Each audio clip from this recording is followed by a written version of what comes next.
Yes, greetings esports fans and welcome to the Perfect World Major European RMRs. I'm your host Richard Lewis. I've been tagged in. We're going to give Tech Girl a rest, a much deserved one given the schedule. Joining me on the desk today, it's a little bit weird, we're doing a European RMR, but we've got Americans coming here. So listen, just sit in the chair, watch how it's done. You might learn a thing or two. The jokes write themselves. Anyway, it is of course Maui Snake, the wild Hawaiian expert. He's here. And of course, Dus Murray. A lot of people don't know this. We've been pronouncing his name wrong the entire time, and he's never corrected anyone because he's so nice. An American veteran, as I said, here to see some European action. How are you gentlemen doing today? Fantastic, Rich. I'm really, honestly pleased that I finally get to work with my favorite political streamer right behind Hassan Abi.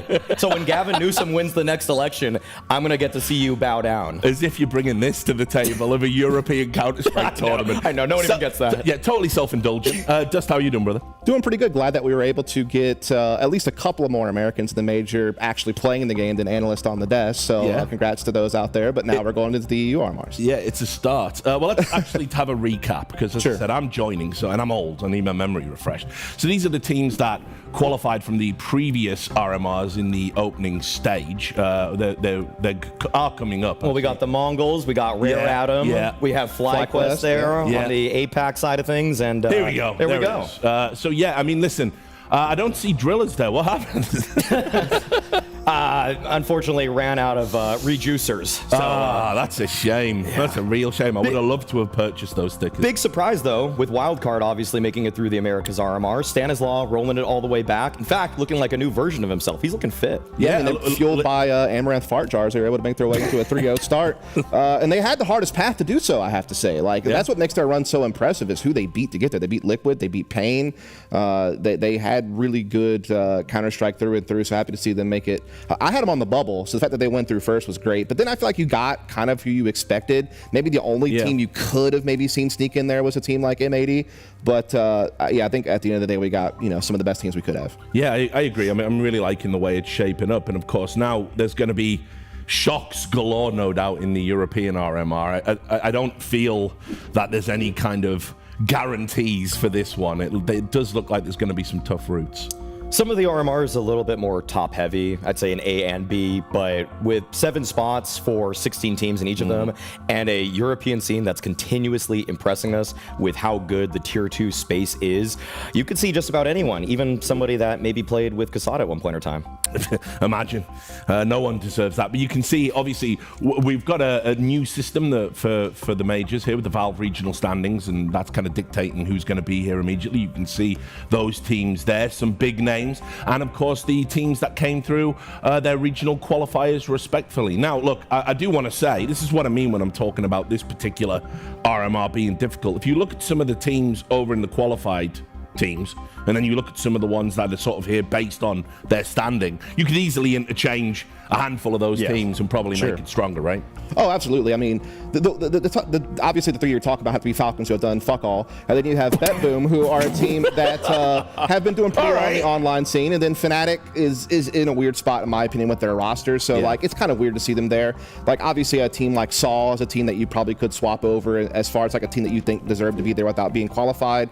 Even with their most recent roster change, they lost Erisdos, they're one of their stars. It seems like Agile did pretty well for them at Katowice, so I think they're still in a pretty good standing. And as you were kind of alluding to earlier, there's some really strong Tier 2 European teams I think people are going to be shocked by. Sangal would probably be my biggest example of that. Well, let's take a look. We asked you guys to pick which 7 teams you think you're going to go through. Because you're Americans, I called it the Magnificent 7. It's a Western. Come on, guys. All right. One for the Zoomers. We'll workshop that. And you can see pretty much very similar picks from both of you right up until the end. So I'll start with you, Maui. Talk me through your rationale for your picks here. Well, I think the first 4 that Dustin and I align on are what I would consider the highest tier of teams: Navi, Vitality, Mouz, and FaZe. Then you have Saw, and I'm a little surprised Dustin and I both agreed because they have made some roster changes lately. And honestly, with the final 2, Falcons and Cloud9, that's me going out on a limb. You know, that's where the certainty falls off a pretty steep amount. And obviously, Dust and I differ in those final 2 spots because, man, like, yeah, you're talking about these Westerns, and it is the Wild West when it comes down to like the tier 1.5, tier 2 of EU. I wanted them to put little cowboy hats on the logos, but we didn't have time in the pre-show. Unfortunate. So it's one of those. What about your rationale? Why does it differ to Maui's in the last? Yeah, because I mean, I think with Maui's picks, it's like you basically just have to hope that Simple and Magus are somehow able to carry Falcons through this entire RMR by themselves. I do. I mean, they've even given up, man. They're like their coach came out and said, "We're just hoping Simple can carry us." Basically, all but literally in the most recent interview that he did. So maybe that could happen. I'm not saying it can't, but I'm banking on it. And then with Cloud9, they do have some talented players. Like I think them picking up Heavy God, Icy. Some of these guys are certainly strong riflers. Axel seems to be getting back and forth, so they have a chance. But my rationale is this: Sangal are winning everything online, and I know that we weigh LAN more heavily than online Counter-Strike. That's true, but there is a certain point where you're so good online that you become undeniable, in my opinion. Yeah. And Sangal have a lot of young talent, and I think that they are going to make some waves at this one. And then Nemiga, that was kind of a wild card for me. They won a recent kind of smaller LAN event. They've been really good online, have some solid players. I'm like, you know what? There's going to be an upset somewhere. Why can't it be Nemiga? Yeah, listen, I think it's a good point. I think the teams that grind these online events, they're so sharp when they actually get to a LAN tournament. There really is no substitute for just playing. And a lot of the better teams, in theory, to use that term loosely, obviously they're not playing as much as some of these smaller teams. They only play at the invite tournaments, they only play the ranking events. And so, yeah, it definitely does make a difference. Let's just take a quick look at today's schedule. Obviously, it's a PGL event, so you know how it works. We have 2 streams running concurrently. This is going to be the schedule over on the B stream, and I'll just go in reverse order. We got BB Team taking on Unity to close out the day. We will get to see Falcons versus Eclot there. FaZe Clan will be taking on Cloud9. That's an absolute banger. That's crazy. That's the upset potential match for me. Yeah. Well, listen, maybe we'll have time to talk about it, but I'm still not a believer in Cloud9, and I'm here for their failure, actually. But anyway, whatever. Right? Vitality versus GamerLegion will be the first one there.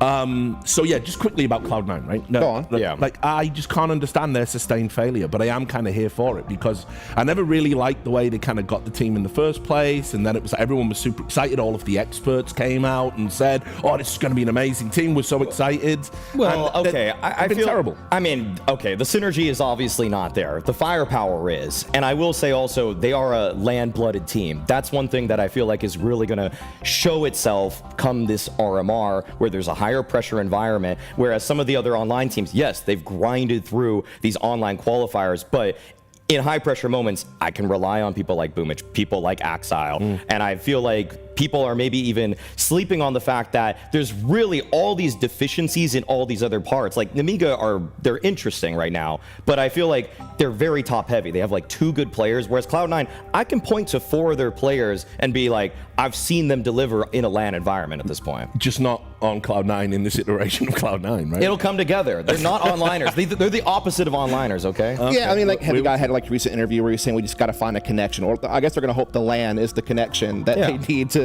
get this through warp speed. Because I agree, the firepower is certainly there. Like Icy seems like an up and coming opper. We know Heavy God's really done a great job in European CS, kind of building up to this point to have this opportunity. And then you have a couple of veterans thrown in there as well who certainly can do great work. The good thing about Cloud9 is that they can just switch the Asia RMR if they just switch one player next time anyway. Yeah, I know. Well, listen, there's a lot of that going on right now. Anyway, let's take a look at the mainstream. And again, I'll work in reverse order to set us up so we can talk about the first game. And there's Sangal that we talked about versus Rebels. That's one of those coin toss games I truly believe both teams would love to get off to a great start in an eminently winnable game. Saw versus Sinners, Mouz versus Nemiga. Dust's pick to upset and shock a few people this tournament. We'll see how that pans out. And then, of course, Na'Vi versus Fnatic to start us off. So let's start talking about that game. Obviously, an analyst who isn't with us, Jacob, the beloved pimp, he said Na'Vi, the reigning champions, lest we forget, it was a fluke major. I think he was kind of right at the time. I love that he proffered that. But now, of course, not here. Dead now, of course. Yeah, exactly. I mean, he says that they continue to keep winning. Yeah. And, I mean, there's a reason that you couldn't hire him. Like, if you're that wrong, there must be a blood sacrifice. Look at you dancing on his grave. Yeah. Love you, pimp. Love you. Unbelievable. But no, I mean, Na'Vi, of course, right now, they're one of the teams of the year, unquestionably. Oh, doubtedly. Winning. For me, I think defending the championship might be beyond them, but I think they're going to breeze through the RMR, surely. I don't think it's beyond them. I think you're wrong. I think that Navi are one major title away from having the first era in CS2. I really think it's very possible. And the reason why I say that is because their talent is so well balanced. I mean, you can really get it anywhere. Like JL and Bit are amazing playmakers on the extremities and can also be entry fraggers in certain executions. Obviously, Ema, he's had his dips at times, but he still does his role very well. Lexi B, one of the best IGLs in the world. Wonderful's up there in the opping department, in my opinion. He's on the more passive end, but he hits some really nice shots, and he's stable. He's a foundation you can rely upon.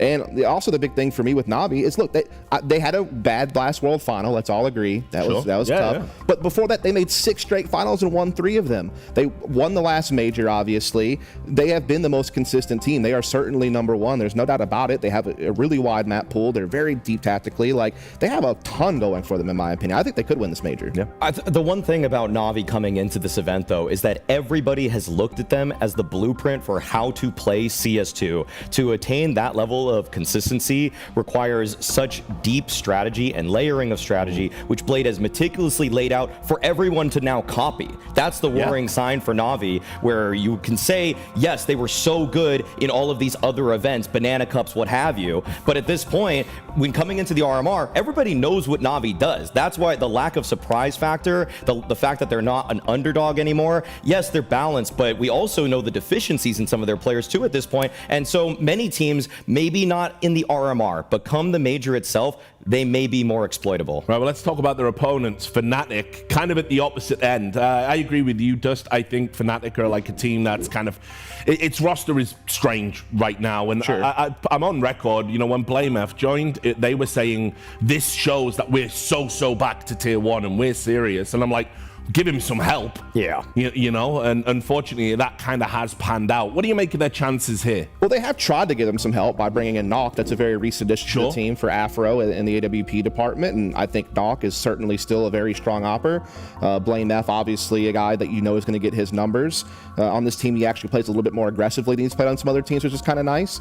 Granted, a lot of those are eco rounds, unfortunately, but let's forget about that. He can still make plays, is my point, anywhere he's at on the map. And then, you know, honestly, kind of looking through the rest of it, I think Body does a pretty good job, you know, kind of IGLing and helping with the entry work. And then Maddie's is a strong aggressive rifler. And as we get into the pick bans here, I mean, obviously, like the main bans you're expecting to see is, you know, Navi eventually getting rid of Vertigo and Fnatic eventually getting rid of Nuke. But after that, I think it could go kind of a bunch of different directions. And Navi's map pool is just so wide that I think that they can really feel good anywhere. I am surprised they let this go to Inferno, though, because that's actually one of the few maps Fnatic have looked consistently pretty sharp on in online play.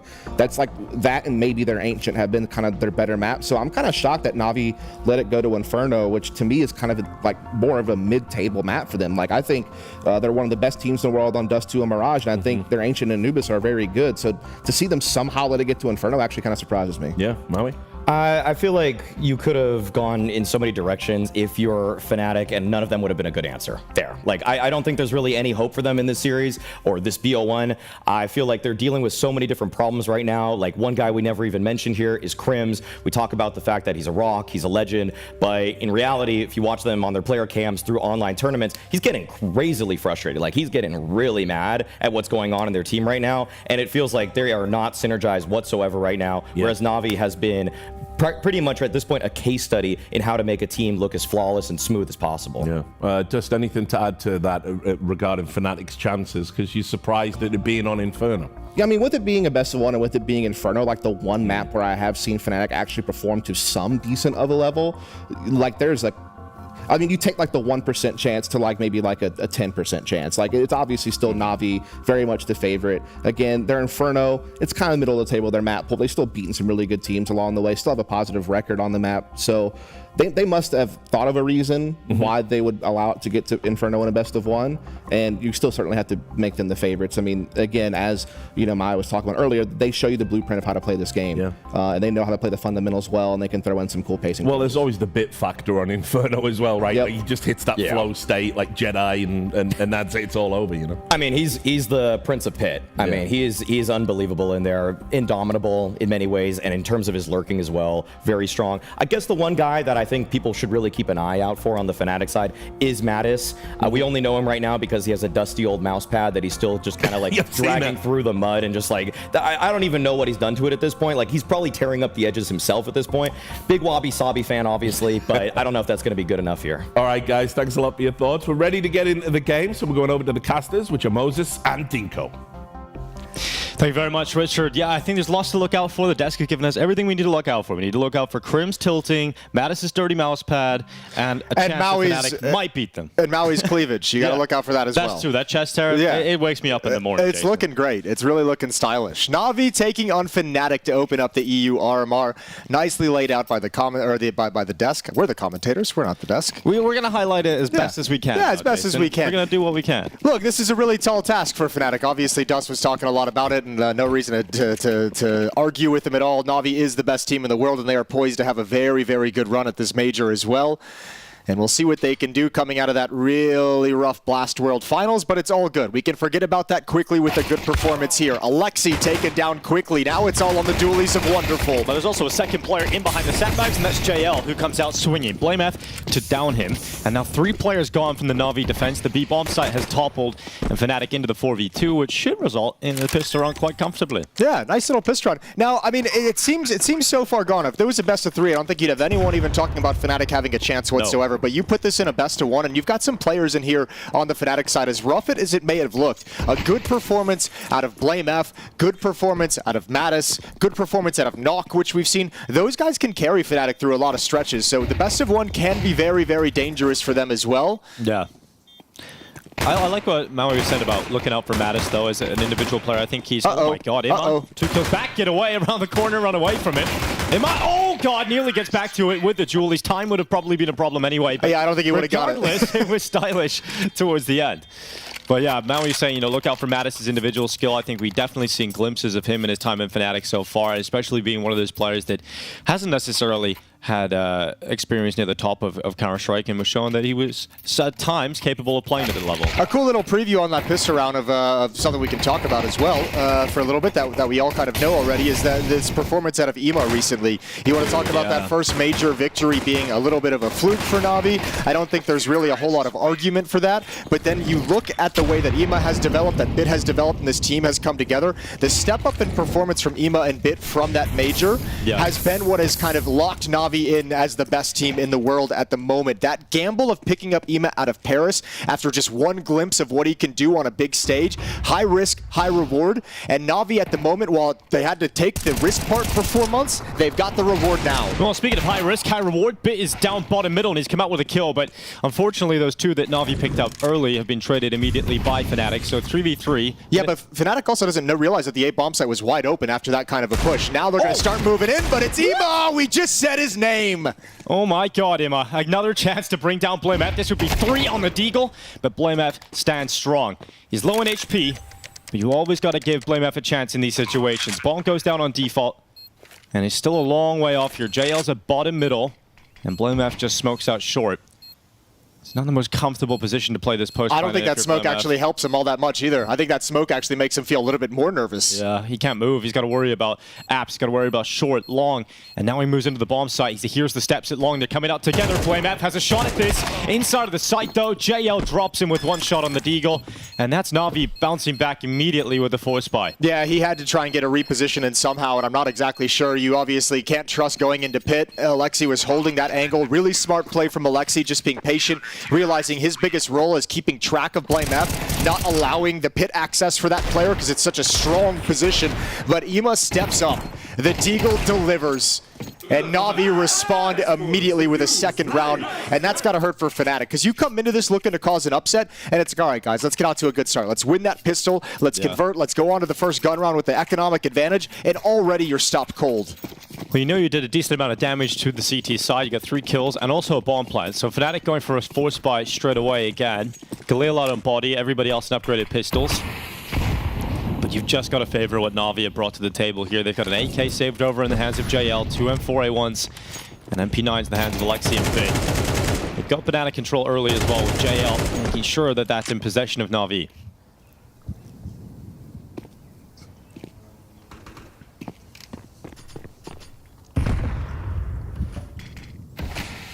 Love me some Crims.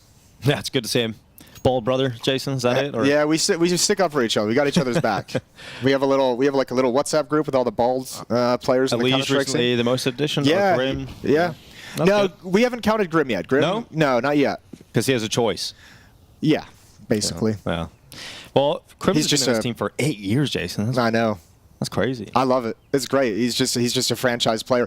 Although it's got to be, I mean, Maui's talking about seeing him being frustrated on webcams in the online play. I think it's a couple of things, right? I think it's obviously, yeah, sure, some frustration about this particular team and some of the struggles they're going on in this path. I think it's also with Crims, the fact that he's having to play so many online tournaments. Fnatic really haven't been to a whole lot of LAN tournaments this year. In fact, they've only been to 2 like tier 1 LANs, which is, well, obviously these RMRs, but the ESL Pro Leagues, and they haven't done particularly well at those. And I think the other part is the constant rebuilding phase of Fnatic that has never been able to get its feet set. Oh my god, never getting their feet set in this round either is JL. Probably should have got more out of the back of the site, but eventually getting taken down by Crims. And Alexi B was damaged, so he's forced behind the coffin smoke. Fortunately, Imma's spam through that CT smoke has resulted in another kill here for Na'Vi. And no bomb plant for Fnatic. Grenade lands perfectly on top of Crims. And despite getting into the B bomb site, there was never a comfortable chance to actually plant. And BlameF not really in a position to fight this one. So he's going to get away, try and save that Galil and Kevlar. There's absolutely nothing to play with in the next round for Fnatic without a bomb plant. So finally reset fully down to the eco. Yeah, I don't know if it's entirely worth BlameF staying alive though for that round. He gets no bonus money. But you know what he likes to do. Yeah, but this is almost a situation where it's like you got 350, you have a Galil and armor, everyone else is going to be saving with no armor. Natus picks up a Deagle, so there's not really a whole lot of danger. That Galil's not going to carry you through a round, and then all of a sudden you go into the next one and your buy is going to be limited. So kind of a worst case scenario right now for Fnatic. Worst case scenario indeed, but BlameF, he's an interesting player to me because obviously had his time in Astralis that didn't go so well. Yeah. But he's been a consistently top player in the world. Last 4 years he's been in the top 20 of HLTV. But he's only been to 1 major, Jason. And that to me is so surprising. Like 1 major in that entire time, despite being a top player for 4 years. Well, remember, he really kind of had his breakout on that complexity roster that came together, that Jason Lake building the juggernaut. And then obviously, kind of we hit the COVID era, the online era, the pandemic, and much like some of the other players we discussed in the Americas RMR, when your kind of best moment of your career, your rise-up moment is during those, year and a half, 2-year stretch of COVID. Yeah, you just haven't been able to get to majors, so really, really unfortunate. And then he joined Astralis, and he couldn't get to majors either. Yeah, failed the last one right here in this studio.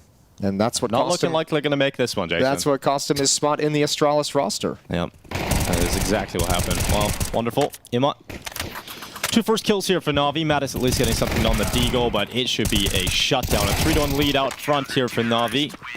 And still, you can see the effects of the BlameF save, as you mentioned earlier. He's still at $2,750, while the rest of his teammates can buy. Yeah, it's not pretty. It's not ideal. So he's going to be stuck back to the Deagle. And Fnatic with the 2-round deficit, and it's just going to get more and more difficult as Wonderful brings out the AWP. Ema's coming in hot in this game, 8-3 to start. Him and Bit over at that A bomb site, very, very intimidating defense to have to break through. And then you add in Wonderful's AWP, and it's like, oh, okay, well, this is not going to be fun. Oh, Homeboy's wearing a Chicago Bulls shirt. Damn. Shout out to Jordan one time.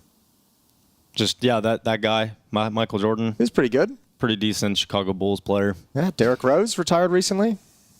You don't know anything about that? No, don't know who Derrick Rose is. I wasn't, alive and not massively into basketball. But I know Michael Jordan, though. Yeah, of course you do. So the Chicago Bulls logo looks something.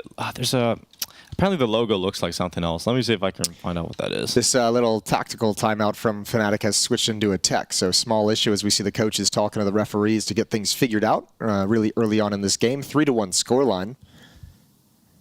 Yeah, if you turn the Chicago Bulls logo upside down, it looks like a crab getting sort of intimate with a sort of alien robot kind of thing. That's what you're bringing to the table for the RMRs, Dinko? Yeah. So if you want to check that out, guys, that's what you can enjoy that. It's just something I noticed, Jason. In all my 37 years, Dinko, I've never even heard anything like that before. Well, you now I now have. You will look at the Chicago Bulls logo. It's a new it's a new perspective.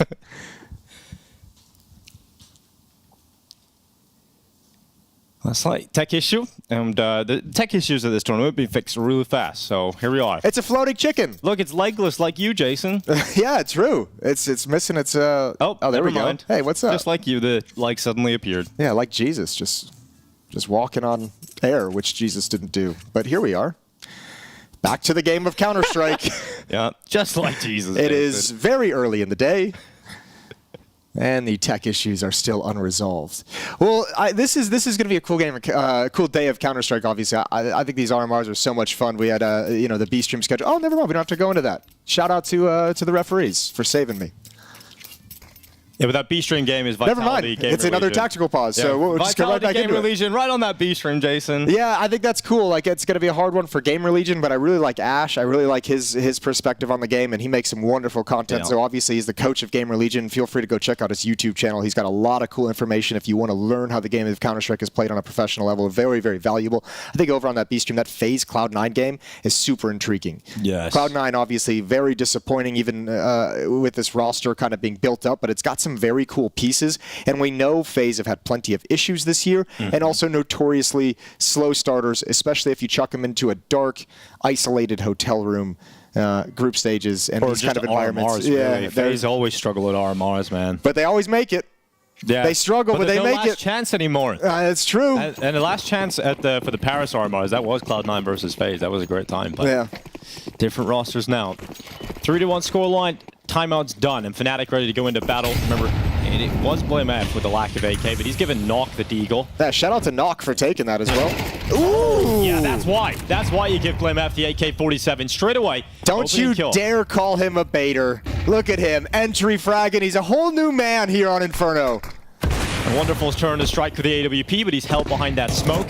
And it's another setup where Na'Vi have 3 players leaning towards B. But Wonderful, once he rings that shot off, he's on the rotate back over towards this A bomb site. And Mattis is about to apply pressure towards Bit, who annihilates him upon the first chance. No one actually in the A bomb site. Look at this Na'Vi setup. Both players, Wonderful and Bit, playing far back on the rotation of the AWP. They're happy to slide into this site. They got to be careful. Crim's up in holes, and Bit being pressured from lane. Dinked up. Now it's on the op. Wonderful on the bomb site. Bit goes down on default. Wonderful under a lot of pressure now, waiting on the rotation, but Crim's out of the balcony. What a shot. Right down to the back of the bomb site through the box. And the plank comes in. Knock now with an AK-47 to try and close this round, and Fnatic a player up. Look at that free play here from Imma. He's going to get boosted up on top, but Knock is ready for it. And that sniper in his hands annihilates him and forces Alexi B into the save. You've given him a freebie. You've given him a free AWP, Knock, and obviously a big rise with his AWPing capability. He had some very good sequences throughout the year here on this Fnatic team. Haven't really been able to show it too often against the best teams in the world. But a good response for Fnatic, and for Na'Vi just missing the timing on that rotation. You could see Bit desperately wanted to peek in towards Halls, hoping it was clear so he could try and cross over towards Pit.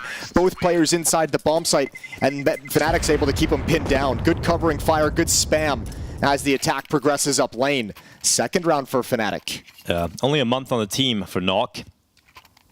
It's going to take some time to sort of acclimate himself into the Fnatic roster. Spent most of his year with Kassad. So let's see how Knock is performing his new squad. Yeah, it was really his performance with Apex with some of his AWPs that was the kind of eye-opening experience of Knock, of being like, oh, homeboy's got some game. Let's see if he can bring it out here at the RMRs. 1 round lead and a force buy, or desperate buy for Na'Vi, as they've got 2 MP9s on Bit and Alexi. So you're hoping this AWP from Wonderful and JL can do better at sandbags, but BlameF going for yet another entry. This time can't handle it, and JL is able to double up. Great start of the round here from JL. Na'Vi should be in pole position now to round out the round win already. And that's a problem. And Maui called him the Prince of Pit. Well, here he is, Bit down there with the MP9. He's a prince, he's a Jedi, he's something. A Prince Jedi. Jedi Prince, I think it would be. Yeah, that makes more sense. Yeah. Well, if there's knights, that makes sense. There has to be some sort of hierarchy in the world. Yeah.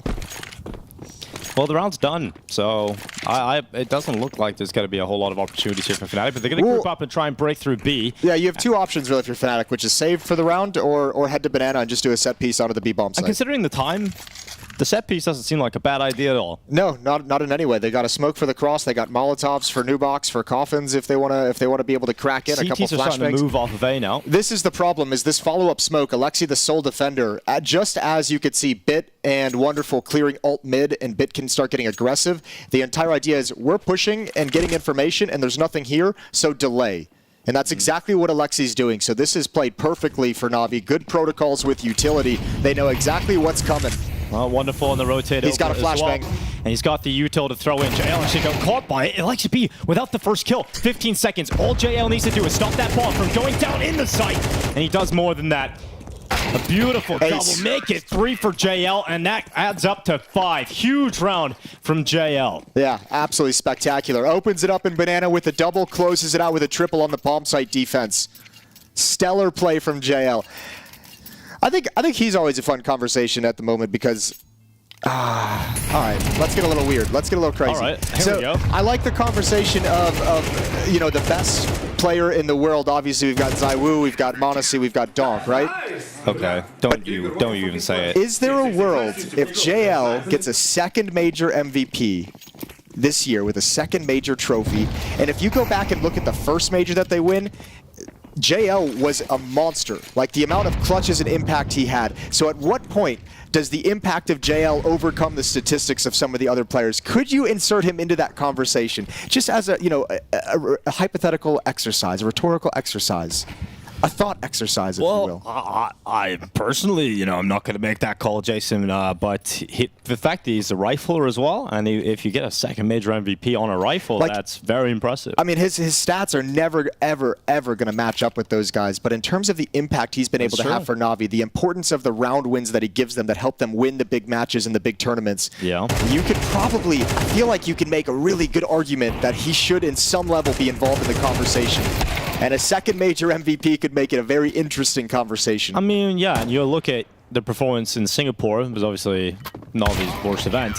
You look at JL, he didn't have a great performance whatsoever. And obviously a lot of Na'Vi players, but him in particular, struggled at that tournament. So he doesn't play well. Na'Vi don't make it through, Jason. That tournament cracked me up because I remember it opened up and I read the Blade interview where he's just like, heading into the major, if we win yet another event, like we're going to have way too much confidence. And his boys were like, we hear you, coach. We got your back. We will. Last place. We got exactly what you need. Yeah. Don't worry, coach. We're not going to be confident whatsoever. We'll go out last. I mean, it was getting a little ridiculous with the amount of finals they were making in a row, and I think there was a certain point where you expected to see a drop-off. That's Blade's designed roadmap was win, win, win, last place. Before the RMRs. Just to humble us a little bit. I mean, you would imagine they would have taken some extended breaks as well before that tournament. There was obvious exhaustion in Rio. A lot of sort of bickering and a lot of conversation about how tired they were on the circuit, so not surprising to see them come into Singapore not in the best of forms. Pretty slow start here from Fnatic though in Inferno, and when you go this far down in the MR12 BO1, you've got a mountain to climb. It's not bad at the moment. I think what's unfortunate for Fnatic is you have to look at the really important swing rounds, and they've already missed the opportunity at one. There was that buy up from Na'Vi where they had the 2 MP9s and were running out of money. Would have been a massive round for Fnatic to win, to take away the economy and maybe be able to scrap some more rounds together with easier against pistols. They need to set themselves up for that again, which means you're going to have to win 2 rounds in a row. That's a great start. Nice peak from Bit, but a better reaction from Crims. Yeah, I guess the dink off for Bit. Here comes the play into the B bomb site for Fnatic. Do they realize how close they are? This is pretty crazy. Yeah, Alexi's going to have a rude awakening. Utility comes in, so he tosses out the molly to slow them down upon the entrance. 29 seconds. Fnatic still applying pressure towards the B bomb site with Util, but they're running back towards A now. And once again, Na'Vi playing outside the bomb site, both on Rap side. Oh, here's Wonderful. It's going to be a dry peek right towards the sniper. He hasn't left his position. The rifle of Ima expected to get a kill. Would have absolutely expected to get some impact, but Wonderful moving through the smoke, getting ready for this play up short. Oh, they collateral, they line up. Wonderful gets that 1 bullet, 2 kills, and Fnatic fall to just 2 players, and they're very low on health. Alexi B coming back in from middle. Only 1 flash left. That's the only piece of utility Na'Vi have to go for this retake. And Crims is in a powerful position being in the apartments this late into the round. I think he's got to go for something a little crazy. I feel like that boiler flank would be such a badass play with this kind of HP, but slow paced. And there goes Knock. Now Crims stuck up in halls. Once they clear pit, they're going to know exactly where he is. Time ticking. Not on that defuse, but JL able to look up and clear out Crims off the balcony. Fnatic get a close round again, but it's Na'Vi coming out on top. That double kill from Wonderful saves the day. What a snap. I wonder if Fnatic, I wonder if anyone on the team, though, is noticing this. This is the second time they've gone to the A bomb site. Actually, probably not, because the first time that Na'Vi played outside the bomb site, they actually were able to shift into the site itself at like the perfect moment. But they're playing really lackadaisical in terms of defense inside pit, inside the bomb site throughout the round. A lot of it is on Rap side initially. This one, Fnatic come back for that change up away from the B bomb site back towards A. They've got one smoke. They don't use it for left mid. They use it for small pit, and able to get a one kill is Wonderful on that. The second tactical pause for Fnatic.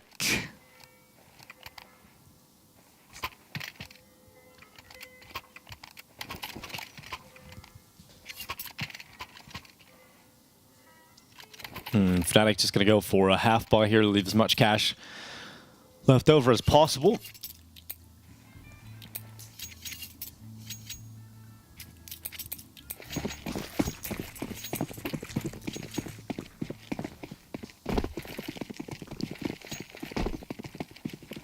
I'm going to start running up towards top banana. Body at the front. And that grenade lands perfectly between 3 players. And they're just going to try and get around that corner at half wall. It doesn't go too well for Body. He loses a lot of health. At least he's still standing though.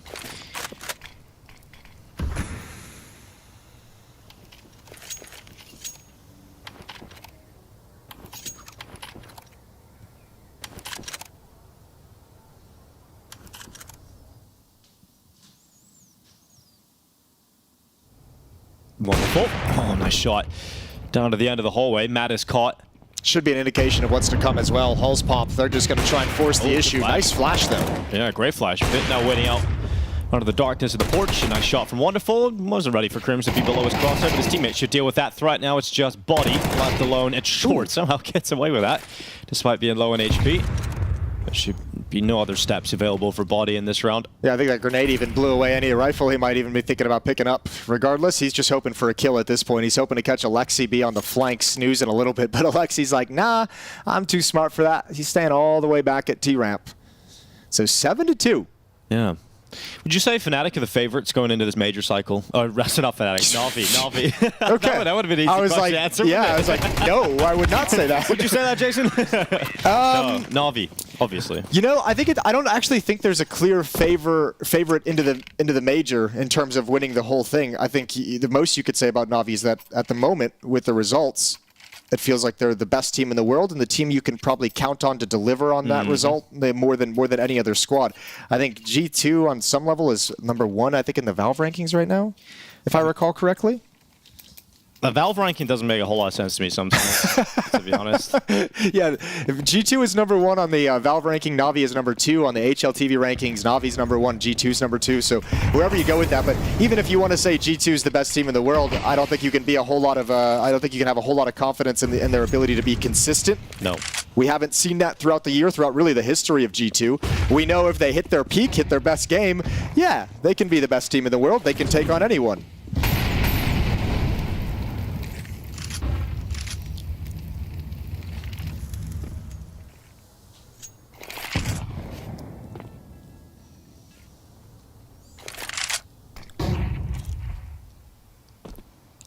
Wonderful. Starting to move off the site.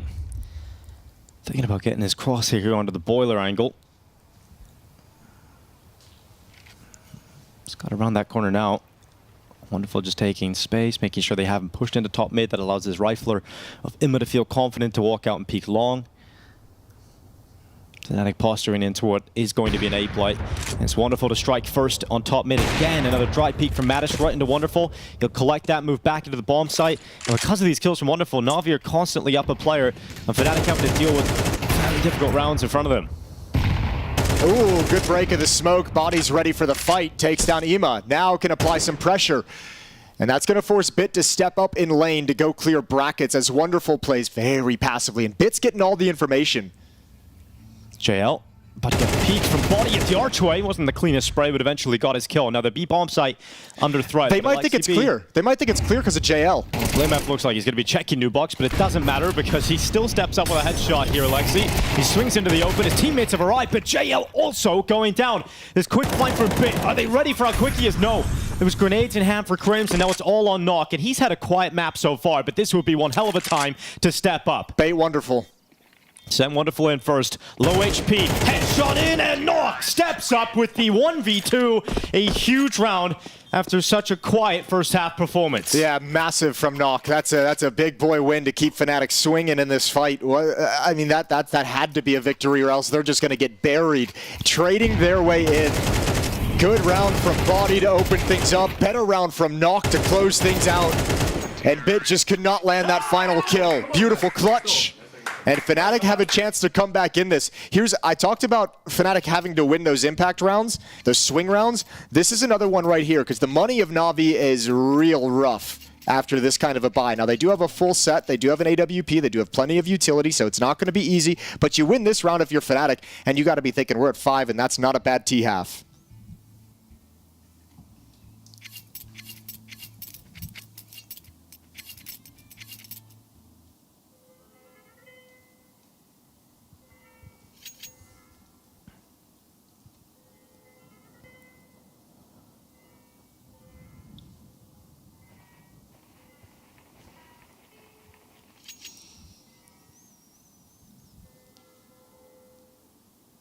Good to have your AWPer step up in that situation with the rifle. He'll have to continue with the rifle. On this T side, not enough money to get it out on him, but I think he's only had the AWP 2 rounds, right? Yeah. Knock on the team. Well, I mean, not the biggest deal. We see AWPers frequently on Inferno choosing to go with the AK-47, but his isn't out of choice. His is just out of the fact that he hasn't had money. yeah, doesn't have enough for it. Very heavy setup towards the B bomb site to start the round here for Na'Vi. Yeah, which really can be confusing if you're Fnatic on the T side. If you're trying to count utility, but Na'Vi start 4 at the B bomb site, you're going to be miscounting something, not realizing how much utility they actually have after the initial salvo. And this time a more standard defense at the A bomb site. You've got Bit over in Pit. And a late take of Banana forces out some utility from Fnatic. Not a whole lot of damage onto Blamef, but resources ripped out of his hands as he's got to extinguish the Molotov. No flashbangs for Fnatic, which kind of sucks when you consider how much they've been picked off by the AWP of Wonderful.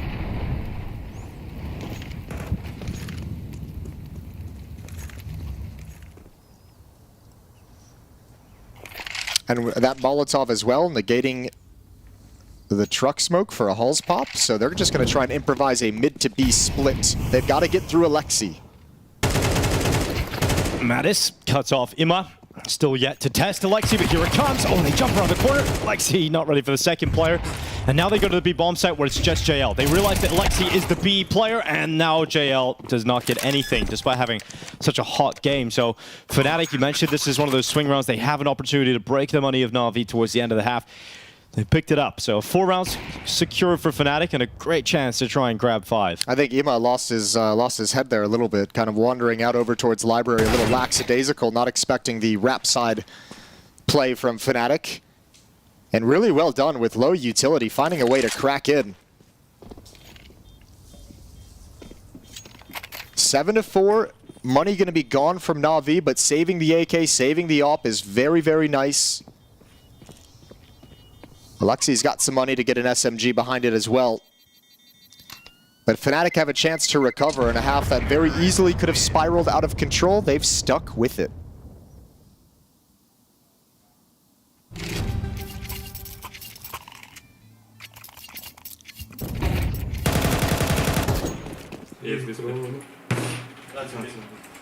Yeah, it would be pretty frustrating for JL, who would have expected himself to at least get something out of that B defense as the solo player.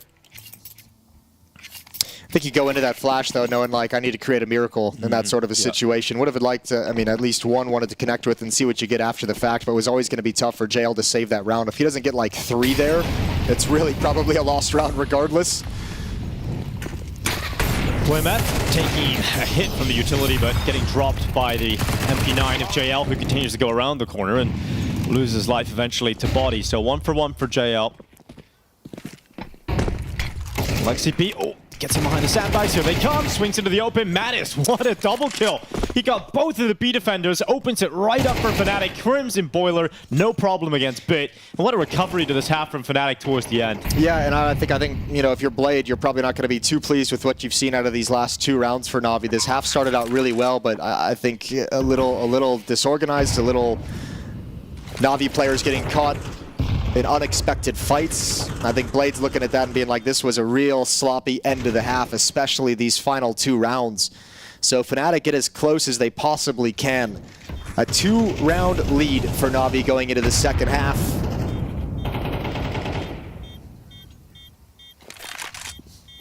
And we'll see what Fnatic can do on the defensive stand.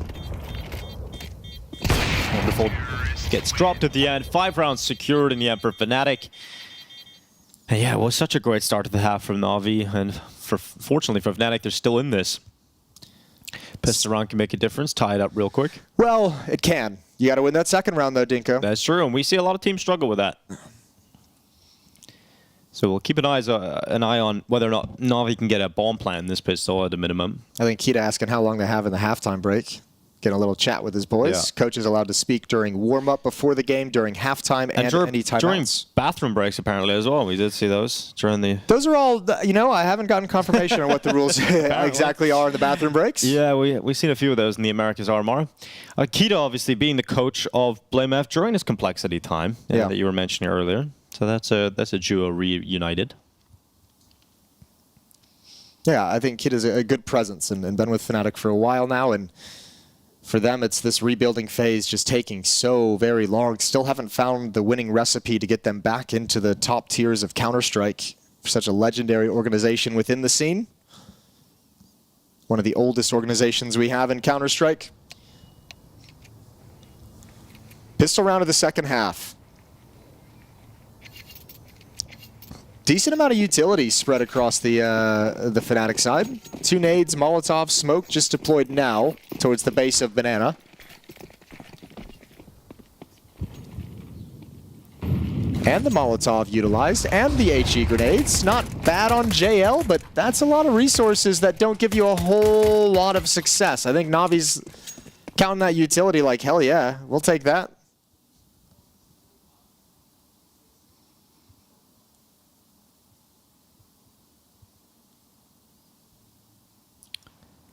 Passive setup towards the library for body.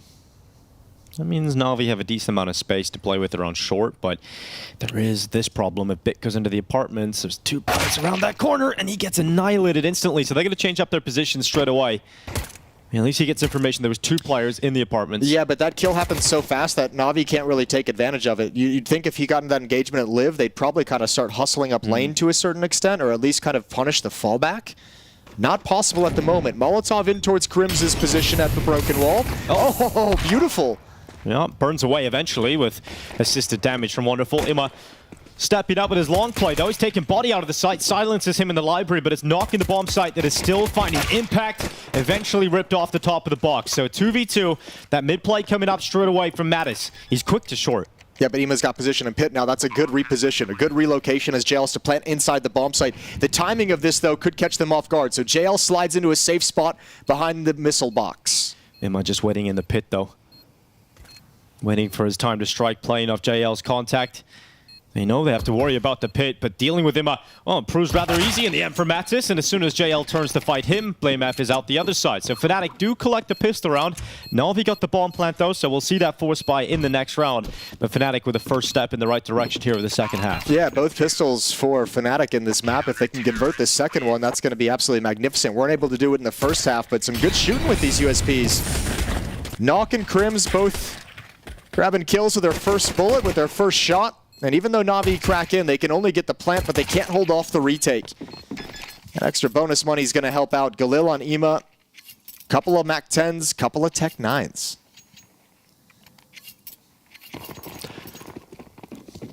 A very potent option here for Na'Vi to use. Fnatic are going to be very aware of this possibility. Looks like they want to go fast. They're gonna, they're hustling through this. Okay, no slowing down. Knock, M4 in hand. He's got the first. Well, he takes the sting out of the first portion of the attack, but immediately gets traded out by Ima. Natus for the archway. Oh, There's that's no a bomb. getting past him. And yeah, that's the bomb dropped. A lot of damage done to the second player as well. So great work from Natus. He's going to reposition out to library. Smoke comes up. He goes right through it. Can he get a light CP? He can. The wonderful quick on the trade back with that Mac 10. And once again, 2v2. But Bomb's still down. And Bit needs another fight to go his way. And Body just walks right through the archway smoke and throws that advantage away. I feel like it's so hard to be patient in this scenario if you're Fnatic, though. Like, I don't know. It looks silly, but I almost can't blame them because you're feeling like the pressure is coming in so fast. You're smoked off. You have no information. And you want players are behind the smokes. Yeah. I mean, probably the best high percentage play is just to wait out those smokes. But I know Body's just feeling like he can put a stop to it coming through. Just gets straight punished. So Na'Vi lose both pistols, win both second rounds.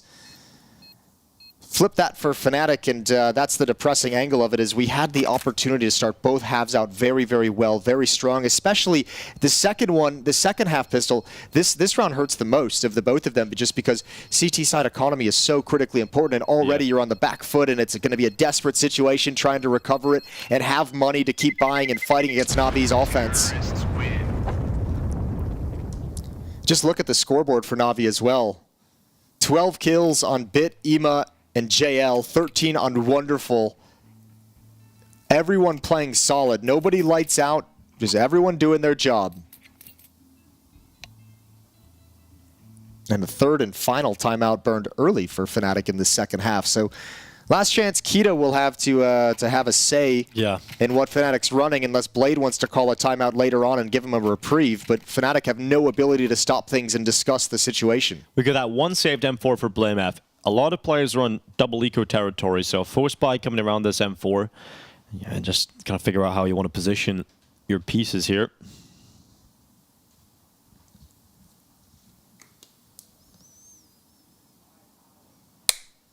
Don't think Fnatic are one of the teams many would consider an expected team to make it out of the EU RMR, considering how many good teams are in here.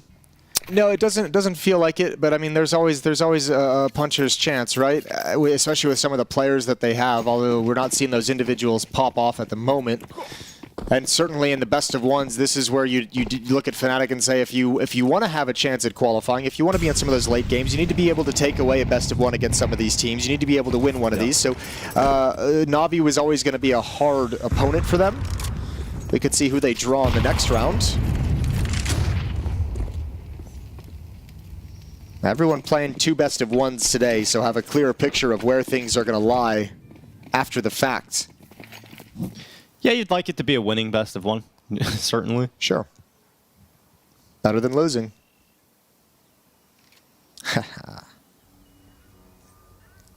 Wonderful. Alexi. And JL. Ready to go around this corner at B.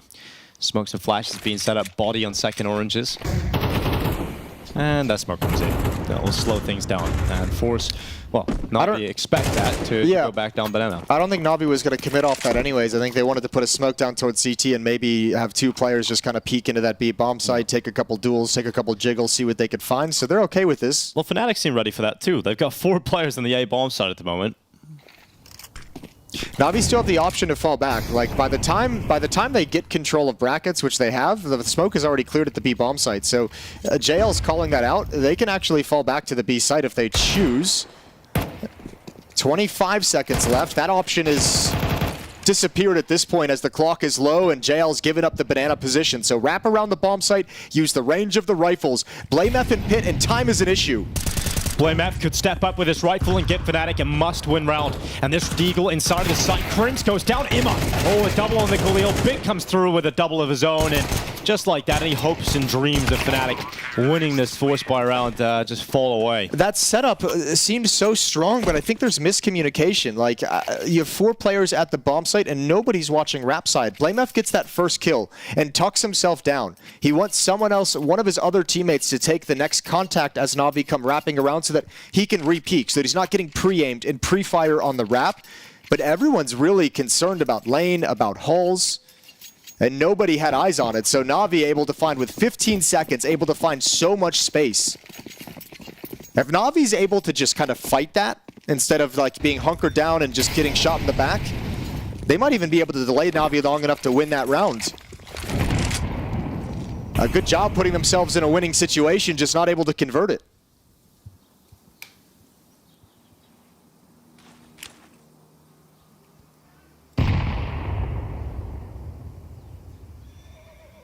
Well, this Flash primed and ready to unleash the USPs upon Navi's attack into the bomb site.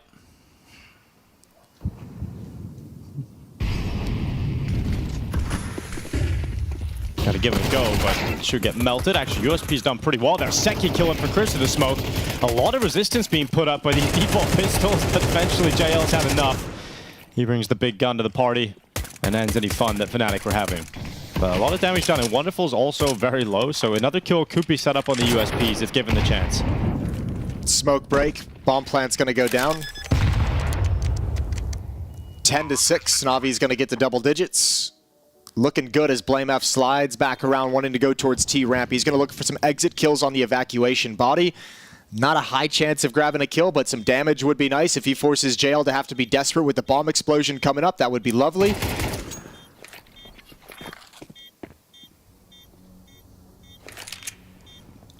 Trying to funnel them towards Banana, towards his teammate with the 5-7. And there's Bit very low. Got to be concerned about the bomb blast. Although, look at BlameF. He's so passive.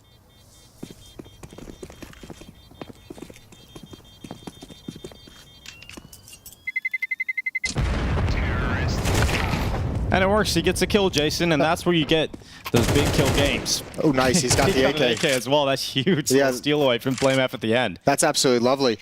That's because, I mean, you have to think priority number one for Fnatic on defense, you want to get that AWP out in Nox's hands. You want that AWP to have some impact. Like we saw from Wonderful in the first half, grab a pick here and there, a couple rounds, just get you a first kill to make things a little bit easier. And that AK-47 is going to give BlameF some money to drop things over to support a buy in the and sustain some kind of a loss if they have to.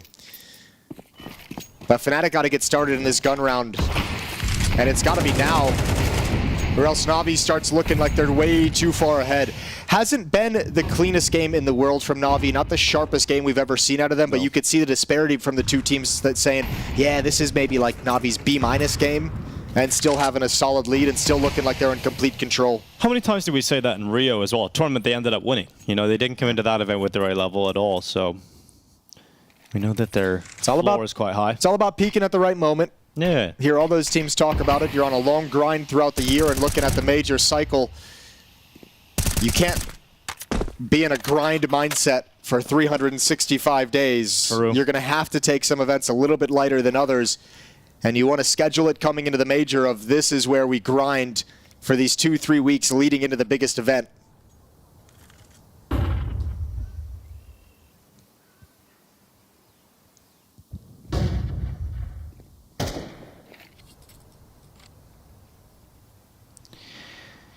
Oh, wonderful. Nearly getting taken down by Knock, but sharp shot rings out for Navi. They've got a 5v4. I think he's getting nervous. The whole map's quiet. Everyone from Fnatic is like, we don't know what's happening. And everyone takes their peek to figure it out, and the first two go the wrong way. Well, 5-on-3. Yeah, Natus is stuck now as the only player on this A-bomb site. He has to step up with a huge round, and not going to happen. He gets taken out by Imma inside of the bomb site. BlameF on the other side of the map. Nothing he can do here, so save that AK. It's 11-6, and we're starting to get to the end of Inferno. And no cohesion on any of these fights. And you know, you get the pick on Knock. There's no chance for rebuttal. There's no one who could have helped him in that fight. You get the swing. You get the swing out of Banana. Nobody there to help. Nobody there to trade that kill. It's just a one-on-one fight that JL wins. Then you get Natus obviously peeking Halls again. One-on-one fight. Nobody there to help. That defense, with the quiet on the map and the silence, they couldn't organize any kind of a play to double up at the point of attack. And Navi on this T side in complete control. Even going to take this AK-47 away from BlameF.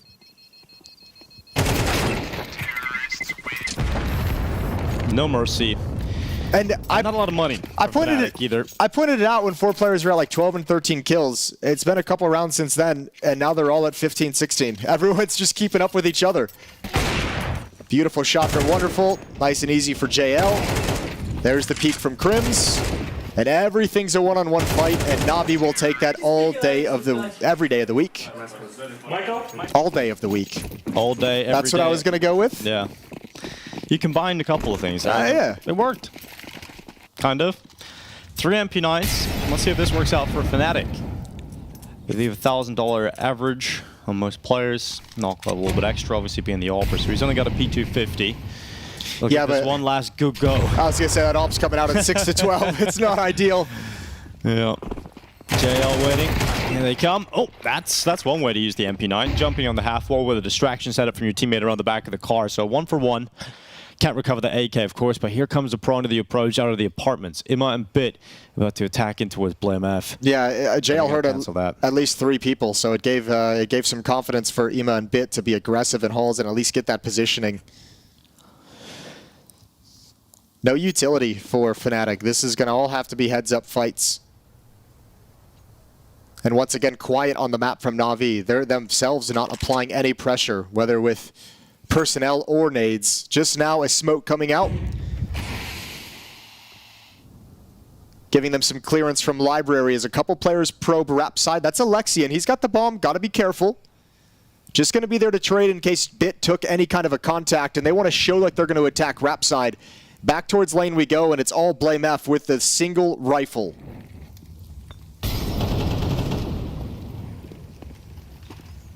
"25 seconds. Here they come around the corner. Playaf's got the first target, but Bit, he is so sharp with those headshots. But there's still Fnatic ahead on players thanks to that kill from Crims. But Wonderful and Alexia B looking to close this out for 12 rounds on the board. Wonderful's got a smoke, but he wants that clear line of sight. He might actually throw it towards, okay, now he's going to peek towards lane. Perfect timing for this. Yeah, they get across. He sees the information that they have moved out to that left side, and that draws Alexia B's crosshair to look over there, and he goes down, so it's all Wonderful inside of the pit.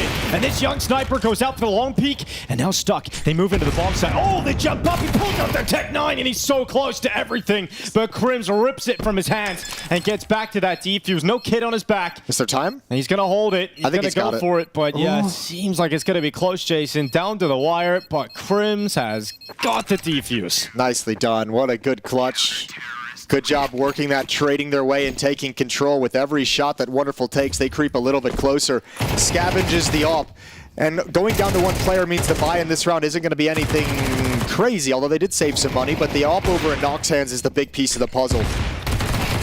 Because Fnatic still have a chance to steal this map away. As desperate as it might be, as out of reach as it might seem, now with the AWP in Nox's hands, you can have a little bit more confidence about this. Let's see what they can do with it. 3-man start towards Banana.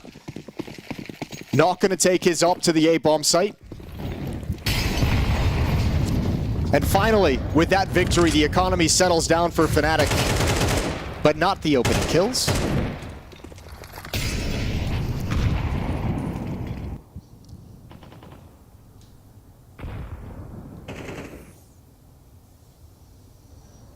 Puts him on the back foot early, not only in manpower, but Blame F is forced to burn a smoke. Him and Crims were actually backing off the B bomb site as Body got aggressive towards Sandbags on his own.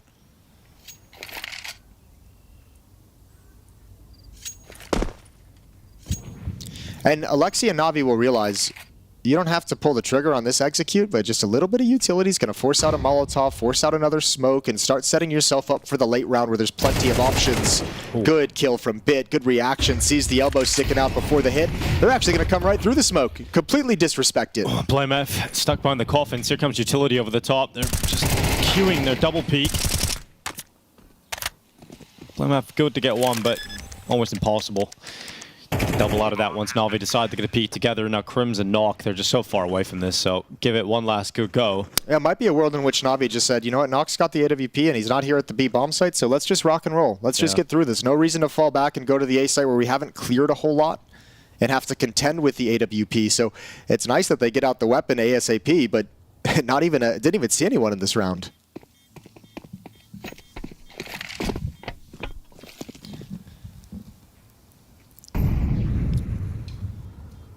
In the Americas RMR, we did see immediately in the opening games some upsets. We watched as Liquid lost their opening game to Wildcard. We watched Legacy beat Furia. Seems like we're all good for now in the European one, at least in our stream, Jason. Yeah, I haven't even looked at the other one. 5 chances for Na'Vi to close out this map. Go 1-0 in this Swiss to start their major campaign over in Shanghai. It's a tied game over there between GamerLegion and Vitality. I like that. I like that GamerLegion's giving them a run for their money.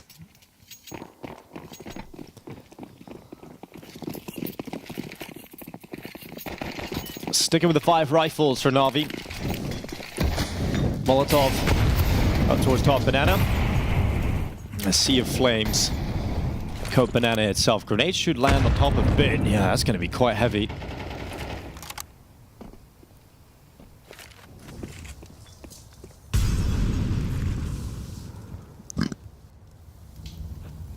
Now Ima just descending down out of the bedroom. Na'Vi with a slower pace round in comparison to the previous. It's been this whole half, really, outside of a faster paced round with Tech 9s and Mac 10s, and it's worked wonders. Fnatic just it feels like they're always kind of wondering where Navi's moving because it's so quiet on the map. I think Bit even spotted the trajectory of that smoke and Molotov. He's saying Crims is up on Balk. Or someone's up on Balk.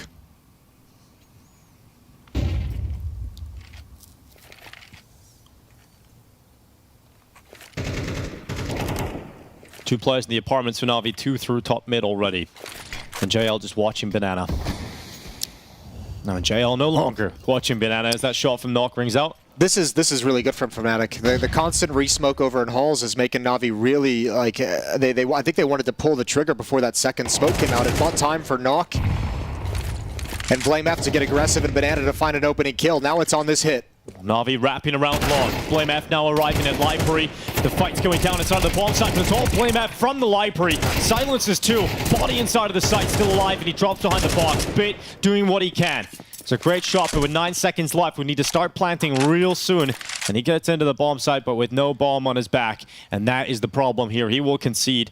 An 8th round for Fnatic stepped up. And so great work just delaying that hit from Na'Vi over and over with utility. When that second smoke comes in, there's 2 players from Na'Vi and halls and 2 players looking like they want to come up lane. And you could see nobody from Na'Vi actually goes down in halls. They all had to reposition. They had to improvise plan B in the moment when that second smoke comes in. Really nicely done from Fnatic, rotating the utility appropriately. But Na'Vi's all right. Plenty of chances still. Blade's going to have a little chit-chat. This timeout gives Kita a time to be involved as Fnatic is out of timeouts.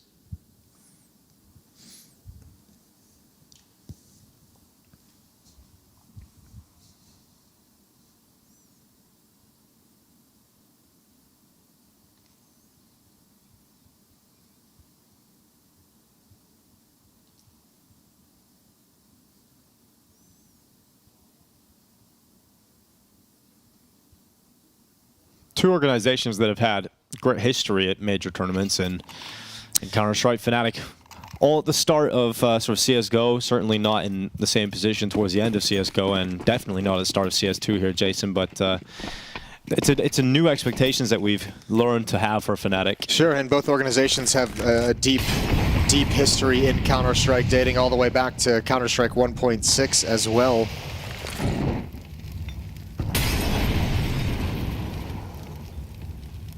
These organizations are what, like, I think Fnatic's almost like 20 years old, 18 years old. Na'Vi's like 15, 16 years old. Yeah. They'd be going to college soon. Might even be older than that. Probably.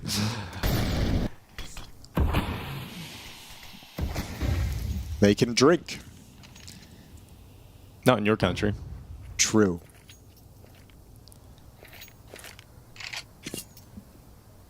Slow for Na'Vi again. We're hitting that 1 minute mark. Alexi B about to be thrown through the smoke with a flash behind him. Ima will get the trade. Although he's caught because there's also a crossfire set up, so Bit has to come out of the apartments at the right time, and it's worked out very well in terms of removing Crims. Yeah, but look at how hold the phone, smoke break. It's so perfect from Na'Vi that they're able to gain so much space in different parts of the map that even though those opening exchanges aren't like dominant for Na'Vi, there's always a player in position to respond. That hop out of holes from Bit once the trade comes in is perfect, and Fnatic have to have this retake. Na'Vi moments away from confirming themselves their first victory here at the RMRs, but Body comes through the graveyard. 1 kill as he puts Bit in the ground. Nock steps out with a great headshot. It's all on JL to close it, and he certainly will not. Big kill from Blame F again. Another retake from Fnatic. They're not giving up in this opening game. It's 9 rounds picked up. Na'Vi don't have a whole lot of cash on a few of these players. And Fnatic are looking at a possibility of 10 rounds here, Jason. Yeah, I mean, a bomb set that's usually very, very difficult to retake, and Fnatic make it look very nice. A little bit bit of utility, a smoke that makes them awkward fights from halls. You could tell Na'Vi in the post plant and the 3-on-3, nobody able to get into the bomb site after the plant, nobody stuck in.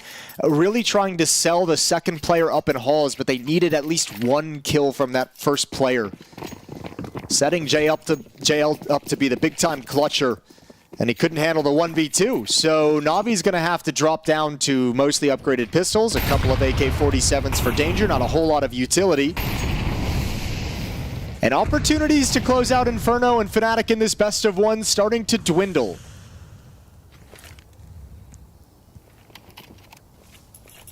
A little bit quicker this time from Na'Vi. And Bit, well, he's going to open up perfectly on Knock. Fair trade from Crims. But it's blow for blow, and Na'Vi coming out on top of it now. So as soon as they speed things up, the dreams of Fnatic start to just fall away. And remember, a change of pace, too. A change of timing on that kind of pounce, because it's been quiet till very, very late in the rounds. And this time, perhaps a risk taken because of the pistols.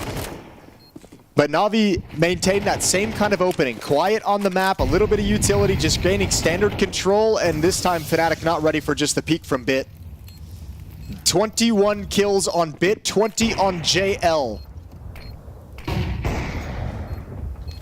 Body will run through short, but too many Na'Vi players ready to eradicate him. And he'll be peaked, eventually dropped by Bit. A 13-9 opening game from Na'Vi. They topple Fnatic.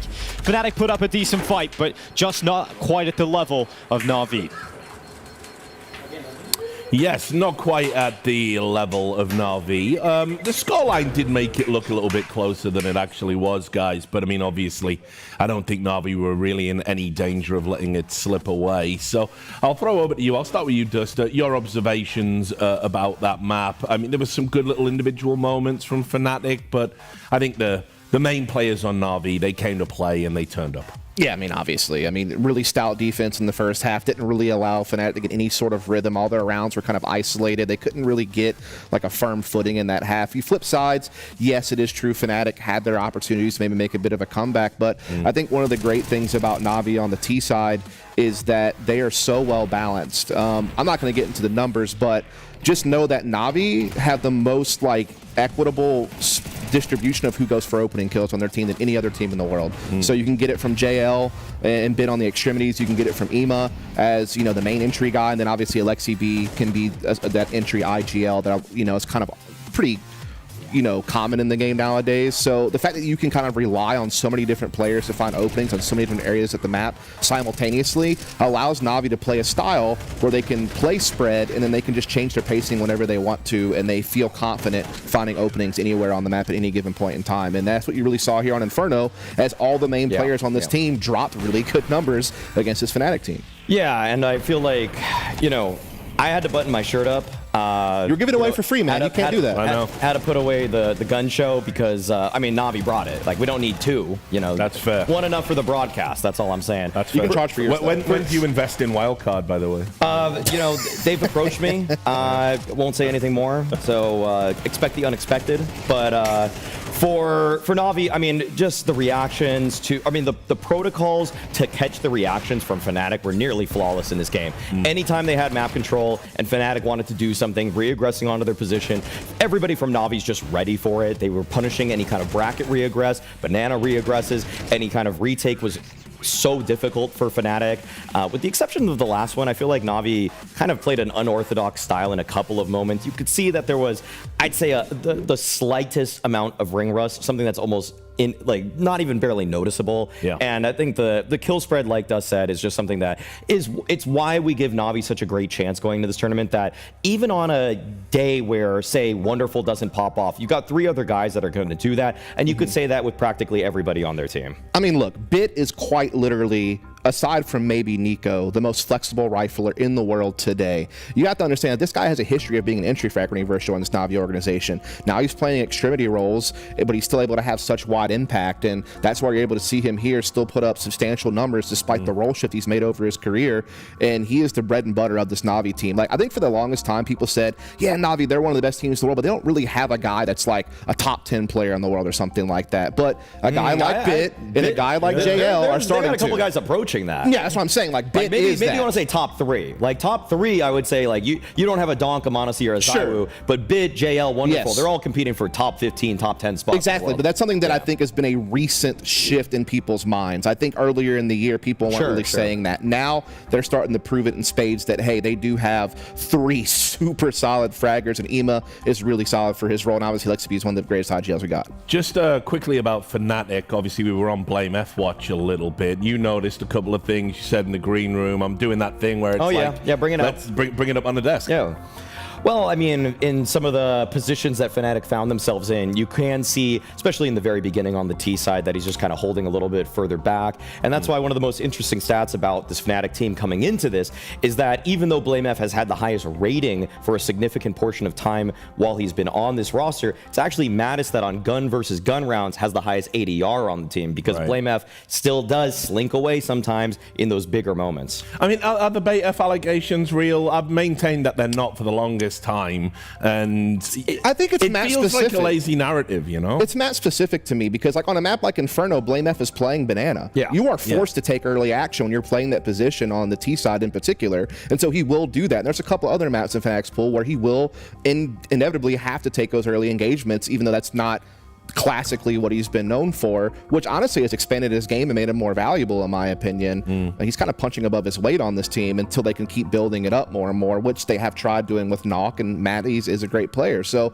we'll see how it pans out, but I tend to agree with you. I think that the baiting narrative is a little bit overdone. I still feel like it's a little bit of flirting versus harassment, because people, for whatever reason, don't love to call out Rops, and he does the same thing. It's just anytime he has the option, should he go forward or maybe weigh his options, both him and BlameF do the same thing. They wait a little bit longer. They try to assess the situation, and it's almost like they just need to upgrade their processor, because it's like it takes them a little while to say, okay, I should finally aggress. We need to create a win condition in the round, and instead they just go for self-preservation most of the time. All right, guys. So Na'Vi off to a winning start. Fnatic not so much. We're going to take a quick break, and when we come back, we're going to have Mouz versus Nemiga. We'll see you soon.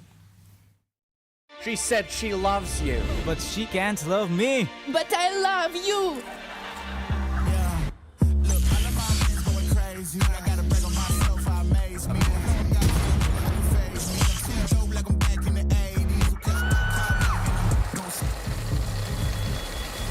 I won't play window anymore. What's going on? Play your role. 1xBet. On to the next one.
Yeah, welcome back. I love that little dude in the graphics. I love that mascot. fantastic. He's great. I've got Reminds me one of of like one of the those. minions from Despicable Me. That's what I go to when I see it. Copyright infringement, no Yeah, problem. you know. It's all good. Anyway, we're about to get into Mouz versus Nemiga. We'll start by talking about Mouz. We've always had cause to talk about these guys quite a bit because they're a really, really good team. Yes. And they do the same thing at all the big tournaments. As soon as the bright lights are on, they melt. So I don't know who wants to go first on this one. I'll toss it up. But let's talk about Mouz and their consistent failure to achieve on their promise, I think would be a nice way to frame it. I'll say this. They've progressively gotten better in the lights, right? Like they did just take a top 4 finish at Cologne and they just came second at IEM Rio. So you are seeing them progressively get better in those bright lights moments. Yes, they had a terrible last season of EPL, which is actually the environment they normally do good in. They won the previous season, right? They've won a couple of smaller events as well, and it hasn't been the big stadiums. But I do think that they're making progress. And I do think that this is strategically one of the best teams we have in Counter-Strike next to Navi. I think Shuei is just one of the best IGLs in the world right now, and the roles on this team are so well balanced. They have great talent in every position, and they are legitimately a top 5 team in the world and could certainly fight for a top 3 spot. And obviously Jim Pat, he's the star anchor of all things. And there's been rumblings, talk about him very much in the, we're expecting Roster Mania to really happen after this event. He's been linked with some big name teams. So important for Mouz. If they want to keep Yimpat, they need to prove to themselves and to him that they have a fighting chance to win these types of events. I do feel like the dream scenario for Mouz going into this RMR, going into this major, is for everything to go incredibly smoothly and for Yimpat to back out of all of those kinds of deals, all those kinds of talks he's having with other teams, and say, you know what, this is my home. You guys brought me up from Mouz NXT. You're keeping me on this Mouz roster. You've turned me into a star, and he should recognize that Shuhei's efforts, along with his teammates, are enabling him to be this good, because when you are on those other star-filled rosters, you are given no quarter. People are not necessarily going to bend to give you the space that you so want, and so some of that luster that you're getting in this frequently overlooked position, it will be overlooked when you're playing next to Simple, perhaps. And I really do want this team to stay together and realize its promise finally by winning a really big tournament. No disrespect to anything they've achieved so far, but I'm they're so good to watch when they're on their game, and it's just sad to sort of see it when they go up against bigger teams. Sometimes they lose 10%, and it's kind of inexplicable where it evaporates to.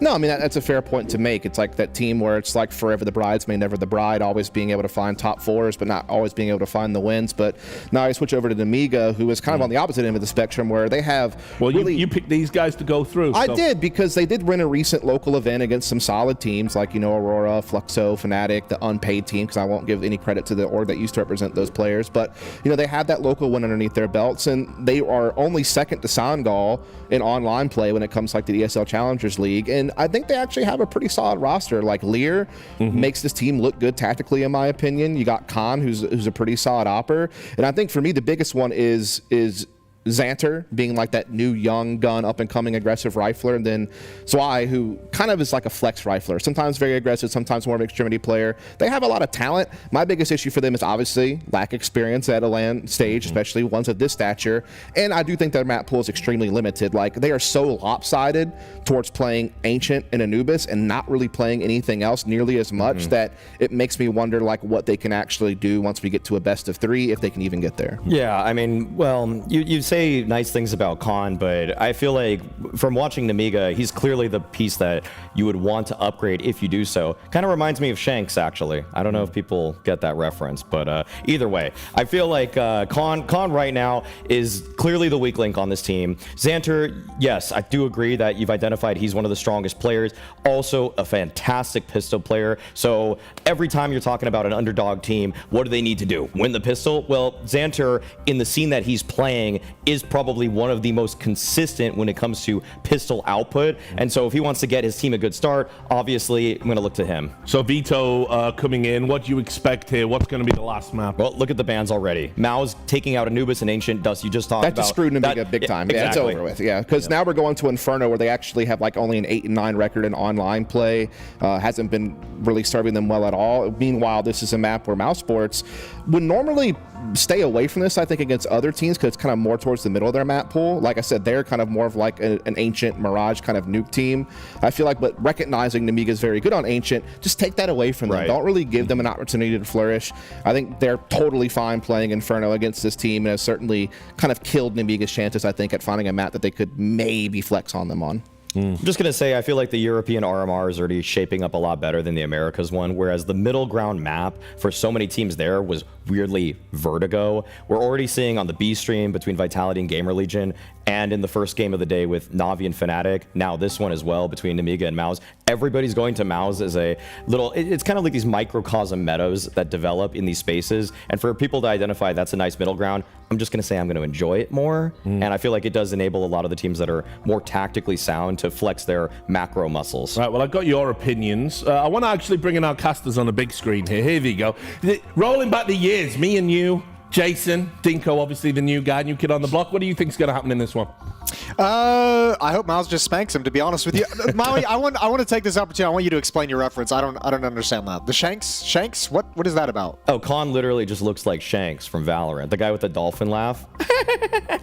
That guy. Okay, I'm really sorry. He gets like, really sorry. He gets like 15,000. Referencing rival companies' games. Hey, he was playing CS. Event. He played CS for a while. Back to obscurity for Maui, I think, guys. Anyway, look, I do believe the game's going to start. So we used our one question to do that, and now you're going to cast the game. Take it away, guys. Absolutely no value from. We got the dolphin laugh. That was nice. Yeah, that was fantastic. It was great to be on the big screen for that one. And let's get into it. Mouz coming into this tournament. We always talked about this team as the unbeatable squad in the group stages. I think that conversation started to die out. That conversation is way dead over the past 2 or 3 events. So, but I still feel like it should be a comfortable victory today versus Nemiga.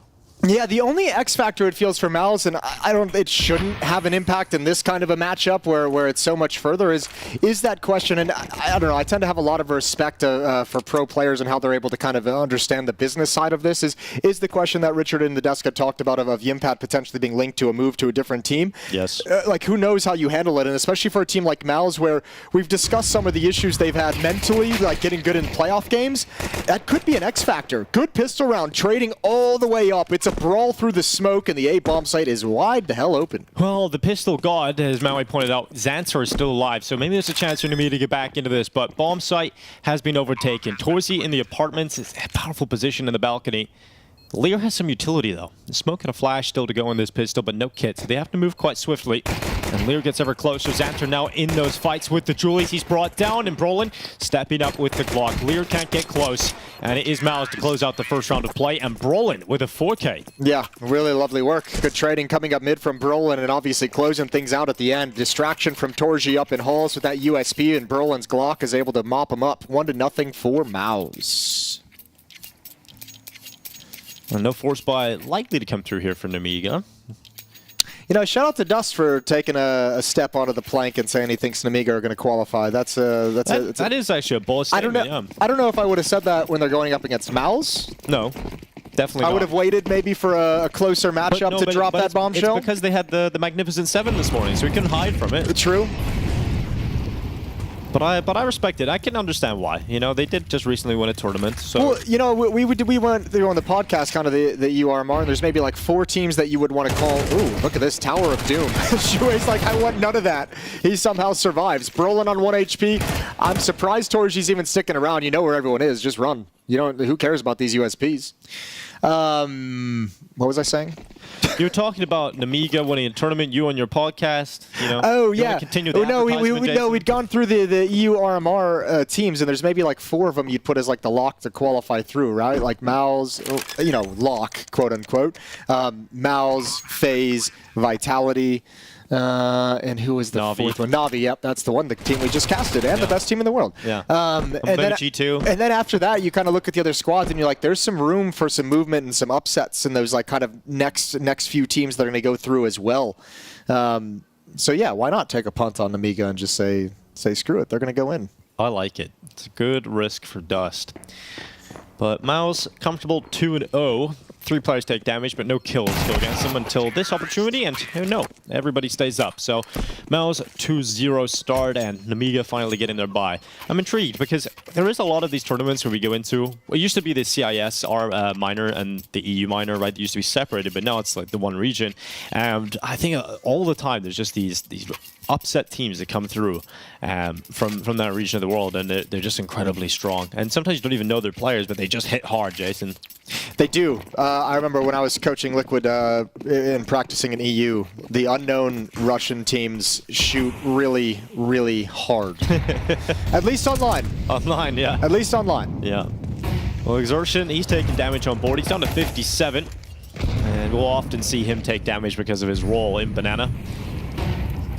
It's going to be challenging against Lear today.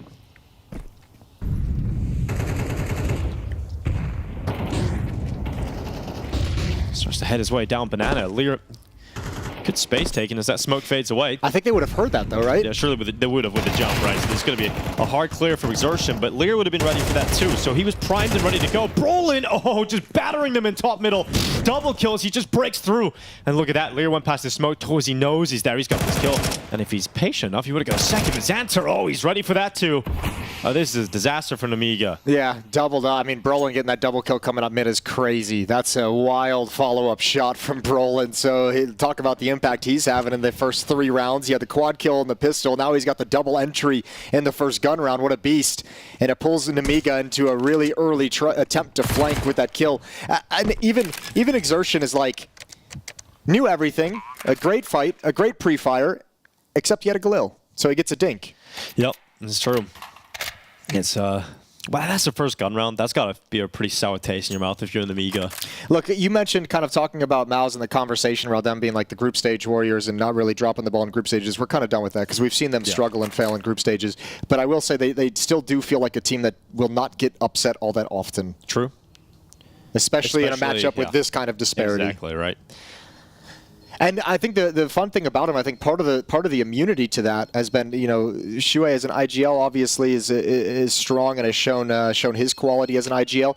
But Torji and Exertion, your AWPer and your entry fragger, both very vocal within this team. We see them constantly talking, constantly coming up with solutions to problem, constantly coming up with plays they want to make. And you have those 2 players on the team. Those are 2 very, very important players to have vocal and kind of coordinating exactly what they want or exactly what kind of a play they envision based off what they've seen on the map. So I think there's some very cool pieces in that sense in terms of, you know, not directly gameplay related, but in terms of how this team is organized with who's calling the shots.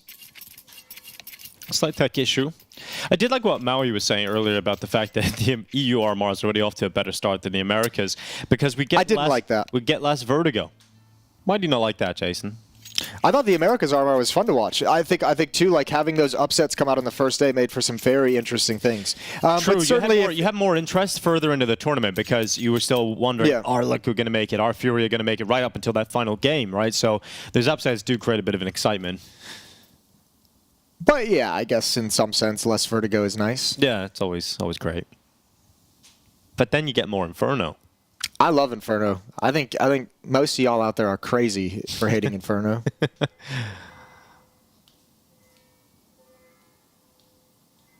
You know what's funny about that though? I was thinking about this. I was like, because we saw those stats of how much Vertigo was played in the Americas RMR and how many teams are more willing to play it over in that region.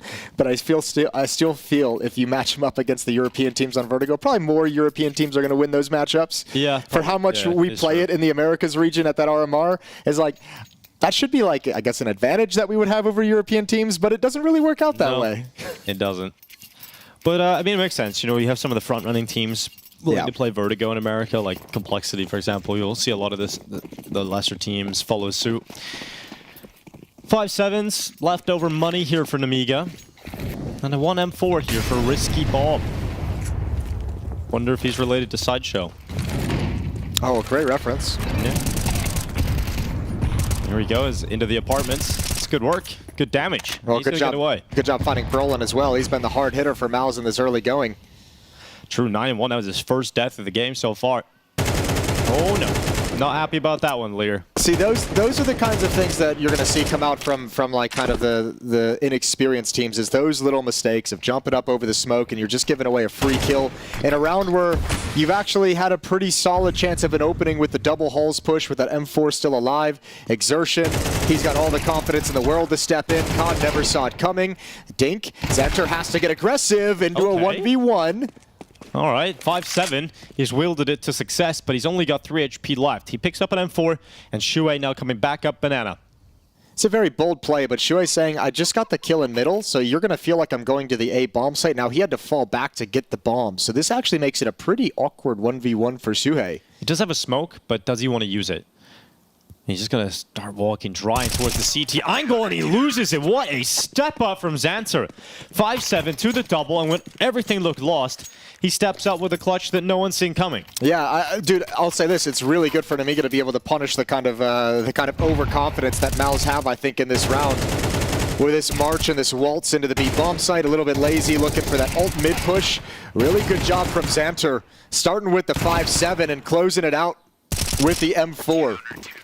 I think Shuei on some level believed that B bomb site was just going to be wide open. Yeah, he thought he definitely forced the rotation, but I like the reposition from Xanter, 2 out towards CT. Because even if he did go A, he was able to get there faster than if he had stayed committed to the B bomb site.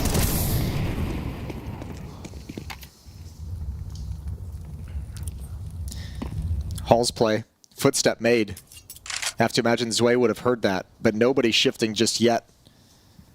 And Exertion doesn't have to put himself in danger. They're just going to pop out. Here's the flashbang, single flashbang. No defense here. It's all the way back in library, and Yimfat's got a good trade. Oh, Zwei. Oh, from the darkness. What is that? A triple out of absolutely nothing. Zwei just wrecks them on the attack out. Mouz thought the amount of players that they had flooding through balcony would be enough to overwhelm the defense, but Zwei decides no. And there's that individual skill you could expect from this squad. Little moments like that. Individual skill, and maybe Mouz falling asleep at the wheel a little bit to not trade that kill a little bit easier. You'd expect that to come out. So Torji's going to give this the old-fashioned college try. Nuh-uh. I take it back. Nuh-uh. He's going to give it the old-fashioned college skipping class. The save. Not bad from Torji to save the AWP, but what a round. And if you're Mouz, like, I think, you know, you're not thinking of it in this context, but you've now given Nemiga a couple rounds of confidence, right? Between the clutch in the previous round with Xanter, and now Zwei here with the triple kill. You're going to start giving these guys some confidence of saying, we can handle what Mouz is bringing to the table. We don't need to be scared of fights. Especially since the last round felt so convincing for Mouz. It looked like it should have just been closed out. Xanter gets a double in that 5-7. Changes that fact, but Mouz had that one in the bag. Could have been a beautiful start for Mouz. This is shades of Rops almost for this angle with a 3K framework. Yeah, it's just like, bro, what was that? Not even like a crazy shots by any stretch, just a triple spray down, and it's like, all right, we take that. Yeah. All right, up in the hands of Torji, not a whole lot around it. Tech9 Deagle, Mac 10's being bought up late in freeze time, so Mouz going for a knockout punch here with the AWP. Very deep smoke from Nemiga, trying to posture like it's going to be an aggressive play, coming right through it. Shuhei sees it's clear, and they're going to hustle. Oh, Mac 10. Oh, what? How has he got away with that? Flying through the sky, headshot up on top of the Shades board. of Vega Squadron. Let's go. Yeah, you got to love that. The Shark's back. And oh, Brolin. Tech9 close to the AWP. The speed at which Mouz have overwhelmed this A defense, it is just something special. That's the dumbest entry I've seen in a long time. Shuhei, you dirty, dirty rat. That is so ridiculous. I would be so mad. That's like a mouse flinging death to take. Like, you just chuck it across the desk at that point. And you're mad, and then you look at the kill feed and you see he's jumping in the air. Yeah. No, you don't even need to look at the kill feed. You know it when that happens. You're just like, oh god. No head armor, and a Mac 10 bullet just heat seeks to his brain. 4-2 for Mouz. And all that confidence, you go back to being a little bit deflated. even Brolin coming in, getting the first kill with the Tech9, but that dink on Risky Bob as well. True. It's Risky Bob's lucky to be alive. Don't show it on the replay. I don't want to see it again. I do. Thank you. No. Timeout for Mouz to talk things over. And I think more than anything, it's probably just a chance for Cyclone to get involved and just say, guys, we can handle this. Even the rounds we've lost, we were in the advantage, and we let it slip away. So everyone just kind of stay calm, stay focused. We need to make sure that we're doing better on the trades. We need to make sure that we're playing smart, making good decisions. No red flags just yet for this Mouz team.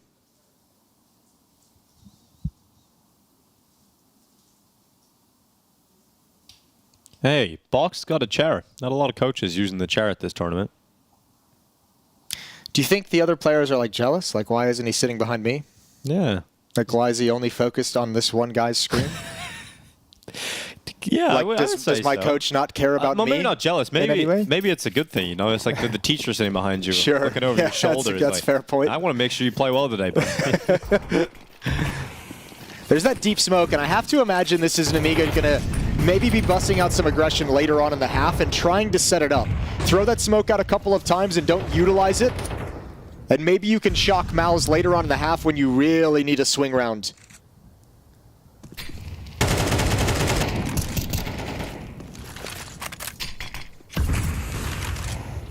Hold on, Torzy through the banana smoke. Takes away Lear, but Exertion goes down in return. So 1-for-1 to kick off this round. And you see Khan's worried about any aggressive maneuver out of Boiler at this top mid smoke. Mouz have been a problem towards this side of the map. They are not going to commit to A just yet. There's so much time left in this round, and Nemiga are going to send 2 players into the apartments. Yimpat waiting at the bottom of the stairway. Oh, looks like there's about to be contact for Yimpat. Oh, 2 players! They line up perfectly! Yimpat gets 2-for-1, and well, not even the one, it was just 2 for free. And now there's commit up towards top middle coming in. It's Risky Bob to follow it long. Yeah, he's listening on the other side of the map. He's listening for the footsteps, and a good bait by Huey, and a really good angle for Torji to just hold and cover his teammate, his in-game leader, as he moves up middle. But yeah, this one's all about Yimpat's double. Just an awkward lineup, and Xanter doesn't even move. He's like, there's no reason for me to leave this perch. How dedicated, how thirsty is Mouz for the hunt? Well, Mouz has snatched the game back. It did feel like, for a moment, Nemiga had some time in the Or sun. had a chance to build some momentum, right? Yeah. Whispers of opportunity silenced by Mouz. And if you're going to cause an upset in such a tough matchup as well, you need to build that momentum when you have that opportunity. So this one might have, I mean, it's still early going. We'll see if they can get an opportunity back. Khan still without a kill. Lear with just 1. Yeah, it's just a lot of issues in terms of the money as well now for Nemiga. True. Because you won those 2 rounds, you don't have any loss bonus like at max. So it's a 2,900 at the moment. I think if you're Nemiga now, drop some pistols over on your player that has all the cash and go for like a small buy. But you want him to keep a decent amount of money as well to drop an AWP. Start getting that AWP out on the board, because Torji's flexing a bit. And this is twice now Mouz have seen that deep smoke, and they've just come right through it. The first time was with Tech9s and Mac 10, so you can kind of understand the risk. Second time was Torji with an AWP just stepping through it. Exertion, the grenade couldn't have been more perfect towards him. He's down to 41 HP. Oh my, but that grenade, that's better. That is much better. Exertion sends 1 back. The foundations of that boost eradicated. Xanter has to just fight on his own. It's a 1-for-1 against Exertion. Under pressure, looking for his first kill of this map so far, and eventually he will get it. That 5-7 blinded, taking Exertion down. He slips in behind the CT smoke as well. He's got an AK-47 now, though. Khan can actually try and do something, and you need to kind of challenge. Round like this, you have a chance of winning it. You're going to be buying in the next round no matter what. See if that AK-47 can create something. And if you don't get that opportunity in the next like 10 seconds, you can actually just save it. Play the money game. But worth taking a risk, I think, when you're this much of an underdog.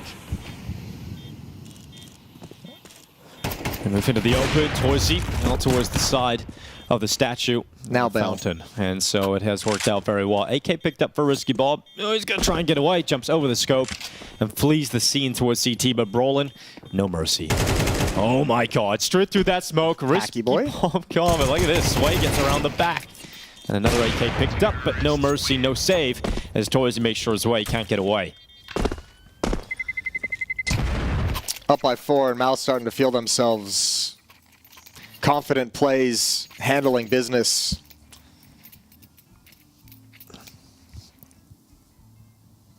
Well, they're back to the buy-in. You mentioned getting the AWP out here for the CT side. Well, they've got it now, so Khan can pick that up. It's had it one time so far.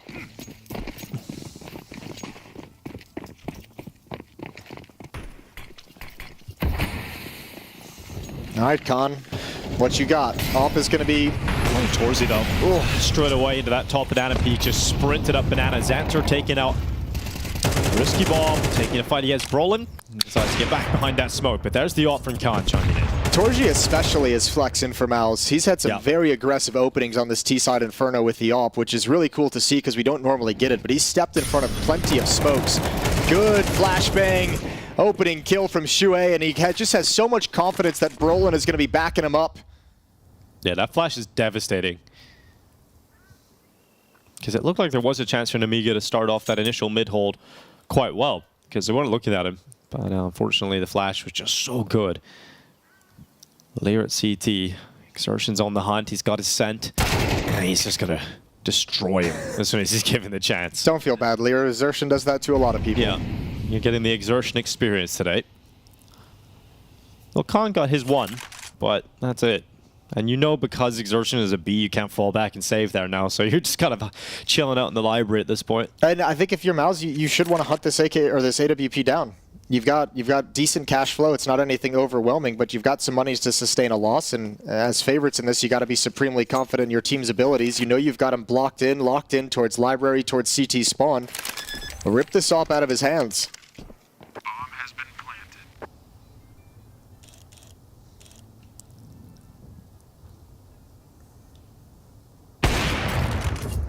There's the escape route opened up for Khan. Really well done. Smoke deployed. Shuhei's close by, but will he expect the lane push? Khan reading everything. Nicely done. In an effort to save this up, and I think now for Mouz, you've lost 2. Do you really want to commit a little bit more? You don't want Torji to lose his op. You might just let Khan have this. Say fair play. He's earned the weapon into the next round. Nice. But they're still coming. Yeah, still coming out short and long. And there would be a last-ditch effort to leap into the bomb site to find him. They know where he is now. Don't do that, don't do that. Oh, he hides in the corner. And, eventually, last second, that AWP is ripped from his fingers. Oh, he had to take the shot. He had to take the shot at the player jumping up on Balk. An awkward one with the movement, and that is rough.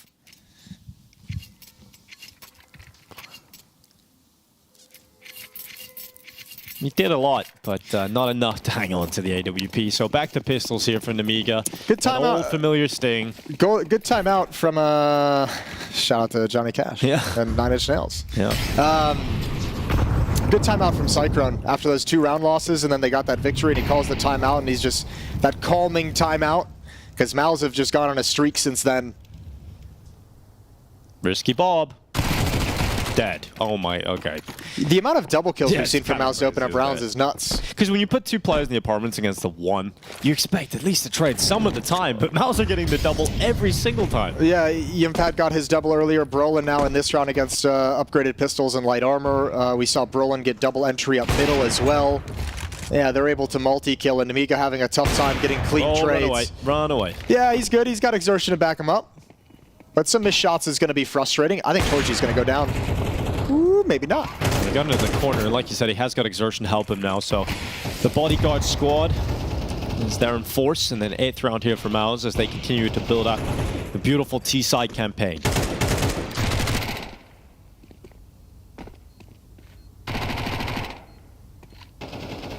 Go get him, Brolin.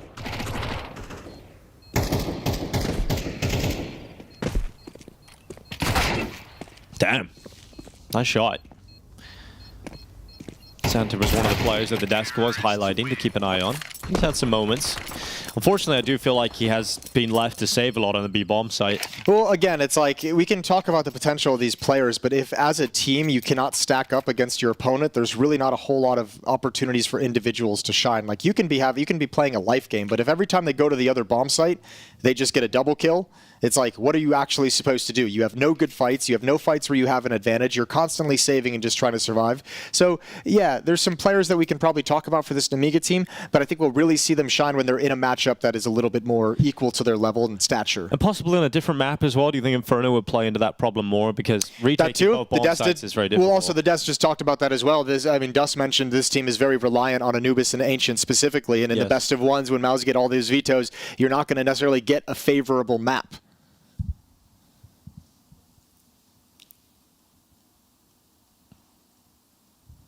Yeah, the coach really not getting all the POVs from his position. That's what I'm saying. He's just chilling.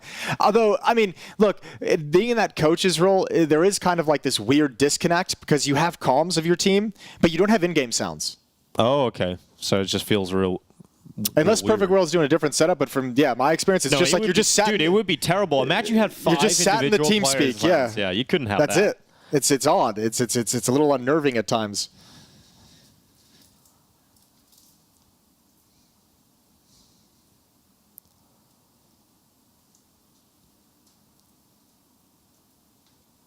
Now, it's certainly one of the teams, as you said earlier, that should be locking themselves in a spot at the Major in Shanghai. The EU teams have a little less time to wait between the Major and the RMRs, whereas the Americas teams, the Asian teams, got to wait a little bit longer now that they've qualified if they're staying in Shanghai. I think it'd be crazy to not stay in Shanghai. Yeah, it would be, wouldn't it? To be honest with you. That would be insanity. Mm-hmm. So you're just gonna get at least all the good practices here, you know. True. I mean, that's what Twist said after Liquid had qualified. Was they had that they stayed in Singapore after the Blast finals, and practice then probably wasn't necessarily ideal. Probably a lot of theory, probably a lot of demo watching, probably a lot of philosophy of how we want to play the game and the changes we want to make. And then they qualify, and then Twist is like, well, now for the next 10 days, all the EU teams are here, so we just get to grind practice against the best team in the world. Right after we've qualified. Taking a nap. You know? Yeah. He's had a hard day, a hard morning. I mean, I don't blame him. You know, that jet lag Jason's probably hitting hard for a few people. I could go for a nap, not gonna lie to you. Flying east it sucks, Jason. Like, I feel bad for you. I really feel bad for you. Every time I come from South America or North America back to Europe, it takes me a good while to get back to feeling like a human being again. I used to be a lot better at it back in the day. Something's changed. It's called age, Jason. We all watched that old Mike Tyson fight. It doesn't help anybody. Oh, that was sad. Yeah, it was very, very, very sad. The whole thing was sad. The whole situation. Yeah, just the whole setup. Yep. Well, we're getting an extended tech delay. It looked like one of the Nemiga players was having some issues that's getting sorted out for the moment. So Mouz just gets to chill. I think I don't even think necessarily Shui's calling a whole lot of stuff. He's probably just calling an opening defaults with various ideas, with maybe a loose concept of how to play the mid or late round, and then a lot of it I think is just going to be Mouz kind of pugging isn't the right word, but you are just kind of improvising based off what you see. Hey, I'm going to run through the top mid smoke, fly with a MAC-10. Yeah, I heard this footstep here. They threw 2 nades here. This is the play I want. Just kind of you're kind of not pugging as a team, but maybe kind of pugging as a 2-man group, and you're part of the map in terms of just kind of playing it by what's in front of you. The buddy system. Yeah. Someone's always left out of the buddy system. Ooh, I saw a thumbs up. We're good to go. Oh, nice. Hell yeah. Let's go. Look at that pepper. 8-2. 2 rounds left this first half. Nemiga. Chicken lover. Well, we had one event where there was a chicken lover in the crowd. Shout out to you if you're watching, because we do miss you. Oh, yeah. Give Jason a lot of laughs. It did. He was a big fan of chickens. We made him his own van. Here we go. 2 rounds left this half. Nemiga looking to claw it back. It's needless to say, if they don't win these 2 rounds, it's over. So really important stuff to be going on these last 2 rounds for Nemiga. So good luck. Off you go.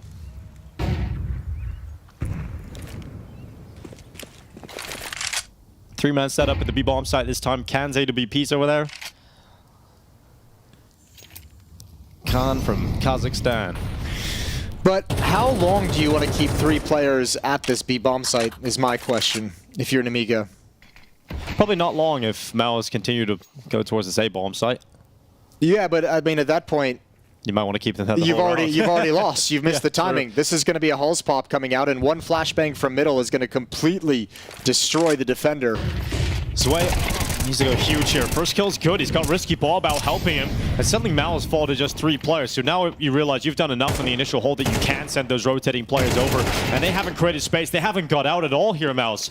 Shui falls in the apartments. Bomb is now loose.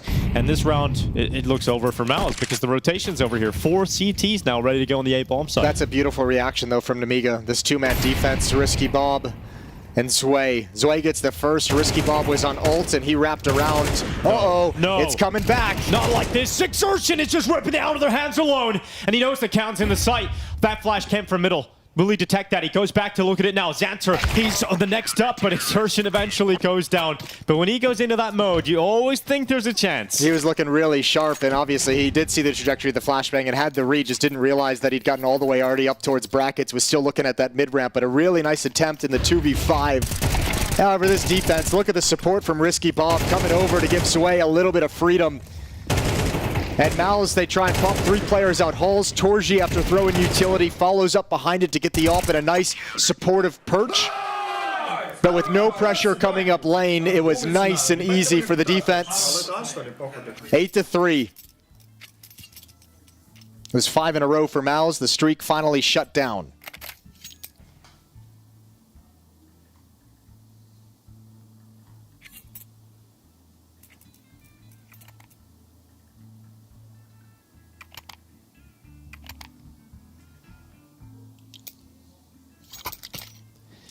Mouz still have a really good buy into this last round of the first half, though.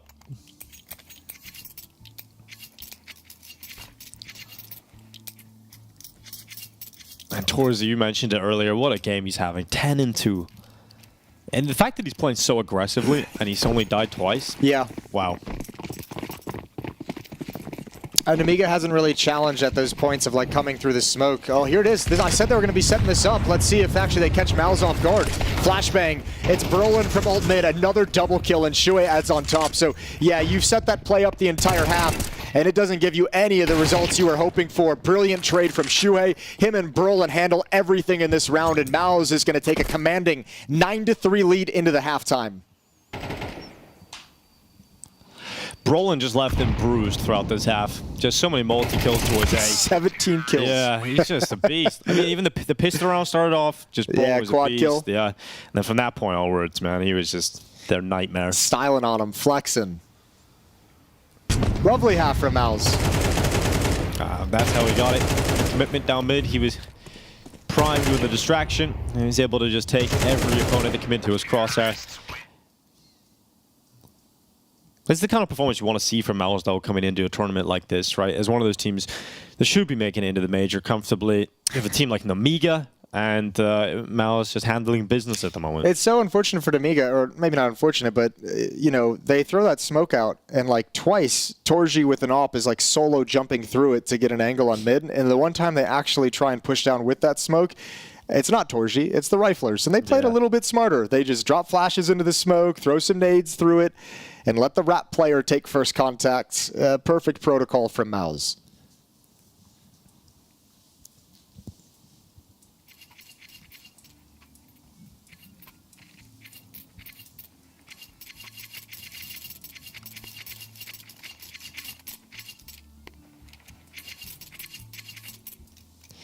Xanter give it a P250 into this pistol.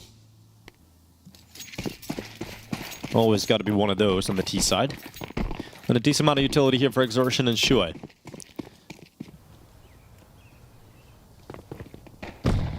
Impact just jump spotting into second mid. He's been spotted, but senses a lot of presence with bullets smashing open the windows. You know, just wait if they come into the bedroom. Impact's ready to strike from the bottom of Boiler.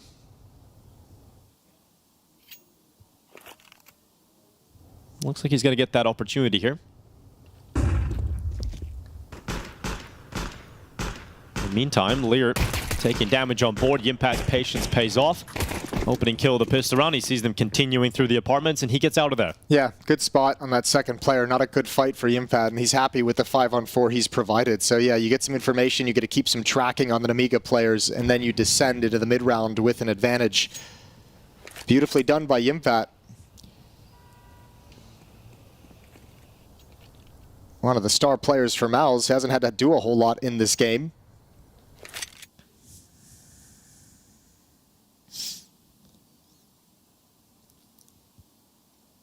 Shuhei's going to be in the cubby on Rap side. Can peek out at a timing. There's no Molotovs to clear him whatsoever. Now, he's got no support from Library or Long. He's just kind of alone. He can get hard cleared. Oh, center. What a shot on the P250. The spin on Shuhei is beautiful. Now, 20 seconds left. Very limited time. Torzi with a clean shot on that P2000. He's just waiting within the bomb side. It was actually a double from Torzi in the end, and then Yimpat just lands a blinder. So, yeah, feeling the wrath of just the individual power of these Mouz players. Honestly, getting a bomb plant out of that situation's not the worst for Nemiga. No, not at all. Yeah, they'll be happy about that one at the very least, but obviously the scoreline just shows that this ain't even close to being a close affair, and a bomb plant just not enough. They need the win. But yeah, these kills from Torji inside the bomb site are filthy. Beautiful first shot, and then blinded. I didn't even see that second kill come out in the actual. I was like, did he miss that? I was like, yeah, I thought it was the flash. The player's missing from my vision. Yeah, the player's missing from my screen, but I can't actually tell if he got that kill. Yeah, the flash made it hard to tell. Oh my god, that's just filth from Torzi. Starting to get to the end of the road now from Nemiga. 3 Galils, Risky Bob, Xanter, and Zwei getting to wield those. Tech 9, Mac 10 for Lear and Cad. Does Shuhei know Jimmy just played this position in the last round? Ooh, almost gets one. Dink. Gonna back away. That leaves him susceptible to the Mac 10s marching up, and now Torji has taken a lot of attention, which allows Yimpat to step up and have some impact. Yep. And Exertion already getting aggressive on Banana, which is gonna catch them off on timings, and Mouz, you can tell, just so confident. Nemiga is just hoping they can play like a standard round and deal with some protocols and move into the bomb site, and they're getting pushed from Banana, getting peeked by Jimmy. Oof, all over. 11-3. And Mouz looking like they're just going to sweep this one up and move on to the next game. As they should, really.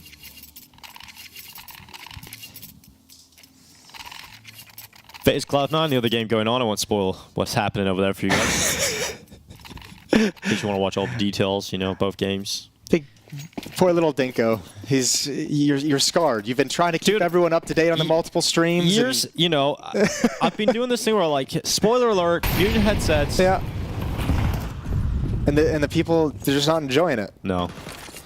So there is another game. That's all I'm giving you. 11-3 scoreline. Lear now up towards top mid. Yimpat's out to the right side. Torch is about to be unleashed. And he goes around the corner. It's a double opener here for Mouz as they look to grab map point. Yeah, got to be frustrating for Nemiga. You don't even get to play the mid round. You're already down 2 players. So swap out to the Galil instead of an SMG. Shuhei can get activated with his own MP9. He can be very aggressive if he chooses to. Smoke is probably going to dissuade him, but maybe a flashbang comes. Nope, he's just going to walk on through. All right.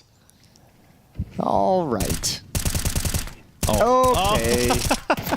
There's nothing you can do. You walk behind a smoke, you're just getting dinked. Now Exertion's coming up on the mid flank. 12-3 in the next few seconds. Yimpat and Pit. A lot of damage done eventually. All the essential kills come in. Mouz lose 2 players, but grab 12 rounds. And with no bomb plant, it doesn't tip them over the edge, so you don't get that real solid buy. You can get the AKs out for this final round. They'll go for a timeout, but they're going to have Galil's, Mac 10s, Tech 9s. Torji's living the dream. He's just great first half. He's just been adding a couple here and there. The nice pistol on the second half, but he just hasn't died. He's just 3 deaths, dude. Yeah, I'm just going to hang out. This is fun. Kind of the dream start. Equated to the scoreboard. If Torji dies, Nemiga wins the round. That's true. You cracked the code. Well, Coach gives his rallying cries from the chair. His last one. Yeah. Better be one hell of a speech. To one player. This better be like Independence Day levels of speech. Or Mighty Ducks. Ooh, Mighty Ducks is not a bad shout.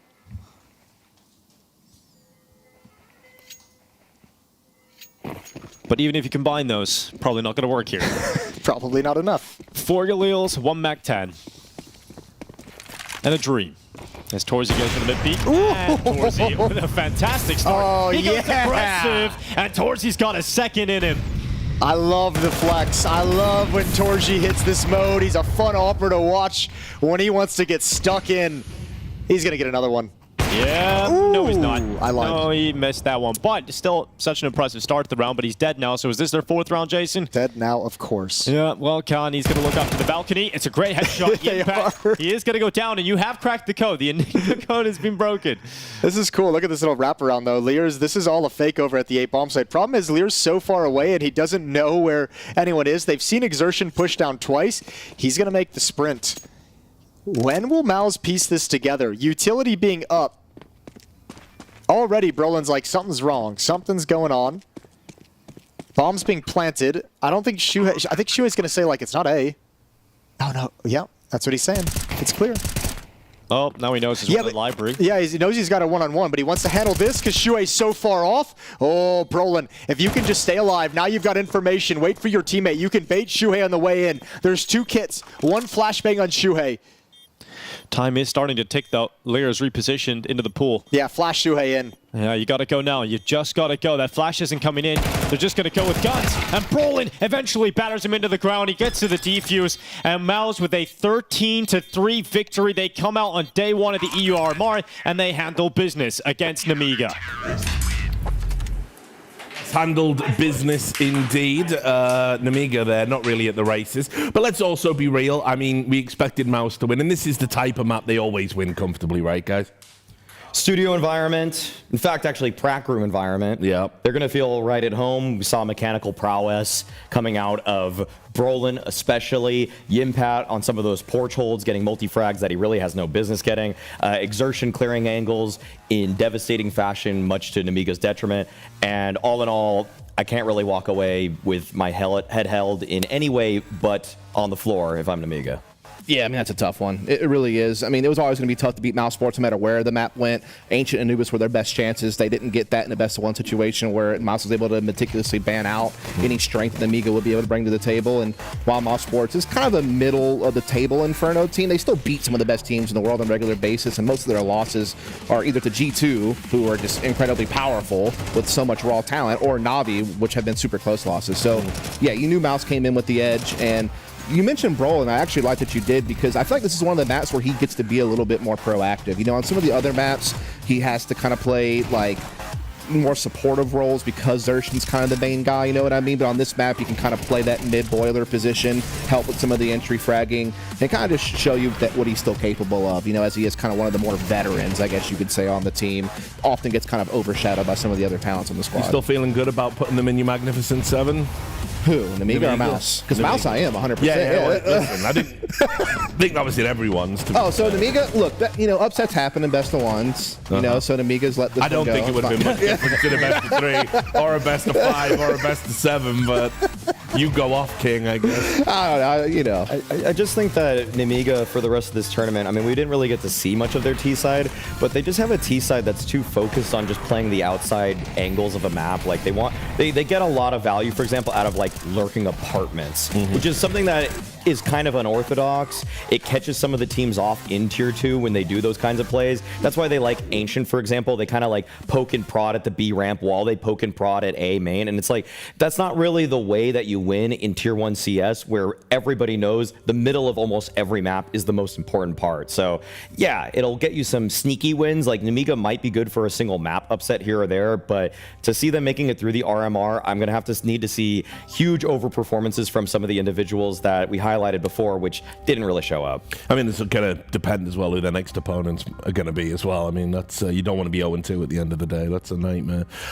Just to wax lyrical a bit more about Mouz, I mean, we touched upon it very briefly at the start of the show about, you know, are they actually in the running for a tournament of this stature? And so I guess we should talk about that a little bit more. Are they genuine contenders? Are they up there, or are they a bit of a mirage? Yeah, I mean, I think if you're talking about the major as a whole, I think it's very obvious that Navi and Vitality are the two favorites coming into this tournament. G2 is a team that could simultaneously win the whole thing or not even make playoffs, depending on like what crazy stuff happens in their games. And then I do think that Mouz Sports would probably have to be like third in line, I think. Like you might say G2 third in line, but I certainly think they're up there. Like I definitely think they will at least make a semifinals appearance, and I think they could win because they're progressively have gotten better at bigger tournaments. Like, yes, it is true earlier in the year, the big stage, the bright lights, it haunted them. But after seeing what they did at Rio and Cologne, I kind of have some hopes that they're making that progress. Between Navi and G2, I don't really see a place for Mouz to be punching into the grand finals even. You're going to have to meet one of those guys on one side of the bracket. So a semifinals finish for Mouz would probably be more or less expected or hopeful for them. But the reality is I feel like they're going to make it deep. I think that they're going to make it to the playoffs. If they're playing in this kind of environment where they're just sitting in a prac room, they're definitely making it through the RMR. If they continue to play in this kind of environment, and I feel like it's a weird topic because it's not something we usually have to bring up at these kinds of events, because usually you have that studio environment. You're either facing your opponent or you're sitting next to them and you can hear them roaring. But in this kind of environment, you're in a hotel room, which practically feels like you're playing at home. And that's where Mouz does their best work. They will just farm a group stage like this. And that's why it's like a team like FaZe is a little bit worrying. Are they going to make it deep enough to be a threat to Mouz when the higher pressure hits, where usually that's where FaZe becomes Mouz's kryptonite? But I honestly don't think that FaZe can rely on experience or just stage presence if you're not going to reach that point in the tournament, because as it stands right now, like, they're just playing in rooms. Yeah. I mean, any final thoughts to add before we go to break? No, not at all. I mean, I think he's hit it pretty spot on. It's just I have some hope just based on how much talent they have, how strategically sound that they are, and the progress that they have made at Tier 1 events over the last few months. There is an outside shot. Would I call them a favorite? Absolutely not. I think semifinals is probably the right peak, but if they get the right bracket draw, I could see them maybe making the grand final. I don't know. All right. Okay. Well, as always, guys, thanks for your thoughts. We're going to take a quick break. When we come back, we're going to play a game and see if Saw can punish the sinners. We'll see you in a moment. She said she loves you. But she can't love me. But I love you.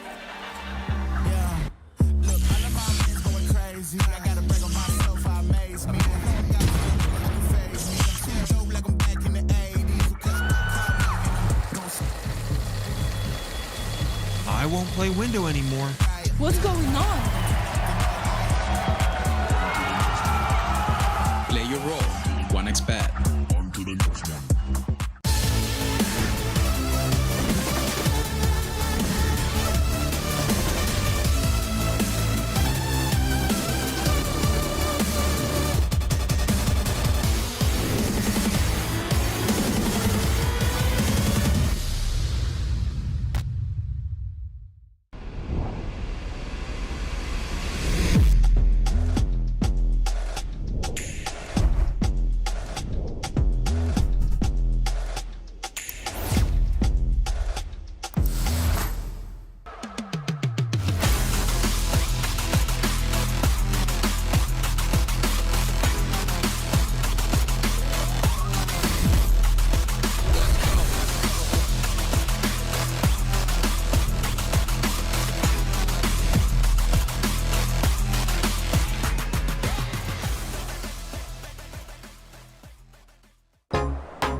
Yeah, welcome back. As I said, it is time for Saw versus Sinners. I will check in with our resident experts, Maui Snake, Dust Murray. Let's do it. Let's talk about Saw. They're one of those teams that they emerged quite recently as being like good for a few upsets here and there. People really got behind the narrative, wanted them to have this sustained success, particularly for like veterans like Muteris and people who've been around for a while. Where are they at currently? They're in an awkward position, much to their own detriment. Okay. Because Barry is no longer with them. Much of the success of Saw coincided with him joining a roster that seemingly plateaued in Tier 2. Now, we're not even going to see his picture. It is Golden who is in the stead of Barry. And really, just think about for a second, what has Golden done to merit a coaching spot on a team that has shown playoff potential in recent memory? He was on a toiling eyeballers lineup that accomplished really nothing for the past 2 years. And so for him to now be coming in, I'm in a position right now to think that even though there are some good pieces on Saw who could maybe sneak in to that major spot, I don't really have confidence in the future of this lineup. Interesting. What do you think? I mean, here's the thing, Rich. Like, I never really had much faith in Saul, period. Like, forget the coaching change, forget losing Aradose, who's one of their best star players, forget all that. Outside of that Cologne top 4 finish, which was magical, they beat G2, they beat Mongols, they beat FaZe, they, had a very good run there at a very, prestigious tournament. Let's be real. Yeah, but amazing. What have they done outside of that? Like, the last season of EPL they played, they didn't do that great. You don't really see them doing a whole lot of other things.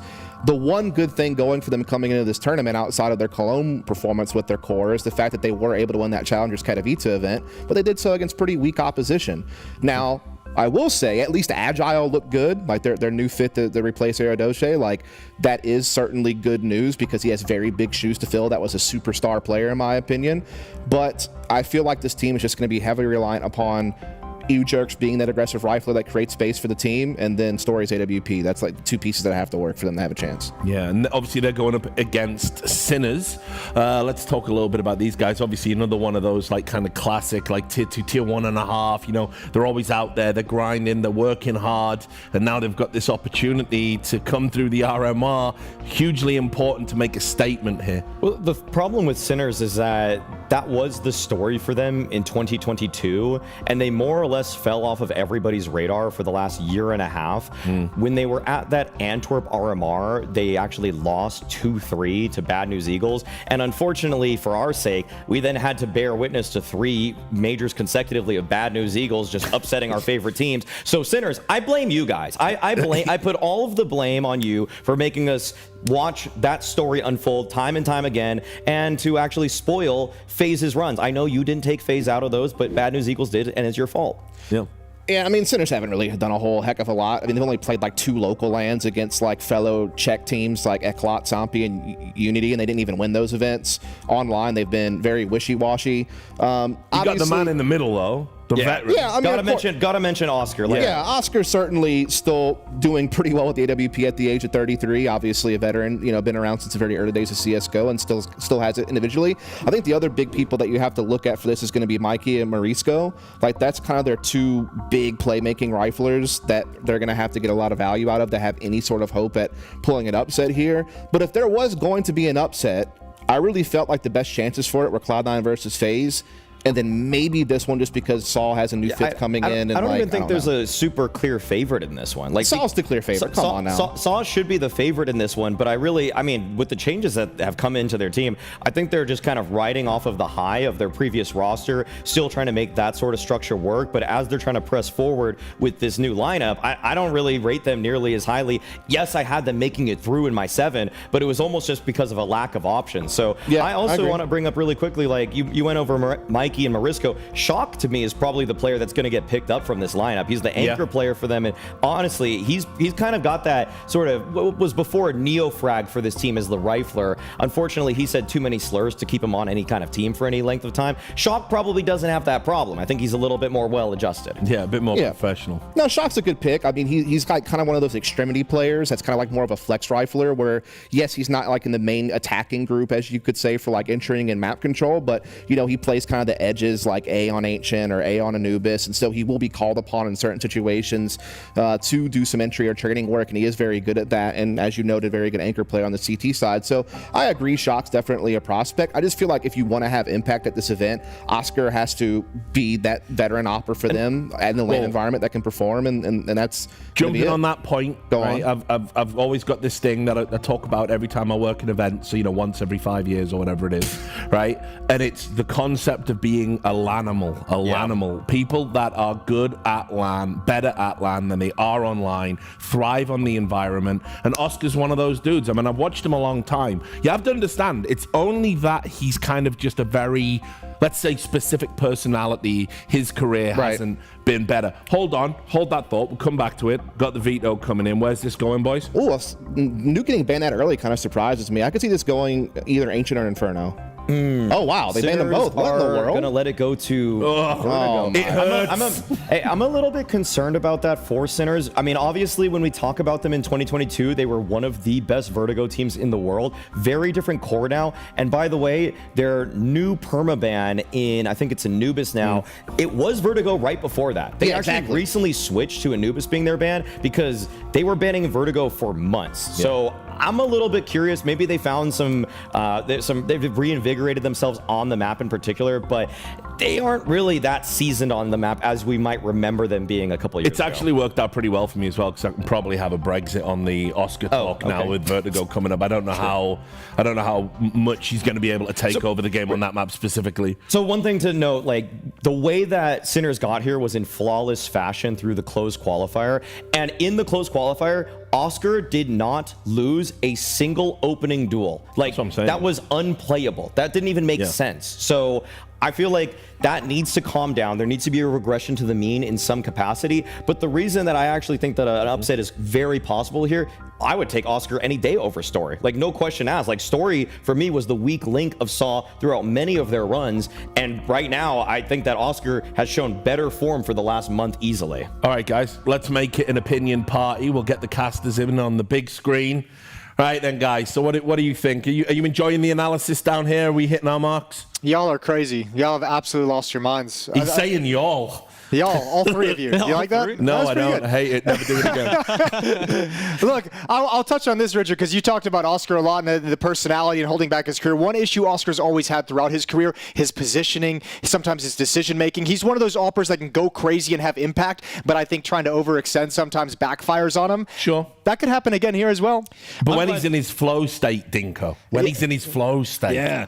I mean, literally, Maui, I'm glad you brought it up about the RMR qualifiers, because the whole community was kind of losing their minds about how good Oscar was playing. It's like, how is he doing this in a new game again? Like, he does have that ceiling at least. Y'all got to put some respect on Saw's name. They're going to dominate. I was. What do you mean? I was the Saw promoter in this table. Was he? Yeah, yes, he did. He did say Saw is the clear favorite. That y'all was just for Maui. My ass at school a bunch of times at Trick Shot the other day, but I thought we could come to some type of reasonable relationship.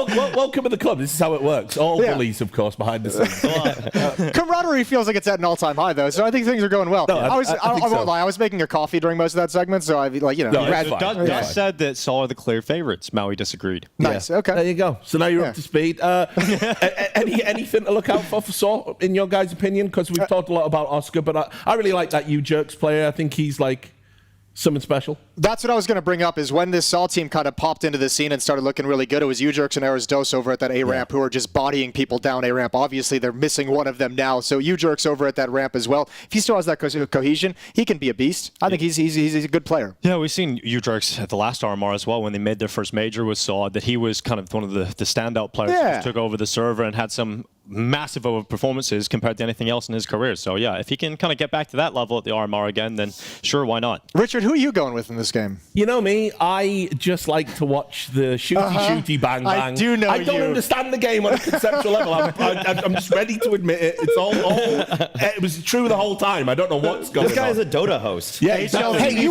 were an analyst before both of us. I know, which is frightening. That's how low the bar was back in the day. That's when I knew I could get into my it. day, they were like, hey, you can analyze, can't you? Like, don't even know how to load a demo. Let's go. You inspired me, Rich. Yeah, because I knew I could do better. The bar was so low slow at the time. You just had to be able to string words together, Listen. and Richard excels at that. And then I was like, you know what? Now I'll just move sideways into hosting and extend the career for over a decade. Just like an IGL. Yeah, yeah, exactly. The IGL of the dust. Right, well, I've enjoyed it. I've enjoyed the four-way analysis. I'm gonna let you guys take over and set up ready for the game. So let's take it away, guys. Sinners and Saw. Thank you, guys. Yeah, that was great. I mean, I agree with Maui in terms of I think Saw are just kind of living off of their old reputation now. Like that, I think the Challenger event when they went to Katowice, I think that was pretty impressive. The results that they got there, I didn't expect it. I thought they were going to have a big drop-off when you lose Barry, when you lose Erasdos. I thought that was it. I thought Saw were done, but they still showed some life in them. I just don't know if they're going to be able to continue it into another event. I have some confidence in Golden as a coach, to be completely frank with you. And you know what? I'll say this as well. I think even if you do want to believe that Saw is living off some of the potential and excitement of the previous roster, I think that's entirely fair. They only changed one player, right? It's not like and the coach, but it's not like this is a completely different team. It's not like everything has changed for this squad. So yeah, live off that a little bit, because you know what? We do the same thing with every other team when they make a player change or a coaching change. We still kind of look at their past results of what those 4 players have done and say, look at where this can go. And obviously after that roster change happened, they went directly into an event and won it and lifted the trophy and won the championship on LAN. So look, there's some positives from Saw that I think you can't look past. And I think for Sinners on the other side of things, let's see what they can do. Let's see if some of those online results actually convert to LAN. Let's see if Oscar is going to be a beast in the opening again. Let's see if he can look. Oscar back in the day when he was in Mouz back in 2017, 2018. This is his 5th major. I think the deepest he's been is the quarterfinals. He was obviously a huge impact opper. He was a very good clutch opper as well. He was one of the best clutch oppers we had, but I still think his positioning sometimes can backfire on him. And I'm interested to see if Saul's going to be able to take advantage of that.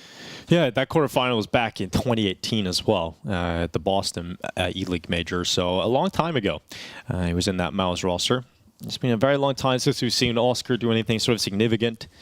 Hopefully today he can show some of that form in CS2. Sinners on the T side, Saw starting on the CT side. We can see Matiris and Story pick up Joel Berettis. One flash in the hands of Roman. Tech 9 for Oscar. This is like deja vu. We were in this studio at the previous major watching Saw qualify and all the excitement, all the happiness out of them. It's taken so long. The story of those guys battling through CSGO and never being able to do it. Oh, the counter push. There's Story and only 1. Oh, no. Probably should have ended up with a lot more than that. Just 1 kill on the Joel Berettis while opponents are standing in front of him blind. Really did not make the most of that. Now, Agile left alone 1v3.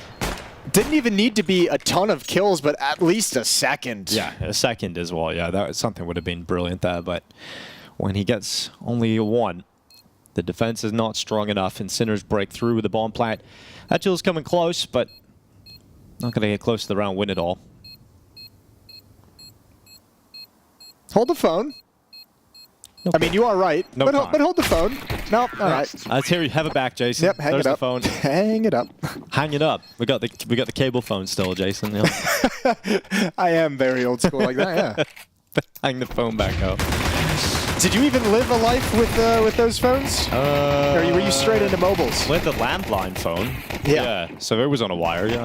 Okay. For a while, and then it became wireless as well. Beautiful.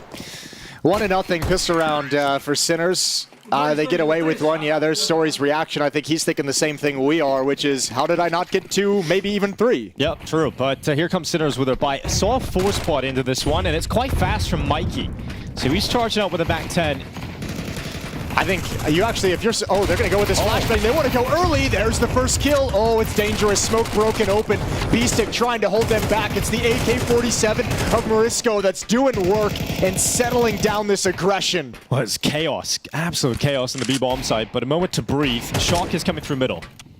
So round CT spawn. Oh, probably could have ended it there and now, but just not accurate on the first opportunity. They swing it towards him, and Mutiras actually drops him on that MP9.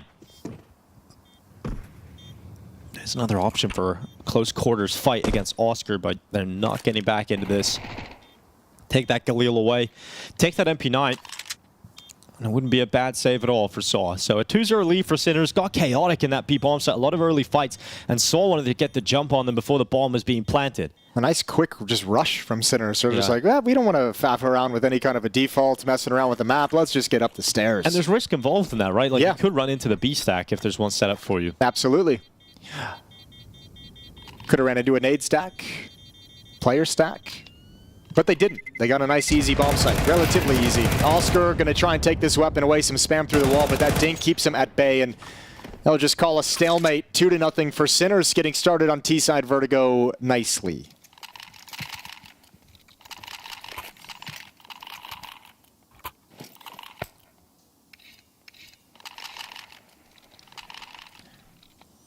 They'll at least keep something to play with in this round for Saw. Can obviously be potent with the D-Eagle, MP9, and Galil combo, but Sinners and the best opportunity to get 3 rounds up early. Interesting what Maui was saying, because when you listen back, when you watch them back years ago, Sinners were the Vertigo squad. Like, this was the one map they could play really well at a world-class level. They could beat the top teams in the world on it. Kind of was their only map, though. It was like a one-trick pony. And now it's a little different. They're actually banning it, as he was saying, quite consistently. So, intrigued to see what their style looks like today. They've lost a player early, though, with that Deagle bringing Oscar down. Story bangs him out, trying to get it back for the pistol. And Roman boosted up, searching at the moment. He's going to look for a timing to poke his head up. Oh. The Empire's fallen. And Beastic moving in towards the site. Nate's landed on top of him. And that trade comes in quite quickly. There's a flank from Story, though. Oh, and that kill's great. Might be able to slow things down just enough if you tag up just a little bit. Mikey gonna plant that bomb, but Story coming in and Saw's letting him play. Oh, down below. On top of that Xbox's Story to fall to the Galil of Shock. And 2Ts now walking their way down that catwalk, but Mutirus catches Mikey walking backwards. Now Morisco and Shock 2v2 to close this, and look at the angle from Morisco. Makes it an easy double kill in the end, and it is a 3-0 lead for Sinners. I think Story's really wishing he didn't jump up on those sandbags. If he's not jumping up there, he might have an easier time cleaning up that kill coming up above him, because they didn't expect that flank whatsoever. Jump up, just put him right in the crosshairs. 3-0. Op is out in the hands of Story. Oscar can get it out as well. He's got 6K. I have to imagine he's going to go for it. Yep, there it is. AWP out. Trying to figure out where the AK is going. Oscar buys to his teammates. They're a little bit late out of spawn there. The T's not really figured out what kind of buy they wanted. Not the biggest deal in the world. It just means Oscar, if he wanted to go for some kind of a fast, aggressive pick, he's not going to have the timing to nab any kind of an angle. Setting up smoke for the moment. Yeah, not a problem for Oscar then if he's doing this. I have to say, I'm actually pretty excited to see what Oscar's got all these years later. I haven't seen too much of the Sinners games recently, and Oscar himself specifically, but he was always such a fun player to watch. And even though I didn't always have the most confidence in him, damn is he an exciting player. Yeah, you just know how high his ceiling is. Here comes the attack in towards the A-bomb site. Oh, fight down Cap. Roman actually wins that despite taking damage. How was he not finished off? Beastic thought he had that kill. Even went back to quick switch to utility, but that moment, that little bit of time allows Story back into the fight, but it's also in the no-scope, and he's up for a clutch, but he can't get away. He can't get around the corner. Mutirus had him pinned, and finally Saul break through to a round victory. I'm glad Mutirus actually swung on that. I know Oscar was very low having been legged, but you give him some space to work with, and I'm telling you, Oscar can create some magical clutches, so good on Mutirus not to give him the room to work with that AWP after the fact.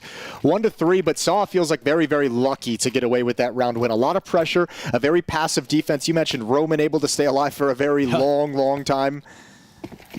Should have died the first time. Definitely should have died the second time. Yeah, we'll see when Saw starts to work up the courage to get aggressive and actually peek down ramp.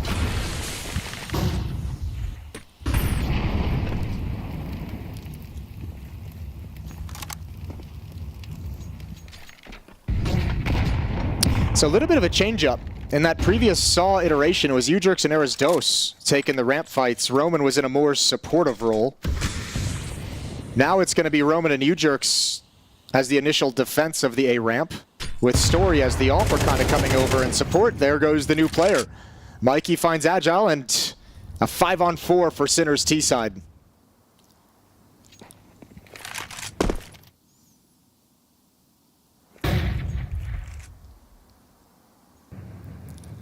Story drifting his op over to watch the heads that'll pop up on the B stairs. Not alone, he's got Materis' rightful support here, relatively close to the generator. And that's the head to pop up. Mikey off the boost.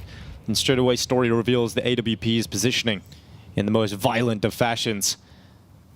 Here comes a peek around that half-wall wood, and it's a peek out again from Story at default. He's just not stopping. Finally, a shot does not connect, and Morisco is going to take that space and move forward, but utility deployed, keeping him alive, and his teammates come in and support. So pretty convincing rounds here from Saw. And that one especially, Story, great work in that B-bomb. His op's starting to have some decent impact as well. A couple rounds now, got a kill or two in the last round with it. Now double kill on this kind of attempt at the B-bomb site for Sinners. So putting some beautiful work in early on in this half to get Saw going. And Sinners is out of money. There was a conversation that Maui brought up saying that the opping department is going to favor Oscar in that fight. You know, he's not going to favor Story in the opping department. Yeah, and I mean, I think for me, you know, Story, I don't want to call him like a... I think Maui mentioned he was sort of a weakness at times for the previous Saw lineup and iteration, which there's some truth to it, but he was also a really impactful piece at times as well. It was the consistency that he was never able to really find, but certainly he can have some very impactful, strong games. The Saw thing is just, it's such an interesting year and such an interesting story around it. No, sorry, no pun intended. But the dropping of Erasdos, the interview that Roman gave, where it's just like, you know, we just wanted to get it done with. You know, there was, you know, some potential for him to go to another team and kind of exploring some options, and just said coming into this major cycle, we didn't see any reason to just wait around and deal with the confusion and have it hanging over our heads through a major cycle and a major run. Just, it was such a sudden, shocking change to the rest of the scene, because it was like, they'd finally started putting together a year where they were reaching some potential, some good early signs earlier on, but then you get that top 4 finish in Cologne, you get them qualifying for their first major, and then one of their strongest pieces is just gone. And then we were talking so much about the Barry effect and bringing him in as the coach, what that's done for the Saw team, the next level it's taking them to, and he exits with Erasdos, and you're wondering, what is happening? Are they going to be able to survive such a seismic move in the squad? Yeah, Barry's got a lot of respect for his knowledge and his ability as a coach, but maybe on the inside, Saw felt like, you know, Barry's given us a lot to get us to the rise up, and we want to get a new coach behind us to take us to the next level after that. Barry's given us a foundation, but not sure if he's the one to take us forward past that foundation. Roman through the smoke as Morisco to go down, and a great start here for Saw. Another opening fight collected in their favor.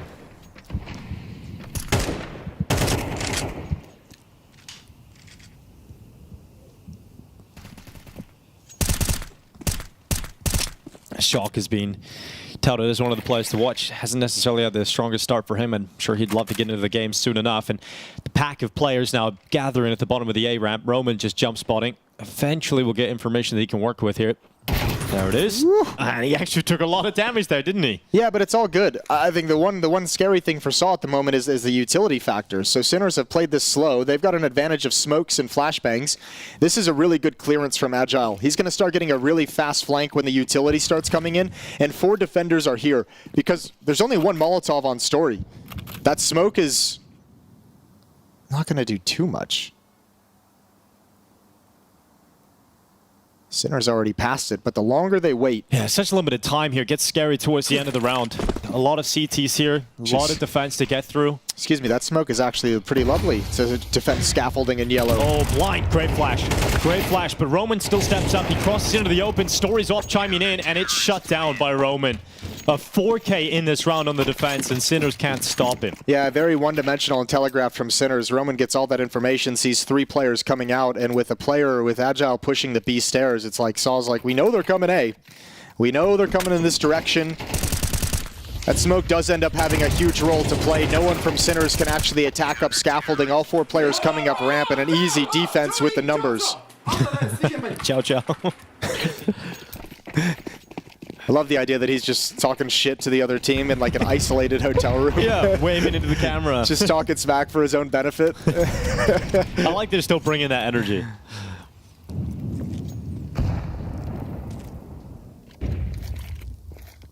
Three Tech-9s, 2 Deagles.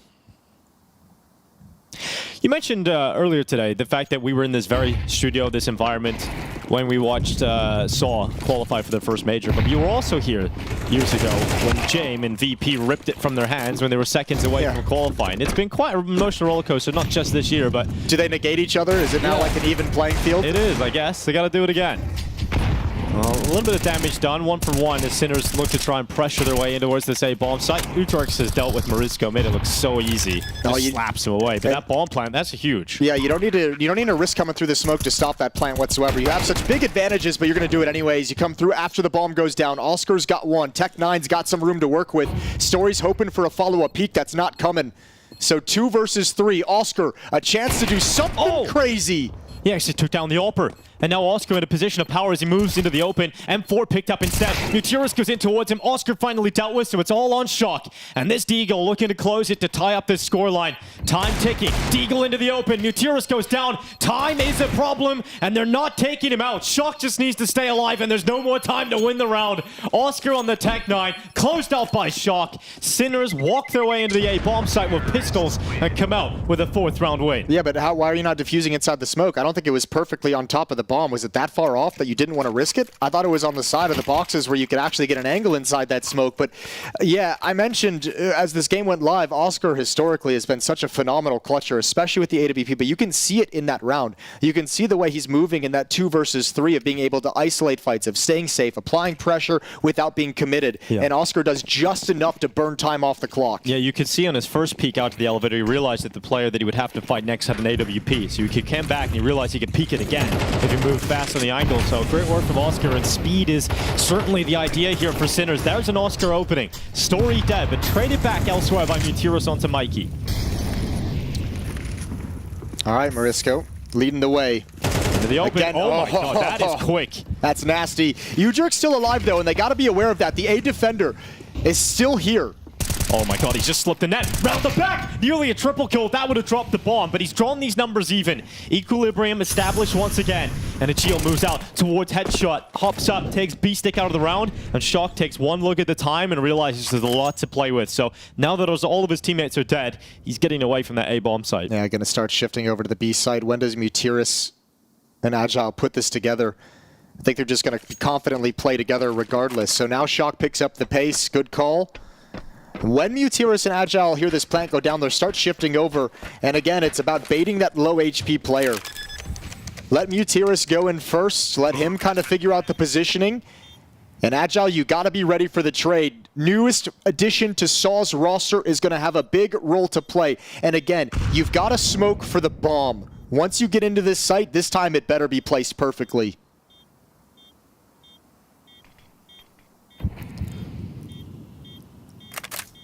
When smoke is in, looks perfect for now. Flash is up.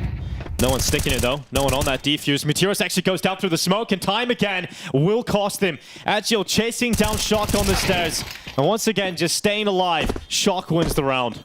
Yeah, and again, it's another situation where it's like, it's nice to go get that kill, but I feel like with that smoke down on the bomb, it's almost like that's your best chance of winning the round with the time that's left on the clock. I understand wanting to hunt down the kill and clean it up, but by dedicating yourself that far forward, you don't have the time for the defuse, so you might as well try and stick it and go for the round win. Sinner's getting away with a very close pair of clutches. Mm-hmm.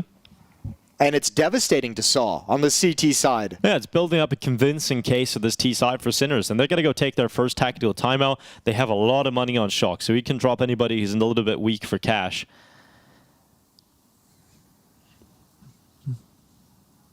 Two rounds, though, where you have the smoke on the bomb and no one wants to stick the defuse. I understand why Mutirus maybe didn't want to, being low HP. Still went down anyway. Yeah. Would have died. His teammate wasn't in a position to Yeah, cover. but you might have been able to... Yeah, I mean, look, I don't want to get too nitpicky into a 2v1 because situation's very different for us having all the information and not having the pressure. But yeah, there were a few different options they could have worked with in that scenario. 5-4 in the favor of Sinners as they've just kind of snatched these last two rounds away. Story's going to get aggressive to try and control B stairs.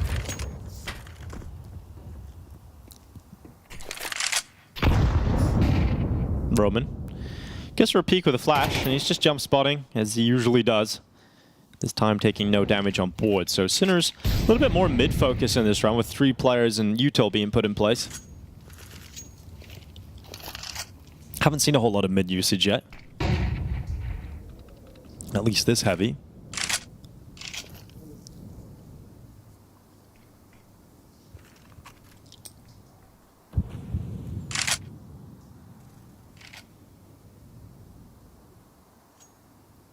Oh, a flash ready to go. Meteorus gonna play from elevators. His own util going out. Great flashbang. Barisco taken out by Beastic. Able to recover his vision in time and shock over the top of construction. Builds up a beautiful round for the Sinners. And Udrix and Roman a long, long way off getting involved in this one. It is 6 now for Sinners. The T side is looking great. Yeah, and I think my biggest criticism at the moment for this SAW defense is I feel like they're giving a lot of respect over to Sinners. There's a lot of free real estate Sinners are able to get on this T side. It's kind of similar to the match we had seen to start the day with Na'Vi playing early on against Fnatic, how you're able to kind of march all the way up towards the end of Halls on Inferno and get kind of real estate for free that allows you to execute whatever tactic or have a good response. Sinners as well, able to kind of slide in towards middle with no one spotting it, able to get aggressive and get a lot of that map. And then when the hit comes, it's so much faster than you expect because you haven't mounted resistance. You haven't tracked them into those positions whatsoever. And we've seen it at the A bomb site as well with passive defense playing way, way deep back in the bomb site in 5-on-5s. I think SAW's got to start working up the courage to be able to fight at those initial choke points or at least have intel that it's coming. I know one of those words. Not a good one, Jason. I don't know. It's a nice sounding word. I'm not going to lie to you. True. It is. It's pretty useful too. 6-4 scoreline. SAW looking to battle back to a tie game. It's going to be tough to do that with what they've got here. And AK in the hands of Udrix is always something. Roman with an M4. But not a whole lot of supporting cast around it. What I'm excited about is Oscar's back on the AWP. Haven't seen too much of that in this half. And that is a great clear from... How does he get a second? That is sick. Went into the open, maybe a little bit too far, but well, hard work is done. Yeah, and now we mentioned him specifically on the desk as a player to look at on Sinners is if anyone's going to get poached off of this team. Shock was one that he was looking at saying he's got some game, and we're starting to see it come to life here on Vertigo. Good double entry to start things off. Yeah, and he's 10-8 now, but he had a really quiet start too. I remember pointing out he was like 1-6 or 1-5 at one point in this game, and so the fact that he's now top of the charts, 10-8, it's been a huge amount of impact over the last few rounds, and he won those 2 close rounds you mentioned where he just needs to stay alive and win the 1v2 or 1v1. So much impact from him. Sinners attacking in towards the B bomb site, smokes up in the middle of the site itself. That'll sever off the information flow to the eyeballs of Agile. And he'll dive down off construction, get close, that smoke blasted open, and it worked out for Agile. He got one, Udrix fought back, and the numbers once again even with 35 seconds left. Yeah, that actually was such that smoke break gave such an advantage over to SAW. Now they're looking for that flank, and Oscar, yep, in this kind of a situation, he can thrive, he can shine. They weren't ready for it, but Roman cannot transfer over. They thought he'd be on the flank as one of the A defenders, catches Oscar off guard, but too much to ask to transfer. Did feel like there was a small chance there, but Beastic stands strong enough. 7-4 scoreline, and the buy has returned to SAW. Last round, you have to remember, it was a couple of save weapons and a few pistols. Now they've actually got a good buy to try and close out with a 5th round. Did start to feel a little worried for Sinners in the first 2 rounds, Jason. I don't know if you agree, but it did feel like the gun rounds were quite solid for SAW. Yeah, look, those back-to-back clutches have just broken SAW. Not only in terms of their economy that they've just now recovered, but just in terms of the momentum of this game and the feeling of this game. Those back-to-back wins have put Sinners in a very lovely position, up 3. Oh. Smoke. Just disappearing for a moment. Udrix gets out the information. Look at this double stack. Oh, players around the corner. Nearly opens up with a double that story, but Beastic able to make sure it's a 1-for-1 trade instead.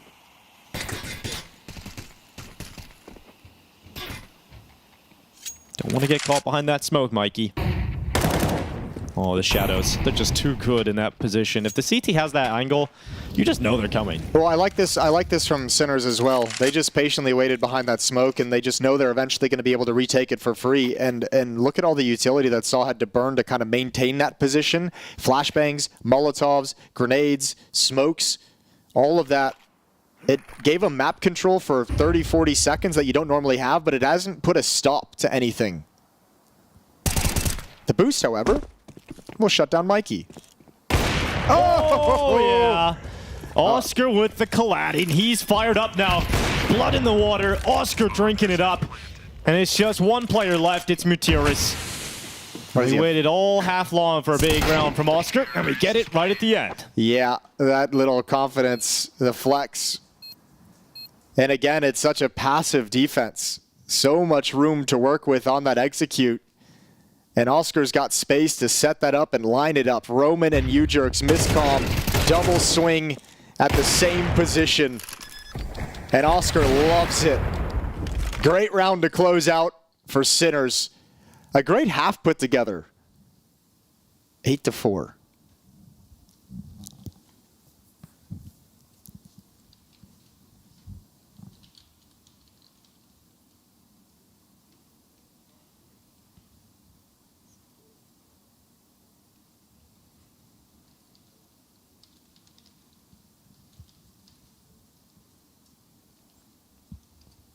Saw got to be disappointed in how that half went. Yeah, I mean, yeah, the first few gun rounds looked great. First few gun rounds are looking good. And then, yeah, the clutches broke them, and Sinners still got game on Vertigo, it would seem.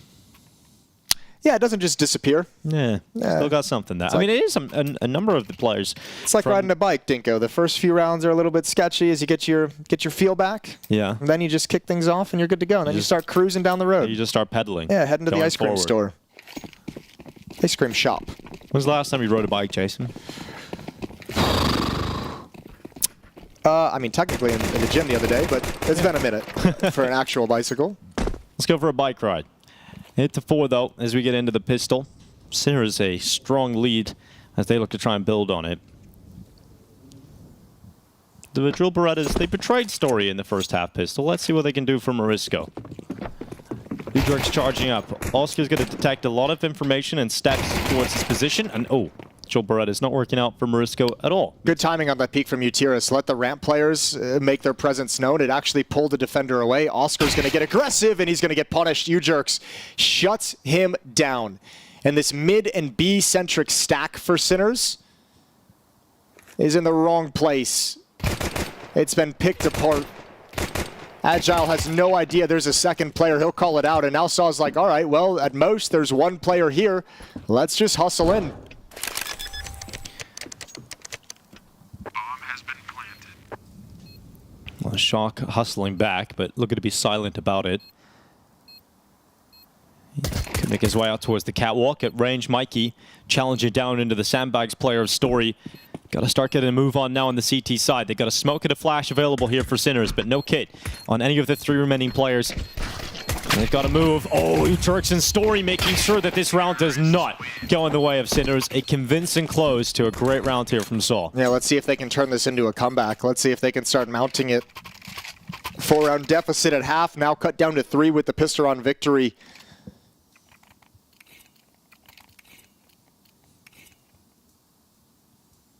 And a chance for them to get to dictate the action, right? Yeah. Choose where to attack, choose what the timing is of when they want to pull the trigger on an execute, on an attack, on an opening play. Sinner's going to full save into this second round. They want the economy going into the third. And a stack in middle. 4 players USPs. Getting a little tower going. Yeah, if you're Saw, you just want to limit the casualties in a round like this. Make sure that you don't have to rebuy much going into the next round. You'd hope you just have to rebuy some utility rather than weapons, especially when you've gone for full rifles, when no one's gone for a MAC-10. 2 Khalils, 3 AK-47s.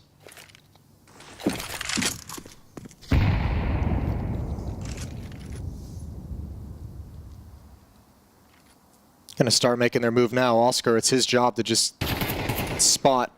He's taking a ton of damage.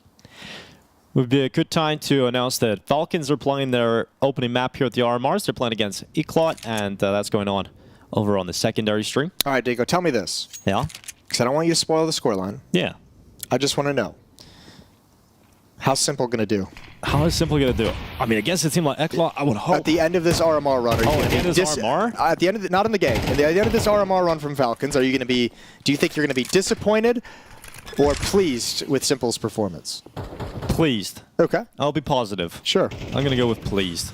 I mean, if your expectations are set a little bit lower as well, you can adjust the dial. Yeah. And then obviously you can get pleased when he's just slightly overperforms that, Jason. If your expectations it's all about your starting point. are low on one of the players considered to be one of the greatest of all time. Lower than, than many would have been. Yeah. I mean, he had some decent games, I think, like, so far. I think it's the rest of the cast around him that sometimes have let them down in some of those games. So he'll get better with every tournament, I would imagine. Yeah, you would imagine. Ujerks Mutiris, comfortable close to the round, making sure that no one has died. And it only has one opportunity for that to change, and Marisco certainly going to take that chance on that dink as well. Woo! That last second dink actually blasts him away with the bomb. That's actually sick. Oh, we didn't get to see him hit. I think that's an infinite. It's very, very dark. Yeah, I think that's a good thing, Jason. It's not past watershed yet. It's only 8:37 a.m. where we are.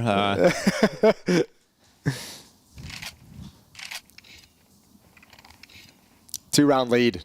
No AWP in the hands of Oscar this time. This CT side is really going to crank up to a new level when Oscar gets that AWP out for the defense. Same with Story, though, on the T side. No AWP for him, as we're still very early on.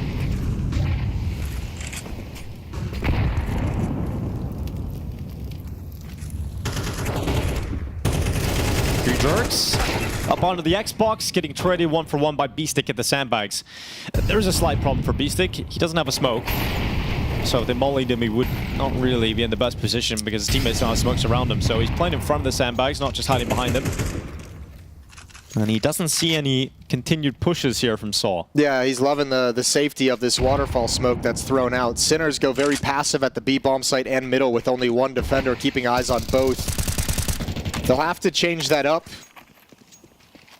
at some point, as Saw's not fully committed forward. So now they're concerned that an adjustment on the map, but this is very loud that they're shifting through elevator back towards middle.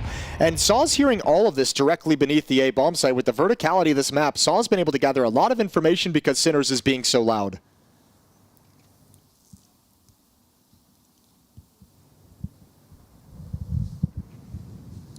Now Saw have gone real quiet, but B-Stick still standing, still fighting, and tucking his head down behind the default box. He would now rely upon his teammates to step up instead, and that's exactly what he's got. B-Stick then comfortable to reappear. Yeah. And just makes the Saw side vanish. Yeah, that round fell very flat for Saw at the finish. And now they have no money. Yeah, money's falling flat too. Yeah, this is gross. Sinner's gonna have a chance for double digits with relative ease. I think Saw have to be really cautious and conservative with their money, and they're gonna take a timeout to talk it over. I mean, there's not going to be a whole lot of great options. Ujerks and Roman at 14 or at 1,800 and 1,400 respectively. This kind of double save territory for those two might prompt them to go for the full buy here.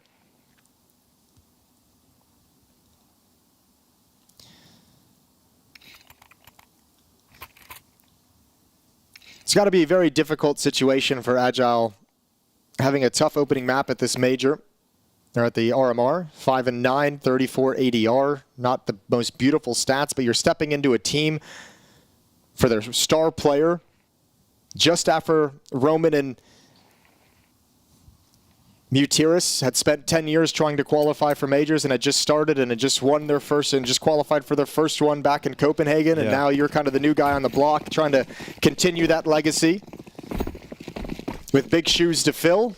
Yeah, massive shoes to fill in that team as well. That's a lot of pressure that you're going to be feeling if you're Agile. Yeah. And that pressure only increases if they lose this opening best of one against a very beatable team.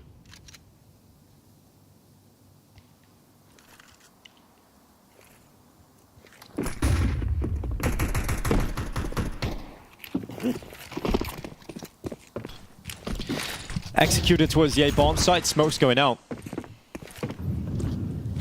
Flash at the ready here from Mutiris, and then they'll go. Leaving some space on that right side, and now B-Stick realizes he's under a lot of pressure coming in from Mutiris down that catwalk, and B-Stick actually went for the fight. He swung into the open, but the rest of his teammates stepping up instead. It's Oscar, Shock, and Marisco with 3 in the blink of an eye. And now with under a minute left, Saw still have not planted that bomb. They've run dry on utility. They need some kills now. And Shock, nearly spun back. But that Geo is stepping up. And he goes over towards the elevator, but it has fallen off now, and it's just Mutiras left on the catwalk. They know where he was last spotted as he took down B-Stick earlier in the round, and he is blasted off the side of the map, and... Still falling, Jason. Still fall. There we go. There we go. That That's what you wanted. Thank you. How'd that feel? Felt good, actually. Yeah. Yeah. The other one was like gifts that end too soon. You ever go to that subreddit? That's pretty funny. Yeah, there's some real interesting ones on there, Jason. Yeah. It's great. Tell us more about your favorite subreddit. I know. Let's go down that road. All right. Well, Glocks and a Deagle for Mutiras. This will be almost a guaranteed 11th round.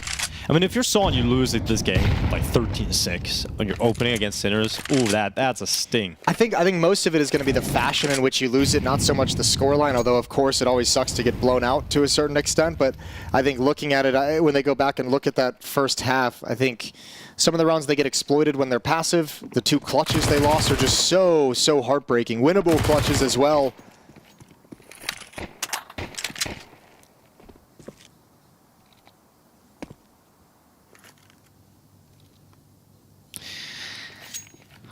That charm just looks ridiculous on that glove. I wasn't going to say anything, but I was thinking the same thing on the pistol. I was like, we don't have to put charms on every single weapon. Yeah, guys, come on. I mean, I was talking to Harry about it, because you obviously picked up his gun in game one day. You were like, this charm is disgusting, Harry. It was distracting me. Yeah, and he said that's a good thing, because you get used to it, because you're using that deagle all the time. But then when someone picks up your deagle, they're distracted. In that millisecond where they're distracted, you can wreck them. Stop. That's his theory behind it. Yeah, well, he's got many theories that others would deem unwise. And some of them you unexpectedly are brilliant, Jason. True. Savant of our times. Although a timeout to try and sort things out here in the dying embers of this map for Saw.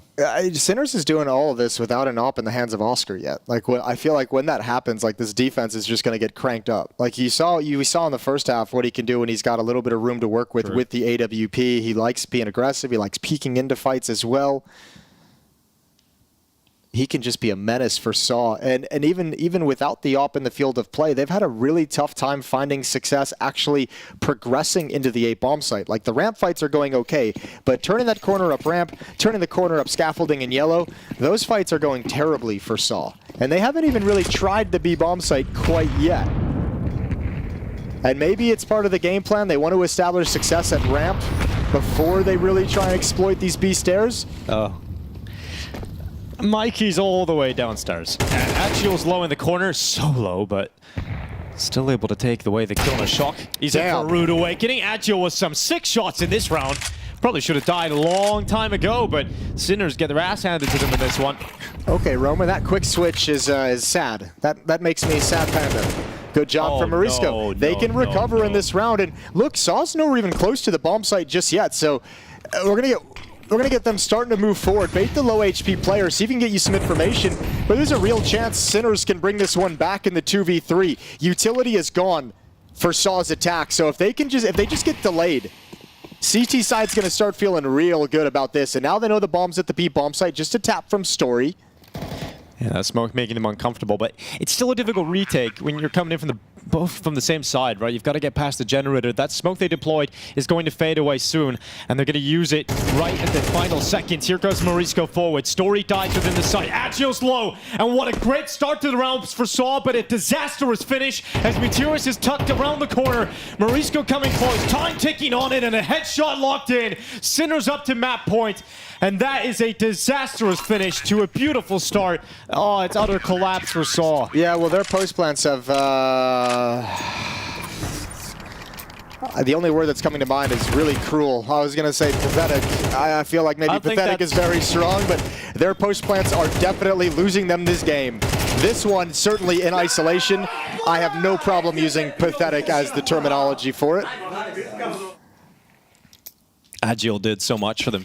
And then Roman quick switches in middle, and you're like, yeah, but the crappy thing about it is he's the one who also made the mistake, Agile. Like that follow-up peek, that swing with low HP, like that is ill-advised. Oscar's got the off now, but he's under some pressure. Molotov to give him some time and space. Another advantage for Saw 5-on-4. After all the chaos to start the round, things take a breather. They slow right down. Saul will reposition the majority of their forces over towards the bottom of the A ramp, and Oscar's got a read on that. So he's repositioned his AWP over here as well. But they don't stick around. Saul do not hang around. They're going back mid again. Climbing up the ladder. Information being picked up, though, Jason, from Sinners. They're actually moving down the ramp. They don't see anything. Problem is there's no one on the other side of the map to be able to delay anything that Saul's doing. This would be awesome if there's like one player in middle providing resistance. Maybe Saul doesn't want to move into it. Beastic is going to get there at the wrong timing. Maybe he can find Roman, low HP. Oh, he walks right into the next. One kill. Now Oscar, he needed that shot. It's not going to come in. I think if you're Mikey and Marisco, you have to think about saving here. Well, no chance for that. Agile gets a double on the stairway. Good to see him get some kills, though. Mentioned he was a little quiet. I think he was a 5-9 when I called him out earlier in this half, putting some good rounds on the board, or at least some good kills.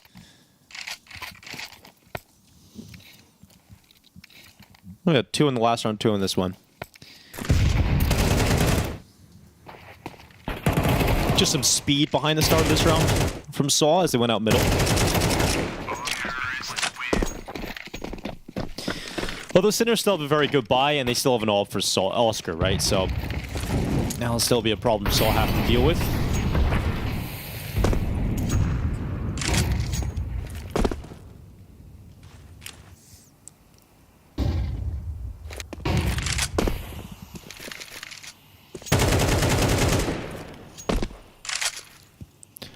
Saul played the last 2 rounds with opening kills.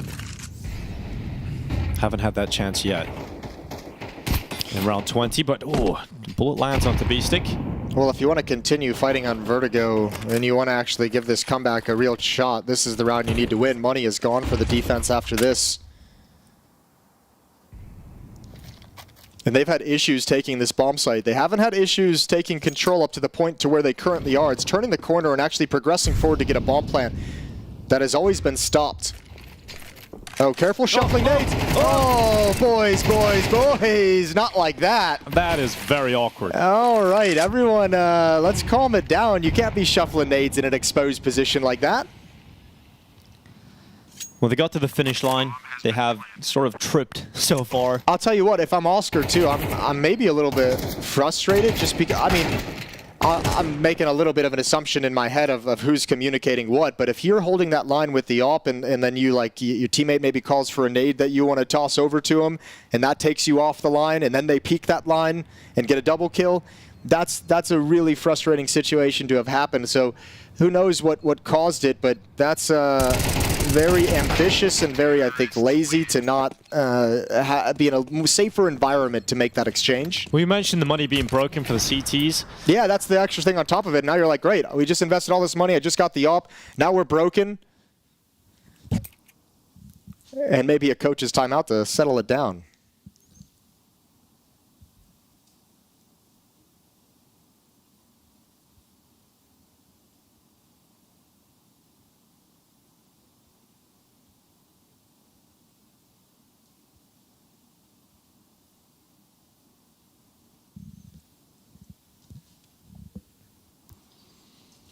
Yeah, still a lot of rounds to play with to just get one.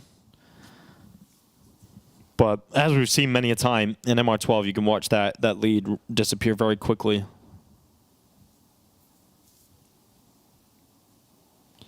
And if you're one of these teams that are an underdog or not even considered even on the fringe of qualifying, getting an opening win, it is a huge step in the right direction of increasing your chances of qualification. Certainly, I mean, just for the extremely obvious reason of it's just always nice to start with a W, right? Yeah, exactly. But it does feel like if you're the underdog, you have the best opportunity to qualify is by going 2-0 on the first day, right? It's getting those 2 best of ones and your 1 BO3 win away from qualified to make sure you don't have to go with more BO3s to get through. Well, especially because those BO3s are where things start getting tricky, especially against the more favorited squads. Yeah. This time, Saul just get a deathmatch up a ramp. Nice, easy round. Only Udrix falls. 17-17 for him. 17 kills on Mutiris and Roman as well. Saul just 3 rounds back. At 3 rounds in a row.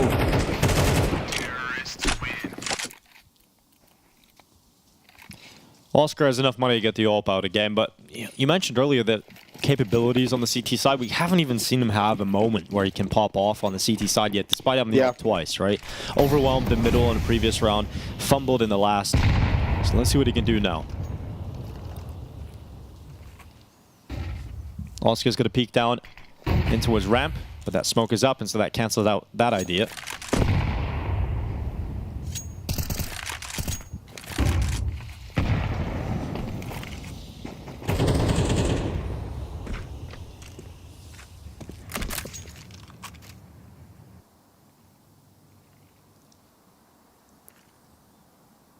Ooh.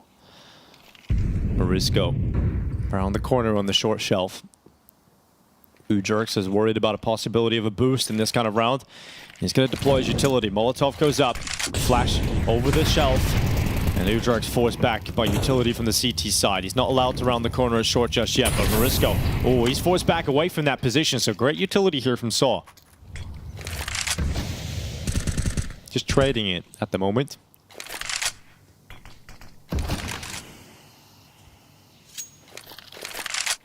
Ooh, Roman, you got a chance here. Shock gonna step into this. Oh, Roman just saw the elbow and then the peek came, but Story's got a pick and rebuttal, and Shock has got to try and get back into the bomb site. What a good read, a good angle from Story. And you just mentioned the last round. Once again, it's going to happen. No chance for Oscar's op to have any kind of an impact. And go back to 2 rounds ago when he's chucking nades away over to his teammate and gets peeked. That was your best chance of having impact. You're in the right place at the right time, and you just look away to do something silly and get deleted. And now you still have not been able to shut anything down with this op throughout the entire half.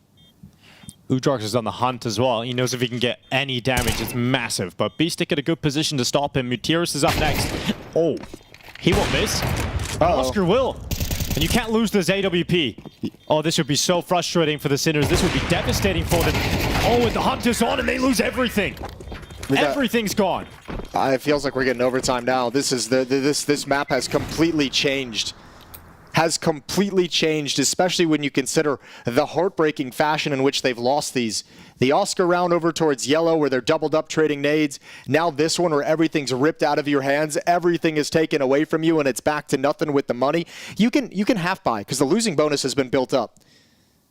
If you're Sinners at this point, you're saying during this timeout, we're gonna half buy here, and then boys, it's time to focus up and lock in. We got one more chance to close this out. We put ourselves up 12-6. Please, let's not let this slip away. One more chance to close out the map. One clean buy to close out the map.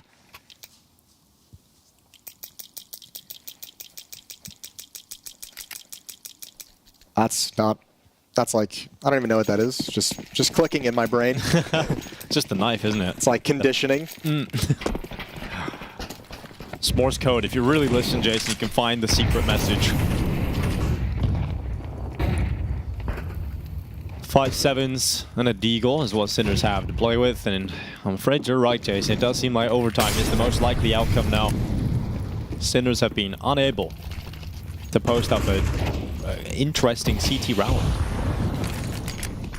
They all never... No, what's weird about it is they put up some very good CT rounds very early on in the half. Start of the half, sure, yeah. Before the AWP came out. They looked like it was going to be smooth sailing right to the end. And the AWP did take them to a new level. Unfortunately, it's down a level. Yeah.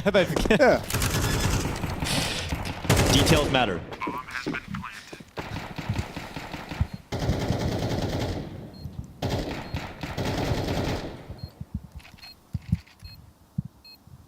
The pistol's holding for some exits, hoping Swell get a little hungry. Push forward into them, maybe he can walk away with the rifle. There's a kill on Ujerks. Agil's up next. 2 kills, make it 3. Now they're moving into the bomb site with a little bit of time on the clock, but not enough. Oh dear. And Story's waiting behind the sandbags. Defuse being stuck. Are you crazy? Story stops him. Yeah, he had to get on it. Time was limited. And now he swings out into the open. So AWP picked up. Oscar's going to try and get to the corner, and this would be a huge steal away. And yeah, I mean, it's that AWP. He'd have an AWP in the next round regardless of the money he's got, but yeah, this is nice. Last round of regulation anyway. And maybe if you want, you can go into a double AWP setup if you're really feeling frisky. Nope. No, thank you. Yeah, you're not feeling that one, Dingo? No, one of the ops hasn't worked, Jason. So why not 2? Exactly. 12 to 11. Look, whatever. Forget about everything else that's happened in this half. It all comes down to this. 5 rounds in a row for SAW to get themselves within 1 of overtime. This has been an unreal collapse of the Sinners defense. It looked strong to start the half, and now they have to buckle down for this final round. Well, the B bomb side at times has been really weak with Mikey as the anchor. He's at a rough time. So Oscar's come over to help him out. And maybe this is where the AWP can finally get involved. Yeah, this can be sneaky as well. This is an angle that you wouldn't expect to have to contend with at AWP. So if anyone from SAW actually moves up the stairs at any point, this is going to be a very rough surprise. And not really applying pressure in middle means I don't think Sinners is going to ever want to break this stack until it's spotted. Oscar can stay here as long as he wants. Oh, he spots a little bit of agile, and you know you have to take the shot, but it's tough. And now Oscar gets damaged down to 45 HP. You lose the really good angle as well. And you can't stick around and tank utility damage, so you do have to play more passive if you're Oscar. And information is there that the AWP is at the B bomb site. SAW might be assuming he's rotated away. Well, Mikey's gone back to Tetris, but the Molotov, they're going to start coming in. Mikey swings into the open. He actually starts taking fights. And finally, Mikey, in the most important of rounds, steps up with some impact. Oscar in with the AWP, looking to close it out. And the AWP in the end will make the difference. The Sinners not looking like they are going to lose this one, but Roman has different ideas. He charges right back in. A double back. 1v2 left in front of him. And he's taking a lot of damage on board. 18 HP. 20 seconds as he moves forward. 4 bullets in the AK, and Shock will bring him down. It looked like utter collapse, but in the end, the Sinners will go unpunished. Well, they got there in the end. They made a meal of it, Sinners. It was like 12-7 at one point, and then they let SAW back into the game. But I guess, is that kind of an upset? I mean, you don't think so, Maui, based on what you were saying. I felt like this one was going to be close. I felt like Sinners had shown a lot in the last couple of months leading up to this one, and so I thought it was possible. I feel like technically I did put that SAW would make it through and Sinners wouldn't, but in just this head-to-head matchup, I just felt like there were a couple of reasons why SAW, I don't know, that ESL Challenger run to me was a little fugazi. It's just lightly fugazi. Yeah, I think for me, it's like there's this trend that you kind of see happen with certain teams where, like, just by virtue of being willing to play Vertigo, you're kind of just like it's like you're kind of just, you know, maybe keeping people away from picking it just because you will play it, and you hope that's going to be good enough. But in this situation, with Sinners kind of pulling a rabbit out of the hat by shifting their permaban of Vertigo to Anubis and being willing to play Vertigo and actually been playing it pretty well online recently, I think that really caught SAW off guard. I don't think they thought this game was going to Vertigo. So yeah, I mean, you could clearly tell that Sinners had a great game plan coming into this. They played a great game. Obviously, they had a couple of heroics kind of go their way, like winning a 2v5 is kind of unbelievable. Almost let it slip, though. Almost let it slip. But I mean, yeah, there were some very poor mistakes. The one Jason highlighted during the commentary where it's like, you've got a lineup with Oscar, exactly what you want, and then suddenly out in the open, you're deciding you want to swap nades, and yeah, you lose 2 people off the back of that.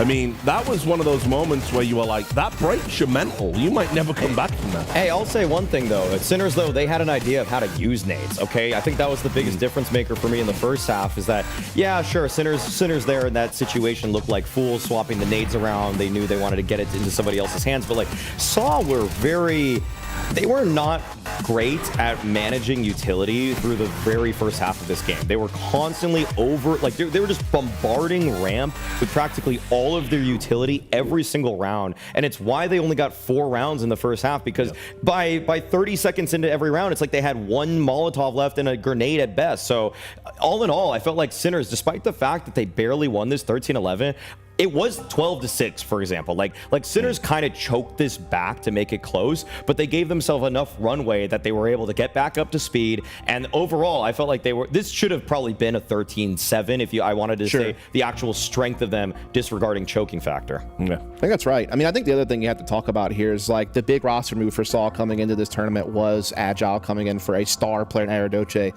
Whenever they would play Vertigo, was that pairing, Aradoce and Ujurks, could pair up together and create a lot of havoc Havoc, and that would give them enough success on Vertigo to not be a strong map for them, but at least deter teams from allowing it to stay in the map pool. But coming into this, Agile just really didn't play that well. Meanwhile, Center certainly, again, just came into this looking like the more prepared team, the more fluent team on how to play Vertigo together as a unit, and got good performances out of the players that they needed to get the victory. And so hats off to them. Not a major upset by any means, but a slight one. Yeah, a slight one. Look, we also did highlight one of the players. We had a shock to the system. Yeah, exactly. I don't know what you would do. I guess you would call it a buzzsaw, just a shock to saw, because Shock was the best player. I was talking about it before we started this game. If anybody's going to get taken from this team and thrown onto a bigger roster, like an OG per se, actually, God forbid he goes to OG, but either way, if he's going to get onto a team like that, I think that Shock has proven himself in this one. He won 2 1v2s back-to-back in the middle of the first half, and it was off the back of just playing it the right way. Textbook. He gets 1 kill in this 1v1, and then he just tucks. He hides.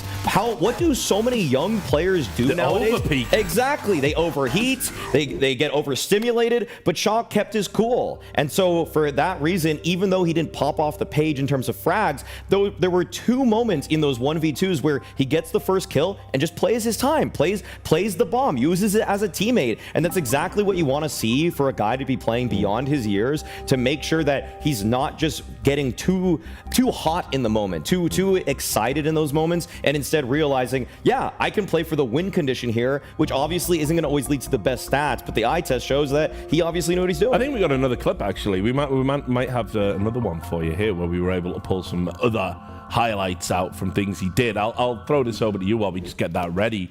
But I mean, what did you notice about him, Dustin? Did he stand out to you at all? Yeah, I mean, Shox is always, when I've watched Centers play, he's kind of one of those extremity players, but they can also be a playmaker on the extremities, right? You know, like Mikey and Marisco is kind of more of their entrymen, but you know, Shock is that guy who just has really good game sense and understanding of how to play those solo positions by himself, how to anchor down certain sites. And yeah. This 2v5 though was practically the nail in the coffin. Like this one that they're showing right now, like Sinners in this moment caught Saw slacking, and yeah, Sinners at this point kind of took their foot off the gas, but Sinners were so much more well drilled in the mid-late round of this game. Yeah, you say final nail in the coffin. It took them a little while to close it all the way shut. Like, I was a little bit concerned for them for a moment that we might be going to overtime there, but luckily that last round of regulation just kind of dominated that B defense, and we're able to get the job done in regulation. So tip your hat to Sinners, man. It's a big win. Some final thoughts about Saw. Obviously, look, they've got a lot of fans. They've won a lot of hearts and minds, particularly after that Cologne run that we highlighted, you know, getting that top 4. I mean, that is a Cinderella story. Oh, of course. Getting away from that. I mean, everyone's wanted them to do more, you know, ever since. It just hasn't manifested. Yeah, I mean, it's that cool story of like veterans like Roman and Muterus who have been in the Portuguese scene for a very, very long time. Older guys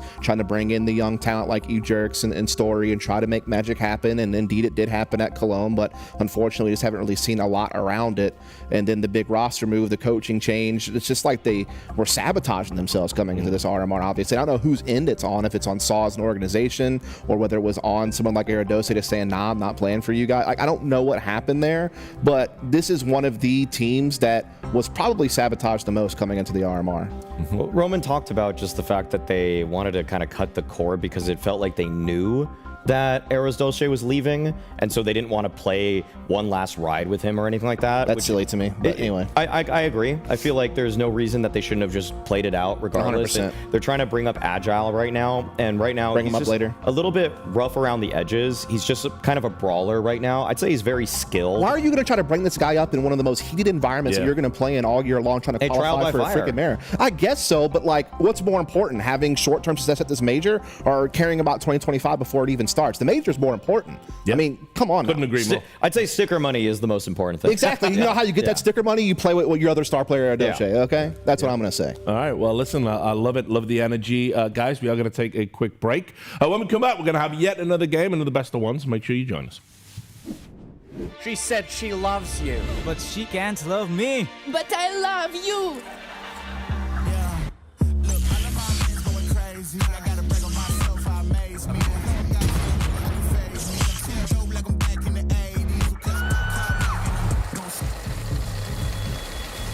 I won't play window anymore. What's going on? Play your role. 1xBet. On to the next one.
All right, welcome back. If you're a Star Wars fan, you'll probably like this game because we're going to watch Sangal try and crush some rebels. You see what I did there? I did. Back over to the desk. Rebels. Yeah, right. Well, let's talk about Sangal. Make them the slight favorites for this one. I'll start with you just because you were highlighting that at the start of the show. Yeah, I mean, here's the thing. Like, again, we weigh land so heavily, as we should. But sometimes some teams just do so much online that it's just kind of almost undeniable that they have something ahead of them to look forward to. And they've won the last 2 seasons of Challengers League. They've won a ton of other online tournaments. And the one big win they went to, which is his last season of EPL, they did win some best of threes against some pretty good opposition. They beat Heroic, they beat FaZe, they beat FlyQuest. Then they lost to some of those teams a little bit later on and didn't make a deep run, but they were showing you a little bit of promise. And this team does have a really good leadership, really good talent in kind of all their roles. And they're a team I'm actually quite excited about. They're probably my favorite team from like the tier 2.5 scene that could actually make some moves, in my opinion. Yeah, Maui.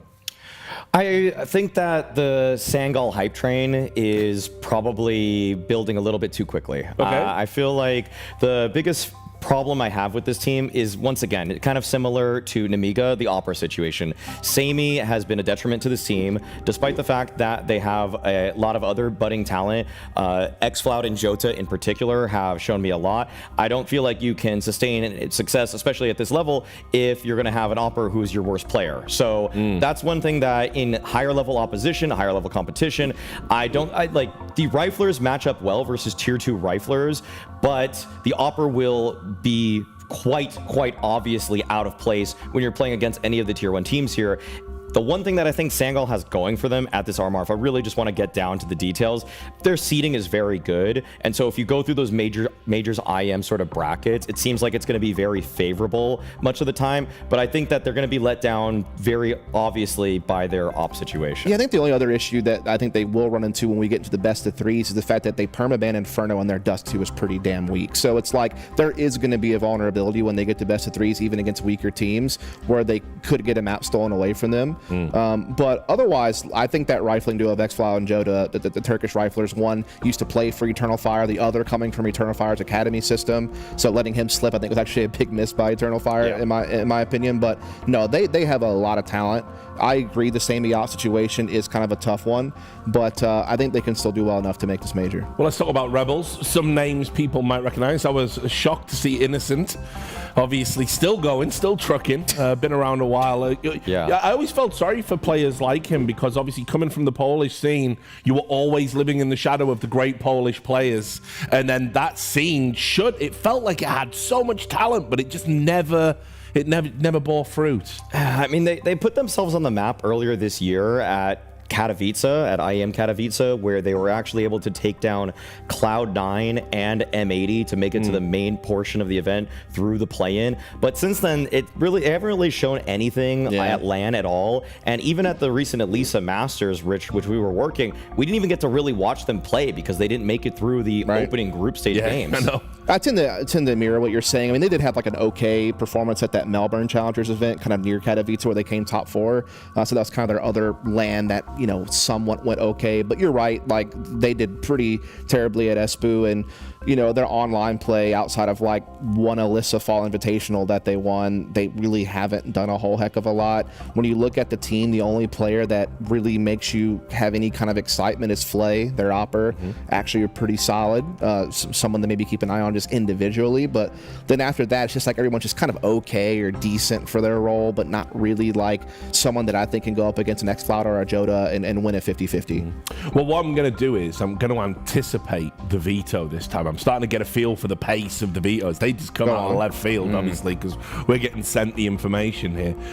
So let's talk about that. Where's this one going to go? Dust, you've got some ideas. Well, I mean, both teams don't play Inferno. It's actually both teams permaban usually. I think Sangal will eventually get rid of Dust 2 as well because that's their one vulnerability.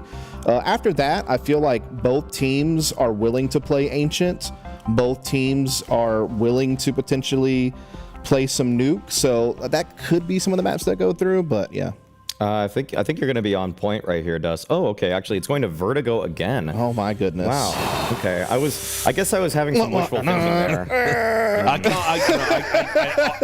I know this probably... This happened all America's RMR too, by the way. Well, dude, I was watching it at home, and it was like, okay, another Vertigo game. I know I shouldn't say this on the broadcast, but I just can't wait for this map to go. We all can't wait. I never relented, though. Here's the thing. There was a bunch of people trying to gaslight me and say this map was actually okay to watch and fun. Hugo. And you were totally wrong the whole time. Own it. You were just wrong. Nobody wants this map in the pool anymore. Not the players, not the viewers. This has to be the end. And Train's back, for God's sake. Like, it's perfect. Yeah, no, I think that's likely to happen. If we want to just like get down to it, Sangal are the favorites in this one. 100%. Again, we had concerns for them, maybe compared to tier 1 opposition, but versus a team like Rebels, who has shown practically zero consistency throughout any online qualifier that they've played, I don't see a reason why Sangal shouldn't be actually heavy favorites. I would probably put this down to like a 13-7 victory or something similar to that. Yeah, I mean, here's the thing. Like, both these teams do play a lot of Vertigo online, so to me, it was kind of like an outside chance it would make it. But again, a lot of teams just like proving that they can play it and hope that's enough to ward their opponent off from ever wanting to meet them there. But Sangal actually have won all 3 of their LAN games on Vertigo coming into this, obviously against weaker opposition, but I would kind of include their opponent they're about to play into the weaker opposition category, so I think that puts them, as you said, in a great spot. Again, I think this is going to be a clinic for xCloud and Joda on the rifles, and yeah, I think it's going to be a quick one. Well, we're about to find out if you guys are right. We're going straight into the game. It's Moses and Dinko for the halfway stage. Take it away, guys. Yeah, it's just about to round out the stage 1 of the first day of the EU RMR. We have Sangal set up as the favorites, Jason. I have to agree. They've been the better squad in every game we've seen from them, right? Let's just put it like this. This team, hold the phone. I'll get into it later. This is going to be fast-paced. xCloud going to move up very, very quickly, falling back, a little bit scattered, a little bit disorganized. 3 players here. 1 hiding at sandbags. Are they going to molly it? No. Okay, Fly. Oh, he lines it up, takes it easy, and that's going to stall everything. That should slow everything down. Bomb in the open is dropped, and Rebels have a pistol round in their control. Just one little detail was missing. When you go fast up that ramp, you sometimes feel like you don't have the time to clear sandbags, and boy, is that a punish. Certainly was, and Linus now being watched as well from Kisarek. He actually managed to get a good angle to fight Casey in some weird way. His teammate Joda given a chance to fight up into the bomb site, but now just Linus, and he's taken out by Innocent. So Rebels win the first round of play. He actually managed to pick up a Glock as well for the early pistol round, so he's like, I don't want this USP, I don't want the P2K, give me that Glock. That Glock is beastly. I was going to say, the year for Sangal has been incredible. I think they started in January in the Valve rankings at like 128th. Okay. And coming into the major, they were ranked like 26th.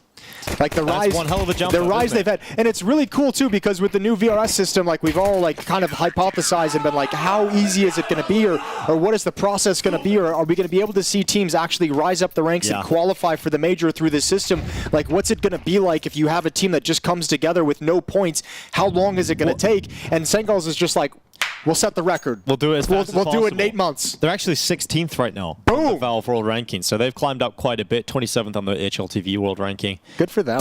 So a team have been making a steady little rise. I mean, it was good to hear from the desk about some of the problems you could expect for Sangal throughout this tournament, and the AWPing situation might be one.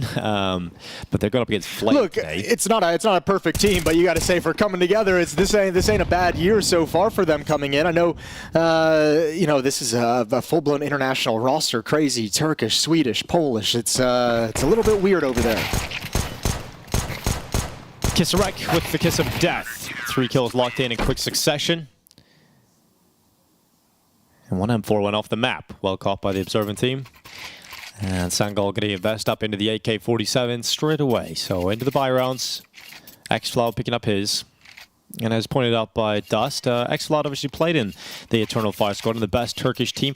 Got put in a lot of the tough spots. Wasn't really set up to shine. Went off to Sangal and found himself a more comfortable environment for himself. Yeah, I mean, it's unfortunate the way that worked out, but obviously probably gained a lot of good experience that's helping him help this team have success. So, you know, it's a long journey. Yeah, so, give and take. Yeah. Olymp dropping further back into middle. He'll climb up onto construction. Here comes Youngster out mid. Got some space to play with. A boost deployed just to try and clear someone off the top of that. Kisarek is coming close into mid. This might be the fight they're looking for.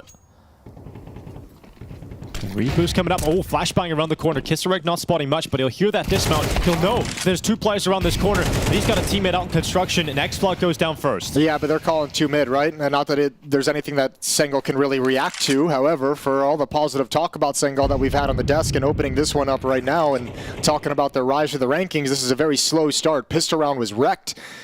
Now this first gun round, they're on the back foot with Xcloud falling. 5-on-4 for Rebels, who are starting to put together a good start to this map. Yeah, in particular Kisarek. 45 seconds left. Sangal. Same leading the way. Fully committed up ramp. All four remaining players here. Semi forced into the open with that Molotov. It's all good though. He's forced into the open, but not so far committed that he's exposed to any real danger. Only a couple of smokes left to line up a wall. There is a Molotov in the hands of Kisarek still. Flay on top of the boxes once that first fight. Yeah, Flay gets away with one, and that's enough to keep Rebels ahead. But Jota doubles up. 6 shot on the second player, and now he's got to commit into the bomb site. Linus punching those digits in. Innocent moving to the side of the smoke as all 3 remaining members of Sangal have committed forward. But Linus not reacting to where the shots are coming from because he's preoccupied about the other threats. Now Jota getting involved, finally getting that kill despite running out of ammo. And now Olymp is left with a 1v2. They're low, and they peek him. They give him a chance. And Olymp's picked up the first, and that bomb is not planted for Jota, so he's just going to stick it around the corner, and Olymp's going to pull it off. Oh, that is disastrous. That is heartbreaking for Sangal. Jota does so much. 3 kills, and it's not enough. He'll make it 4 on the way out the door. Yeah, but not a whole lot of value in that outside of the victory. You do take some money away, which is going to make things a little rough for Rebels, but nothing too crazy. Man, they almost convert a 4v5, but I love the play. Kisarek saved that Molotov for the bomb plant. Forget who it was. Tapping with the FAMAS just to break open the smoke enough to see where the bomb planter is jumping off to get that kill to punish it. Took a little bit longer than he would have liked, which allowed him to get traded, but still. Just the way that Sangals is trying to recover that round puts them out of position to stop the diffuser. A 2v1. It was really the play elevator in the 2v1 to like swing out and try and find that kill early. That's the player that probably had the most chance of actually stopping the defuse, so maybe a little over-eager on the peak and the play and the decision.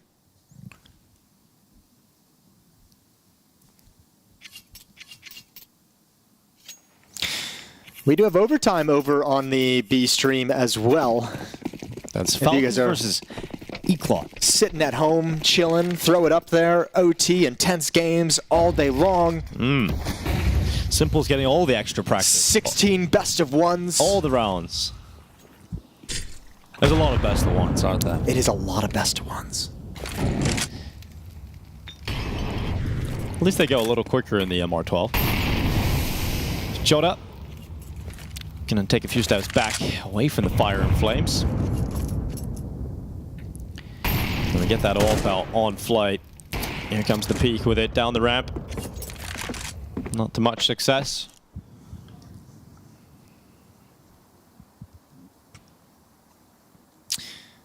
Talking so much about the positives of Sangal throughout the year.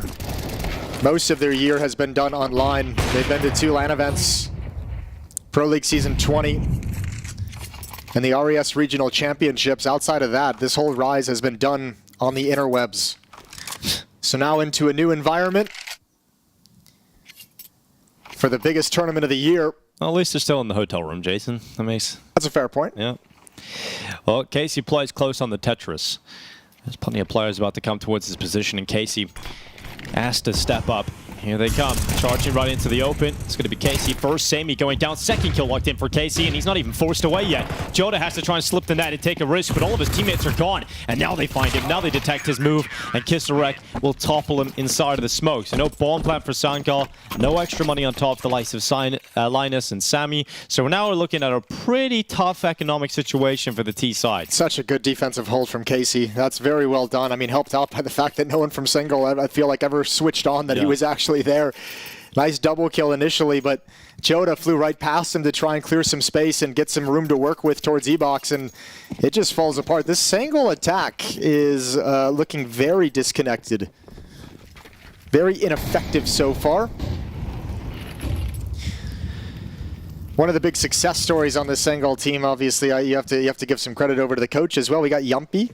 Yumpy? Yes, that's right.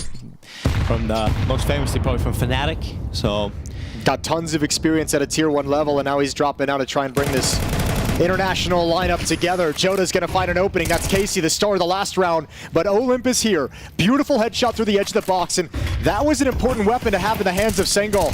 Now it's a little bit more difficult, and he gets caught. Oh, it really does. And suddenly a fight back in Sangal yet. And they get into the bomb side of B. Plank going down. Samay off the back of quad will secure Sangal's first round win. And it comes in a pretty unlikely fashion considering there was some investment, but it wasn't everything thrown into the pot. Yeah, that one got away from Rebels. Good opening kill from Joda. Gave him the space with what little they had to work with. Galil's upgraded pistols to be able to jiggle. Oh, that sucks.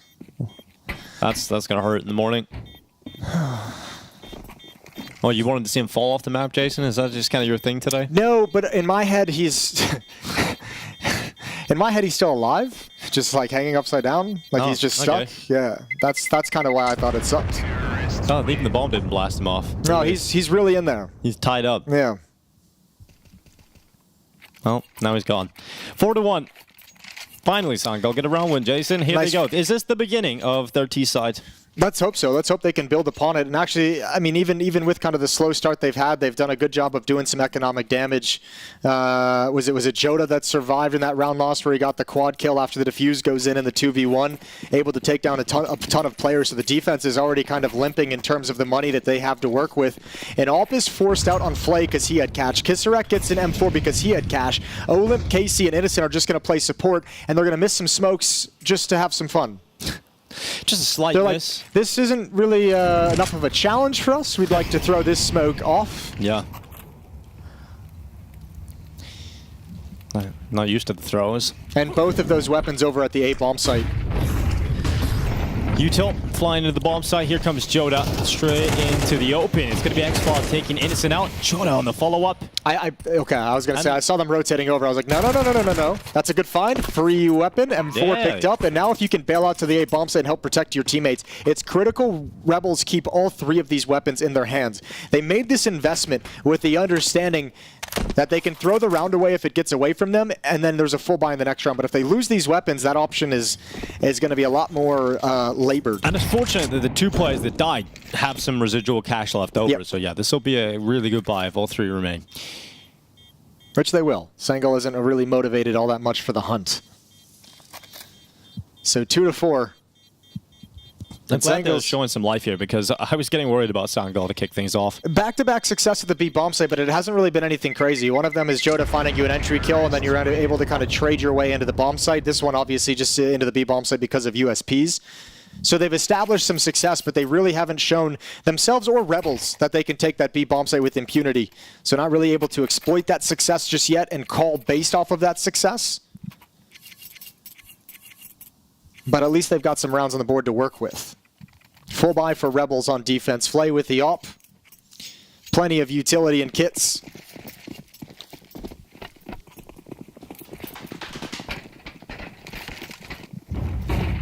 Here goes Flay for a peek. And it's going to work out real well. X-Block goes down. The Alper on the other side of things. Sammy has to drop back. Took damage through that tarpaulin, but he's got out of that. Yeah, the aggressive decisions to continually re-peek and now take an even deeper angle. Got to be cautious. Don't want to give that pick up. You put your team in a 5-on-4. Don't give them the equalizer. You could see Same and LNZ just waiting for any kind of a push down the ramp. That's not coming quite yet. Flay with an off angle.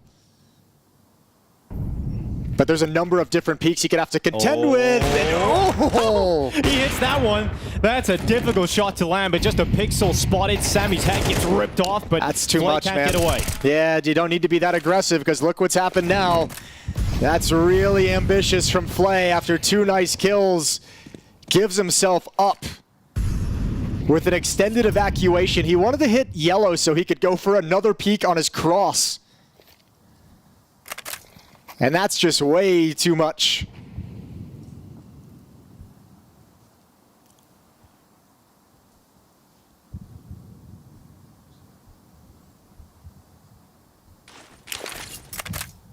And then it goes around. Kisarek unleashed. Gets information, but can't deal with the threat of Sangal, so it's only Innocent left. And oh, they are going to put him under a lot of pressure. They're moving up. They'll clear the catwalk, and it's only Youngster required. Great shot. 3 rounds now for Sangal. Yeah, man, it's such a bummer to watch that kind of unfold in that fashion after Flay has such a nice opening, hits that nice flick, and even those re-peaks initially seemed aggressive.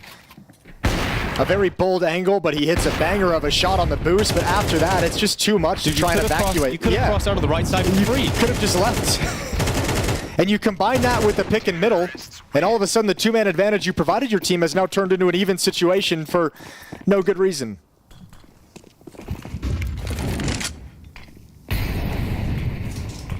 Mistakes you cannot give up as the underdog.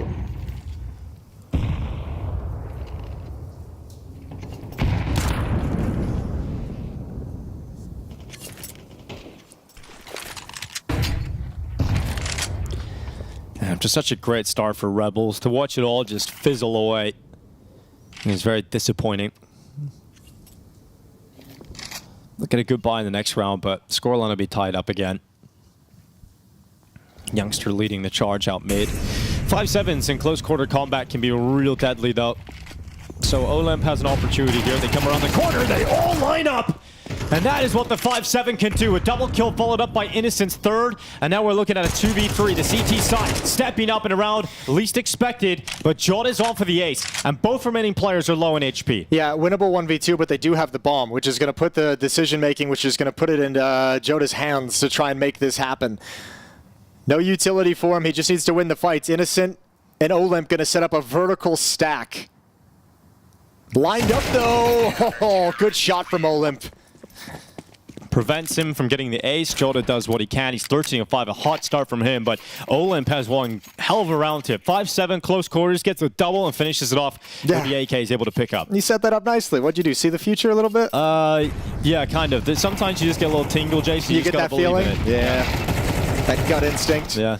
Tell you what, Jota is the engine of this Sangal team right now. He's really the only one putting in work at the moment. Without him, this Sangal team doesn't have openings, doesn't have a whole lot of impact. And he's buying time for the rest of his teammates to kind of get into the swing and the feel of the game and come alive here on Vertigo because Rebels has given them some resistance.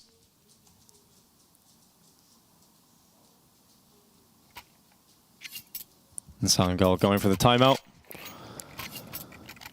As, it should have been a clear path to another round win there for Sangal.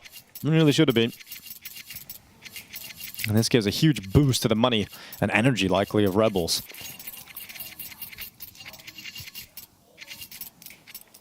Oh, back in the hands of Flay. Let's see if he learned his lessons, Dinko. Yeah, I mean, he was hitting some great shot. All he needs to do is just, hide sometimes. Yeah, just play the percentages. Back away. He's got the hard part down, which is getting the kills. And now, stay in the corner. All good. You really wanted that repeat? He's just don't move. Just patience, my friend. A little bit more patience. And everything will be solved. And he's so lucky to have found a corner where he didn't I burn. know. He could just be toast. Well, he's sticking around as short anyway, but there's a lot more pressure coming his way. You can hear the steps. Same having a look, but no one rounding the corner just yet, so he'll continue to scope here. I think they would have heard that scope that he just had as well, so the call from Sangal has to be that AWP is going to be yellow. You don't need to challenge it, you just need to make sure he can't get aggressive, and there's the little shoulder peek to confirm. risky in its own right, but now Sangal has a line of sight into this bomb site itself, and Same is going to deliver. There goes Innocent. Yeah, boost as well. This is going to cut off KC on the rotation back over, so a second kill found off of a boost. Great work, great innovation, and with 45 seconds left, the play for Sangal is committed towards this A bomb site. Kisarek with a great start, started to slow down a little bit, but he stepped up in the bomb site this time. They get by. They finally trade him out. And the plan can come in for Jota. He'll lock that in as Olymp moves forward to the ramp, but the eyes of Sammy away, and there's no way they're getting past that. So Flay, do what he can. He's got X-Cloud. 2 more targets to snap up here with the AWP. All right, Flay, this is where you get to peek whatever you want. This is where you get to get risky with it. Yes, 1v1. Nice shot from Flay, down to just Samay. And this is the off battle we were talking about. The Rebels might have the edge, but Sammy comes around the back, and look at this. Oh yeah, takes his time, takes the shot, and the round win collected off the back of a 3K from Samay on the sniper. All right, Sangal starting to build up into it. A slow start, maybe a little bit of nerves to kick off their campaign at the RMR, but Sangal starting to show some of the things that got them here in the first place. Good pick, good boost up as well. And Sangal starting to put some good rounds on the board.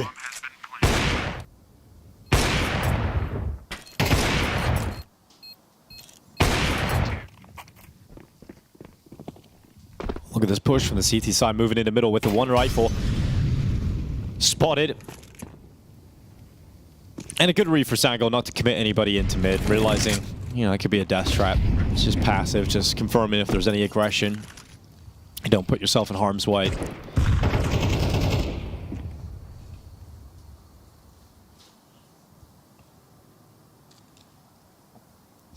Really should not be much resistance from the Rebels.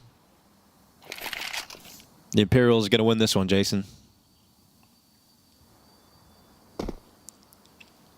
There's the boost up. Oh, works out. X-Cloud taken out, and that's a good way to use your rifle, but there isn't much more you can hope for because a no-scope from Samay. Oh! Okay. Back to back. That's pretty nice. The 2-time. Yeah, the 2-time shotgun AWP player. Tied scoreline, buy back in for the Rebels. Yeah, well, Flay doesn't have the AWP this time, which has been a very nice weapon for them to find some opening picks. It's all M4s for the defensive side. A little bit busted in terms of utility. No kits picked up for the defense, so retakes are tough. And look at this run that Sangal is on. 5 of the last 6 rounds in their favor. They have locked in, and you got to give some credit to Jota. His frags early on, the first 6-7 rounds of this game, he kind of carried this team through a stretch, and now that they're all here, it's starting to look very effective. And this time he can't find the opening, and LNZ can't find the trade.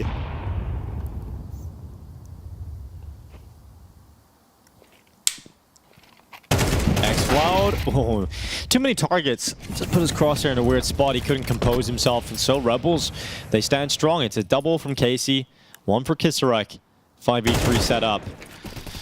Youngster will do what he can to fight his way back into this round. It's a nice shot off of the sandbags, but that molly goes a little bit too deep. What? How has he got away with that?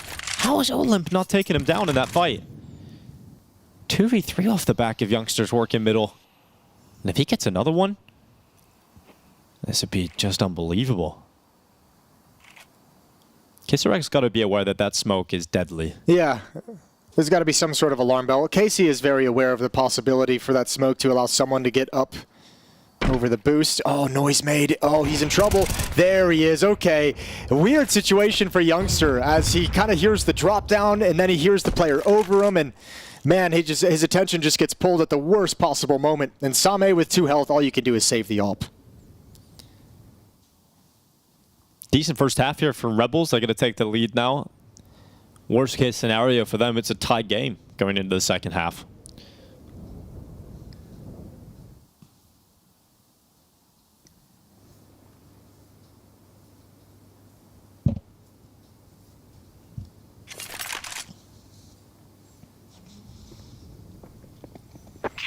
Oh, be able to hang on to the sniper, push from 2 fronts, and dropped at the last second. Well, that sucks. Oh, that really does suck. That sucks a lot, actually. Oh, bless it all. So he's just going to snap by the Galil with a smoke. Not enough cash to crack an AK-47. Good job from Casey. Overall, pretty solid at this B bomb site throughout the half. Had some very good, impactful rounds.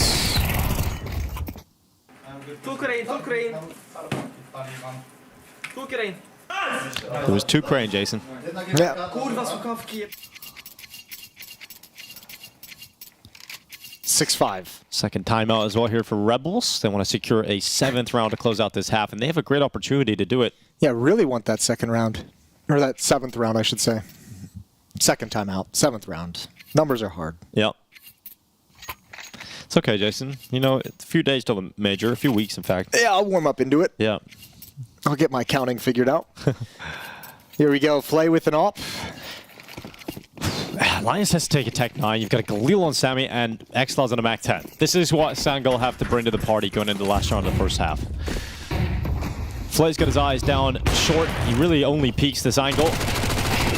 Misses this time. Exlaz just charging up with that Mac 10. And it can be pretty useful when it's used like that. Kisarek caught on the edge of the sandbag. And so now we've got an advantage to play with for Sangal.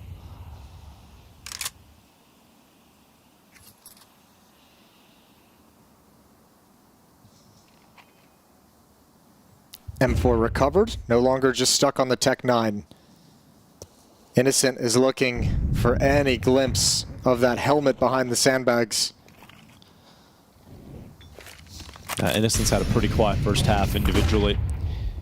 He's got plenty of support around him, though. That's too deep. Oh, that smoke is too deep. Actually, it's spread pretty well. Jota maybe a little uncomfortable, but there's the patience paying off. Linus then extends on the sandbags right into the winning. Oh, no way. Olymp, what happened? Malfunction in the aim. He did not track his player very well whatsoever. And Sangal flip it back at the end of the half in their favor. 6-6 scoreline. Straight up beast performance from Jota. 16 and 7 in that first half, leading the way heavily for his squad. Both of them, dude. Like, both of them struggled to hit that shot. It's like a 12 HP Mac 10. Look at that. Innocent misses, Olymp misses, not a single bullet touches him. It was like 2 magnets, you know, like just having the opposite reaction. And fair play to him, because he's just like, I'm dead no matter what. All I'm going to do is run as fast as I can and hold down the trigger. And he wasted an entire magazine. And kind of set my teammates up for the trades, but he never went down. Yeah. It leaves you a little red in the face if you're Olymp with that M4.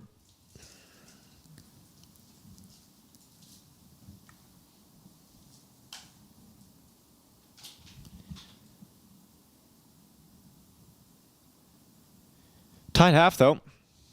I think if Rebels didn't have a great start, obviously it would have. I think it would have been a pretty difficult half from that point.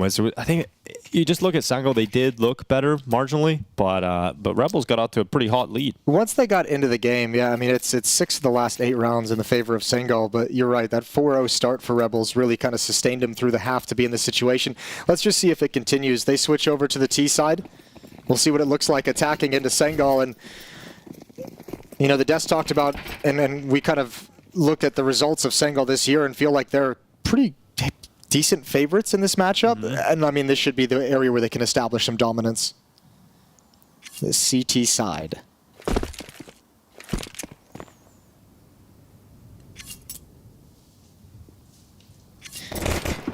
Here comes the fights. KC finally getting involved. And they chase Youngster around the wall, but they don't want to follow. Taking a moment to breathe. Grenade landing right on top of Innocent and Kisarek, doing a decent amount of damage to the both of them. Here comes the commitment. Big shot from Kisarek. Youngster out of elevator, out of the server. Bomb plant coming in. Kisarek confirming at least a force buy for Rebels to work with into the next round, but they want to dig deep and pull out this first round of play. Olin coming through with that lit mid lurk, catches Xflow completely unaware, and that works out perfectly. The T side in control. Rebels to find a pistol round, and Sammy under a lot of pressure, still somehow alive. Not for long. Yeah, should be taken out here in a second, but pistol round collected. Rebels do very well there, bouncing onto the bomb side. And Kisarek again, 3K for him. Yeah, and both pistols now picked up for Rebels in this game, and we just touched on it. It netted them a 4-0 start in the first half. If they get a similar start here in the second half, you're all of a sudden looking at like the upset conditions are all there for Rebels to be able to snatch this one away from Sangal. So first gun round's going to be critical. CT side going for a full save. No significant investments. Yeah.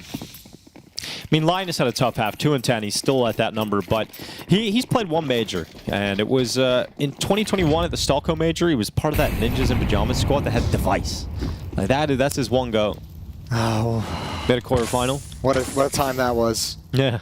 The Device era of NIP. Memorable. Kisarek and Flay and Casey all going to combine to obliterate the Sangal push, trying to spring a trap at the top of the ramp that just does not work whatsoever. So we go into the round 15 as Sangal buy up M4s.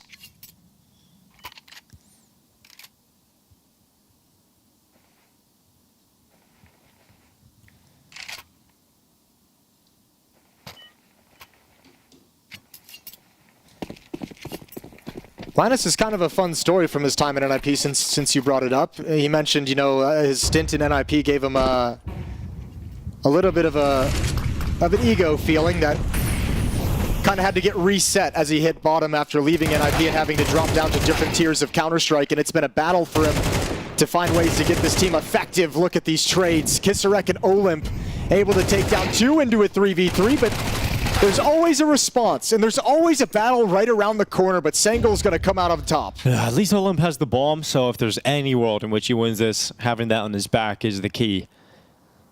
But the problem is now they can go back to watching middle, and xFloud is going to detect him early on. A little bit of extra utility picked up for Olymp. None of them are smoke, though. So he can't smoke off the elevator, and then they group up and double peek him anyway. So Olymp gets knocked on his ass. Sangal bounced back. Pretty good work for Sangal to collect their 7th round victory. Yeah, especially considering how brawly that round felt. Like, just trades everywhere. That could have been chaotic. You could have easily lost track of things. But xFloud delivers in middle with a double kill. If he goes down there, this defense kind of pulls away from the A-bomb site, and then all of a sudden this hit from Rebels is a lot more effective. But xFloud 3 kills overall in middle.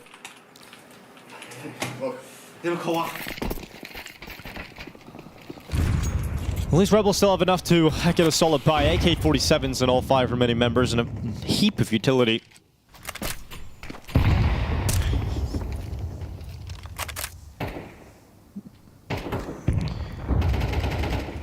Olymp was late out mid in the last round because all the action went down elsewhere so fast, but he's the first contact this time. Oh, it could be, but Sammy's not peeking in towards him actually, so Olymp bails back out. Didn't get the fight he was looking for, but likely calling. Nothing really challenging mid at the moment as Rebels start to move their way up to the top of the ramp.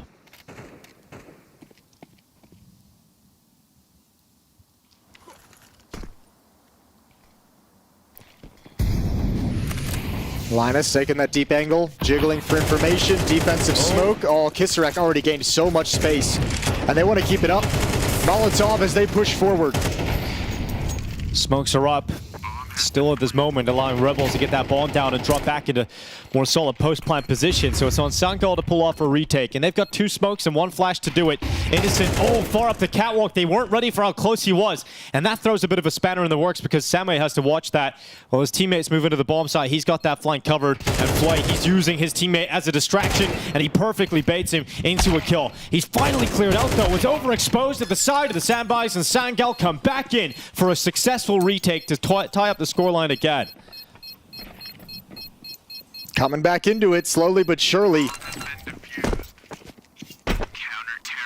Putting a stop to all this Rebels pressure, despite the fact that they got all that space and probably surprised the defense to a certain extent. Sangal hold on. And even with the plant, it's going to be a struggle for Rebels to put anything dangerous on the board.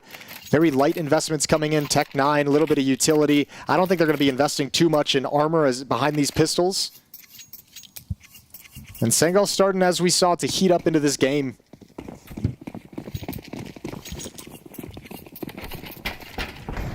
Getting better and better every round. MP9 on xFloud.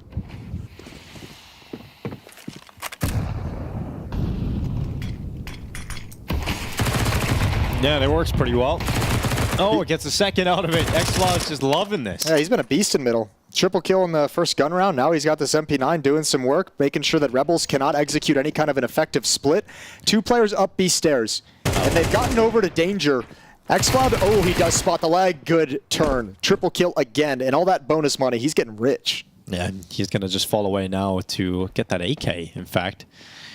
Being on low HP, wants to send his teammate further down the ramp instead. So that's Giota being freed up with the MP9. His turn to get involved in a fight. Loses it against Flay, but you've only lost the MP9.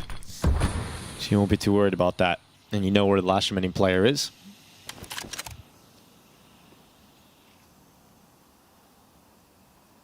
So Sangal going to take the lead. And I think it's important to keep track of how many rounds they've won outside of the initial 4 picked up for Rebels, right? The start is making the scoreline look a little closer than the game actually is. Yeah, I could see that for sure. And I mean, just like eye test of this T side so far, once the guns have come out, has been very, I think, just like aggressive, and I don't think there's been a whole lot of setup for Rebels. It's not like kind of like default and see what we got and make a call and kind of work a part of the map. It feels like there's a lot of calling out of spawn of what the finishing move is going to be.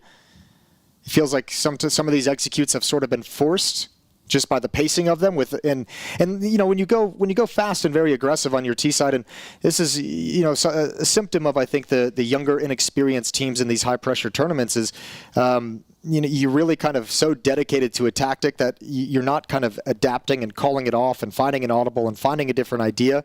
You're just sort of committed to the idea that's called.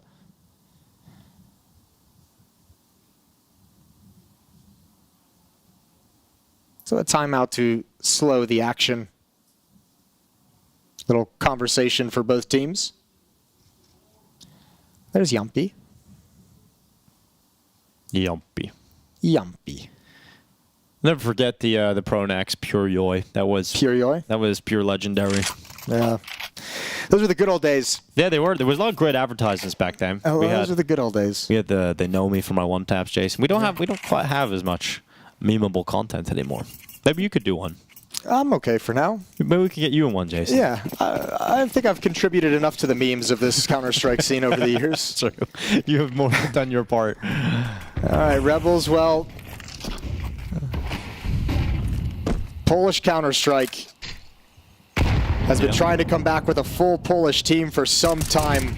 That Polish players individually on international rosters having success and impact. This is a complete Polish lineup. Szpero as the coach. Ooh. Big swing. Xcloud and Sime getting away with a double opener in mid, and mid has not been going the way of the Rebels. No, and I mean, time to ignore middle. Like, maybe leave one player as like a late lurk if you really want to, but yeah, Xcloud has been showing you that you ain't getting past him. Jota, 20 kills now. He's been here since round 1. And this Sangal defense is having no problems with the gun rounds of Rebels. That's gotta feel so rough, the fact that this is a gun round and you just get melted. And the round's dead as soon as it starts, really, when you walk into middle and just get blasted away.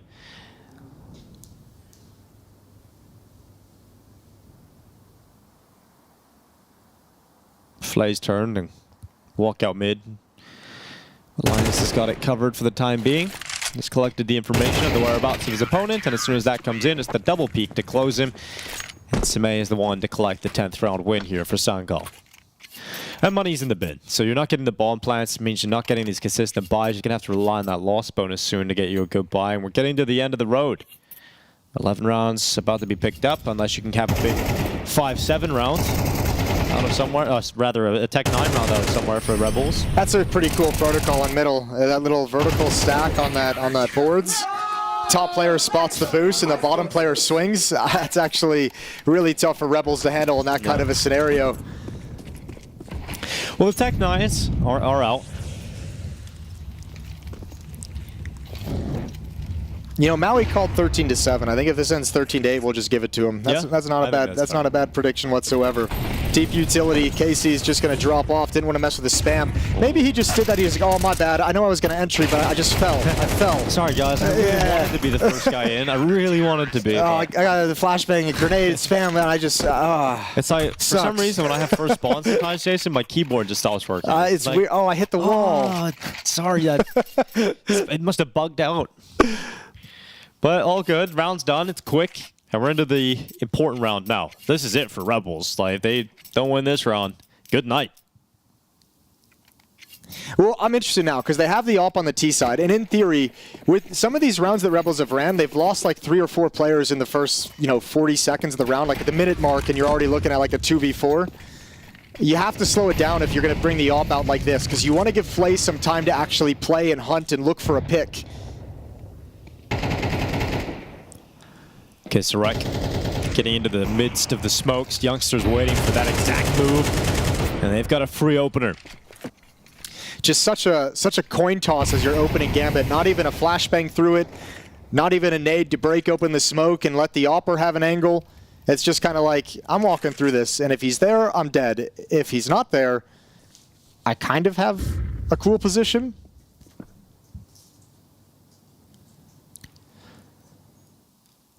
The gamble does not pay off.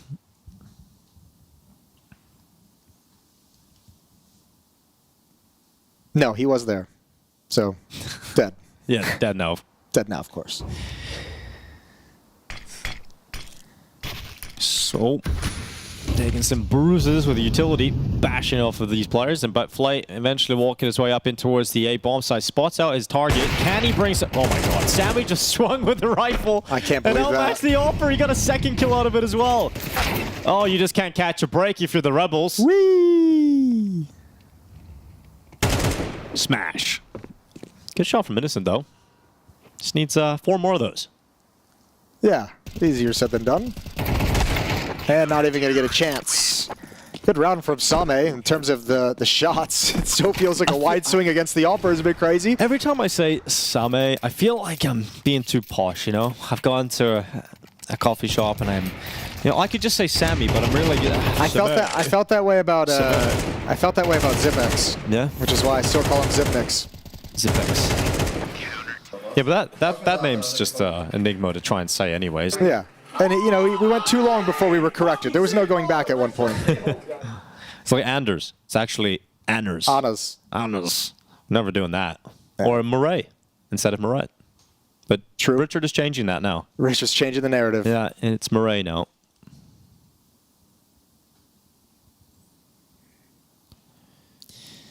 Well, it's a bummer for Rebels so far. Good start in the first half, but this T side hasn't had a whole lot of strength to it. And by that I mean it's had no strength to it. A good pistol round, and that's about it. That's all they have to write home about in this second half of Vertigo. Sangal going to live up to the hype and potential after the incredible year that they've had and take their first victory here at the RMRs.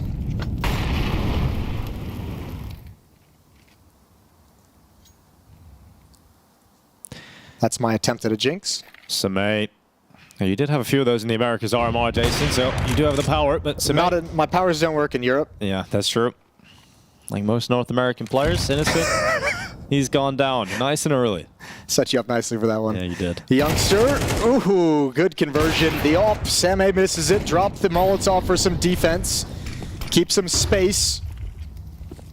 A 3 versus 5, but there are some low HP players that you can exploit, and there's the first.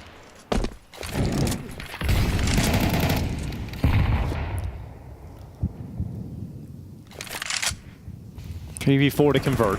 No bomb plant yet for the Rebels, and it doesn't look like that's going to be too likely as Linus lines up Casey. And drops the bomb. Bomb down, chances starting to fall away, but Olymp's doing what he can to keep his team in this battle, keep his team in this fight. 35 seconds now, Olymp caught. Just Fly now alone. 1v3, he knows he has to worry about a flank. He knows he has to worry about the targets in front of him. And X-Fod's up first. Did react quickly, perhaps seen the shadow and was able to get his AK out to that angle in time. And if they give him a bunch of 1v1s, it suddenly does become doable for him, and they are starting to fight him. But the bomb's down. I mean, such limited time, but Joda's going to peek anyway. And Sangal come to play, and they quell the rebellion. Yeah, so status quo maintained for Sangal, able to overcome the Rebel Alliance in a dark timeline, an alternate Star Wars that we can all enjoy, other than it being on Vertigo. I mean, the Rebels were shooting like Ewoks, and the Sangal team was looking more like AT-ATs. That's fair. I like that. Of course, you do know in the movies the Ewoks won in the end, so it doesn't quite work. But we'll workshop that one. Fluke win. Right, fluke win for the fluke win on Andor. Okay. Yeah, all right. What did you make of that? Yeah, I mean, first off, I was surprised we got to, Vertigo, considering how good Sangal have been on lately and how recently Rebels have implemented into their map pool. But things were going pretty well. I'll give them credit. They won both pistols. They had a hot start defensively in the first half. They certainly gave themselves some opportunities to win, but it seemed like once Sangal kind of found their footing after their economy was back in order after the 0-4 start, they kind of showed you why they are so good on Vertigo. They've won 11 of their last 12 games on this map, Richard, and a lot of it's based off of having a really strong T side. And again, once they found their footing, we saw those elements that we expected come through. The rifles for Sangal really came to play, even so much so that Sammy, also known as Sammy, played so well he barely even used the op. I mean, his rifle on the CT side was holding down mid very frequently. He was fighting, obviously, on rotations towards B at times as well. Overall, I mean, hey, when I've seen Sangal in the past, Sammy's been the guy that I felt like you would really want a slightly better opper in his stead. But if he's able to hybrid like this and against a team like Rebels, well, we'll see if he's able to continue it versus better opposition. It is a fair critique from you. He is a very up and down player, similar to Youngster, but both of them actually did show up well today, particularly defensively. I also want to give a shout out to Xcloud because he was one of the star riflers we noted should be like one of the big impact players. He had a very cold start, if we're being fair, but he really picked up steam towards kind of the end of the second half, and defensively, that combination of Joda and Xcloud on the B bomb side with rifles just makes that site so hard to hit. That's, they're two most impressive riflers, and they are very good at defending that space. That's actually one of my critiques of Sangal in the past, is that they've had a weaker CT side, and I kind of wonder if maybe they should spread that rifle town a bit more across the map. But certainly in this game, it was no problem. As you said, Sammy, able to be that hybrid, defending A very effectively, and B was on lockdown between Joda and Xcloud. And as you can see, Joda had a hell of a time with this game. Yeah, I mean, let's talk a little bit about him. You kind of pointed it out earlier, Dust, but I'll get your opinion, Maui, just on kind of him slipping through the cracks. And, he was an academy player that could have been utilized. And then, here he is now on a team like Sangal as a standout. I guess if you are Eternal Fire, you're probably feeling seller's remorse instead. To let him slip through your fingertips when on your own team, you're probably looking at, say, I don't know, like Calyx has been kind of wavering on that team. We probably overhype him as an individual. Jota has actually gotten, I know that there's been some leaks in the tier 2 space that some of the tier 1 teams are at least looking at Jota. There's been conversations about him, but as of right now for this tournament, he is going to be the star player for Sangal. Yeah, and have you seen anything about Sangal that makes you think they can go a little bit further? Is this guy going to be able to, propel them into that next round and make them a surprise package? I mean, just based off of the fact that, like, of all the tier 2 European talent that made their way through into the RMRs, like, this was the team that looked the most promising to me, not only from just looking at the numbers of Joda and Xcloud and how, well they have played individually throughout their tenure on this team, but they just passed the eye test to me too. Like, I'm going to give credit to Linus or LNZ, whichever he prefers. Like, he calls a very good game for this team. Like, they are very well-rounded and play like good Counter-Strike. Some tier 2, tier 3 teams, they can get kind of lost in the sauce. They can look a little sloppy, a little disjointed. You don't really see that with Sangal. Like, they have a good game plan. They implement it well. Rebels, obviously, we're struggling to find some positives here.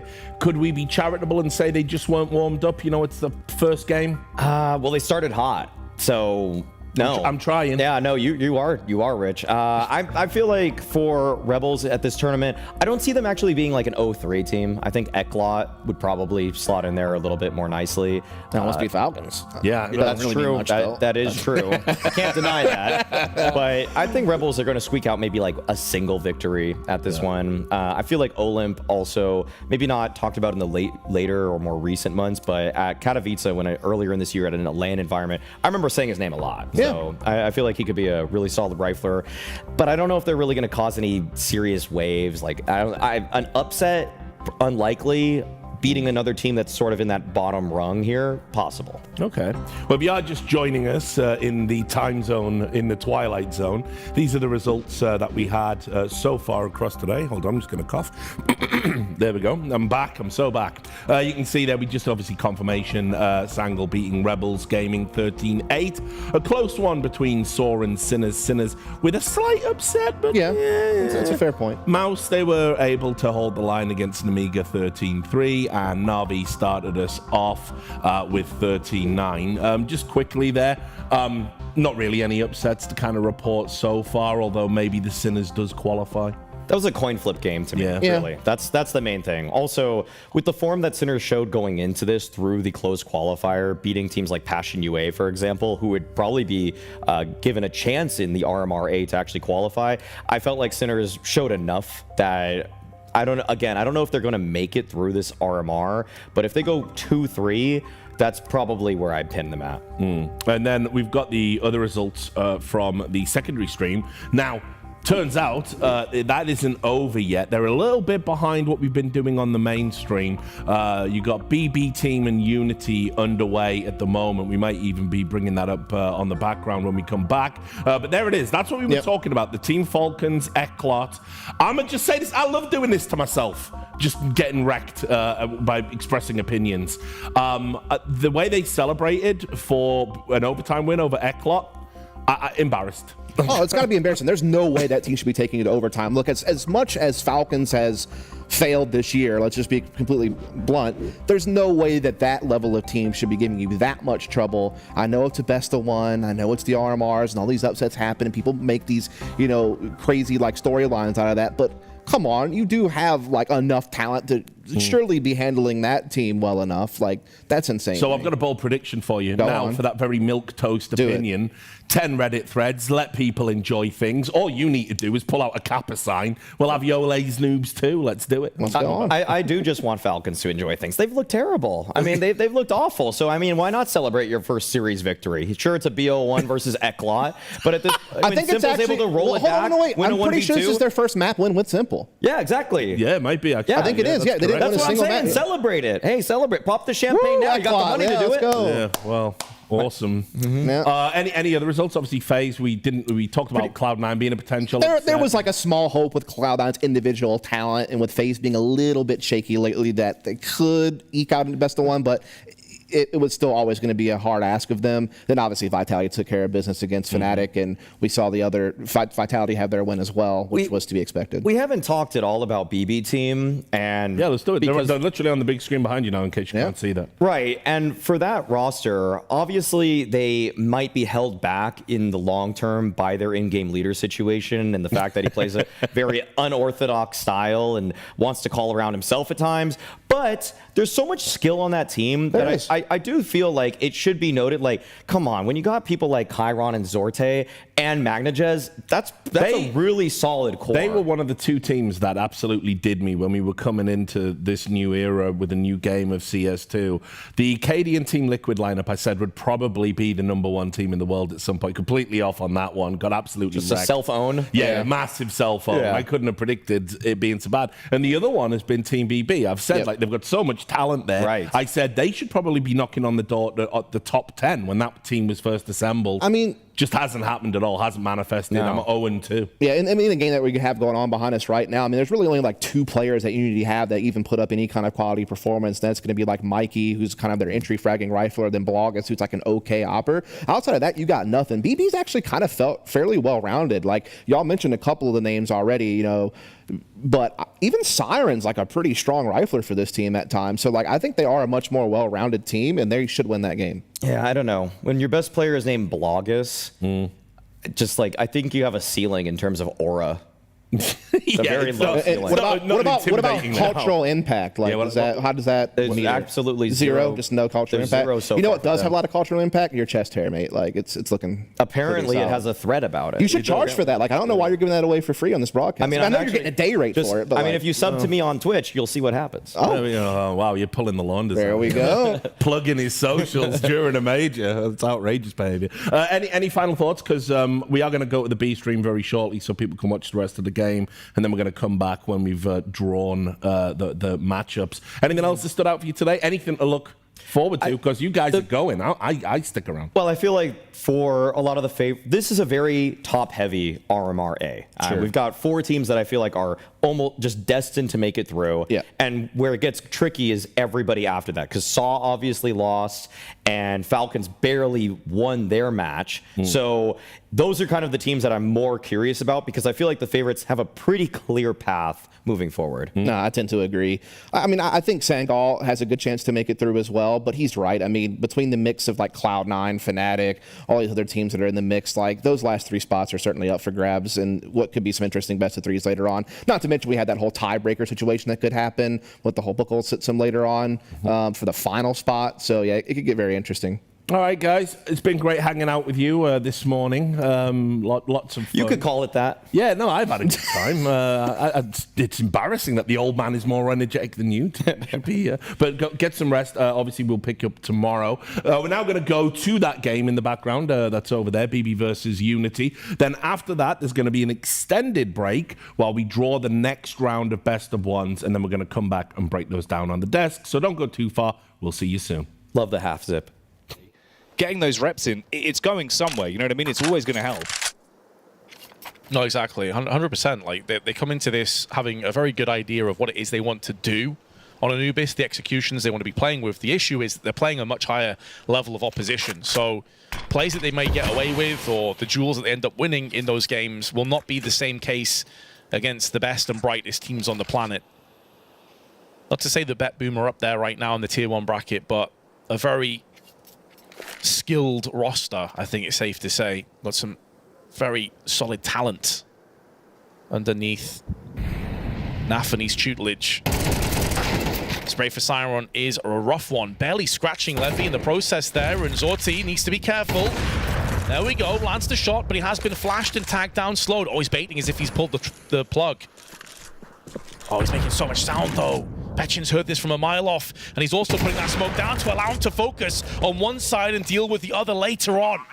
Zorti, for as rough as he's had it so far, has played stellar in this round, and a wide swing from Chiron yields yet another one. That plant may have been put down, but it's only the T's that are being found and fragged right now. And Unity cannot hold on. Zorti's 2 kills, though, man, were so impactful. Makes a world of difference. Might have missed the shot in the previous round, but that is well and truly forgotten now. Also, I think that could be a pretty sick duo name for Chiron and Siren if they start popping off together. The Siron. Siron?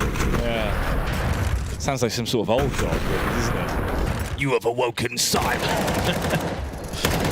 Sounds a bit like a Transformer to me as well. Like Megatron, Siron. Oh, yeah, true. Siron. We must fight for the All-Spark on Anubis. And the way Chiron was laughing before, yeah, he probably is a Decepticon.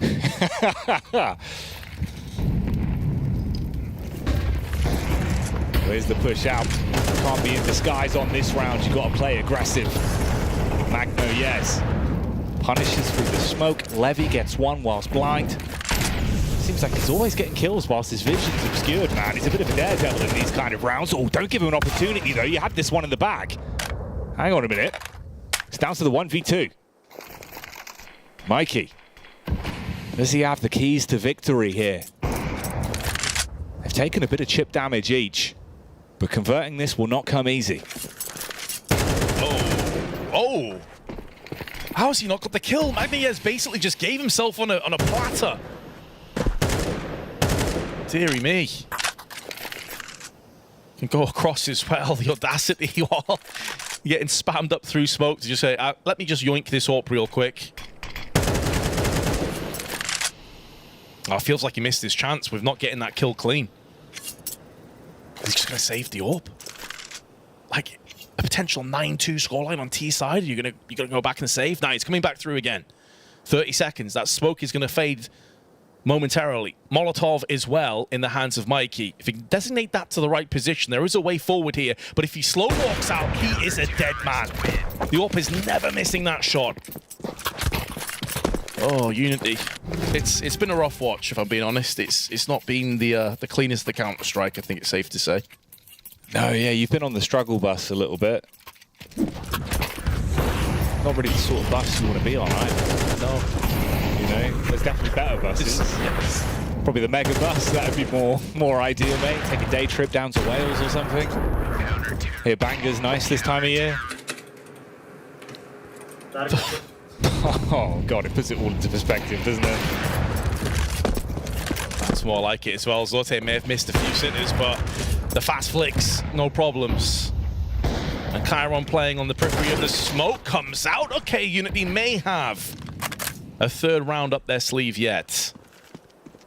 They still have to bypass Magnoyez on the site. Nafany in middle. And Siren, who has been a beast on this half. Does Magnoyez know that Petchin is up close? I don't think he does, judging from his movement. It's a good grenade. Gonna get punished, though, on the retreat.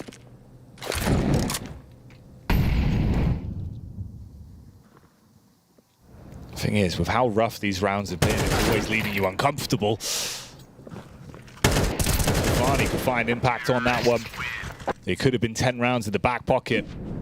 Instead, it's a 9-3, slightly better than the way it looked like it was going to go. But in reality, story of the half there, it's all BetBoom, mate. Oh, yeah. Even with the consolation round at the end, at 9-3 half, with only 3 rounds on your T side is just simply not good enough. What concerns me as well is that now that Chiron and Siren are going to be unleashed on this T side, we know they love to play aggressively. You have to feel like they're going to find quite a few entry frags once those rifles come into play. It would have to be a dramatic switch up. And Levy's been pretty impressive, man. Like, he started well in the pistol. A lot of entries towards the end there on the T half. Kind of kept them in it, to be fair. Not bad at all, but who else? Who else is there to look at from this Unity side and say, that's the guy that's going to dig them out of this ditch?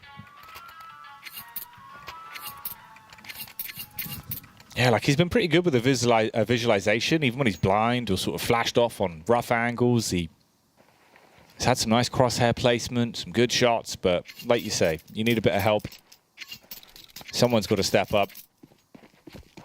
It hasn't really been much there for him. Mikey's the only one somewhat being able to find a bit of impact now and then. And in the past, the BetBoom pistols have always been pretty clean on this map.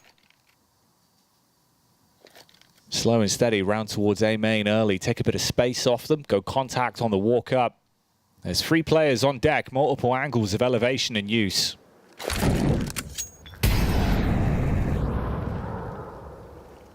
Second Molotov hits the deck. As a liquid fire envelops the platform, you saw Levy just look down at the ground. He's anticipating flashes.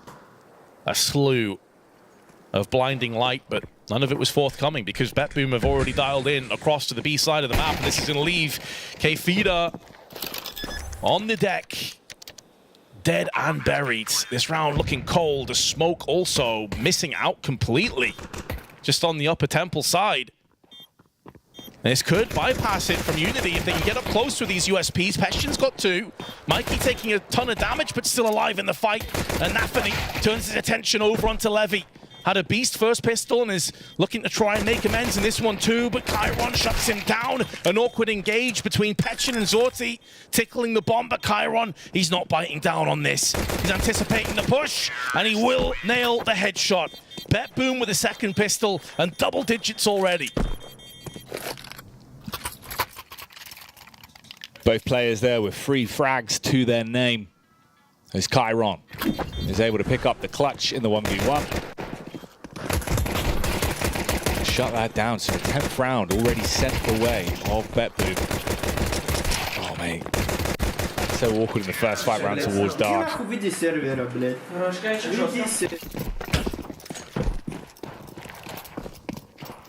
Bloggers has got himself a Zeus. Hello.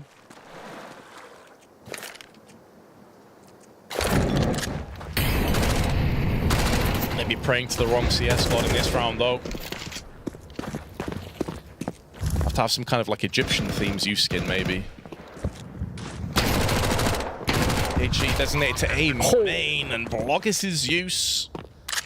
That's going to have to scalper off. He's going to see no dice over on this side of the map, especially as the bomb's been planted on B anyway.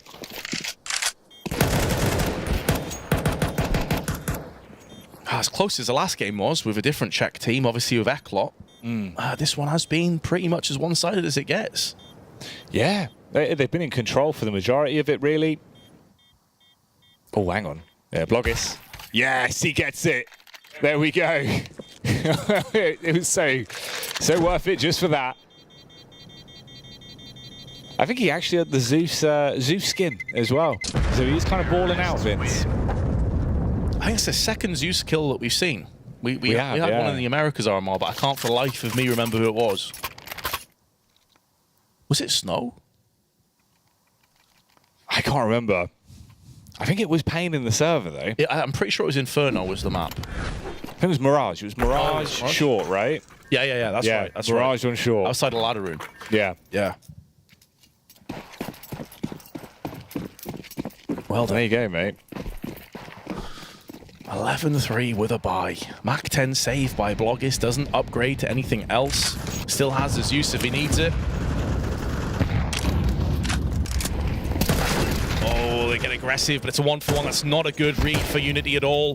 They have got away with it a little bit as Mikey from range puts down, but Magnoyez shows his worth. The AK headshots delivered, first class left and right, leaving Unity shaking and trembling. You can see why they got aggressive, just totally backfires.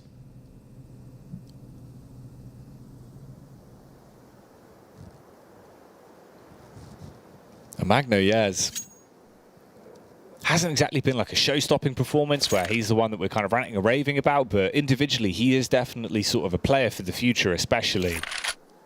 He's got a ton of talent. Feels like I always want to see the best out of him whenever we have him on the server as well. Maps like Mirage, he's a bit of a beast with a scout, gets in your face. Loves that very chaotic style of CS2. Chiron, though, goes down again to Blogus. He's got his number in this matchup, at least. I mean, it's a 2v2, 35 seconds left on the clock. You're out on the site.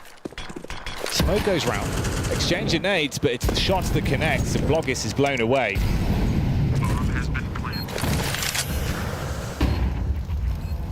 I can understand why he'd want to try and get ahead of the pack and potentially deny the plant, but problem is when you're low and your teammate's nowhere near enough to play off you, effectively put this 2v2 into two separate 1v1s. And K-Fila with $50 will probably just have to save the M4. 2 kills to his name. Rough day at the office for Unity across the board. Can't really single one player out here. Needs to hold on to this weapon desperately. He gets the first kill. Don't think he'll be able to get across to the AK to pick it up. The bomb may actually blow it in his direction. Yeah, it did. So he's got himself the AK. And the Zeus as well. Oh, he spots it. He doesn't want that, mate. Disrespect. Oh, no, could have at least given it back to Blogus. Yeah. Bit mean, really. He's got an AWP, though, to be fair, so he's living it large. Yeah, slightly. Slightly as good as the AWP. You know, almost. In the right hands, I suppose. Oh, hang on. Uh-oh. Bit of PC touching going on. Could be an issue for Magnoyez. He's looking at the cables. Maybe he's lost his audio. Oh. Got an alt tab. Well, I guess a bit of a moment of reprieve for Unity that can take a few extra deep breaths. Chiron, by the way, 4-0 in terms of opening duels with 6 multi-kills. Stellar performance by him. Siren has slowed off just a tad on the second half. But again, you don't really look towards him to be one of the guys that is doing the heavy lifting. He's done more than enough of what you could have asked for. It's just a bit bleak, really. I mean, you got 2 players from Unity that are under 50 ADR. Very little in terms of opening duels. Only 3 players have a multi-kill. But it looks like we're ready to jump straight back on the saddle and potentially put an end to our final opening fixture of the day.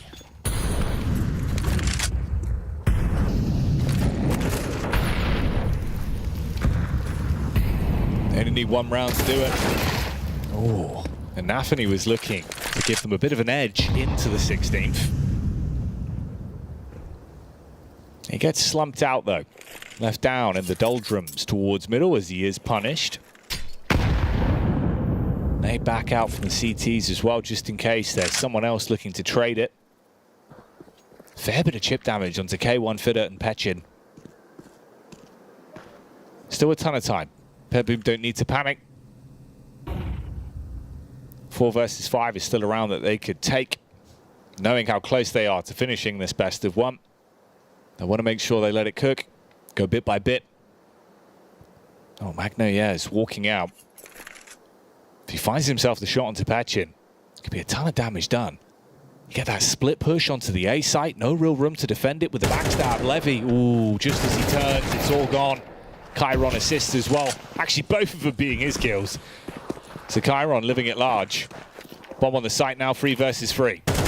Levy just caught with a smoke out, which is so weird considering that mid was totally vacated. But K-Fida from above makes the most of his opportunity, putting Siren into a 1-on-3. Molly toss to the top of heaven. Could burn K-Fida. Had to drop down on 2 HP. And our position is known. That HE is going to kill him. Almost guaranteed. Straight on the noggin. Down he goes. But there's the upshot on the cross. And Unity, they claw themselves back 1 extra round. A little bit of pride being built up, perhaps. They have also broken the economy of BetBoom across the board, to be fair, so there could be a couple more where that came from. Magnoyez has enough to go for the hero AK, but there's not going to be much behind that to facilitate a full-on investment.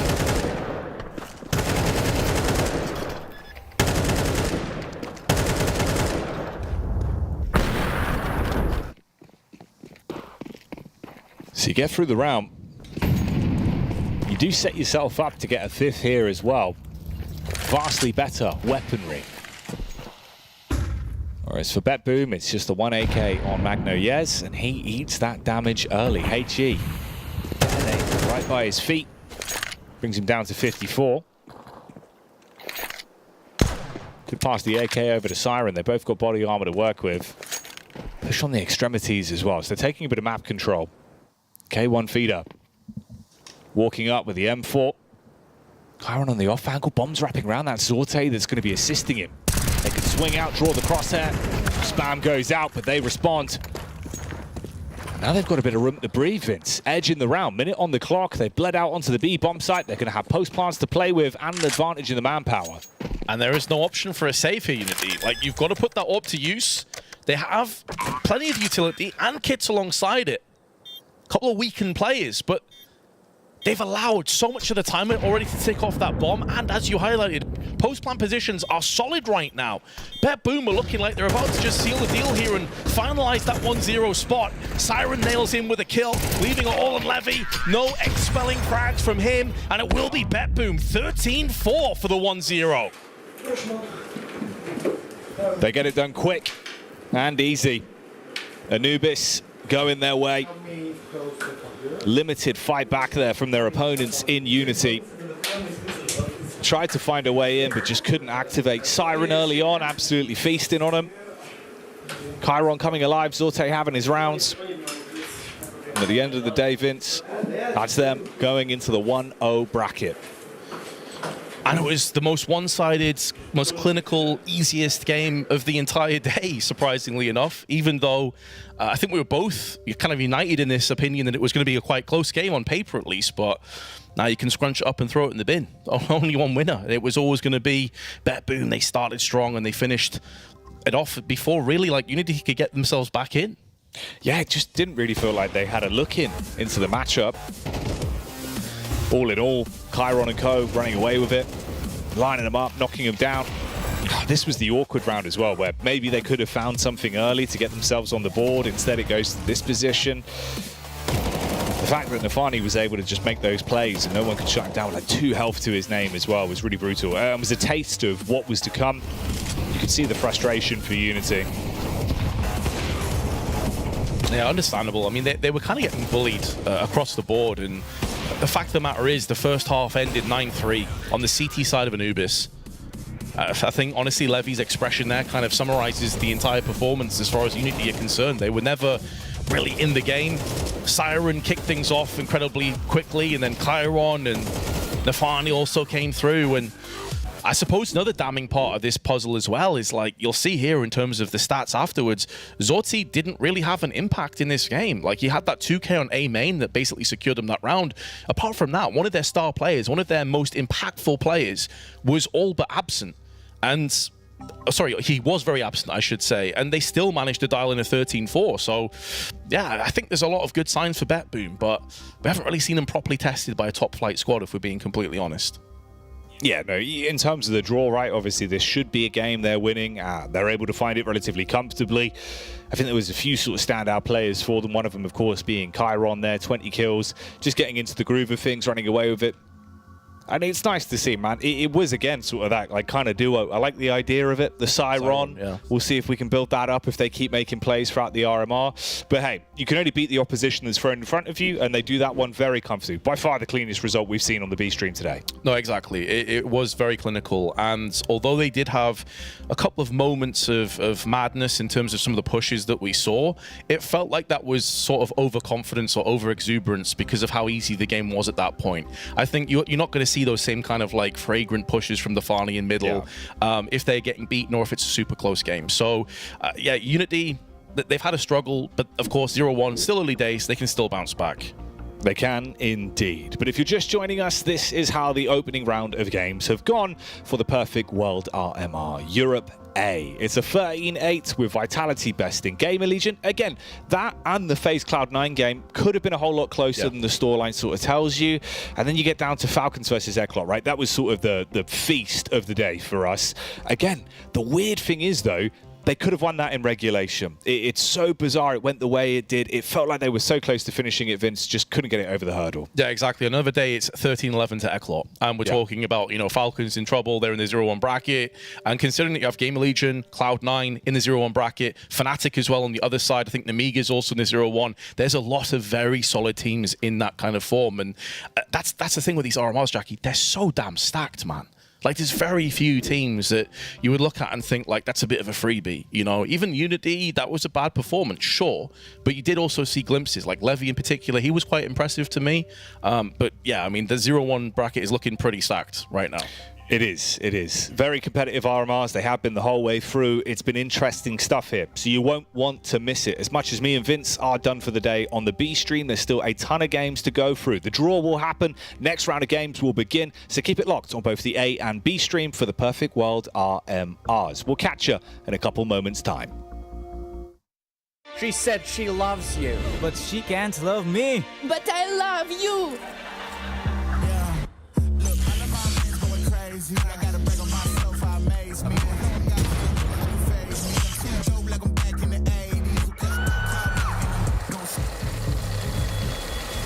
I won't play window anymore.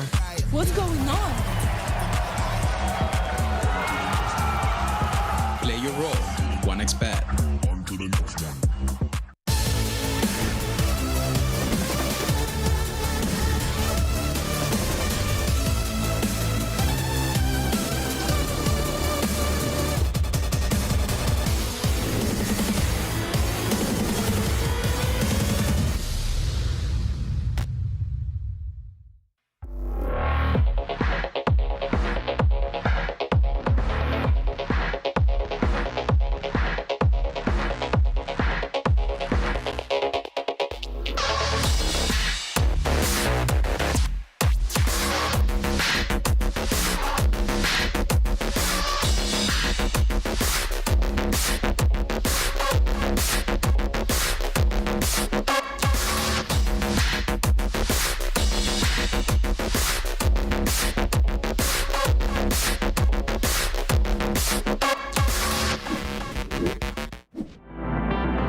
Welcome back to the Perfect World Shanghai Major European RMR. I am your host, Richard Lewis, taking you through. We're now at the halfway point of the day. We got 4 more best of ones to come. Joining me on the desk, though, we have changed it up. We have, of course, got Yanko and Blair joining me for this one. It's great to see you again, gentlemen. It's been a while for some of us.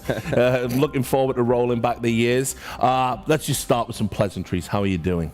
I'm doing great. A bit of a switch. I've been waking up a little bit earlier, at least during the America's RMR, so I got a little bit of sleep in here, Yanko. How about you? I'm doing great. I'm doing awesome, Richard. I'm excited to see Simple and the Falcons take down FaZe later today, right? Get into that 2-0 bracket. All right, then. Cause an upset. We'll see. But yeah, it's just been on smooth sailing so far. Yeah, we'll see. All right, let's take a look at that secondary stream first of all. Remember, 2 streams running concurrently. You can pick which game you want to watch. Just working our way backwards, you can see Saw versus Unity are going to be going up against it. Saw lost against Sinners earlier today. A little bit of an upset, maybe not if you're at home. But anyway, that's what happened. Nemiga versus Cloud9. Fnatic versus Rebels.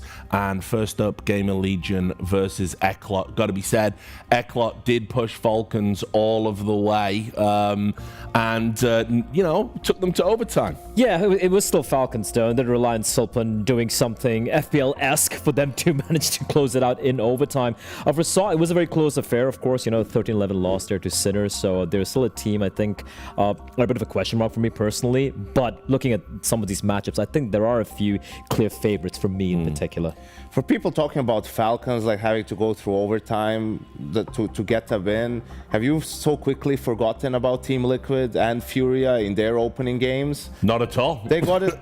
I'd like them up there if they were playing today as well. Yeah. They got it done, and like Snappy was their top fragger. So despite everything that's been happening with the Falcons this year, surely they do something, right? And I think they won a map. I think this is their and I know you were in the green. You were like, why are they celebrating? Like, you just barely beat them. Yeah. This is their first map win, even with Simple, ever with Simple. So I think they were like laughing. They got it out of the way, and it's the major. You feel that the experience of these players. This is where it shines through. Against the likes of Unity, Eclot, and so far and so forth. Yeah, you'd think they might just be able to beat those teams, but we'll see. Anyway, these are the other games that we're going to have right here on the main stream. Working our way backwards, it is it's our old friends, FaZe Clan versus Falcons. That is a spicy meatball to end out the day. I'm actually looking forward to that. A lot of people are throwing a lot, they're like, Na'Vi, Vitality, Mouz are obviously the lock-ins. FaZe, I think they're going to disappoint the Swiss system and everything. And I can see where they're coming from, right? But I think FaZe are going to make it through, honestly. Yeah. Who's the team that you trust the least out of the favorites to make it out of the RMR? Mouse, maybe? FaZe, obviously. I mean, FaZe would be the big answer because they've struggled before at some of these different stages and got upset, right? And their form has been shaky.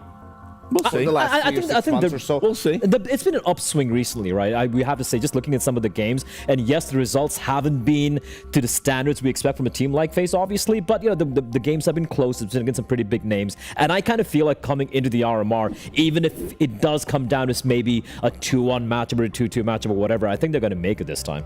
Well, obviously, the game that we are going to have first up is going to be Na'Vi versus Sinners, so let's start setting the table. The first test, Na'Vi passed it with flying colors, no problems there. Obviously, Sinners, they won their game. It wasn't clean. They were like 12-6, 12-7 up, and then they started to hemorrhage rounds, and that nearly went to overtime. So, obviously, Na'Vi clear favorites for this one. Na'Vi 100% should be clear favorites, and even that first matchup, I think it was against Fnatic, they just look super comfortable, super clean. Didn't have to really dig deep into their playbook to try and bring on anything crazy right there. They were just getting the job done, so to speak.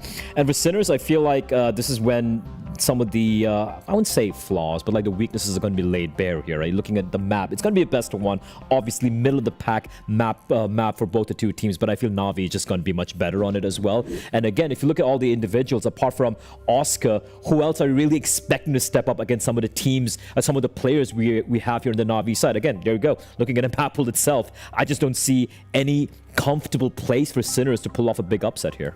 It is funny when you look at this graphic, though, how all the green are on the side of the Sinners. Yeah, fine, fair right? enough. I mean, it's obviously they're playing weaker opposition online as well, and Na'Vi like have been the best team in the world in the second half of the year, but this last month has been a little bit shaky. I mean, obviously the World Finals going out in last place hasn't been great, but that's the sort of, and I think a little bit of a wake-up call, and also Na'Vi just a team that really does benefit from going into a boot camp and just refreshing their game and letting Blade cook a little bit in that department. So I think coming into this tournament, we're not going to see any problems from them. Yeah, I mean, like I think JL or even Blade have mentioned multiple times throughout different interviews that, you know, for them it's kind of obvious that this is the main event, right? This is where they want to peak. So even though, yeah, Blast, the World Finals didn't quite go their way, I don't think they really cared. You can see the interview as well. And the problem in the matchup as well is, like, Na'Vi isn't a team. Na'Vi isn't a streaky team. Na'Vi isn't a team that uses some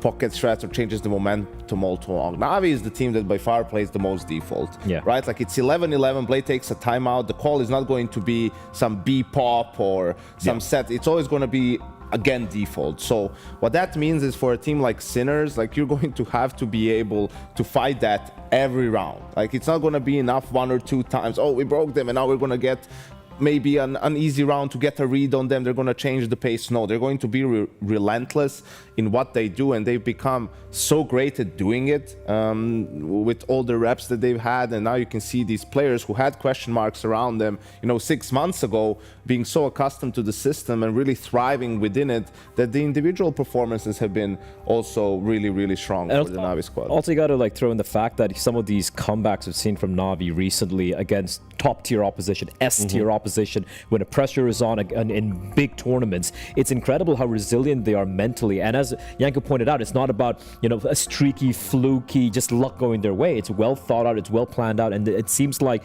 the team we saw in Copenhagen, where like this is just a motley bunch who might get a little lucky here and there, they have finally matured, come into their own, and they're coming in for me as a favorites as well. And I kept saying this about this team, they are more than the sum of the parts. I think this team in particular, it underlines that statement. But Richard, it is fun to see Oscar back again, man. Dude, like this is great. I have so many memories of like back in the day, or you know, obviously all the teams that he's played for, you know, the E-League Mouse, you know, kind of run.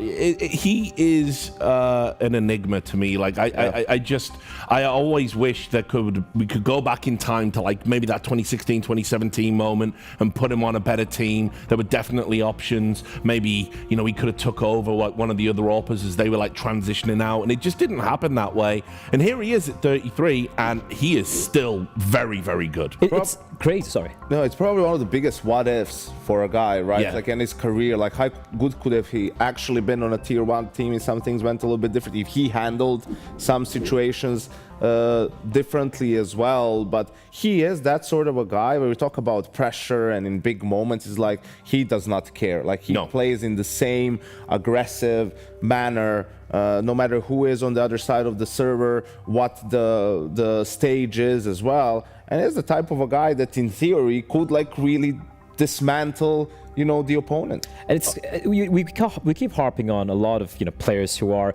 you know, a bit over the hump, so to speak, Richard, you know, like 30 plus, and we're like, okay, these guys, their days are kind of numbered. They might have to switch up their role in the team, maybe even take a step down from the team and whatnot. You look at Oscar, dude, 33 years old, primary op, and just absolutely crapping on some of these kids out there in the server. Sure, it might be online, but we know we can do it on LAN. Sure, it might be against a tier 2 opposition, maybe tier 2.5 opposition in EU, but we also know how hard that is. These are like really hard battlegrounds, and he's still doing it like he's, I don't know, 17 or something. You have to give credit to the fact that he's able to deliver to this level regardless of his age. Yeah, no doubt about it. And obviously you can see here, these are just some of the moments from earlier. But, you know, he was playing well coming into this point in the RMR. Everybody suddenly woke up one day and remembered that he existed. And he's going to be, you know, the experienced member of that Sinners lineup that in this kind of, you know, pressure cooker environment where, yeah, you've won your first game. It was a little bit closer than you would have liked. Now you're going up against the best, arguably the best team in the world. And now you have to try and magic something out of nothing. It's going to be a tall order. He's the guy you're going to look to. You know, they're the kind of players in these moments that you hope can be an X factor. Absolutely, when it comes to the key rounds at the very least, right? Like the gun rounds, the reset rounds. Oh, we need someone to make a play. Maybe he'll have the saved op and a couple of weaker guns around him. Like he's going to be the aggressor and the one to make the play. And that actually is a good counter if Na'Vi is not on point, because Na'Vi with their default style, like they're the kings of punishing, you know, those types of plays. And I'm afraid that's what's gonna cost him, in all honesty, because we saw him being very aggressive in that first map, and I think they're gonna definitely punish. It was gonna come down to Mirage Inferno. In all honesty, Inferno, it's a map that they can play, but we just saw how Na'Vi, they look just so comfortable. This is the problem. I think, you know, Inferno, you have to kind of look at it as one of those maps in Na'Vi's repertoire, because Bit is just so impactful on that map in particular. It's like very hard to neutralize what he does on both sides of the equation. And we already saw them on Inferno today. They looked really, really strong. And yeah, this is a tall order. And also, even if you talk about, you know, the T side for Na'Vi, it's just so well constructed. And I feel like Oscar as the op, if he gets the AWP, right, he's going to be the one who's trying to initiate contact early on, maybe try and take the fight to Na'Vi. But or else you're going to have some of these youngsters. I think it's Shock and Mikey who are the two players who are playing towards on that A bomb side, for example, Pit, rotate position.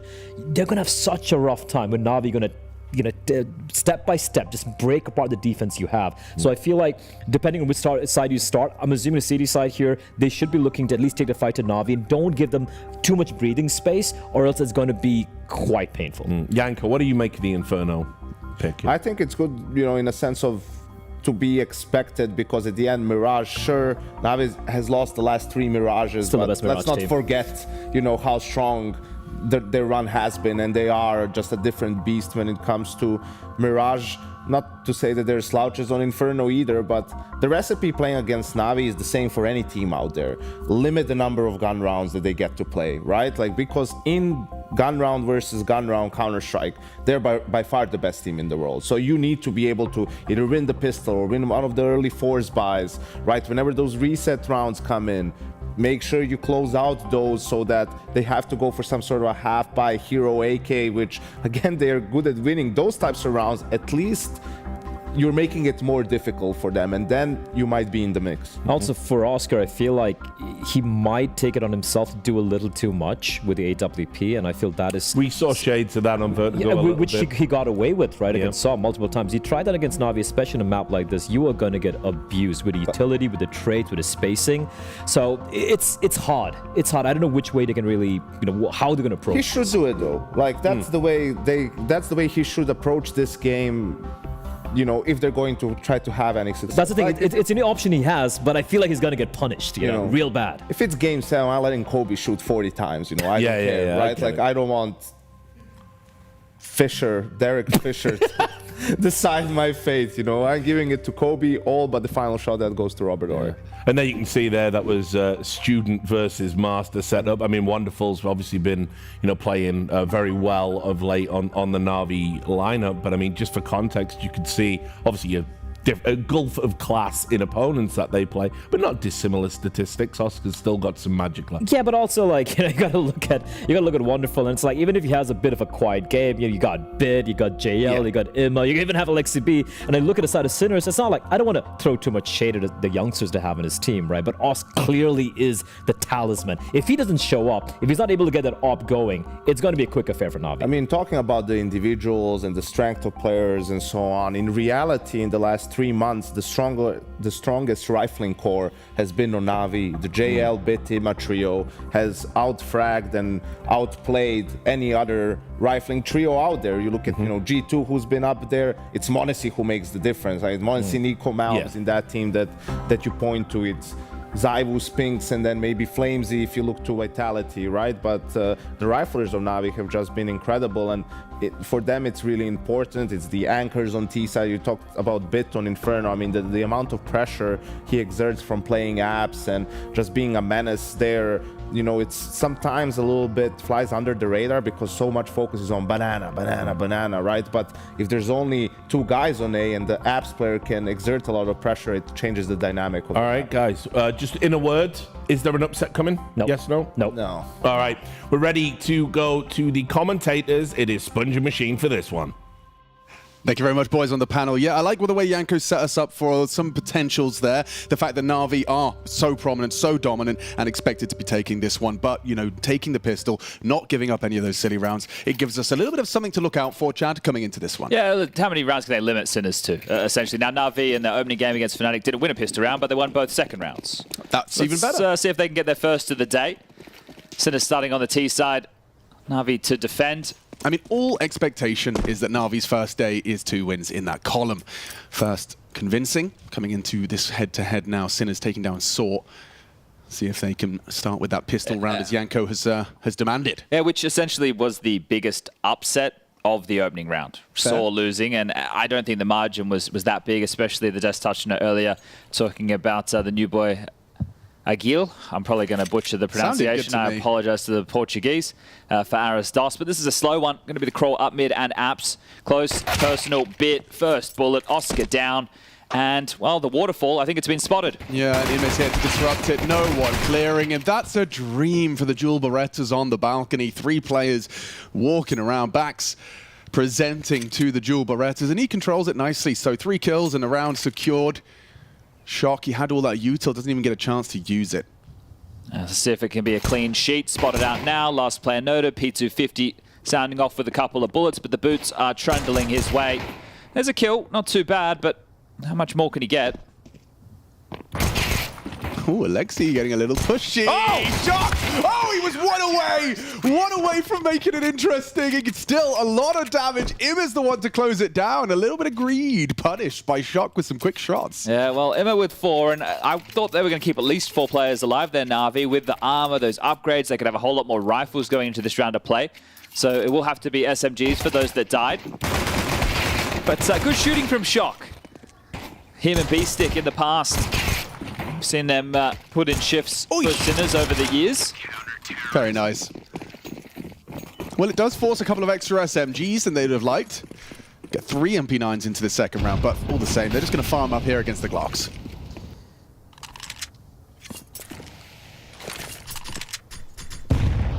Shock's treated himself to a deagle. We'll see if he can keep the pistol prowess from round to round. He's earned it. You're definitely looking for a little bit of damage. Flash over, here comes the fight. Wonderful swings. And Morisco down in the dirt. I do hope that all of the favorites, Mouz, FaZe, Vitality and Na'Vi, can keep the best of ones clean, because that means we have some banger best of 3s lined up for tomorrow for qualification. Hey, Shock again. Good work on the D. B-Stick down. Pink actually from that Glock, but going to be caught by that push as well from Alexi. Bit finding his multi-kill. All right, we'll see the AKs invested. AWP not available for Oscar, and it is Inferno. I say that, if you take a look at their opening game against Fnatic, everybody, bar Alexi, well, his scoreboard's at the top of the screen, was farming. I think it's 20 kills for a bunch of them, 18 for a few. So Na'Vi are online, feeling comfy. Right now, it does just feel like going through the paces. Obviously, you want to make sure that game intensity is there. You can't just come into this half asleep hoping that your teammates will get it done for you. You need to have the correct level of focus, but they are such a heavy favorite. A bit aggressive in the apartments with the MP9. Isn't going to have company for a while. Does have the support of Wonderful. Nade will assist him for the peak, and they'll block them over towards middle. It's a little bit too quiet across the map. Yeah, we've got a set piece, a couple of smokes, and oh, Bit, oh, disgusting.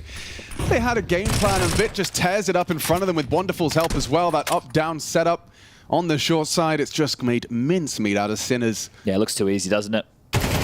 ready for apps. They go in, they see nothing. They pivot back. They have 3 players ready to lock down middle. Sinners try and pop through, and they just get absolutely dismantled. Now Oscar, nade on the toes, 25 HP, and he should be a dead man walking. What a horrible way for your first gunny to go. So quick. 4 alive, multi-kills from Wonderful and Bit. Oosh. I mean, it doesn't feel like you've really got a chance to play that round. It's already over. So what was the game plan? Flash came through. They had just established that setup as well. So fortunate timing for Na'Vi. Wow, yeah, you were right. He only just got to that corner as they pushed through. Strong start. Bringing the energy, the smiles on the faces. This is the reigning major champs.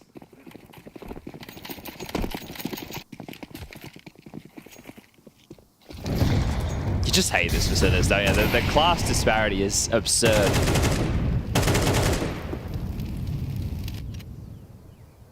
Flash and run up banana. How many will you get, JL?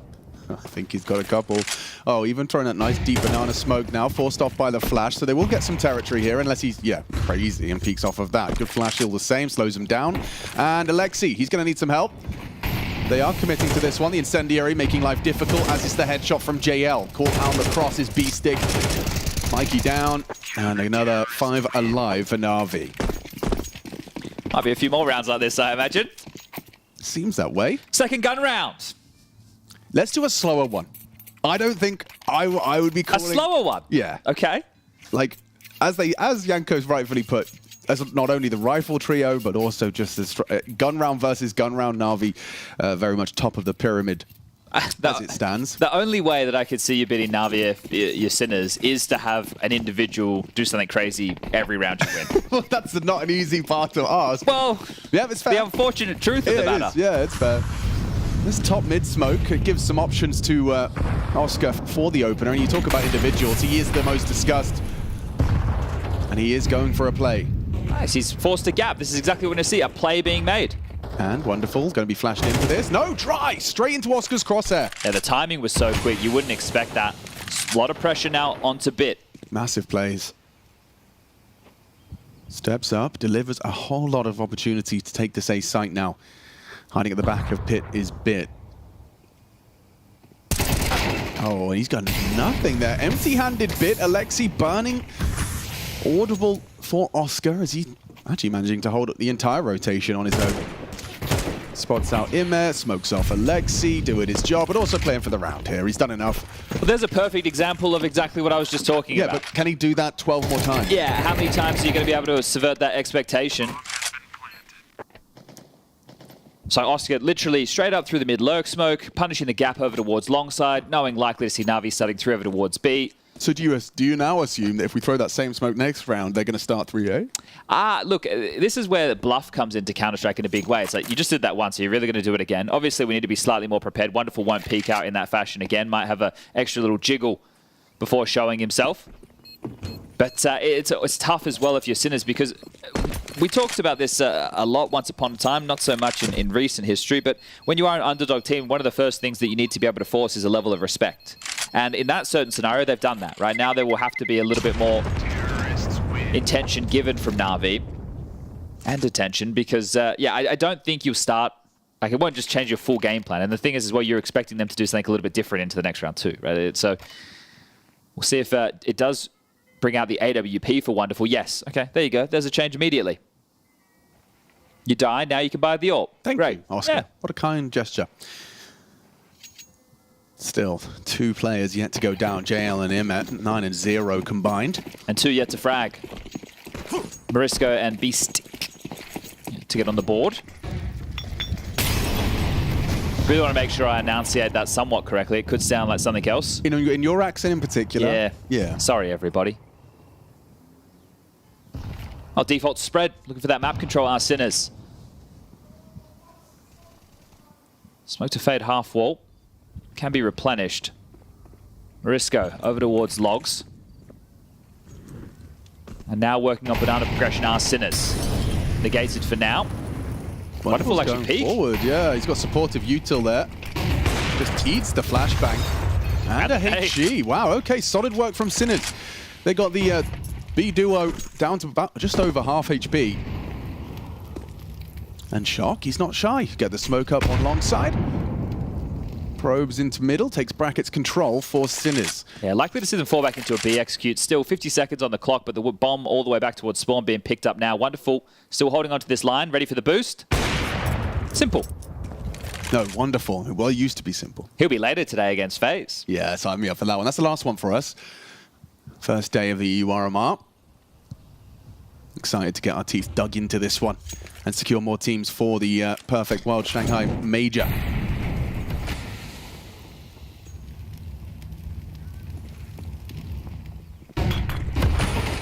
You've had your Mouz Buch. Now it's time for that main course. And yeah, look at that. Unprepared, completely thrown off by this pivot. Shot catches bit unawares. Good find back from Ime. Mikey looking for a big one here, and he's not going to be able to do it. A great flash supported by Ime. Wonderful goes down to Beastig. You can't really pivot, so with no time, you're just going to try one more. Takes down JL, but the round is Na'Vi's. Leaves with the AWP at least. All right, well, treat for Oscar. Yeah, that is nice to pick that up. A little bit of damage as well, sure. But this time, opener not going in their favor. I want to catch a bit off guard. See how that Ime flash came from. He was on cold box. He must have just underhanded something, but it did make it difficult for the swing.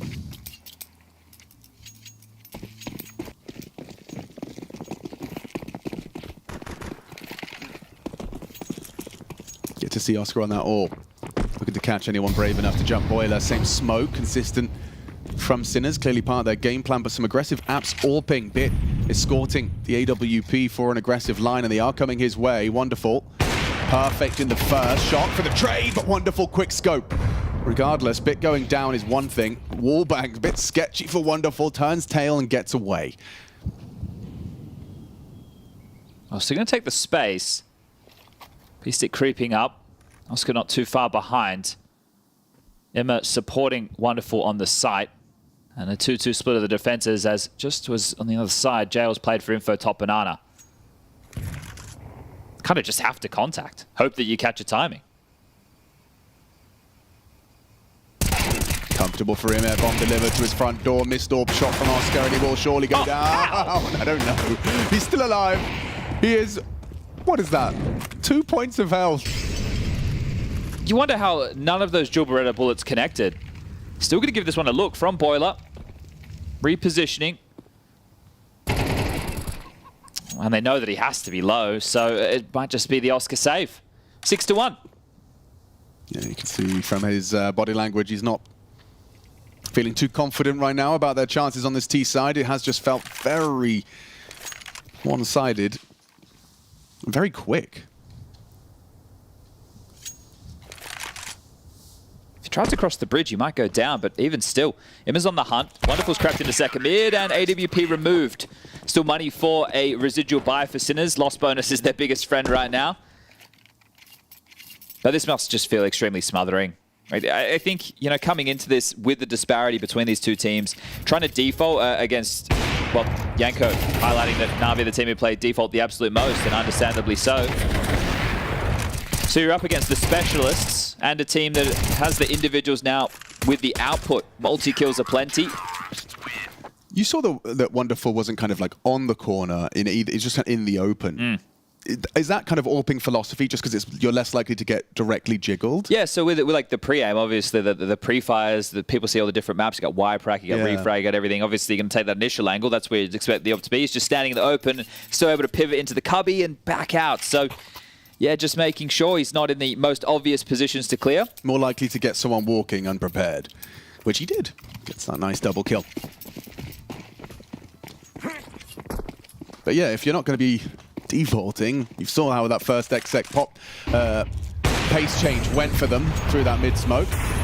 But Marisco's going to test himself towards this three-man B-hold. JL and Ime hard to get past, and look at this second wave of utility. There's flashes, there's nades, and there's JL going for a jumping spam. Perhaps just fumbled the mount, but either way, he has found that opening kill. Ime's on his way back, rotating over to acknowledge the gap that could have presented itself over long side, and the AWP again in apartments. Light work. The kills just keep coming for Na'Vi. 7 in 2 kills time. Good vibes right now for Na'Vi. He looks comfortable.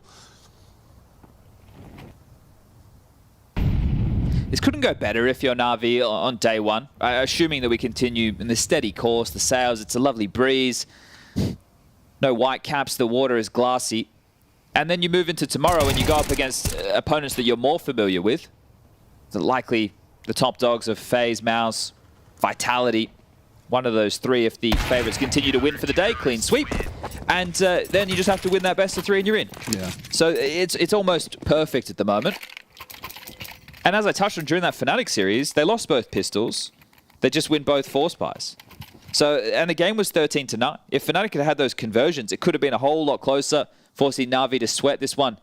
Feeling like a bit of a walk in the park. Yeah, and though it is the expectation for, you know, defending Copenhagen Major champions and a top 3 team, you always have these expectations that these RMRs should just be a formality. But it's not like it hasn't gone wrong for teams Take a look at the before. Americas, right? Liquid and Furia losing their openers in the best of ones.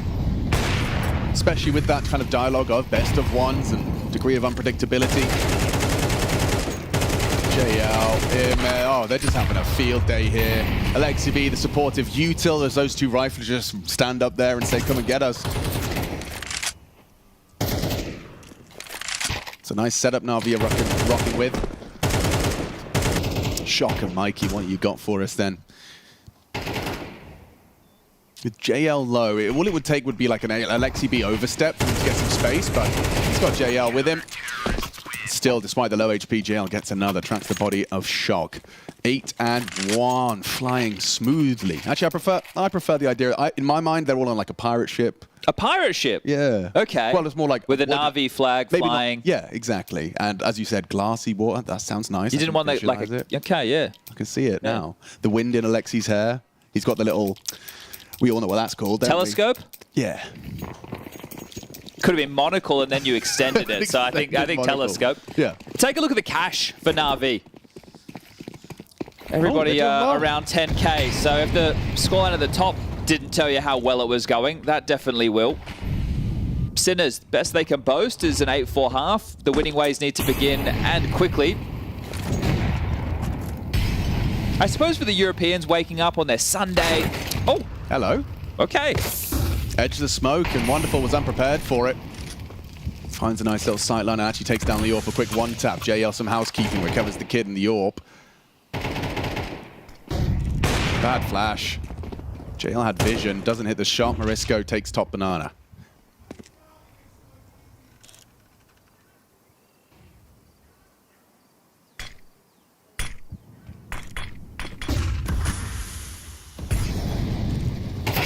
And another chance here. JL lucky to get away with his life there. Morisco's taken the site. Oh, Mikey goes down elsewhere. That was the A lurker. So it will mean that they could rotate quickly. And you just talked about their cash. Is it safe to assume they give this a good go? They'll definitely at least probe. Looking at the util, there's a smoke to block Banana and Incendiary on Alexi if they wanted to use that towards Emo or Newbox, and flashes to help to facilitate the fight. Still is going to be tough. This should be the second round for Sinners. Should be.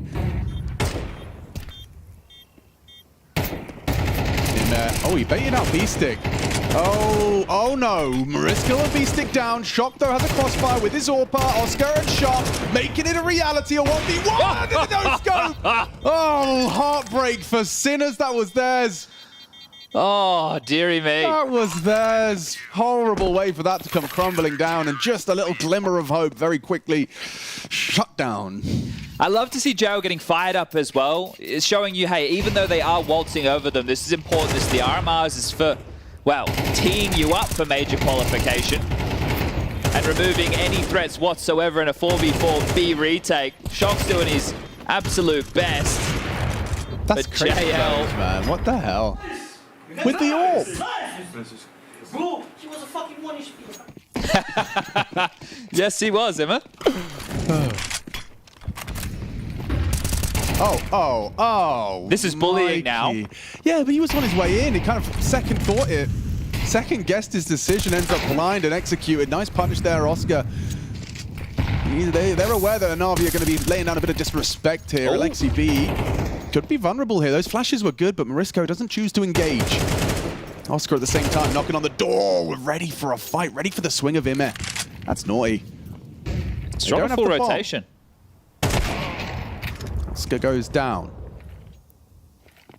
Yeah, you're right, and What's going on?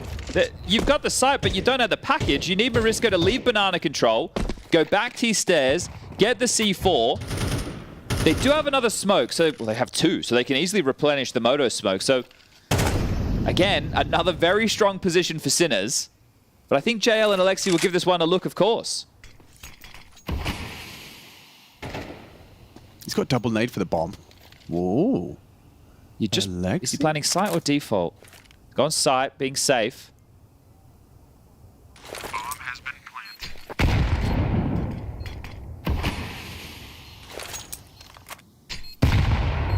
planted. Just chip damage. No. Out short. He's sticking that pit crossfire with the site players. Lexi very low on the HP, so shouldn't be much. He's just throwing as much util as he can to try and help JL, but with the missed molly and time against them, Na'Vi swing through. JL a nice headshot onto Shock. He still knows about this crossfire, and looks like they're giving... Oh, Alexi's getting onto the bomb. JL, they're going for this, and he hits the shot, but no time. I mean, incredibly costly. A second for Sinners.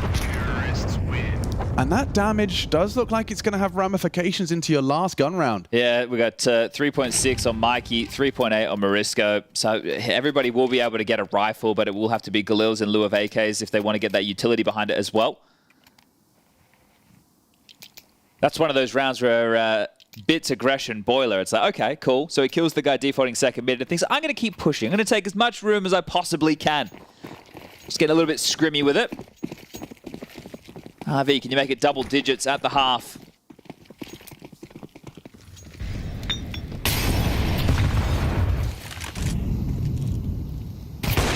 Such a diverse playbook as well, isn't it? It's like Wonderful can just look at this lovely long list and say, I'd like that one, That's please. a peak that should work this round, actually. Yeah. Let's do this one. I'll go Hall's aggression, I'll go Hall's passive, I'll go banana, I'll boost over the smoke, and then I'll get a second as Mikey's going to walk into the crosshair in a moment's time. Ori wide sweep. Oh, he's even ready for it. Yeah. Oh, Wonderful a bit slow on the trigger. Now awkward for Na'Vi. Getting run at, does get it done. One runs down the AWP. A lot of damage onto Oscar. Look at Shock and Oscar. So 12 points of health between two of the three members of Sinners. But they get to try the retake again. See how this one goes. Yeah, retake simulator in these last two. Flash and go. Flash good. Marisco is blind, gets vision back, pushing to sight. Alexi gets one. And that's going to be a third. Shock, the high impact player. He's done very well. 12 frags, you know, double what anyone else on his team could have achieved or has achieved in that first half of play. Let's see if those, we'll call them mild frustrations for Na'Vi. Very mild. Mild as in, you know, like a kind of a mild European curry. Yes. That's what it is. It's like we go for Indian food with Blair in Europe. Yeah. And it's mild. It's butter chicken. Yeah. Or a korma, you know. Lack of flavor and spice. Yeah. Distinct lack of any sort of flavor. But there is sauce. Yeah. And saucy rice. Who doesn't love a saucy rice? Yeah, that's true. A bit of naan. Well, it started beautifully. Didn't end that way. 3 rounds, T-side, Sinners. They've missed par for the course. Shock starting strong and ending so. He's on par with some of Na'Vi's highest fraggers as well. ML Wonderful, 12 each. Opening kills as well. We get to see that up here. Opening duels haven't gone well for Marisco, but he was trying to work Banana. Wonderful, as we discussed. His openings have been great, but JL and Bit also without a single failed opening engagement. 100% success rate in the 6 they participated in. I'd say this much. From what I can hear through the wall, I don't know how GamerLegion versus Eclot is going, but Harry and Hugo sound somewhat excited. I would say so. So make sure you check that one out. Got multiple streams running all day, every day, until the final day of the groups. 4 players starting A for Sinners. 2 sets of dual Berettas. Up close and personal in Boiler and Halls. Na'Vi and then default spread on the pistol. They've got a flash, smoke, and Molotov in the hands of Alexi. And Wonderful with a smoke of his own. Where are these destined for? Will it be reactive based off what they were offered by the CTs in the early stages? Well, so far, nothing. Very passive stance from Sinners on B, as it will be the silent boost up in a Boiler. Marisco, oof. Seen enough. Yeah, catches the info, but sticks around. Mikey's pushing, and that's going to be punished. He may got 4 in the first pistol round. Yeah, now he's got a pair of dual Berettas as well, which was exactly what he used in that first half pistol. Takes Mikey's for a spin. Onto Marisco, good handling of business and trying to track the retreat a bit. Does do some damage, down to 35. Bomb on the back of Alexi, heading brackets. Molly Bike's not going to do anything. This cut of noise is forcing B-Stick to acknowledge the potential for B, but very quickly they're going to realize they need some help. No, they don't. Shock's doing it on his own. One more of those to secure the round, and JL testing the waters. Oscar finds Bit, quick, clean, and 3 from Shock. He's definitely looking comfortable. Oh, he was the one trying to salvage the pistol round in the first half with that P250. That's right. Hit a couple of nice shots to get things going, but it was really all for naught. Now Na'Vi stomaching a pistol round loss. But no bomb plant, I suppose, because you were discussing those second round conversions in their first best of one. I presume that was with bomb plant. What do you do it without? I think right now, for Na'Vi, you have such a lead. Sure. Take a conservative round, get the rifles out into the next, and you should be able to deal with whatever openings Sinners are throwing on their CT side. What's the logic on like a Tech9 and Kev on Bit? Is that just like a personal thing? Like, oh, I don't mind working with something lesser into the next? Or is there a deliberate intention? Is there an objective? Look, I think that having something invested to try and do some damage is okay. He may have been functioning under the idea that, hey, next round, I need to have all the utility anyway. So an AK with armor and 1 nade isn't enough. They want me to have a Galil with armor and full set of user. So I can invest a little bit more into a round like this. Etc., etc. Don't know what he's going to go get done, but we'll find out as he is going to try and get an opening kill. Yep, he's actually got into A. Takes down Shock, finds himself a FAMAS. Now that Kev's even more profitable. Oh dear, it's collapsed for Sinners. You got the pistol. They bought a Tech9 and Kev, a single dig, and the round just disintegrates. Falls apart in their hands, and another lovely angle B-Stick wasn't ready for, and if ever there was going to be a conversation about this Inferno, it would have been a clean conversion here from Sinners. I'm afraid that conversation's been muted by Na'Vi. It was already hard enough for them to get rounds on the board, so the fact that one that you are highly favored to convert leaves you in a 1v4 situation. Less than ideal. That's a paddling. Yeah, 2 completely equal teams. Let's say Na'Vi are playing against Na'Vi. What percentage? On a round like that? Yeah. What do you reckon that? 1 out of 10, maybe? Yeah, okay. JL goes down with the ship. Double digits found. 6 round difference. Let's keep the nautical theme. We'll see how many I can keep for you. Oof. Well, you kind of have to force fire on the CT side now, don't you? Oscar looks like he's keeping a little bit of residual.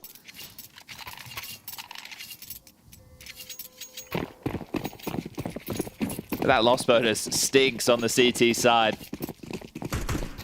And the map just, yeah, it was already slipping in one direction. Lost in the Bermuda Triangle now. I kept it nautical. Thank you. Appreciate it.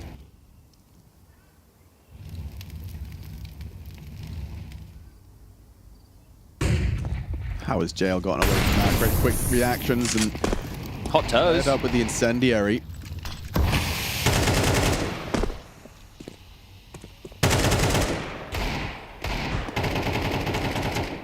Nice start from Sinners, just by maintaining top banana control. It's going to be slowing down Na'Vi. They buy a bit more time in the game, realistically, right? Na'Vi haven't expelled a whole lot of utility right now. They get mid-control as part of the offering. Does that force a rotation? Is there more aggression? When they return to top banana, they've got plenty of Molotovs if they want to try and clear out sandbags. There will be 4 players to contest this. Yeah, they're in the right place.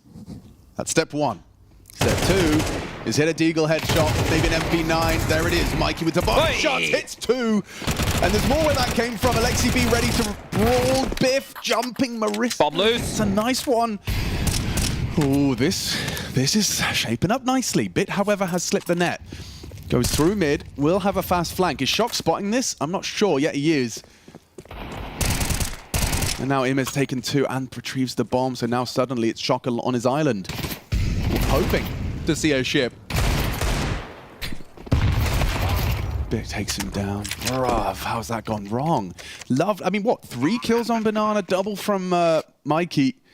Marisco with the jumping MP9, and still you lose the round. It's because they tried to hold the bomb. Sometimes you, yeah. Right, they stayed sandbag to contest it. Maybe they didn't think they could get back, but Oscar, it's any time to come in the clutch. The vet, let's do it right here, right now. They doubled up Nubox as well. This could be interesting. Find on the shot, bait the shot. Perfect. Team play. Ahmed doing his very best to pull the crosshair as wide as possible, knowing Bit's going to be hitting that headshot. Well, that shouldn't have gotten so close for Na'Vi, should it? Good attempt from Sinners. We were discussing the stack was in the right place with the firepower there as well. Mikey with a couple of bangers on the Deagle. Marisco showing us the jumping accuracy of the MP9. And Oscar left in a 1v2. I'm trying to think why they fired the MP9 shot, because I would assume it's deliberate. Just ensuring that their opponent's going to be looking for the MP9 swinging, I suppose. Fired a shot before they swung Nubox. It was interesting.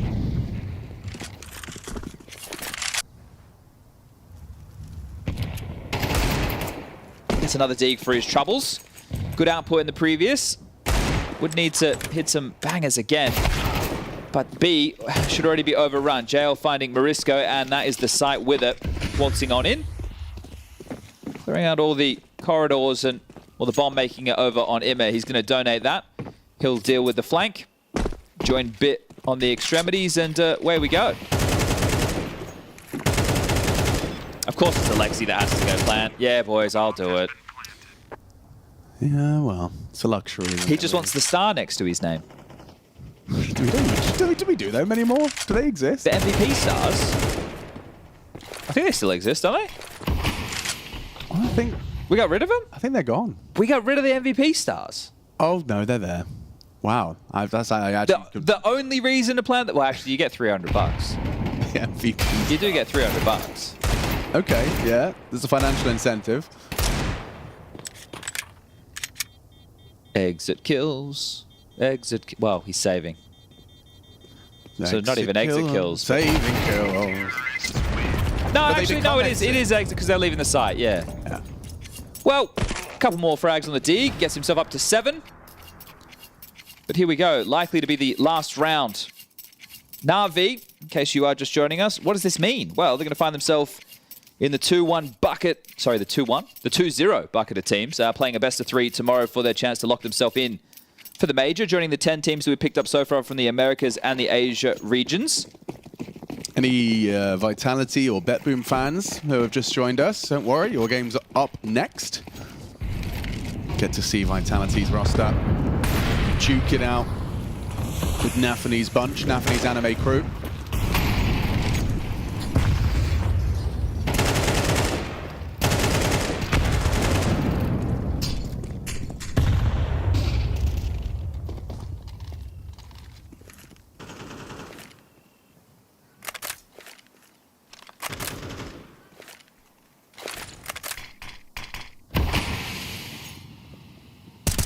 JL seen enough. The chunk of damage early. Bogdan's Law comes into play again. We've already seen him on the AWP coming in clutch. See what type of influence he can have in this rifle round. 4 players over towards A. So Sinners again. Personnel ready and raring to defend their honor. Oscar and Bit are about to clash in apps. It's twice he's jiggled it, had nothing to report, and now an audible dismount. Beastic ahead of the smoke. Pre-aim was good from Alexi, now maybe overlooked, and they lined up for him. That's the distraction for Shock to find 2 and a potential 3rd. Unable to find the head of Wonderful. So 3-on-3, low HP on JL. Wonderful rocking the rifle and trying to get that bomb into the side, but perfectly timed peek, and okay. Oscar, Mikey defending the A site valiantly. They don't really have the health to do much with this. They'd have to overextend massively. Oscar just steps into the line of fire, welcomes the fight, welcomes the brawl. A quick scope from JL. Mikey just needs to live. 12 seconds. He knows that bomb plant's not going to be possible as long as he doesn't die. He's overextended a second too early. And now a 1v3 taking shape for the game. Oh, Sinners slipping through their fingers. Still looks like Marisco should have the advantage, should have the edge, and he clears it out. Oof, that's good. That's a relief, especially for Mikey, because you'd be absolutely kicking yourself if you let that one slip. Yeah, you're letting out a sigh of relief on the Sinners side of the server after that. You keep yourself in it for another round, and you also scavenge an AWP to throw in the hands of Oscar. It's enough money to justify a Na'Vi investment.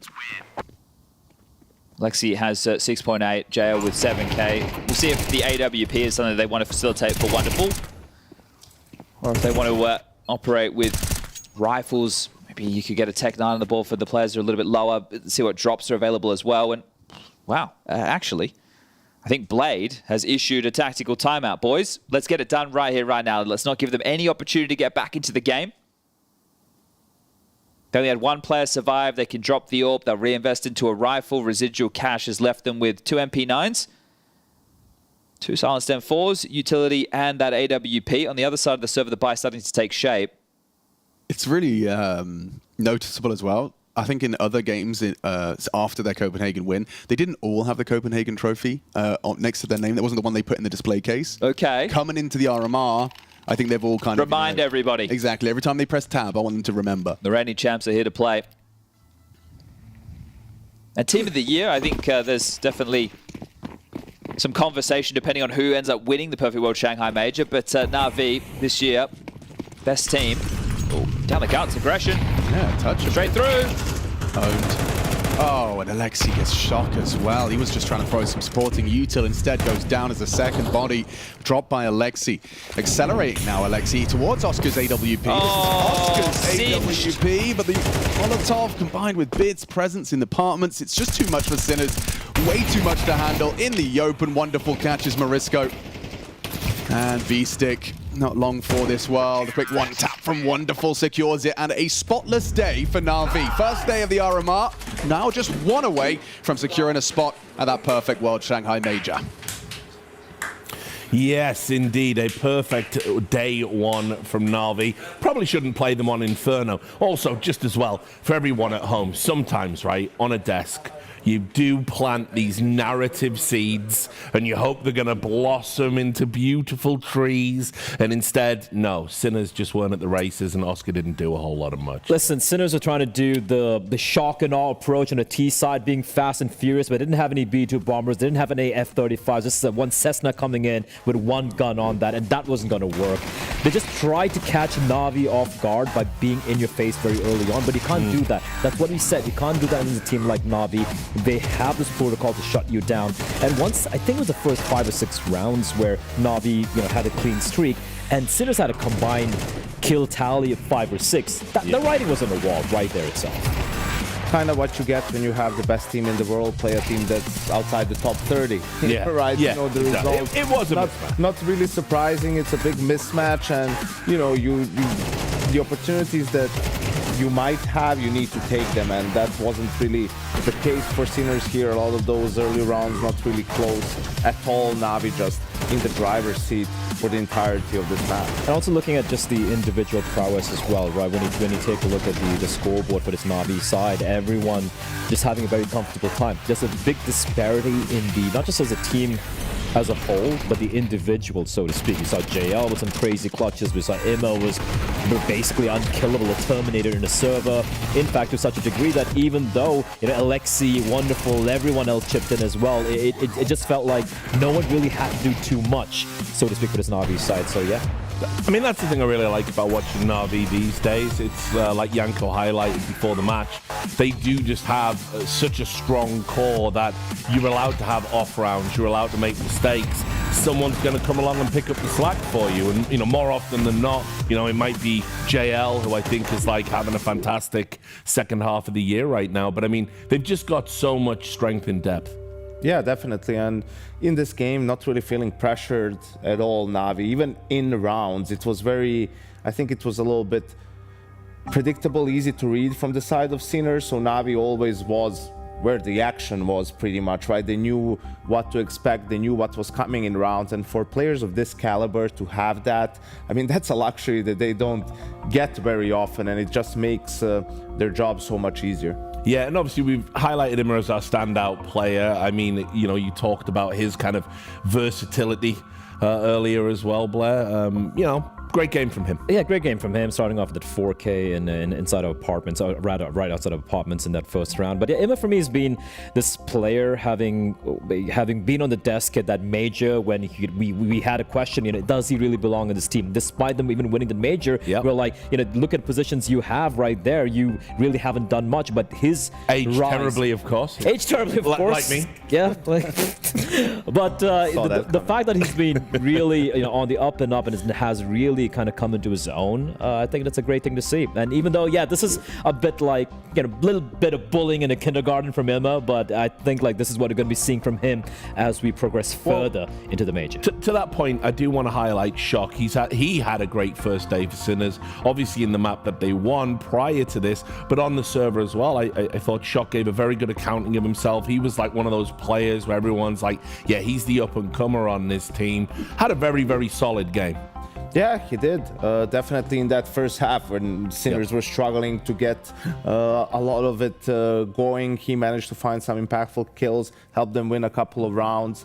I think he'll definitely want that second round back of the second half, though. You know, in apps, with a bit of a late molly, Bit just runs through it, kills and gets the gun, gets one more kill. But, you know, that was the opportunity for Sinners, right? Like, win the pistol, convert, you win the gun round. All of a sudden, I mean, the score is 9-6, 9-7 potentially, and you might have a game on your hands. And, you know, when you're such a huge underdog in a game, you're not really coming into the game expecting to win.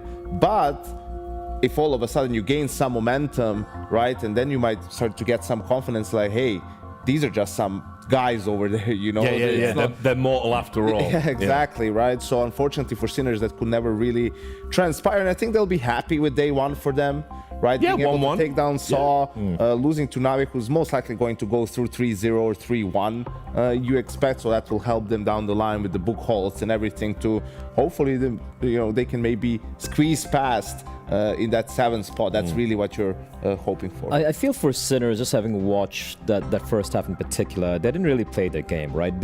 I feel like they tried the T side to particularly try, as I said earlier, Shock and on Navi. But when they're trying to do that, the flashes weren't on point, right? There was no real proper trading coming. The spacing wasn't really on point either. And you had players just individually just peeking into players like Bit, like Jail, like Emma. That's not the way you're going to win the game. So I feel like if they just went back to the usual style of play, I still don't see them winning the map, but I feel like it would have been more competitive. I feel like they tried to maybe have a specific game plan for Navi, which they really didn't have much prep on. So I feel like hopefully for the next game, whoever they're going to be playing against, if I had to advise them, I'd be like, just play what you know. And I think that's your recipe for success. But if you don't think the outcome would have been different, we should just thank them for this, because we get to keep it moving. Yeah, look at you. We get to move on to the next game. All that time out of the game. That. I haven't worked with you in years. You're back 5 minutes going, yeah, let's have this accelerated schedule. Let's get some. Yeah, anyway, look, you were on wonderful watch, weren't you? You did pick some moments out from this incredible talent. Yeah, I mean, it's just, a highlight reel of him on the AWP. You will see throughout this reel, like, just the different positions he's at. There's an entry kill in Banana. There's him being full aggressive on in an apps setup, right? Like, a lot of different positions now in apps, but a little bit more back. A couple of rounds in middle too. So very good at just dismantling, really. That's a nice little boost for an opening kill. Dismantling just the default in some rounds from the side of Sinners, and he just had a field day He's today. the player for me that I have always kind of wanted to, like, this Na'Vi team, I want them to succeed because of him. I think he had one of the toughest jobs in all of Counter-Strike. To come in as an AWPer in a team that has Simple, is the mainstay, the guy that's led them to glory, and those are the boots you've got to fill, coming from relative obscurity, although everyone was talking about him in the region as being this talent. And you could see, like, every time he had a poor performance or a bad map, it would really get on top of him. It would really be emotional for him. And there was always that question mark, which of course we brought up even in Copenhagen, because we never shy away from it on the desk, like, could Simple come back for him maybe, like, if he doesn't play well. So I'm super happy he's, like, at the top of his game. Oh yeah, for sure. And also just credit to the team overall, and obviously Lexi and Blade as well, to have that faith in this guy, because they knew what they wanted out from him. They didn't want another Simple, they wanted someone who could just play the role and work with the system that they have. And for whatever reason it was, back right before IM Sydney, that's when Simple, kind of benched himself.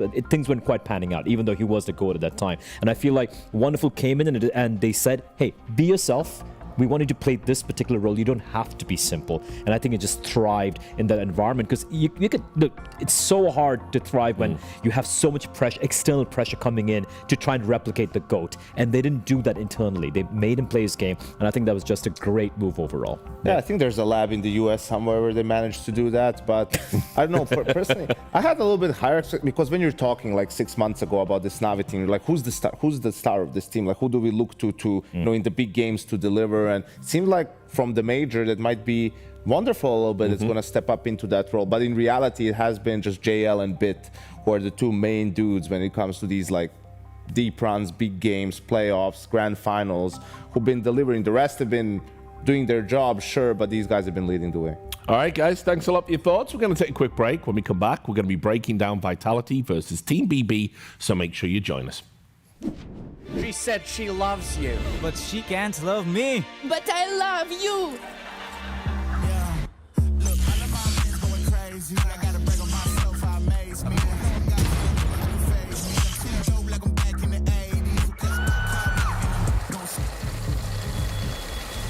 I won't play window anymore. What's going on? Play your role. 1xBet. On to the next one.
Yeah, welcome back. We are about to have, hopefully, a palate cleanser for the last game, which was a bit of a stomp. I'm looking forward to this one. Vitality versus Team BB. Obviously, Vitality among the favourites for the tournament for real, not just the RMR, the subsequent major, but also as well a team that has, you know, for me, kind of frustrated me a little bit going up against Team BB. I look at the talent on the roster. I always think they should be better than they are. We'll get to that. Let's start by talking about Team Vitality. Can they secure a major? Well, I'm just going to disappoint you from the get-go here, Rich. It's going to be another snooze fest. It's going to be another curb stomp coming in here. I think Vitality are just easily better than BB, and I feel like that the opening win that BetBoom had in that game might have been like, all right, maybe this team can compete a little bit, but no, it's been disappointment for them. On the other hand, for Vitality, despite the recent struggles here and there, they are still one of the favorites. You can't deny that. Yeah, I mean, look, I'll say this, though. Vitality coming in, think about all the near misses Vitality have had over the course of the year. We could have easily been in a Vitality era, but, you know, it didn't work out that way. They lost a number of high-profile games. Now you got all these roster moves being whispered about coming into this. They're certainly going to be one of the teams active in the transfer market after the major for real. So maybe they're coming in with a little bit, you know, a little bit of vulnerability, Yanko. I think that's what's done him in, all those near misses, right? And some of the close losses. Unfortunately, even the highs of winning Cologne, right, aren't enough to make up for so many missed opportunities. And the big question for Vitality in this tournament and the going into the major too is how will they handle the fact that this team is going to look differently after the major, right? Because we've seen how G2 has been handling it. I think it's safe to say pretty well under the circumstances, right? So how will it affect Vitality? Is it going to cause like some issues within their game, right? Are some players going to be a little bit dejected by the whole situation, or are they going to be able to be professional and sort of still power through? And yeah, absolutely, they have the talent to be considered a contender for this tournament. I don't think a few of these players really have excuses. We saw, you know, Flames, the announcement is re-signing with Vitality till 2027. Obviously, he has to be giving it his all. Apex, one of the most improved players in World Counter-Strike as well, so you absolutely nail him down to a long contract. Yeah, I'd assume as a professional Counter-Strike team, you would still play it out. You would still do. Yanko doesn't seem to believe me, but look, I can see what you're talking about when it comes to the cracks which could potentially happen in this team, but not here, not in the RMRs, not in this matchup especially. All right, well, let's talk about Team BB. As I said, they've frustrated me because when this team was put together, you know, you think about like how Siren when he came through on Spirit and you know Zonte, these are like talented players, right? These are players, and then you get Nafany. You've got a really experienced IGL that's been at the top of the scene, won tournaments. And I'm like, guys, like, don't sleep on this team. They are going to be legit. They'll probably be top 10. And, of course, the rest is history. One of my worst predictions of all time. No, I think the problem is, like, in a way, it was like a bunch of rejects from different teams being put together that are talented players, right? But they just were not able to make it work. I think it was probably one of the more undisciplined teams I've seen play, and some of the temper tantrums that you would see on the player cams and everything. I was thinking like they need a coach, some sort of a figure there with authority who's going to whip them into shape, like get them in line and get them to play like proper Counter-Strike and just, you know, behave in a normal manner, because they do have the firepower, but if every time something goes wrong, you're going to lose your mind about it, you're not going to find any success in Counter-Strike. It's also like, I think you hit the nail on the head there. It's just the very temperamental nature of all these players. You can see that in the game as well, right? You look at someone like Chiron, he has the LAN arena experience, by the way. Look at someone like Zordi, he's been around for such a long time, Siren as well. And then I look at someone like Magnujes, who was the newest pick that they had. Yeah. He's been the diamond in the rough. He's been the one who's been consistently performing to a solid level altogether. His floor seems to be reasonably high. He seems to be a quiet guy just doing his job. So I have no problems with this guy, but it's just the rest of the team. What are you guys doing? You're looking at so much of variance in their output. And even if you look at the online results, right, playing against all these tier 2 oppositions, tier 2.5, they've been on the online grind. It's been just a mixed bag of results, not even on top of these guys. Yeah, I mean, well, look, this was the player I really didn't know a lot about, and he surprised me as well. The first couple of events he played for this team. Yeah, and so Janko, you got any thoughts? Yeah, I think he's very talented. The way you would see him before BB team would perhaps be just playing packs with Monacy, which might be a good sign for someone, right, to put himself on the radar for some people.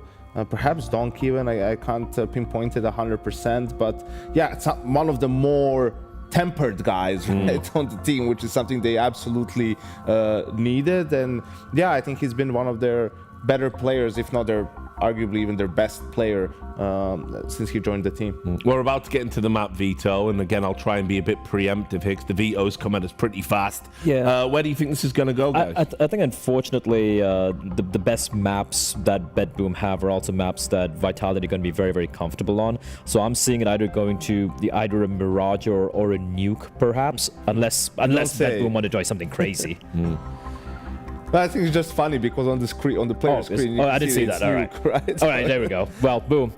Good luck. That's all I can say. Yeah. I was looking at that. No, I think it was going to come down to one of those two, right? Depending on who gets the last ban, and I think it'll be fine, especially, in the end for Dust 2, a map on which both teams are very good on. But yeah, their map pools overlap, which isn't necessarily a terrible thing because you get to play a map you're comfortable on as well, right? Like that's the problem with some of these teams, lower tier teams, their map pool isn't as deep. So you getting to play your second best map is a good thing. And if you look at the win rate as well, it's like 89-90% for both the two teams. They played almost an equal number of times as well in the past 3 months. But again, the numbers, you have to have that context. You look at the teams that BetBoom have played against, and then you look at the teams that Vitality have played against. A big, massive gap in the level of competition. Yeah. I mean, Rich, compared to the previous game and talking about Navi and very heavy default, Vitality, kind of the opposite, right? I mean, not completely, right? They all only just call freeze-time strats, but they rely on them a little bit more. And on a map like Nuke, we know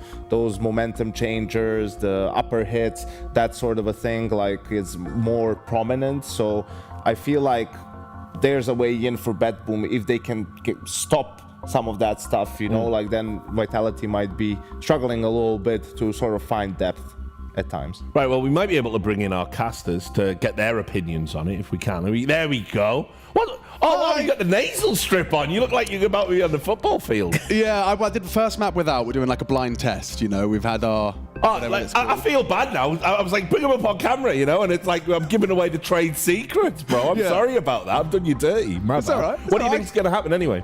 Well, that is a great question, Chad. What do you think? Look, if it's not more exciting than the last game, we got some problems, don't we? I hope that BB going to just play fast and brawl. But yeah, last one was a snooze fest. I need something to wake me up. Yeah, well, let's hope it does it, guys. Great to see you briefly on the screen. We'll talk more for the next game, hopefully. So have a good one. Take it away. That's going to be the game. You can see who the casters are. They're on your screen. That's us. Go watch. All right, let's go do it, because the pistol is about to go down, and we have got the panel, enlightening us with the chances for BB. It's eyes on the individuals. That's what it is. We like Magnajez. That's what we can take away from that. Yeah, Donk's... I wouldn't say disciple. Yeah, Donk's friend. Donk and friends. Dun, dun, dun, dun, dun, dun, dun. Okay, quick start with some util squeak. Zywoo's got dual Berettas. Top hat molly. Here we go. Clocks to try flood into that top site, testing Mezzi. He's used a lot of his bullets, and with the absence of Zywoo, that's going to be punished. Lovely work from Siren. That's an important find. Apex still good to contribute the one. Low HP and a flash that he's not going to be pushing off of, hoping that that's enough to get Flames out of the vents, and he is, only for a moment. Magnajez ready for that. It's a mouthful. Magnajez. I was hoping that Mezzi would get his first kill, and then we could discuss, Mezzi with his first kill since he's had the baby. Yeah, I mean, absent in their last venture. And absent father right now. Yeah, but in pursuit of a major Sorry, Mezzi. Lovely. All right. Well, good start for BB team. I mean, the fact that you didn't fall to a ZywOo pistol, which is very hard to do, actually. The man is an absolute beast at all points of the game, but especially when it comes to those pistols, it's very rare he's kept to 0. So that's a good start. And Siren, the one behind it, nice double kill from him. Magna just the same. We'll see Vitality. It looks like they are going to take the eco, and I think you need to be a little bit more respectful in these scenarios in the best of 1. Go for the force buy now, you lose it, you have to take an eco, you're already 3 in the hole, your first gun round is going to be light on with at least utility or weaponry. So I don't mind the fact that they're taking the save. There's a flash at the ready. And some damage done to Magno Jez. Flash comes in, swing around reds. ZywOo just trying to find him through the smoke, and we'll have to back off. Spotted a player at range. Can't go any further than that as Nafany springs to life. Leaping with the MAC-10 in hand to take all the room down ramp, and should be able to get this one sorted. The bomb will be joining the fun. Zorti. Moments behind Chiron. This is going to be the first result that we can kind of use to... Siren stinks. Yeah, okay, Chiron does well. ZywOo does bring him down with the recovered Galil. But yeah, I mean, the game against Unity, we have no idea what that really signifies for BB. Obviously, it was a quick win, but more of an unknown entity of Unity here against Vitality. If you can put down a strong scoreline, never mind win it, gives us a bit more of an understanding as to what to expect from Team BB here. Sphinx still having a look, so... if his damage is after, he's going to have a hard time tracking him down. Nafany's heard the steps, turns to attention, and we're with the MAC-10. ZywOo happily, I was going to say, holding onto this Galil, but he's got multiple bodies coming his way. Ooh. ZywOo gives it up. I thought that could have been a great weapon to carry into the next round of play, but all right, damage was on the agenda. And you can see what I was talking about manifest immediately into the buy for Vitality for gun round number 1. They've got 2 incendiaries, but that's it. Smokes for everybody, but lacking HEs for smoke clears. There's flashes to work with as well, but lighter on in that department, and no defuse kit. So if we get into a post-plant situation, that might inform a save. Fast top, this is classic Nafany. Yeah, if it works, it works! Spinks down after 1. Big from Magna Jez through the smoke. Mezzi back at the site to be tested. Beautiful. Perfect. He understood exactly what was happening. Handles the Chiron swing in pursuit of that trade. And he's actually got a third there as well from Mezzi. Lovely, lovely stuff. ZywOo even just flying up the ladder to make sure Siren doesn't get away. But yeah, as far as Mezzi's role, he's just passed that test with flying colors. A firm pat on the back. Look at this. He does start pre-fire. He has a little bit of an indicator, but owns it. Yeah, well done.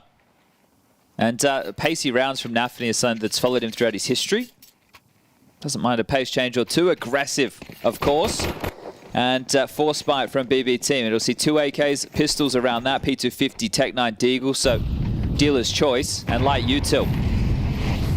Up on top of red, and sorry, up on top of Silo. I was going to say looking for red, but Magna Jez was just trying to drop straight on top of main. Gets caught, goes down, opening death, and AK removed.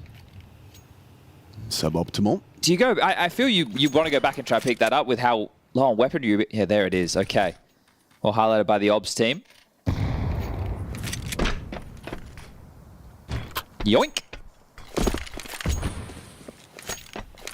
And the face of the round can change. They did standard smoke wall to apply that secret pressure. There is an individual on the lower deck. That's Apex, having to acknowledge any of those leaks. So a late yard crawl is going to have to be done with the bodies. There's only a smoke on Siren. Purely for info here. ZywOo on that tiny gap.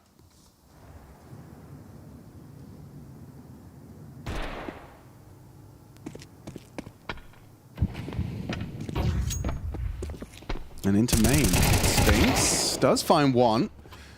Siren trades. ZywOo already pivots, ready to provide some support and a headshot onto Nafany. Comfortable for Vitality. Yet to see BB Team take it in the gun round. Yeah, now it's going to be an eco. So should get better for Vitality. Match paused. A little technical as Nafany will leave the server, just keeping you all up to date. And hopefully tuning into all the action. We were just discussing there is a big disparity in viewership from the Americas to the EU. So great to see a whole bunch of the fans getting up early in the morning. CET, what would it be? 5 a.m. start time for them. It's 6 for us here in Bucharest. Yeah, setting their alarms. Coming up next on that secondary stream with Harry and Hugo, you will have Fnatic taking on Rebels. Could be a fun affair. Fnatic starting the day with a loss to Na'Vi. No shame in that. Some fun names in that team. Obviously, Blame F. Krim still cracking along. Natus, I think, is a player with some potential. Nork on the AWP. On the other side of the server, you've got some Poles who have been there for an awfully long time. Innocent. Yeah, and some of the other, the newer Poles we've seen. Olymp, Casey, Kisarek, and Bobby Flay. Bobby Flay. Don't think he has anything to do with Bobby in his name, but I just like it. It sticks. And then we've got Mouz versus Sangal and FaZe versus Falcons to round out the action with us today. Yeah, the game I'm probably most excited for out of the bunch is Mouz Sangal. Just out of curiosity of which form Mouz show up in, but also if Sangal can push them. I think that they're a roster that are rising through the ranks and looking impressive at times. Xfloud in particular is a player that I'm looking forward to seeing in the server. Yeah, so it's an interesting mix, isn't it? You've got two Swedes, Youngster and LNZ, and then you've got Joda and Xfloud, the Turks, and then, how are we saying his name? Sammy. Jason put should I play it for everybody? No, I won't. But the pronunciation of the Pole's name. I got Jumpy as the coach. I listened to it. But it's all right. We can listen to it before the match. We'll have time. Yeah. And we'll make sure we get it right every single time. That's the plan. Yeah. That's the plan. Well, no chit-chat going on as the tech issue looking to be solved. Tech support there to help Nafany out. Pointing. It's always a good way to get it done. Oh, and now I thought he took control of the mouse. It was still Nafany's hand. Looking promising back into the game itself. Take a look around the room. What can we see? You can see Zorti in his favorite pair of pajama pants. Not even a joke. No, he does. He exclusively games in his PJs. Baby blue mouse for Chiron. Oh, this is a fun game. Yeah, okay. Interesting chair tilt on Siren down the end there. But it's hard to see because there's that panel between him, so we can't... Is it inverted? Like it's almost kind of not reclining. It's the other one. The anti-JDM. Yeah, the opposite. Inclining? Yeah, I guess that's the word. Yeah, it doesn't seem right though, does it? Right. No. You know, as in it's not declined, reclined, and the other one. So 2-2 score and an eco. Out of the technical issue. And into what should be a farm fest for Vitality. BB, how many kills can you get? Magnajez, one of Donk's friends. Imagine that's the disclaimer. Hi, I'm Magnajez, Donk's friend.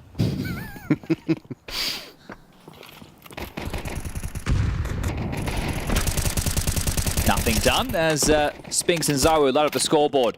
Player spotted top main. Zywu's just going to try and pip the noggin. Oh, gets a dink through his troubles. Hey, goes down. Nafany.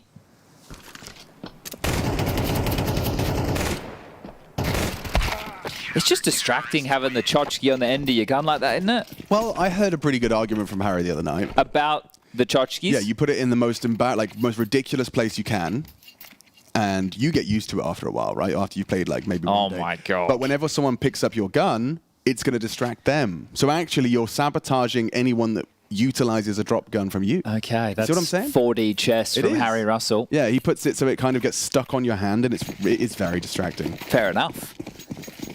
All right, guns back out. 3 Galils. Ramp. Interesting. Is he going secret? Looks like he is, dipping straight back down. So Yard will be held from Zywu eventually. For now, just Apex and Spink's going to be working on the presence to maintain Yard. But it could be another one of Nafany's signature top pops.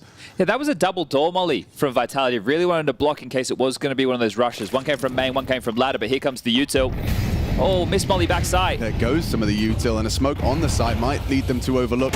As he's positioned, he is up in the rafters still and does well. Gets his, Apex gets another, and Spinks puts his name in the ring as well. We are already looking at an impossible 2 versus 5 for Chiron and Zorti. Oh, and they're actually going to push through, waiting for the next bit of util. I don't think you're pushing the Molotov, though, so that might facilitate the plant at a minimum. Yeah, it's good with the loss bonus, 2,900 into the next. This would be luck. Oh, the timing. Actually, shoot me. That's crazy. Zorti's going to be mad. Oh, that was such a good... I was about to say, here's a silver lining for you. He gets a free kill on Zywu, gets an AWP. But, yeah, not going to be... Maybe... No, I've got nothing. No, you said he'd be mad. I'd just be sad. Yeah. Like, why are you moving? you're not going for the round. I guess because Karen planted, so you are in two minds now. You're like, thinking, what can you get done? What can I do? And then what's ZywOo doing? Going to come up the vent with the AWP. Is this guy crazy? Yeah, why is he coming back? Well, as mentioned, the bomb went down. Lost bonus to 2,900. It does facilitate a half buy. So again, there can be some Galils, some pistol upgrades, light bit of util. They've gone for the standard smoke wall outside in 2 of these investment rounds, but they haven't actually used the smoke wall whatsoever. So let's see if that changes. So Vitality are well aware of these top plays. A lot of smokes early here from BB. They're going for something off the rip. Yeah, this is what I'm talking about. So they've done this in 3 rounds, and this time they are actually going to venture forth. Silently, I think they'd hope. Oh, ZywOo's already here. Now, when does he draw the line? He holds here. Ready to receive. Oh. The vents. It's pulled him off. Now they can contact. They're still walking. ZywOo goes down. Zorti some revenge. Finds that AWP. He will set his sights on, and Spinks piecing out up the vents after 1. So now they can and are forced to go down secret stairs. But look what's being held. This is actually shaping up brilliantly for BB. Flamesy with it all to do. If he goes down, call this one done. Oh, chance onto the AWP as well. Just shy of the mark. Just whistles one past the eyebrows of Zorti. They're not committing with the bomb. Well, they realize that a lot of the heavy lifting's been done already. They just have to find the comfortable... Oh, my gosh, he's heard him. He's You're a dead man, Spinks. Okay, well, does that open up top site? You check the scoreboard. Mezzi's still alive. Finds his way heading down secret. Yeah, it looks like they do want to go up the vents, but the longer they linger, Mezzi's going to get a timing. A massive timing. Oh, BB, this could really haunt you. Such an opportunity for Mezzi here. And he does control the spray. Flamesy reveals himself, and all of that hard work for nothing. MagnaJez does not have the time. Flamesy gives him the fight, just playing with his food now. There's a 5th for Vitality, stolen from BB. They find ZywOo, they find access to the site. It still crumbles. You're going to be a little bit frustrated if you're ZywOo in that situation, because you're tasked with dealing with the secret leak, and so they'd let them down the vent as well. So manufacturing gaps, BB team, that's a positive from that round. I think we're feeling more could have been done considering the kills that have come their way, but Mezzi's flank giving up that top site, getting the perfect timing to strip this away. Great shot from Zorti on an indecisive ZywOo. MagnaJez outside just this lurk piece with multiple kills, but this is the difference maker. They spew into the site. Flames is still waiting, gets the job done, and continues the winning ways as Apex happy. That's what we want to see. The Dusk was also bringing up the fact that obviously there's rumors swirling around Vitality and roster changes after the Major going into the Christmas break. Flamesy's re-signed. Spinks is the question mark. And would those seeds of doubt cause any issues? Well, right now, holding BB team at arm's distance. Yeah, and I think I probably echo some of the sentiment there from, I think it was Yanko, just saying that I think it's not these games where I think the cracks would show. Yeah, tomorrow in the best of 3 maybe, or if they lose a few and it gets a bit tight. Yeah. But here's ZywOo, different position this time, parked behind red, looking still aggressive. Scopes, again, he's just firing them off. 2 opening deaths for ZywOo so far in 7 rounds of play, and this time an opening kill. Lovely work. MagnaJez finds 1 after pushing the smoke wall, but now the smokes have faded and ZywOo's got you pinned. Or not. MagnaJez gets away with a wide swing. Spinks is there to sweep him under the rug. So Zorti low, bomb on his back, and a B site ready to be taken. Already there is a pivot. Vitality, they're very quick on these reactions. They're there in time, again and again. And Messi even wins his duel, head-to-head with Siren. Victorious. Oh gosh. That is brutal. Isn't it? Well, they closed the door in his face. They don't actually know Zorti's down here. I don't think they'll allow the plant unless they start to rotate too far away. And neither does he. You saw him consider it. He really wants a kill before he considers this. Goes for the... Oh, they gave it to him. And gets it. Fair enough. Lost bonus, bomb down again. This is great for BB Team's buys. Cops another flash. Playing with them. Multiple elevations, lovely sound bait as well. I suppose for Vitality as well, you'd rather keep it clean in the conversion department. be risk averse. It does, of course, concede extra finances for the BB boys. Yeah, Zordi can buy an AWP. There can be AKs for everybody else. So they are getting in, and they are getting the bomb down. So as far as positive signs are concerned, that's one of them.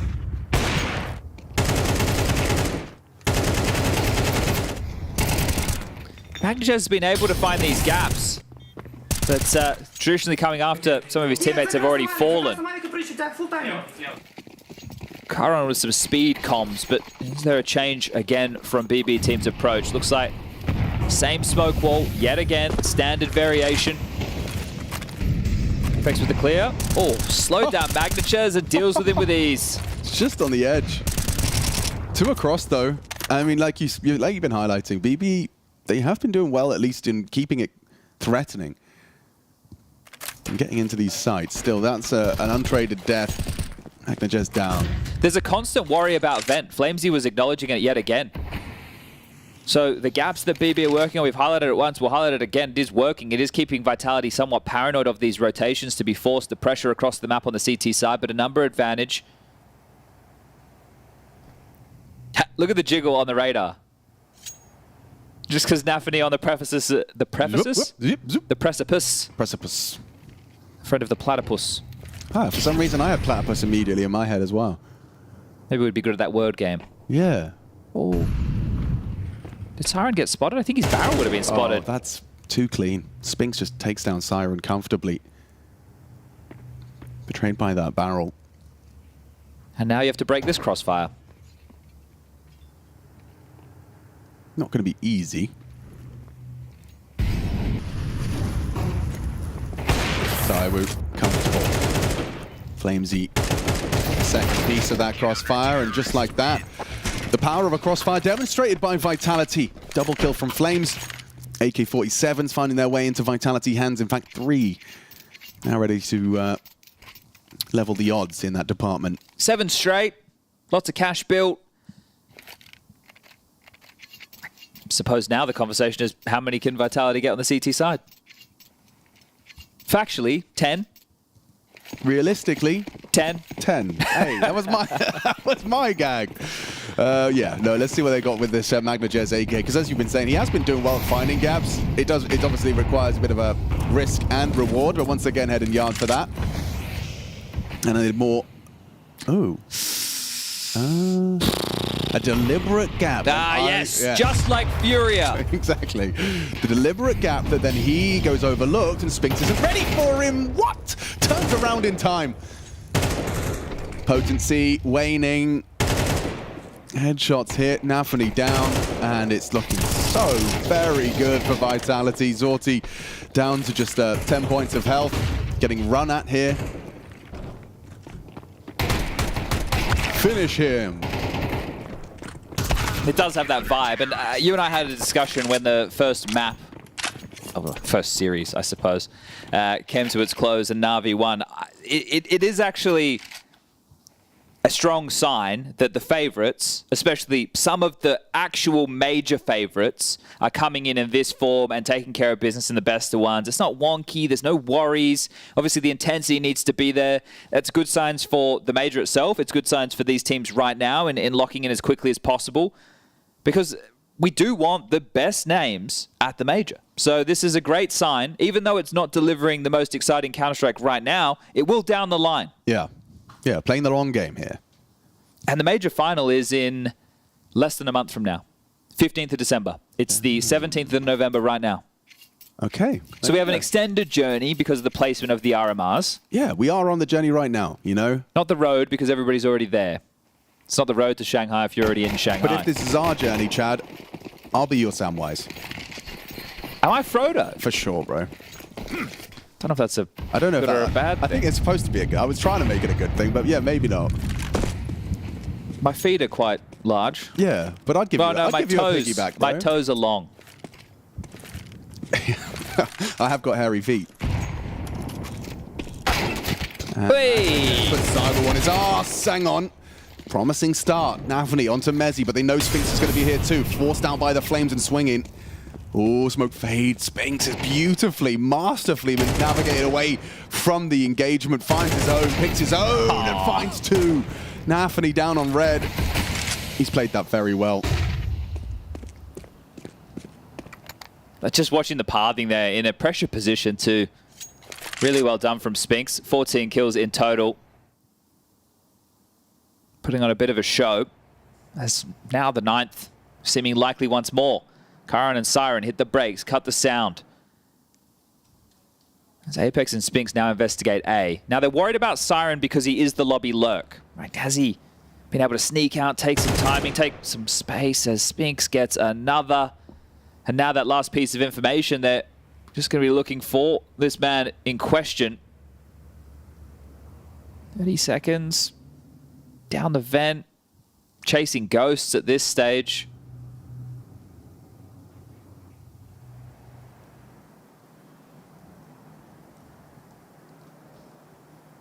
The round is over. Yeah, I'm looking at MagnaJez's inventory. Steam inventory. Okay. I wanted to see which sticker he's put on. It's an interesting choice. Yes, do you want to tell the class? Lecro. Berlin 2019. Lecro stickers. It looked like a bit of a, it looked like a Z. I was like, is he really repping ZywOo up against him? But it was Lecro. Lecro. Yeah, he's representing Lecro and Chicken Little Charm. Okay. Chicken Little That's Charm. my analysis for the day. Got any other interesting skin tidbits, Alex? I know you're a bit of a skin cell. Well, I'm not much of a skin cell. But what I did observe in my skin observations is that Spinks' knife, someone tell me if I'm wrong here, but it looks like it's a fancy float on the, or whatever it is, pattern on the slaughter. It's got like a diamond. Okay. Is it a diamond slaughter? Do you want people to use the hashtag Shanghai Major 2024? If they wanted to, yeah, just let me know. I presume that's like a cool, rare pattern. Cool and rare. Yeah. Typically, as far as skins go, that's the combo. Hand, yeah. For sure. Now, Finny. Dead. Shut down. Trust me, daddy.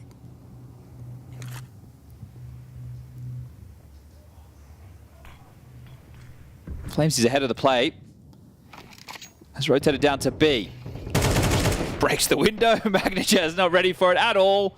One of the freest kills Flames is going to get all major cycle long. As we do find ourselves in a 3v5 situation. I am skeptical. How many people do you think are aware of the... What type of music is that? Is that like... That's UK Grime. UK Grime. Yeah. Okay. At least 4 of them. At least 4? And that was for you guys. We're thinking of you. Yeah. Listen, if you can make all your obscure Australian cricket references, I get a couple. How's that? Chiron onto Apex. He's bowled him for 6. Yep. That's not it at all. What's our one? Shane? Shane Warne. Yeah. Rest in peace. There you go. But yeah, he had the mullet. 3v3 for 3 rounds. BB team, lock in. They are. Locking in the plant, at least. Bomb has been planted.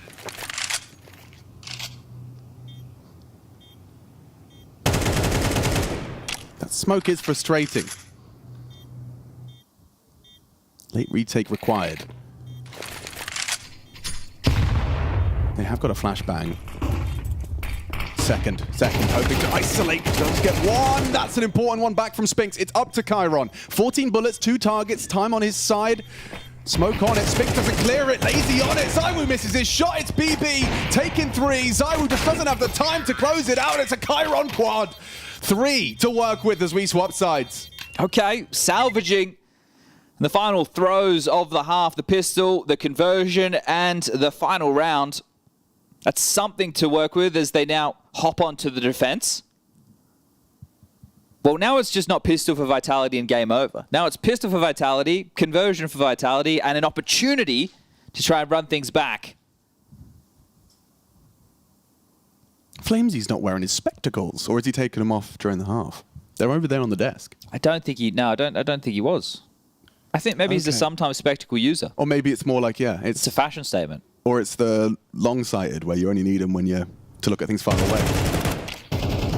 So, if we take a look at the unfortunate nature of this, it's tough to get excited because it was a spree of 9 consecutive rounds. The gun rounds very, very flat for BB. Very few opportunities for them to even win rounds. This one here came down to a clutch situation that almost got robbed away. Maybe Vitality getting a little bit unfocused in the final stages, thinking the job was just going to be done because Spinks was destroying. But pistol conversion, first gun round, you will see the scoreline tighten up very quickly. I'm not saying I think that BB I'm going to pull this one over on Vitality, but let's see how far they can push the issue. Investments are in. Util in the hands of Apex. Couple of flashes, a molly, a smoke, and a P250 for that of ZywOo out towards Yard searching, who had a couple of uncharacteristic ZywOo moments. Some misses. Happens to the best of us. I mean, this has been their pistol strat for however long. At least ZywOo gets a P250 and gets to go shoot heads. That's where it starts. Obviously, the finish can have some variation. MagnaJez tests out the ZywOo P2. Couple of missed shots, and MagnaJez does prevail. So 0 frags for ZywOo in the pistols here on Nuke. MagnaJez is going to... Ooh, he second-guessed it. He did for a moment. Will they clear CT Ven? Mezzy and Flames, too good. Too comfortable. Nafany gives it a look in, pokes his nose out of heaven. Spotted out. Mezzy's the one to convert it as well. Lovely team effort as far as the frag totals are concerned. I do love how Vitality kept their options open, though. They go Yard searching, right? They fake top with some util. They push out ramp. Then they get blocked. They see Chiron dropping that smoke. They go, we'll just pivot back to A. Flames, he takes some space, even though ZywOo went down Yard. MagnaJez, unfortunately, getting caught after a nice opener. But now it's just Chiron on the save. The hero at the end of the half, looking to hold on to the Berettas. And at range, will be able to control onto Apex. How many more can he take with him? Running him down, wanting to remove the armor, and Mezzy will. 10 down for Vitality. And to force buy or not, the question. Oof. So yeah, you either give your opponent an 11-3 scoreline 2 rounds in, or you force buy and essentially lose the game if you lose the force. Pretty much. Okay. Well, they've opted for the latter. You don't dare try and lobby crunch against Vitality, do you? No, and not with a scout investment either. I think that they might just try and maybe turtle up towards A. Right, have the scout outside, look for some tags. If MagnaJez can find a tag or two, it does start to become workable. How's that? That's beautiful. No scope through the smoke, MagnaJez. 2 for 2 in his openings. No prizes if you can guess what Apex said after that death. Starts with a P. Yeah. Pamplemousse. Type of dessert, isn't it? Grapefruit, yeah. Have it for dessert if you want. MagnaJez down, Chiron, 1 and done. Flamesy, more impact being felt from him on this T side. Smoke single, Molly stairwell, that's an option right now for Vitality. They have the utility to do so. There's the Molly. Scary for Zorti. There's the smoke. And there's a headshot. Mezzy, nice control of the taps. Conviction in his crosshair placement, just a couple of well-placed bullets, finds the head eventually. Yeah, I want to make sure you get that Molly in nice and deep. Allows for the plan to go down in such a fashion.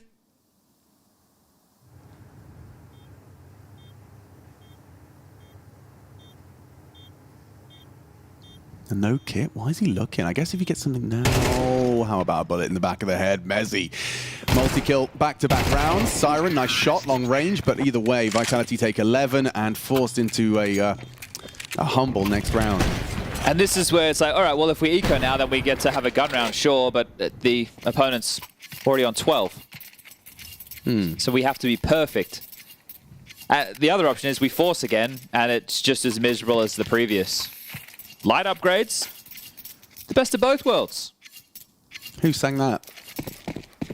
Miley Cyrus? The heebie-jeebies? I don't know. There's the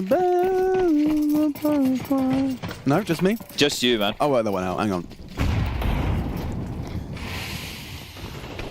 Now they might lobby crunch, Alex. Not with the immediate tempo. Apex has this time found the opener. Zorti felled. And they just keep coming. Nafany threw a smoke. Oh. Was it Miley? Yeah, kind of a self-report there. It's Hannah Montana, actually, her alter ego. Of course.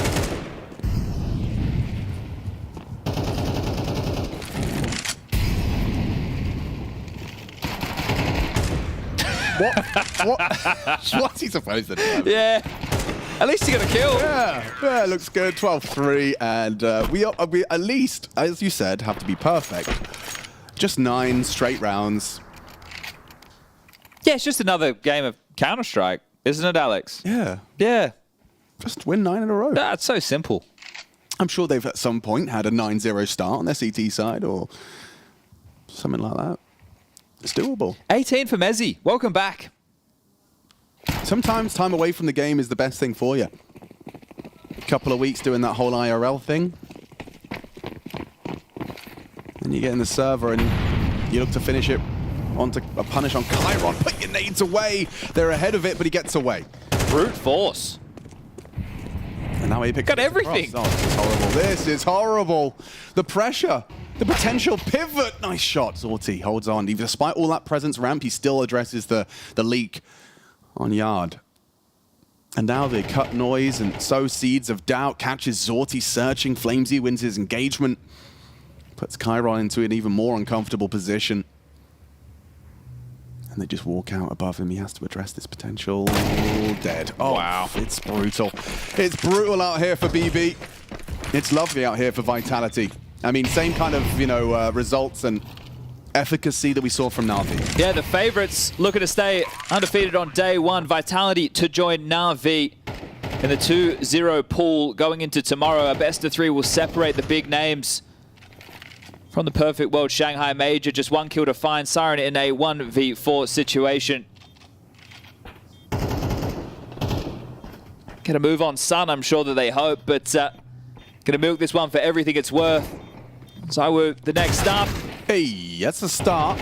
One more. It's the end. Yeah, well, yeah, but getting to the double digits denied by Spinks. A 13-3 speed running their first day of play. Vitality, it just clocking in. Yeah, all right. I guess I will go live then, production, if Apex is screaming obscenities. Yeah, not bad.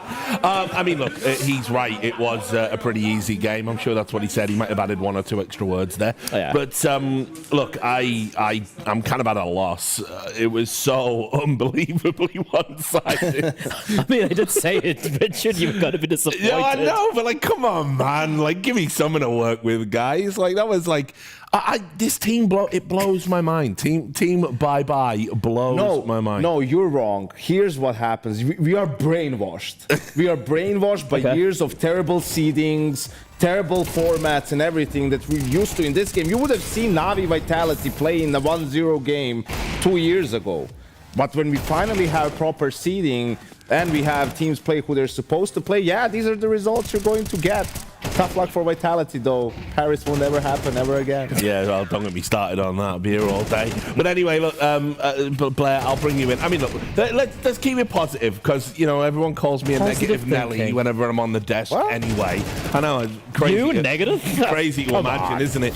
But look, Vitality were just unbelievably good. Yeah, they were really good. And listen, like, for the side of BetBoom, they didn't try anything crazy at all. It was just default stuff. Even they tried a lot of crazy things, I felt like. But Vitality were not that good. BB is terrible. It's like, for you start 2-0 up and your first call is let's go pop A. Like, that's your call. You don't see anymore that these teams, like, these players are too good just because it's like, okay, they have AKs and, you know, we think they're going to go Yard and now you're going to surprise them by hitting A. Like, someone like Mezzi, he's going to have his protocols that he's going to do. If you decide to do that, you're not changing anything for him. The game is no different for him, right? So you had an opportunity. We talked about underdogs, win the pistol, you know, get something going. They try to do that, doesn't work out. Force buy right after, completely disjointed, no chance in the round. Eco, what do you do after that? Your second opportunity with guns? Almost the exact same team like the first gun round, just a slightly delayed sort of A hit. It's if I'm hearing you correctly, are you laying the blame, in air quotes, squarely at the feet of the IGL? Not squarely, but the majority of it, definitely. Like, I mean, him and the coach, like, what is that? What kind of an approach is that to the game? And the first time they played a little bit slower on the T side, they were supposed to win the round. They ended up in a 4v2. They messed that up. So even their sort of mid rounds, you know, are bad. Like, the players just are not reacting properly. The communication seemed to be off. It was just, you know, in all the boxes, it was not good. It's also like you look at that score. that scorecard, you look at Apex, they're almost like 90 ADR. He was just getting kills at will outside. Nothing against Apex, but he made him look like a star player towards outside yard, right? But just, you know, they have that default smoke wall, no variation at all whatsoever, apart from the one time where they actually missed the smoke. And they're just playing the same position, getting the kill on the same player on silo, time and time again. No real reaction. He's single-handedly just abusing whatever you're doing outside there. Mezzi, of course, a father now, and he was a daddy to server as well, right? They're just completely schooling them. And yes, apart from that one round where they should have won that round, again, they got so trepidant. They were like 4v2, they started getting into their own heads, allowing the two players to reposition and get the flank as well and take them down. So this is, look, I've done a lot of their games or events across this year, some of these tier 2 to tier 1.5 events. Yes, and I was hoping, surely at some point they're going to get better. They've regressed. They've just regressed. It looks even worse now than I saw back in, like, you know, June, July, April, May, whatever, when they actually showed some signs of promise. And this is just, it's painful to watch. I'll back to Vitality for a moment and this guy on the screen. I'll say I do feel like I've been here before, a little bit of deja vu. Transfer rumors about, you know, Mezzi out, he's going to get replaced. And then he ends up having like a stellar game. And then, you know, it turns out they ended up winning that major. And when that was the big rumor that was circulating, and he secured his position in the team. Can history repeat itself, Yanko, based on what you've seen from Vitality today? No. Because, I mean, he wasn't on that. Give me nothing. He wasn't on that team, though. Am I crazy? He wasn't on that. He got in later that year, yeah. It was Dupree. So there's no history there to be repeated. And the history will not be rewritten this time around, Richard. No, that is fair. You've got me. You've done me. You've done me on live air at 12 o'clock in the afternoon. Finally, the bucket list is complete. It's not like you didn't wake up at 3 a.m. in the morning. Yeah, no, yeah. I did an event with Thor, and it was way more brutal than this. So it's fine. All right, no, but to the point, obviously, Mezzi's very much on. He always seems to end up being the player that people want to put on the chopping block. Yeah.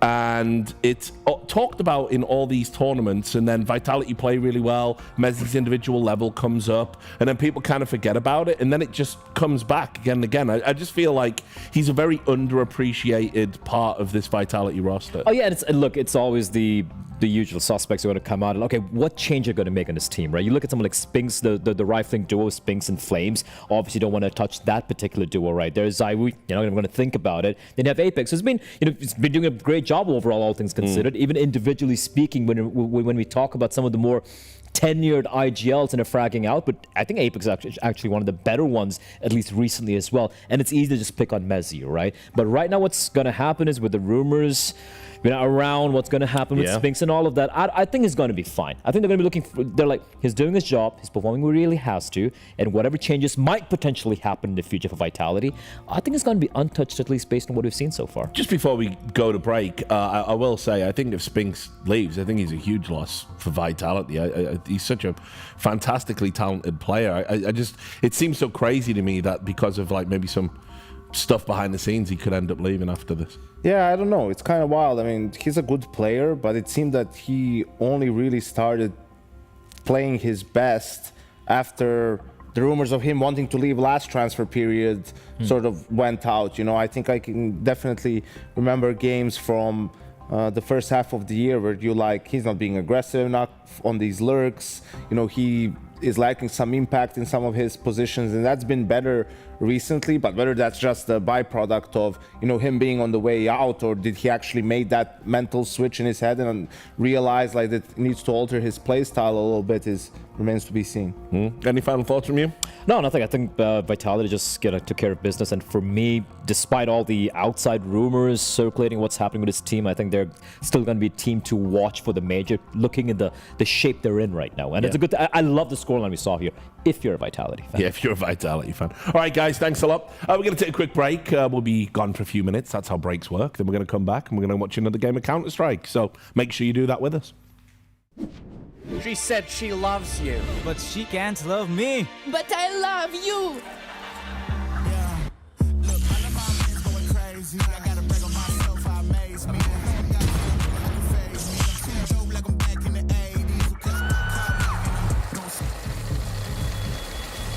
I won't play window anymore. What's going on?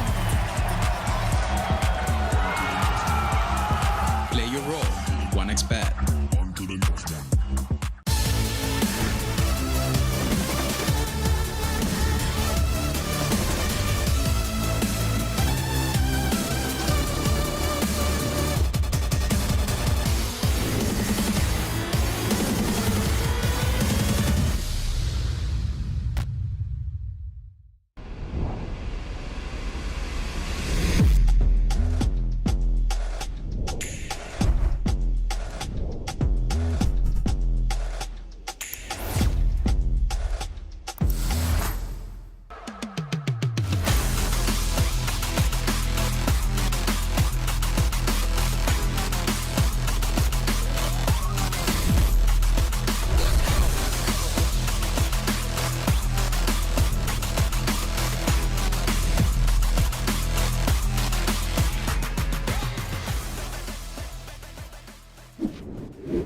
Yes, welcome back. High and by there, but enough about the last two games. Hopefully this one's going to be a bit more competitive.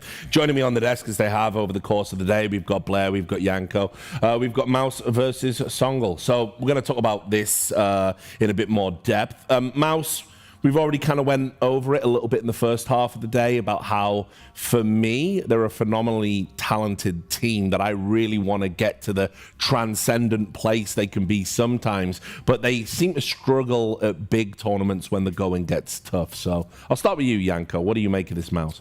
Yeah, I think that's been the issue for them. And at the start of the year, it's understandable. They're young, they're inexperienced at that stage. Then slowly they're getting there. They take down G2 in Chengdu, right? But fall to FaZe. Then eventually they take care of FaZe 2. And then you're thinking, okay, now is the moment that they'll rise up to the occasion. You know, for example, in Cologne, they beat G2 in the arena, right? The defending champs. Then they lose to Navi in a close game, right? And who ended up, you know, was the best team in the world at the time.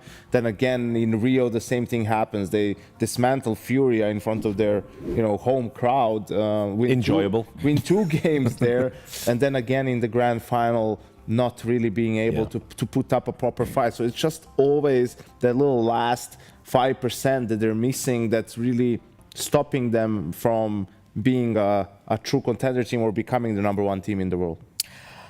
I feel there's this conversation happening nowadays, especially with their failure at EPL, you know, where they were the defending champions and they're these group stage / LAN environment, small LAN environment heroes, and how they kind of stumbled a little bit there. And a lot of people saying, oh, you know, they don't even have that anymore in the kitty. You know, it's not just about the big games. They can also struggle in the group stages. I think it's being blown a little bit out of proportion. It was absolutely a stumble. It was an anomaly. I still feel when it comes to the group stages of an RMR like this, or even during the major, right? I think they're still going to steamroll most of these teams. They're going to look very comfortable. 3-0, 3-1 is how I predict them, even heading into the major, which I have no doubt they're going to do so as well. But I do echo Yanko's thoughts that when it comes to just getting to that final stage, the final hurdle, getting to the grand finals and finally getting that win, they still haven't got there. And we thought it was inevitable at some point it was going to happen. You keep knocking on the door time and time again. At some point it is going to crack open. It hasn't happened, and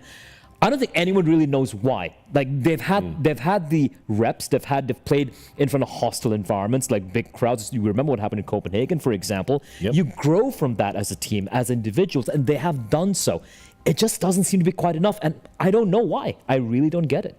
Yeah, I don't think they do either. It is just one of the great mysteries of global Counter-Strike. But that being said, their opponents, Sangal, I'll come back to you for this, Yanko, because we were kind of highlighting them as maybe one of the more surprise teams that could be here, that could maybe, you know, rock and shock a few people. The Jota and Xfloud, you know, rifle duo is what we highlighted, but Jota obviously looked very, very good earlier today.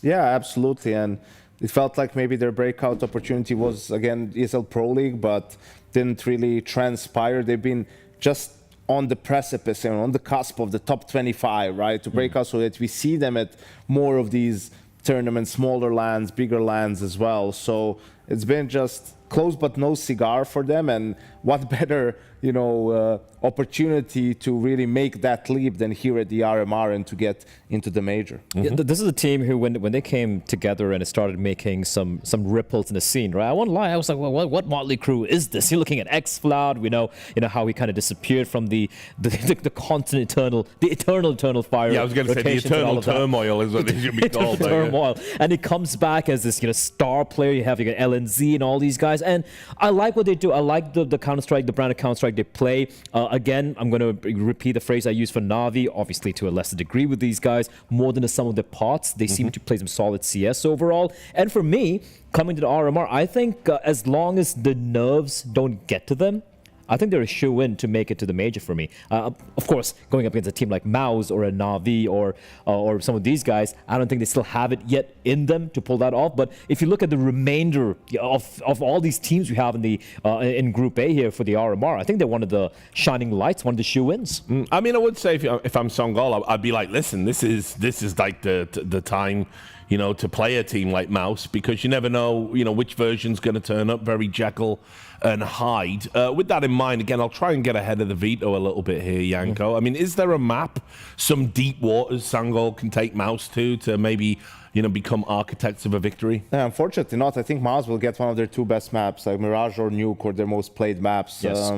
In this scenario, right? In best of ones, you're thinking mostly a middle ground, but the way the map pools play out, it's just that's where it's going to end up, which obviously, Mouz will be perfectly happy with, and it's a bit unfortunate for Sangal that it has to play out that way. Yeah, like it's just one of those unfortunate Venn diagrams for the underdog, where the intersecting area are the 2 maps that Mouz are very, very comfortable on, of course. And even if you look at the numbers, you look at Mouz, they have like a 55% win rate on Mirage. Look at who they've been playing against, right? Vitality, Na'Vi, Furia, FaZe. These are the names they've been going up against on LAN. That being said, the last matchup they had on Mirage was against a French Vitality with Jax standing in, a matchup I'm sure they want to really forget, because that was a bit of an abysmal showing overall. But it's not going to happen here again, Richard. And unfortunately for Sangal, even though they might have stood a chance here and there, it's a map where Mouz should still be the favorites. But that being said, Sangal, they like playing this map a lot. They have some solid reps over it, and they're not going to be necessarily, fish out of the water on it either. Okay. Yanko, anything to add to that? I'm just thinking about this Mouz team, and Bled touched upon it a little bit first half of the year. I mean, every tournament except for Dallas, they have not lost a single game in, groups at all, right? It was just incredibly dominant. And the second half of the year, not so much, but even with that, you're thinking like they're just really good at not getting upset and losing to teams that are below them, right? And getting a map like Mirage, that the comfort level of the players across the board is on a really high level. You're thinking a little bit about the World Finals that just happened, but Torji saying that was the worst tournament he felt he played in his career, really, ever since he joined Mouz. So, I'm willing to give them a pass on that one, even though I don't want to really, Richard. It's not who I am. No, it's never been. No. But you don't even give me a pass on my own show. So, this is... it really feels like, classic Yanko. Despite Sangal being one of the better teams from the lower tier teams in this group of the RMRs, Mouz still has this one in the bag. I'm just trying to take a look at some of the the losses Mouz has suffered so far this year, right? The only 2 kind of shock upsets seemingly they've had have been the loss to Imperial, I think it was in EPL or Rio, I forgot it was, and then they lost in 9Z as well, which is the best one. That's it.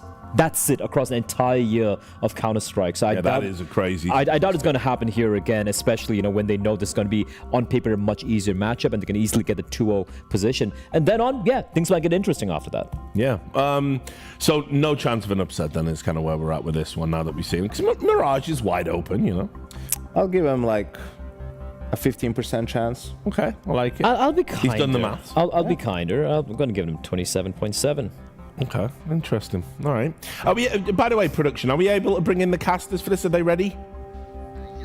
Yeah, let's get them in. Let's get them in for an extended segment, because here we go. Listen, guys, this is how I'm doing the desks these days. Yeah, where it's like mass analysis. It's a new thing. We're gonna get Harry and Hugo in at some point as well. We're gonna. You want our numbers as well, percentages? Yeah, absolutely. Because I understand it was very interesting, so I feel like we. What was it? 27 point what, Blair? 0.7. Okay, 27.7. Recurring. 31 minus 17%, which you guys have to work that out yourself at home. That doesn't make any sense. It forces us to do some. Yeah, precisely. Well. Chad cruelly using my BMI there, which was upsetting. My lucky number. Yeah. Can we get some help with the pronunciation of the Polish gentleman in the server? Jason put a little voice note in, but I'm not sure if it. Yeah, but Same. was he watching Forrest Gump when he did that? Jason, listen, I trust Jason. When I listened to the CS that they were playing, it was always samey, is what people said. So I don't know. Don't go throwing the wrench in the works. That was what people were saying in the games I heard. So I don't know. Like, I have to like a box of chocolates. Yeah, it sounds like it's from Forrest Gump. What's going on? This was a bad idea. This segment's going to get us cancelled. No, look, seriously. What are your thoughts on who's going to win this one? Is there any chance of an upset for you? Obviously, Chad, you're the tenured ex-pro. Look, I think that there's always a chance. No, honestly, I like the fact that we've had all the favorites winning today. I hope it stays in that fashion. Sangal have some exciting pieces to pop off, but all in all, I think Mouz will take care of business here. This one should be closer than the last two. Well, listen, I just mate, need some fireworks. I know when you said you needed something to wake you up, and then we got that, and it was even worse than the first one. I am feeling for you right now. So anyway, I'll let you guys take it away and do your magic. Enjoy the game. I'm praying for you. Hope it's a good one. Thanks, Rich. Yeah, this is going to be an interesting one for the boys from Sangal. Of course, Mouz coming into this one, just looking to do what the others have been. Do you have Mouz in exactly the same category as your Navis, or is this going to be more of a bumpy ride at the RMR? They're down a rung from your Navis and Vitalities in World Counter-Strike in my mind, but they're still a world apart from a team like Sangal. And you take a look at the Sangal roster, a lot of them are extremely inexperienced. Only 2 of the 5 members have ever played at a major before. LNZ, unfortunately, with NIP. That's for his sake, not for the fact he played at a major. And xFloud with I think it was an EF roster once upon a time. But we're into the pistols. There's 3 starting A for Mouz. Dual Berettas at the ready for Brolin. He's just going to be just taking a little bit of a peek deeper. Bides his time. Samé down and out. Nice work from xFloud. Gets the immediate trade. Dual Beretta strafing out. They're taking space onto D4. The pressure already being felt. Torji's hit a good shot. Shui as well. Down to 1. Youngstar out late. From 3 to 5. He hasn't found that instant headshot. Could have had something to do around that smoke perhaps. And it's just going to be Mouz getting off to a comfortable start. Is that a team ace I see? It is. Every member of Mouz getting off of that goose egg, getting the juices flowing, and hitting a headshot. Yeah, we can talk about Jimmy peppering the body there, just letting them know early. Jimmy also having played a major. That was earlier this year, Copenhagen. Now, Jimmy's just popped onto our screen, showing the scouting work of Mouz NXT. Woo! And the fire from Torji. With the pistol win, they want to do the same as Vitality and Na'Vi and keep a clean sheet going into day number 2. This is Group A of the EU RMRs. We got Group B with the likes of G2, Eternal Fire, Spirit coming up in a couple of days' time as well. I always love an eco with a plan. Theirs was let that Deagle work mid. As if he hits that shot, they can start flooding out of underpass. So Shui, he's going to be tested with that FAMAS. Does get xFloud humble. Turns around, handled. Very well set up there by Matt. Come on, Torji. It's P2K was misbehaving there. It needs to keep it steady. Too much movement in the mix. But he invested into this, and a kill would justify it. We've done the same thing, essentially 3 games in a row, haven't we? And they might do some damage on the eco. Well, just because I'm looking at 1650, like if he wants to feel good about this Deagle purchase, not look like he's just shot himself in the foot, he has to hit a headshot, and he won't. So, $4,000. All right, mate, you doing accents? Yeah, I don't know where that came from. You didn't do your South African accent when Sam was here. That's true. It's probably because I think she'd take it really badly. No, just because of how bad my accent is, not because she's fragile. Okay, gun round number 1. All right. We'll keep a tally of these. Torj is into his AWAP. Oh, my goodness. Torji's taking his up ladder early. Has that sight line onto tap. Real focus on dealing with middle here from the Mouz boys. Understandably so. Ooh, that flash is terrifying. Shui doesn't engage. I think he got team flashed. Yeah, I think so too. White screen. Still just choose to peek in. Youngster comfortable. Takes himself an opening. Nice nade. Huge damage. Oof, yeah, Youngstar and LNZ low. Torji waited for that exact peek, but xFloud a bit wider than he was anticipating. Doesn't track it. These P2K looking a little bit different this round. Yeah, same result. A resmoke on window. Orb noted ladder. What's the pivot? LNZ boosting up a teammate into that window position. This is best case scenario. Light on U2 opening pick. Now you just need to find the finish. Sangal up through connector, looking likely to be an A split. They have that ramp control, so Xerxin and Brolin, who takes that first engagement? It's going to be Xerxin. Beautiful. Double kill, double trouble. Then Brolin throws in one as well. Jota down empty-handed. Okay, really rough start here for Sangal. First gun round, 1 kill to report. Mouz just a leisurely stroll in the park right now. Birds are singing. Oh, okay, so we've gone from the wild blue, yeah, which is the ocean, the glassy pirate energy, to now Is it like a national park? Okay, no, I prefer a community national park. I had like a kind of a London inner city park. You know, you got your headphones in. Sure. Can I use Central Park? Yeah, let's do that. Central Park. Yeah, Okay. Autumnal Central Park. Okay. Sun shining. Maybe you've got a pumpkin spice latte. It's that time of year. It is. Retake A, flash over, Torji. Line for a moment, but they're in. Oh, we are planting, aren't we? We get the plant here, boys. Don't think so. No, nor does LNZ. Runs away from the bomb site and delivers the bomb to Jimmy. They missed the smokes again. They did it on pistol rounds. I didn't want to highlight it on the pistol to embarrass them. No. I thought, we'll let them get away with it. Well, sir, I know the lineups. Yes, changed. student in the room. The lineups changed, didn't they, sir? Because of the jump changes. Now some of the smokes have to be thrown differently. I can tell you, my Anubis B lurk smoke doesn't work anymore. And I have to adjust it. Anubis sight molly. You have to adjust that as well. Yeah, it's a bit tough. Yeah. Thanks, Valve. Always looking out for us. Yeah. Shout out to CS2 Tactics, who did a whole thing like, you used to throw it like this, but you can throw it like this now, which has been speeding my process up because it is a nightmare. Just usually a bit lower. Now, normally we shout out a different YouTuber, so I'm glad that you're diversifying the portfolio because there's a lot of them out there. I just feel like it's rare he has a dud. Almost all of it's useful, you know. All right. Sometimes I have to kind of through the mud sometimes. Go through the mud to find a gem, but these actually are pretty consistently useful. Insta's lined up from 2, so we'll see what Sam A is going to be getting up to here. I'm just getting out, just practicing. No, you should. We're going to get a lot more of them once we get to the bit. Oh. Maybe that... No, does nothing, does it? Let's try. I thought for a second I thought I could... No. I mean, just pressure, pressure on the young individuals. It's true. True words never spoken.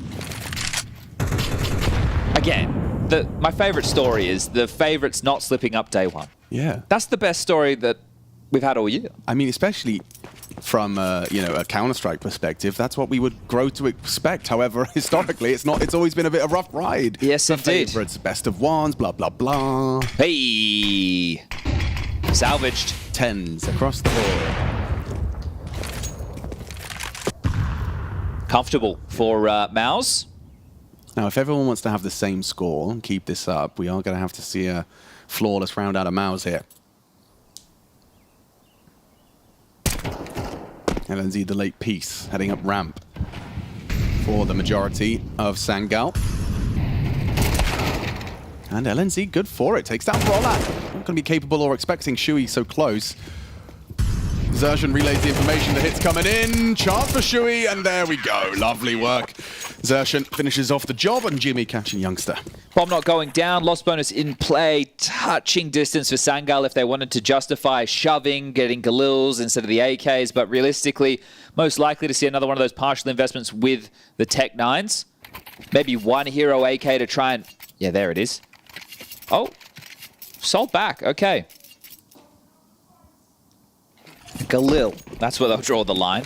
No head armor behind that for Jota. And this time, the window smoke does land, and Cat 2. So course correcting after the previous round's shortcomings. And, well, they've tried A. Now they're going to try B. Jimmy, the Finn, the big Finn on campus. The Finn in the water. Finish them. And it's Torji, steals away the limelight for the first. Jimmy down empty-handed, but Zershan, right place, right time once more. Another multi-kill in defense of his bomb site. Very comfortable, very unthreatening from Sangal. I think Torji's had, what, 3 consecutive rounds of opening kills in the AWP? Yeah, but I mean, let's give him the credit he deserves. But I just feel like Zershan has every bomb site, every time, every multi-frag has come from Zershan. He's 10-0 right now. He has just had absolutely 0 issues in being in the right place and finding the right result. But it's time for the rifles, Chad. This is the opportunity for Sangal to make a half out of this. Also the aha! Inside man, Zershan helping out the boys, helping out Sangal, starting off with a love tap, solid amount of damage to his AWPer. Oh, Shui. Flash better be great. Finds it, and the flash didn't hit. Nice start for Sangal. Shui's given up 2 opening deaths with similar plays towards Connector, trying to unwrap. They haven't seen it yet, Alex. They haven't seen it yet. It's fine then. It might have faded by the time they see it. Youngstar alive for a moment longer. LNZ going to try and test Jimmy. Overlooked that corner on the sofa.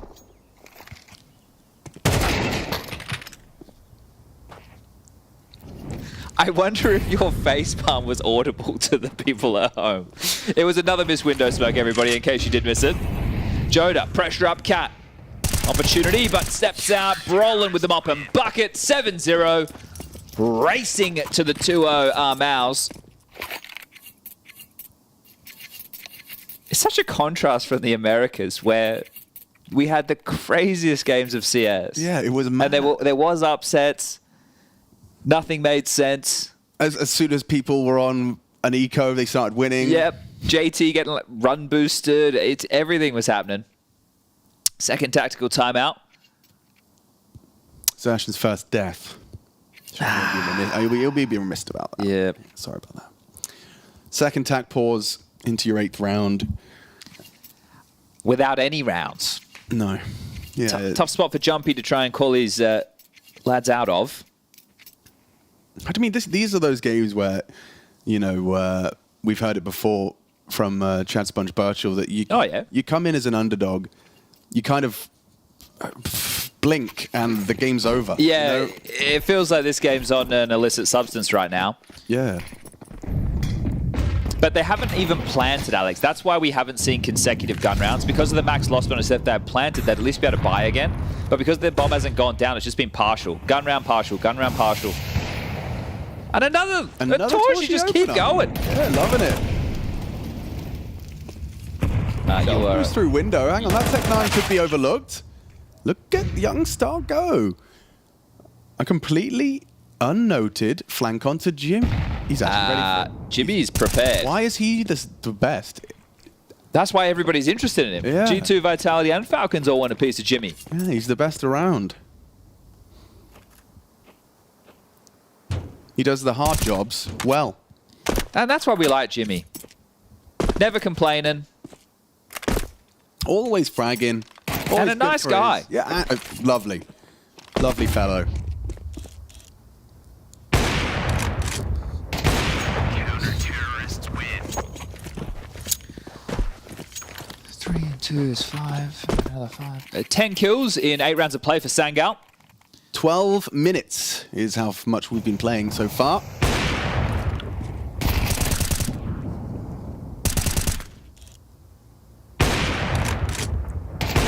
Counter-terrorists win. Hope everyone's enjoying the Counter-Strike today. Yeah, how's your day going? Let us know. Window smoke, cat smoke landing this time round. We are back into the guns. Shui, one of the hemorrhage points over towards middle. The very few kills that Sangal have gotten. A couple have been onto him as far as openings are concerned. This time, not fighting towards underpass. Thinks better of it. Third time could have been the charm. And peppers through the smoke. Exertion, you were mentioning he's always right place, right time. Well, here he is again. Roland this time opening death. Miss smoke from Exertion. Actually landing on Cat, so he's going to backpedal as the defense is split. Shui tending to window. Torshi's AWP in A.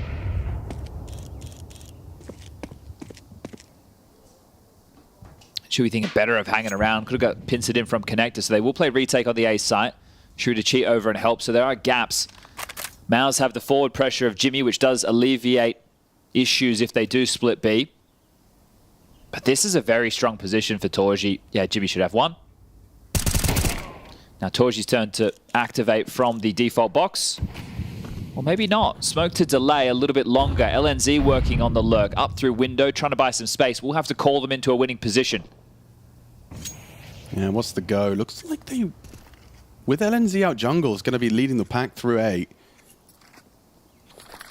Should be even worried about CT. Now just spotted on B. A frag on B. Here we go. Reaction. This is nice. It's taking shape for Sangal. Should be seeing a bomb plant here. Shui could hit the wall bang if they go for default, but no spread plant, and well, not safe from the other side. Hang on, hey, down. Whew, to half HP from the Shui wallbang. The great spread of the Molotov does set them up for success, and now an ace clutch demanded of Jimmy. First three, great. Has the Molotov, which might force a fight as well onto the AWPer. excluding recovers that, plays active and converts. Sangal on the board. Break their silence. Impact from excluding as expected. Jota and excluding, the two Turks, two highest rated players as well for Sangal. Yeah, Jota is actually the highest rated player for them on this map in the last 3 months, and he's the A player. So I don't know what that says exactly. It says he's the highest rated player on Mirage for Sangal. But like as the in the last 3 months. As the A player. Yeah, no, I know, yeah. You know? What does that imply? That maybe you... Look, you got to win a couple more of those if you want to break them. I think they might be able to get by as far as saves are concerned until we make it to the halftime break. But for Sangal, you can work with that. So let's go. Let's slather on another if we can. Nice and thick.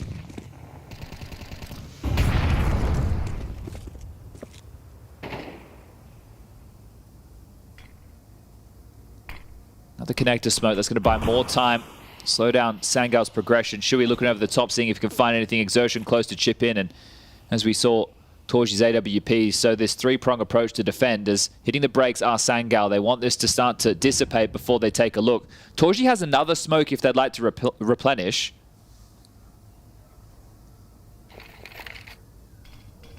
Staying gun out.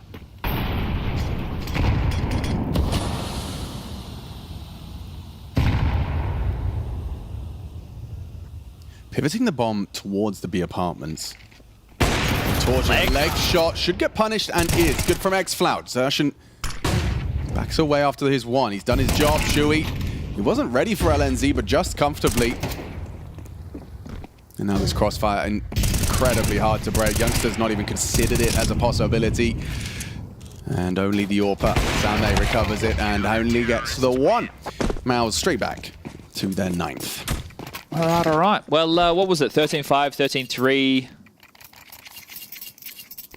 13-3? Was it 13-3? Was 13-3. Yeah, 13-5, 13. So do you think this would be over the 5 rounds that we've seen so far on this stream for the second set of games, or under the 3 rounds that we just saw? Over. Over? That's right. Okay. There's reason to get excited, everybody. Setting up for an A execute. Blocked. They have to come through it. Brodlin's turn. He turns the flash. Does go down. Nice find. Torji finding a pick off onto Sameh. Shui comfortable on the sandwich, and Torji's just shooting them one by one, picking them off. Clear of that smoke. Peeking into it was LNZ. A quick one. Shut down 10-1.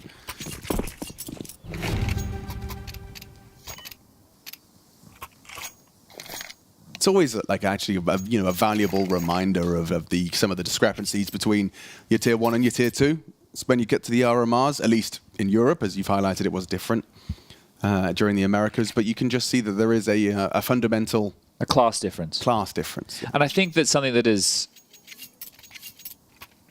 I don't want to say key. Yanko was talking about this before, like with seedings and the way that some of the stuff has functioned traditionally going into these type of events. But when we look at other tournaments throughout the year, we try and use the conversation of, well, this is this team's Super Bowl.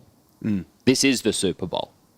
Everyone's Super Bowl. So everybody is putting their best foot forward. There's true. no excuse for anybody right now. Yeah, no one's like taking their foot off the pedal a little bit. This is it's not an EPL studio environment, right? It's not a dacha, right? Studio. This is it. And this means the same to everyone. Exactly. So the discrepancy, I think, is definitely being aided in that fact. Yeah, that's a good point. excluding and LNZ making their way out mid, undeterred by some of their shortcomings, now to be cleared out, but not visible. Tucked back does excluding, now advancing. Second clear. Ooh, damn, Torji ready. Great in the They're openers. so good. Mouz everywhere. always helping each other out. Here's a nice flash for Brolan to swing off of, and oops, the second one too much. Jota double into the site, man advantage, only for a second. Exertion finding the head of Same. That'll do it. And it does. Jimmy closes it down, and that is dominance on display. 17 for Exertion, 15 for Torji, and yeah, the openers for sure. They've been closing it down as well, but it feels like they couldn't catch a break. They couldn't start their round off on the right foot. Yeah, if you're looking for an example of a picture-perfect half from your AWPer finding impact, that's Torji. He was 5-1 in opening duels throughout that half. Half of the rounds he went for one. Could have even had for more. Yeah, he did be a little bit wobbly on one of those, so he could have had more. But great work from Torji, very confident stuff, absolutely mauling them. Just one round to Sangal's name in pursuit of their first major as an organization. And that conversation can stay alive. Just because they're getting thrown around the server by Mouz, there will be other opportunities against teams who might be on a little bit more of an equal footing as this tournament continues. For them, losing this best of one, I'm getting ahead of myself, but if it continues in this fashion, we'll find themselves in the 1-1 category. Right, 16 teams, 7 seats at the table. And 4 teams that should be locks. Yeah. Obviously. 3 of them, almost, have run away with today. It's FaZe versus Falcons up next. I'm probably... Oh, I said I was most excited for this one, but it hasn't met my expectations. I thought Sangal were going to give him a little rope of dope. Well, you did say that it was going to be more than the 5. So do they get the pistol and then... Well, yeah. Okay, here we go.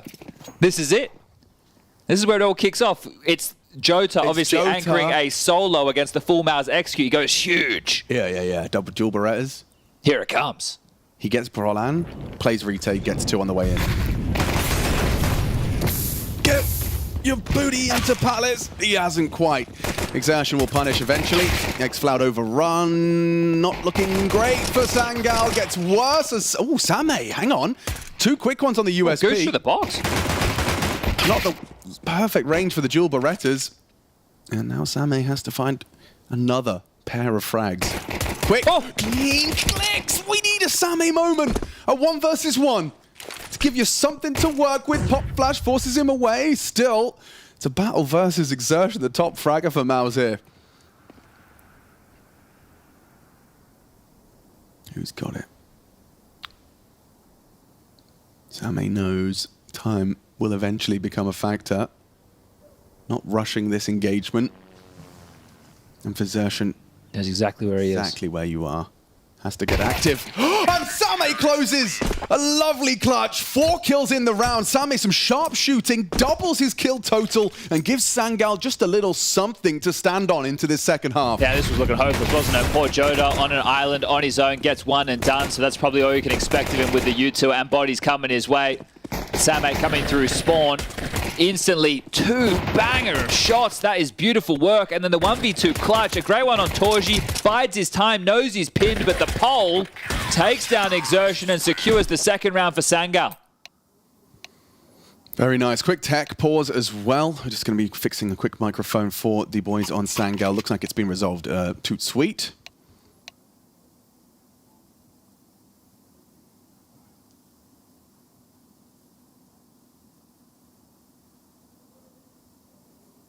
Well, the bomb didn't get planted, but Mouz, they can smell the fear.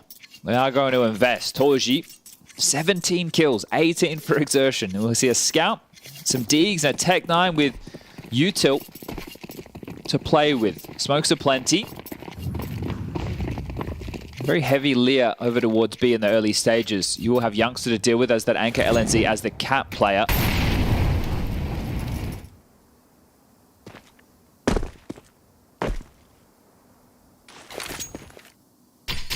Nice nade, good damage onto Brolan. Yeah, now he's in trouble. LNZ summoned, eats the flash, getting swung upon, deleted, drive-by! Brolan's Tech-9 opens up the B-bomb site and shuts down Sangal's hopes of starting this CT side strong.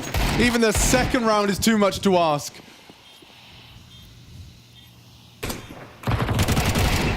Brutal. Savage. Yeah, that from Brolan. He made the Tech-9 look like a thing of beauty there. That's the Fnatic of old still in his blood. That's from playing with the JWs and Flushes of the world. flying out of those apartments. And the supportive util as well. You saw LNZ. I mean, he was on his way to being there in time. But still, the utility overruns them. And that was after catching a 50 HP nade. Confident stuff. 12 secure. excluding just holding on to the FAMAS. Will be able to retain that over towards CT spawn with the round begun. And he also picked up a deagle off the corpse of Exertion, so can drop that to one of his teammates, and it's going to be necessary. It's the 1400 loss bonus. Sit from Brolin again. Doesn't stop moving. Makes it look absolutely beautiful on the Tech 9. Wrecking the hopes and dreams of Sangal of ever bringing this one back.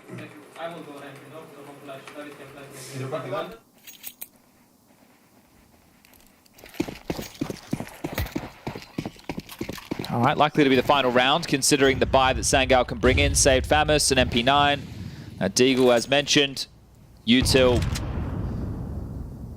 Pretty much non-existent. Is that flash miss? I think so. Tough.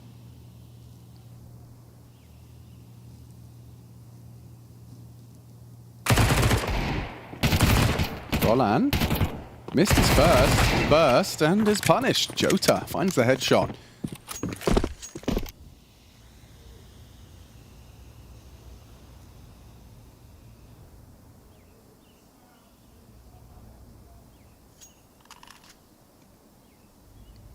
Same down to Exertion. That's Jota's second.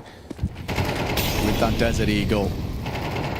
And just watching his teammates fill the feed. Jota a third. It comes down to LNZ. A chance to extend play. Recovers an AK. Peeks in. Nails his headshot. Brings down Jimmy. And gives Sangal another chance. All right. Well, the 2 rounds in this second half that Sangal have won was Same on the USP and now Jota on the Deagle, both making a bit of a statement within the round. So good multi-kill work from them, and LNZ having to win a pretty pressured clutch. Yeah, great shooting. Gotta find their legs to Sangal. Nice! Let's go! Nice! Still trying to bring some energy. 2 more minutes.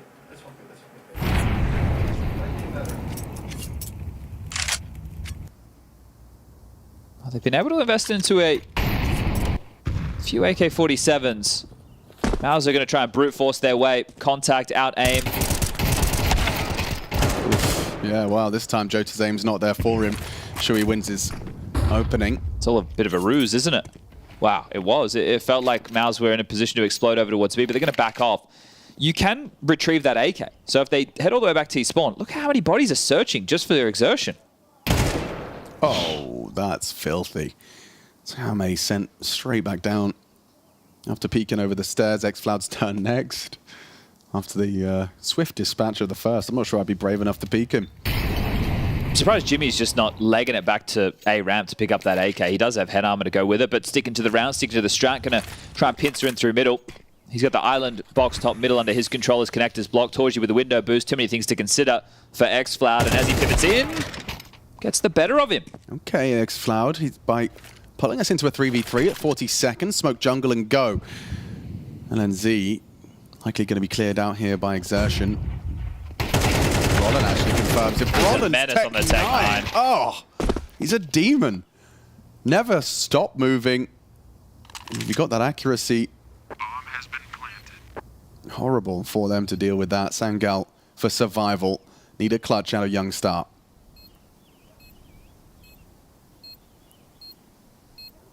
No kit 1v2. Nice headshot. Can he work it out? Worried about ramp. Smoke on bomb. Jimmy. Ready. Perfect from Mouz. A swift open and shut case to continue that campaign of success in pursuit of the perfect world Shanghai Major.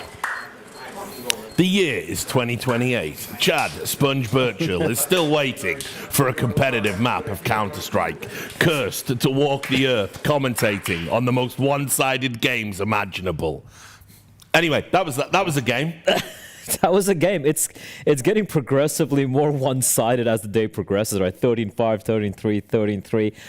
I did hope this was going to be a bit more slightly closer affair coming in, but I don't know what happened with Sangal there. That's not the team I expected to see. Missed smokes galore on Mirage of all the maps. Yanko, I don't know what they were doing. For Mouz, look, everyone looked really sharp. They were ready to play. They were ready to pop heads, but it never felt like at any point they had to even go down to the plan B of, I'm sure, the multiple contingency plans. That's the crazy thing. Like, I mean, like, okay, Sangal, you're not the favorites to win this, but I mean, you've already got that game under your belt. You've already got to win. You're feeling good.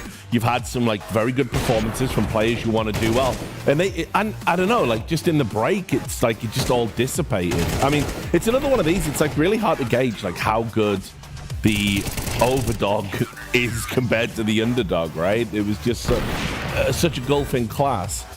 I know, but this is exciting to me, Richard. I am excited right now, genuinely, because there's no more BS about these matchups where, you know, a team like Sangal all of a sudden is 2-0 and they're making it because they played I don't know who. No, you want to get into that next stage, you want to get through, you have to play Mouz, you have to play Vitality, have to play Navi, not all three of them, but at least a couple of them maybe, you know, and that's how you earn your way through. And for these teams like Mouz, like Navi, like Vitality, they get the benefit also of all the work they put in over the year and the results that they had to be the higher seed and to face teams like Sangal, like BB and all of that stuff, and that's fair. And I agree and with that's you. why if a team makes it, like Wildcard made it in the Americas, it's that more impressive, right? You did it against actually teams that were ranked higher than you, that were expected to beat you. And what did we do, or what could we do after that, except, you know, take our hat out to them? And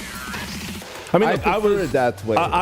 They made the major by beating like. I was there when we came out the back of Paris, and we all had to pretend that the status quo had shifted, and Into the Breach and Apex and GamerLegion, they were the new wave of Tier 1, and we all had to tell this lie, and then the good players from those teams we didn't have to. Well, we didn't have to. I mean, listen, you did if you wanted Reddit clout. Like, that was the nonsense you had to tell yourself. So I agree. I'm glad. I'd rather take the one-sided games now and get them out the way, and have a more accurate seeding later, and that will lead for a better tournament. One thing that's also great to see is all these favorites as well, so far at the very least, we'll wait until the G2 group comes around, have also all bets are off. Managed to deal with pressure, right? And there's no more excuse like, oh, it's a best of one, it's MR12, right? We play against this crazy team who's the underdog, anything can happen. No, like, we're just by far the better team, and we're going to play like one, and we're going to destroy you. And it's been across, well, most games, right? Fury and Liquid had that little stumble, but even after that initial loss, the next two best of ones, they completely destroyed their opposition. So, you know, teams sort of mentally being in a better place and learning and understanding how to approach games like this is also a big improvement that we've seen. Right, let's talk about Torji. He's a player that in the past I've been critical of him. I definitely think he's got better of late. Seems to be a little bit more consistent. Actually, I would argue in Mouse's rise, when they had that run where they hit being the #1 team, I would say him finding a little bit more consistency was key for that. But because he's been very hit and miss, what have you made of him so far at this event? I mean, yeah, obviously, you know, Shuhei unlocking him was when we started to see what this guy could really do. And considering the last event he had in Singapore was a terrible event for him overall, I think here he was fantastic. It's obviously, it's not easy to pick on any one of the players who performed here for the side of Mouz because of how one-dimensional that particular game of Counter-Strike was. Because Exertion on the other side was just popping of heads. Jimmy was doing his usual stuff. But what I like from Torji here was he wasn't afraid. He was all over the map. If you take a look at his frag highlight with the AWP on this very map, at times it felt like he was a cat player, the B short player, because it was there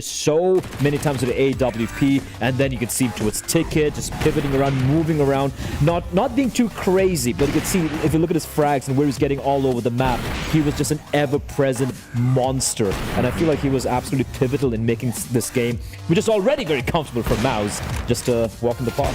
He positioned himself really well in that first half. Sangal did play a fair bit of default, and he was always in the right place to ruin their day and sort of disrupt them, and then from that point on, Sangal had a tough time coming back into rounds and adjusting. Yeah, I mean, he's such a great personality as well. Like, when he's feeling it and that positive energy starts coming through, he's one of those guys. You've seen him, you know, we saw the clip when they were beating Furia and it was just sort of like deathly quiet.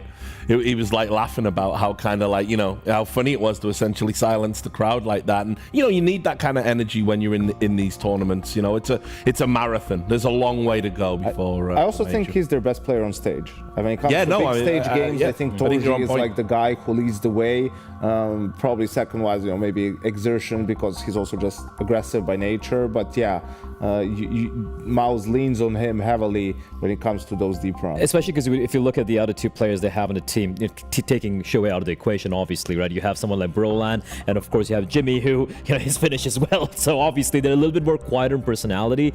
And when the chips are down, when going gets tough, you can sometimes totally see these Nordic players kind of maybe tunnel up a little bit, and then of course having someone like Exertion and of course Torji to kind of, you know, just muster that energy. I think it's very helpful, and it's good to see even in this game, the first round of pistol round, even though they're the massive overdogs or the favorites there, the second to won that round because Jimmy just pop off, you know, just cheering and everything. That's good to see. It's a good sign because the games are only going to get a little harder as they progress. Well, you certainly would hope so.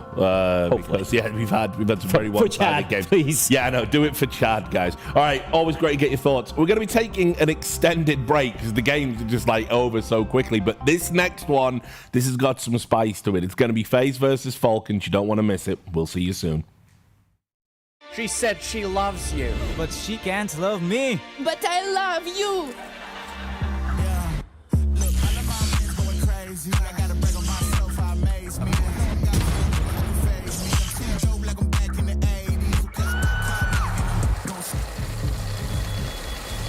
I won't play window anymore. What's going on? Play your role.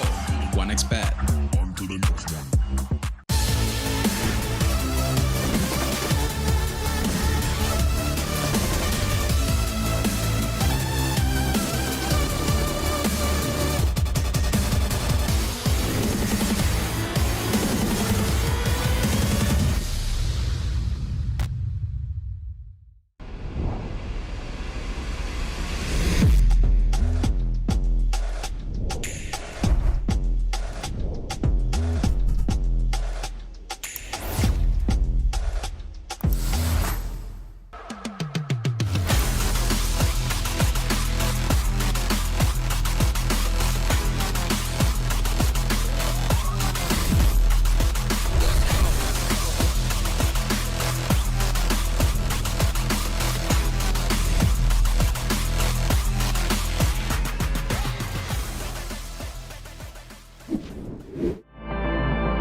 welcome back. It's the last best of one of the day one of the European RMR A.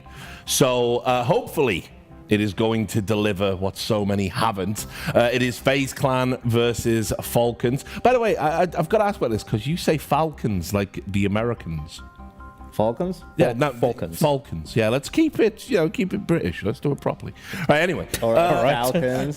All right. The Falcons. Says Richard the Indian, all right. Yeah, Let's keep it British. Well, we won't get into that on stream. We'll hash that out at the bar tonight, I reckon. Here's the thing, Richard, right? Here is the thing. You know how it goes. Like, everything that's worth something, you need to give up something for it. You need to put in the work, right, to get to where you want to be. So we've sacrificed the first 3 games, right, being incredibly one-sided, right, to have the big upset here, to have the big moment, right? What, where FaZe win? No, Falcons. Falcons. Right, listen, we gotta, this is enough of the silliness. Well, let's set this up properly. This is the one that can actually, something can happen here, right? I think the scene is set. I think we're going to look silly at the end, but okay, let's do it. Let's go with it. Let's pretend. We like that. FaZe. Right? Yeah. We've talked about them as being one of those teams. We don't really know where they are. They're one of those ones that are a little bit shaky. Wonderful first half of the year, of course. Yeah. Second half, not so much. They already have overcome Cloud9 today. Very real opponents there. And now they're up against the Falcons team that have been in free fall for most of the year. Look, here's the thing with FaZe, right? I can see the entire conversation that we've had all this while about this free fall. They've had people, asking for a couple of heads of these players, how Frozen coming in, it's not really working out for the team, etc, etc, etc. It's been rough, I won't lie, considering what we expect from this team. But recently, if you look at the results they've had, in the tournaments, it doesn't look that great. But if you look at the matchups and how close some of these have been against a pretty solid opposition, there has been uptick in the performance in the way they're playing right now. And I feel this alarm bells ringing that FaZe aren't going to make it up from this particular RMR. And I know there is a history behind this. I think it's kind of unfounded. I think I never bought that. I think FaZe are 100% going to make it to the major. Are they going to make it deep in the major? That's a different conversation for later on. Yeah, I don't see them missing out on the major, but this is the first real test about how shaky they're going to be as far as I'm concerned, because Cloud9, I'm not a believer in that team. I'm definitely not a believer in Falcons, obviously. But what I will say about Falcons is, with the addition of Simple, you now do have an X factor in there to go along with the other aspects of the team. And it already transpired in their opening game against Eclot. I mean, they needed Simple, that crazy 1v2 with the MP9 to keep them alive, to win it in overtime, right? And you can see that it hasn't been great. Simple, who hasn't really played for a full year ever since CS2 came out, by far their highest rated player recently. So that tells you how things have been going for the rest of the players on Falcons. But listen, none of that matters. You're here now, right? You have the opportunity, right? And these guys are super experienced. The thing that always blew my mind about this Falcons team is, if you expected one thing from them, it was for their floor to be high. Yes. Because they've had 5 experienced players on their rosters, even with some Pias there, right? You have Zonic as the coach, right? Okay, your ceiling is not going to be too crazy because you don't have a superstar player, but that shouldn't impact your floor.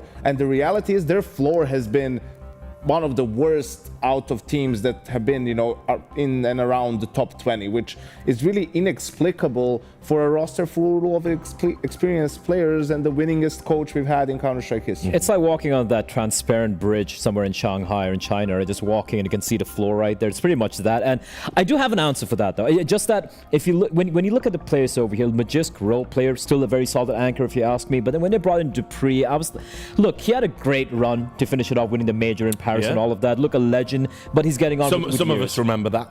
Some of us, of course, do remember that, not me. But the thing is, if you look at, I can't see any star players here. And it's Simple, obviously coming in, kind of bit of a surprise play, and him just being head and shoulders above everyone else. Where is the supporting cast? Where is it Madden? We saw some good maps here and there in between. Again, it just happens in spurts, right? Magis has kind of come down quite a bit as well, and Dupree just disappeared. He looked a little solid after he got removed from Vitality. It felt like he was reinvigorated to prove himself again when he played for Heroic as a stand-in for a bit, for example. But after that, it's been just coming back to, as Yango pointed out, a very low floor, and which is why I really have no faith in this lineup. He was decent in Prezi before coming to Falcons. You're like, all right, this makes sense. You got another experienced player. He was clearly meant to be a placeholder. Yeah, but then it's like, well, what's happened to him too? You know, some of the just doesn't even have to do with mechanics, just decision making. Some of the in clutch situations as well. It's like this doesn't look like a veteran player, the guy with most majors ever. So just a lot of like. I mean, there has been things happening around. There has been a bird flu going around, I've heard today, so could be that. Bit of a wild one there. All right, the veto on the screen now for everyone back at home. It's going to be nuke, hey! I'm actually a little surprised. Okay, I'm not too surprised. I thought it would probably be the Dust 2 ban, the Dust 2 coming out to play there. Two maps, a map both the two teams kind of like to play. Nuke. This is playing great into my upset scenario, Richard, right? It's Nuke, Snappy, Nuke, and really good team. What were they known for? A lot of set rounds or rounds. This is an ends though. Can piece together a lot, right? So they have something going for them there, even on the T side and on the CT side. Simple. He's gonna have to do most of the work. Luckily, he's the GOAT. Yeah. Jesus Christ. Don't know what's happening on this day. Right, listen. Here's the problem with that, the Yanko. That Snappy hasn't existed for about 6 months, if maybe not longer. That it's not like. You have to understand just how dysfunctional Falcons have appeared to the outsider when you're watching their games. The calls are inexplicable. The individual errors inexplicable. The communication's clearly not there. You've got the best coach, theoretically, of all time behind you. There's never any adjustments. They barely even take timeouts. It's just a slew of failure that just, like a cascading domino effect. It is, I don't know what else to say. Just watching Zonic's face standing behind them. A lot of these games is giving me stress, Rich, and it's making me feel uncomfortable. No, but he always comes out and he does these interviews and he's like, oh, we're going to do this, we're going to do that, we have to do this. Obviously, things haven't been great right now. And it's like, when you also consider that despite all of the money and attention, money spent and attention, placed upon this team, we're all just waiting for Nico to turn up. I think, that's I mean, that's the other part. That's the elephant in the room here. Let's be real. They've addressed this in interviews as well. It's no secret. For them, it's about waiting for this major season to be done with when the contracts are going to come to an end, and they're going to make some switch-ups right there. I know, but who's going to pick up Madden now and Dupree and this has to be Dupree's last tier 1 team. In a way, right? Like, because these guys, okay, some of you will get replaced, maybe all of you will get replaced, who knows, but you're playing for your contract, really. You're putting tape on for other teams to pick you up. Guys, I've got to stop you. We're ready. The game's it's happening quick. Enjoy it, Chad. Enjoy it, Chad. Machine. I hope you love it. I hope it's a good game. I'm praying for you. I think this is our best shot yet. Yeah, it has to be. It has to but the seal's broken now for Falcons, right? This is the first map with... Well, no, the last map they played was the first map that they have won with Simple. How many did they play? Well, it was only... Well, that was their 8th. This is their 9th. But they hadn't won before that. So, yeah, their 8th map is the first time they've won with Exactly. Simple. Not third time's the charm, 8th time's the charm. All it took was an overtime game versus established names such as Eclot. Yeah, yeah, okay. All right, I see what you've done there. Isn't 8 a lucky number in China? That's what my research has shown. Oh, okay. Yeah. All right, I'm glad that we agree on that. Yeah. This is the game of the century. That's right. Coming up right here on your screen. Don't miss it. For those of you watching on the VOD, you should have been here. History made. Let's get this party started on a Sunday night. Sunday afternoon. Rush top with armor. Yep, the Falcons. It's my favorite pistol, and it works. Onto Rain, already breaking into that top site, keeping it simple. No pun intended. For the retake. Snappy, another headshot contribution. I'm pretty sure he was top fragging when they won that Anubis map just earlier today. Can he do it again? I think he's got a third. Oh, Carrigan denies. Quick click. Now pushing in here. This is going to have to be all or nothing. Roki and Rops pushing up Heaven, an important contribution from Dupree. Simple puts his name in the feed, a double from Dupree. Falcons. I thought Henry was joking when he called Falcons pistols. What, just like buying sets of ammo and rushing? Kevin Rush. Yeah, well, it's not a bait. They like to get stuck in. It works. They keep it simple, stupid method. Yeah, and it works beautifully. I mean, for FaZe, they had all these intentions and utility, and instead it's just Snappy. Lovely double headshot. Dupree the same.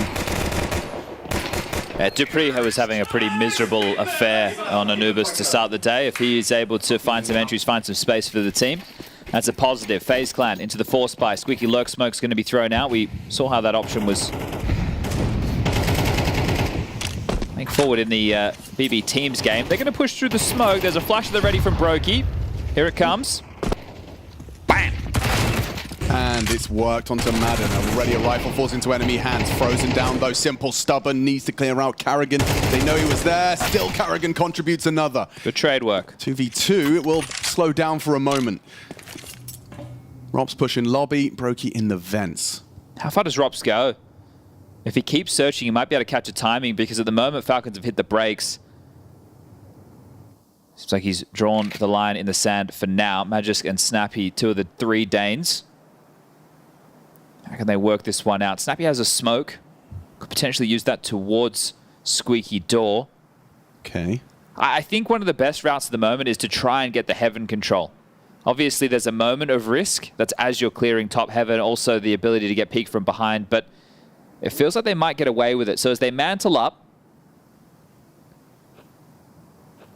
they will be getting all this space for free. Now, the util to work with, Molly or Magis, they can use that over towards Hut or Squeaky. They can use the smoke towards main. Brokey and Rops could head towards Yard and try and pick up some of these rifles. So here's that util. There's that Hut Molly. Snappy will drop in. He should plant ladder side. Magis doesn't need to play in towards the site. Can just keep this power position. Elevation. As Rops is the only one that can really be a difference maker at the moment. Brokey does poke his head up secret. Is searching towards Yard to see if he can find a weapon upgrade. Yeah, only that MP9 will opt for the Deeg for his first engagement. Snappy, he's going to have to adjust here. Brokey gives him a little bit of leg. No immediate friction. Magisk, powerful position, going to be completely overlooked. Robs didn't clear it out, and so the round is theirs. Falcons, I mean, trade work, I think was the key word there we heard from you during the engagements on Yard. It started very well. It looked like Carrigan was actually going to go mad with a double kill. Gets his MP9, gets the AK, takes down Simple, but yeah, it all boils out nicely. Oh, Brokey unable to find anything, just not the range for that MP9. Snappy gets away with his life, albeit with just 4 points of health. But Falcons, they weather the storm of the second round force. Yeah, and look, I was joking a little bit, you know, the seal being broken and it's that. But in terms of the confidence that will come with that, hey, look, you've got the monkey off your back, right? Yeah, you worry about, hey, when are we going to get the win? When's it going to come? Simple's here temporarily. We should be able to make this work now that we have a star player. Sure, he was out of CS2 for the majority of the time. Obviously, he had that one little stand-in moment very early within the year. Yeah, I mean, for Falcons, it is, I'm sure, a necessary bit of star power. I like what the desk was saying as well, but like the fact that Simple has taken such time away from the game and still comes in as your highest-rated player. It's well, yeah, it's not indicative of a, you know, a Dupree or a Magisk or a Madden. You would hope that when you think of the 2 players, I think Magisk and Simple, those 2, right? If you can get 100% output from them, you've got a good shot. M4 invested. Rain with pretty standard maneuver around one of his favorite boxes, and he's great at this, isn't he? The timing, the spam, the kill. Finds Madden through the smoke. Yeah, he's always active. Dynamic. Simple going to be looking to try and remove Rain from his Yard position. Ooh, timing, just as he heard those steps on red. Missed one tap from Simple. One does connect into the Kevlar. Rain's not backing down. Really wants to try and hold on to this. Might be able to find a second and does. Beautiful work from Rain. And this is just one invested M4. And now it's Falcons scratching their head as they're in a tailspin. Yeah, I mean, isn't this just hyper uncomfortable as well? For Snappy with the bomb on his back. And Dupree's low.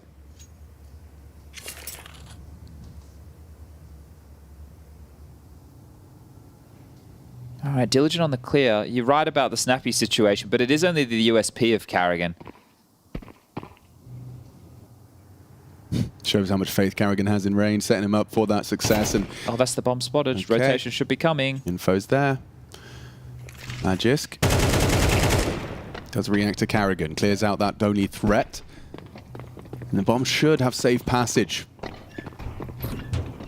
All it takes is a Rob's 5-7. Frozen perhaps with his. And this round gets uncomfortable once more. Now Brokey retrieving an AK-47, but that smoke really is going to limit your options. Rain should stay on the cusp of this. Oh, he's actually dropped the M4 across. They're going to give it a look. Snappy so blind. Oh, a real chance for Robson Rain.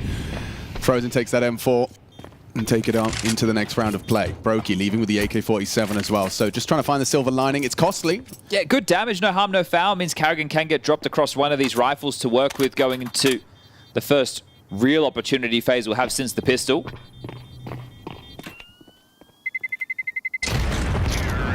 So far, no foot faults from Falcons. Yeah, and FaZe have been jarring. The second round, the flash through the smoke, the skirmish towards Yard, the surprise M4 into the third as well. So there have been issues for Falcons, and they've dealt with them. Now this is the test. Brokey into the AWP, not the same for Simple on the other side. Yanko referencing Snappy, this map, the calling once upon a time with Ents, those bludgeoning top site plays. Loves a good pace change or two. I hope they don't just go for pace, though. I want to see them try and work in these rounds as Madden out Squeaky. That's a smoke of his own design. Has the room to work with it. Whoa, okay. Traded. Madden out. Frozen back of the site, successful. Madden clears out Heaven. This is still looking like it favors FaZe, and now only Simple can save them. 1 versus 3. Takes the first. A head shot onto Rain. Frozen. That smoke will not last for too much longer. Simple's going to try and use it as an asset. And clears out on the fade. Can't finish it off. 3 kills from Frozen. Solid hold to get FaZe on the board in the 4th. Yeah, lots of room out of Squeaky door there, but just Dupree swinging Hut straight into his demise. At that point, it feels like a lamb to the slaughter, and then FaZe continue to lay down the law. Simple's alive, you start to think anything's possible. Great trade work from Snappy again, but not enough to break their way in. And Carrigan, you hear that immediately, they don't have money, right? And that is from the damage that they took in rounds 2 and 3, and obviously the loss in round 4, and that's manifesting itself on our screens right now with just a couple of rifles and pistol upgrades. They have forced, understandably so. Nade not deep enough for the clear, so Rain not going to get any information, and was a little bit early as well, but not to know. They are down, they have control, need to make sure they get there before the smokes fade. Simple's in front of this. May want to choose to take the fight. Rain peeks in! Feels like he was baiting him into that, didn't it? 100%. He's winning the head-to-head with Simple comfortably so far. Carrigan as well seems consistently... Oh, he destroys with 3. Top of the tables, Carrigan. Worst case scenario when you have a force buy like this, sure you get the space, you don't get any kills, and unlikely for the bomb to go down. Magic's last man standing in a 1v5 situation, so this is where FaZe can start building on their CT side to draw things up. Second round all but confirmed. The third should be the same unless something crazy happens with an upgraded Deagle or 2. Rain, though, does already feel like he's in the fighting fit form on Yard. M4 and a step. Did he hear that? Or am I hearing things? Well, towards the A side, not going to worry him too much. He's actually going to look to save this if he can. So going to back all the way off towards T-Spawn is Magic. I was just talking about their biggest boons for the next round potentially being some upgraded Deagles, but a silenced M4 means the conversation can open up to something a little bit more deadly. Only problem I have with stuff like this, especially on the T side, because of the lack of the loss bonus, right, and then the ramifications that can have down the line. But if they're able to pull a round out of this, pull a couple of kills, get the bomb down, then definitely make good on it. But it is tough to do T side of Nuke, and you can see with the loss bonus of 1900 coming into the bank balance, there's not too many investments that can be made for Falcons. It's hard to justify. 19 plus 24, you guys work it out. To keep yourself at about that 4400 range with the AK's head armor and the util of your choice.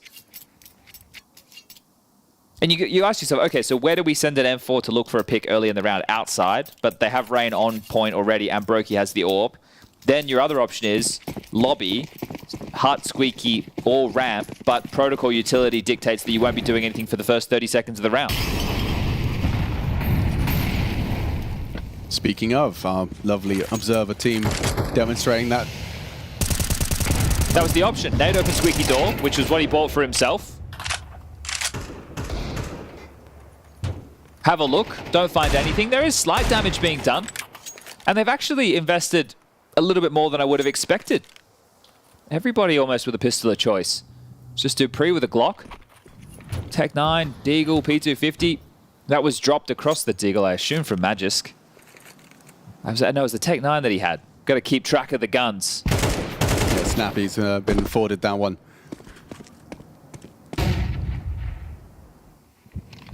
Robs is on his way. Magic boosted right now as well, so free frag for Robs. Comfortable collection for Rain. stamps their ticket once more upon arrival to Yard, just turning his tail. Guys, I'm going to leave. I'm getting out. I've had enough. No, I get it. Yard's yours. Goodbye. Rain's not having any of that. Does catch Dupree on the way out. Now, this is it. You're not worrying about calling around an AWP if you're Snappy. It is going to be very rifle heavy. Maybe Magis works with a MAC-10 or Snappy will operate with that. I'm not sure where it's going to end up. Nobody has a HE to blow off Squeaky Door. There we go. Just sold back to get one. There it is. Magis. Sorted. Tech 9. So he can get out the HE. Is a key piece of utility. It might seem silly, but you essentially do it so that it forces the CTs to use smokes in that one position. Brokey's turn to poke his head up secret. Yeah, consistent occupation. Oh, they are worried about the vent dive. We had this happen with BB Team in the previous. Into warehouse they go. Rain pivoting back in time. Now he gets to take some duels. Oh, yeah, he's locked in. Quick one tap onto the head of Madden. Rain, revolting second. Just too comfortable. Then 10 frags from Rain. High impact already felt, and now Brokey Zorp is ready. Do you boost? Ooh, you don't. You get punished for it. Brokey now having a farm fest. And a third as well. Stylish, stylish. I mean, for him, he hasn't really got a chance to play just yet. That was his first taste. And 3 players quickly dispatched up. Lovely first shot. The second equally as stunning. Nearly the collateral as well with that AWP, but he still leaves with all of them. This quick scope for extra style points. Oh, yes. Might just be a top rush from Falcons. Most likely. So smoke wall Yard to draw the rotation. Oh, never mind. Okay, they look like there will be follow through around it. They really want give Reigns a couple more. Second clear is good and sets up Rox. Finds Madden. One slips across and the rest go unscathed to now vent pivot. Quick, loud, and trying not to be overrun by these Tech 9s. And Frozen's handled it well. Yeah, 2 admirable haul. Magisk is making this even more competitive by enabling a pivot up the vent. So simple. Well done, good moves. Comms, slick. Not far off the mark there from Rain. Still, smoke kit on him. 3 different avenues of assault here. Rox from lobby. Rain onto Magis, puts it all onto Simple. Another attempt, another 1v3 for Simple to have a go at. And the first is clean, doesn't have the bullets. And Robs is there too quick. Gentlemen. Oh, they want the orb. I was going to say someone has to defuse, but just going to go around, make sure they can pick that up. Robs flies up the ladder. Scavenge the AWP. It's not like they didn't have enough cash to secure that. But playing the long game. Falcons with the pistol, the conversions, obviously there were some tense moments. They have 3 rounds. If they're able to get themselves up to 4 or 5, potentially workable. Potentially workable. Potentially workable. It's nice. Just trying to keep them. No, it's realistic. Because if they were watching the last 3 maps. Yeah. Yeah, we've certainly grown to have an expectation for these first round of the European RMR. Dupree, he was punished last time he tried something fast hard. Carrigan, oh, that's a lovely opening. Madden not prepared for that engagement. They are walking into that top site. Dupree overlooks the potential for Frozen. Important trade. Carrigan another. Phaser all over this bomb site. Snappy's got no chance. It's a quick open and shut 6th for FaZe. Potentially workable. Yeah.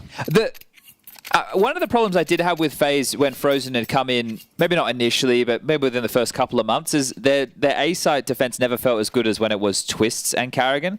Because Frozen on Mouz was the outside rifler, and you're not taking that away from Rain. No. He's the man who mastered that position. I think Frozen was probably watching Rain demos when he was getting into that position. Yeah, exactly. So it just felt a little bit disjointed between Carrigan and Frozen towards A, but right now there doesn't really seem to be any issues. Before, like, one player would not be covering it and someone would just slip in and get a kill out Squeaky or from main and they got blindsided a lot. Right now it looks very cohesive.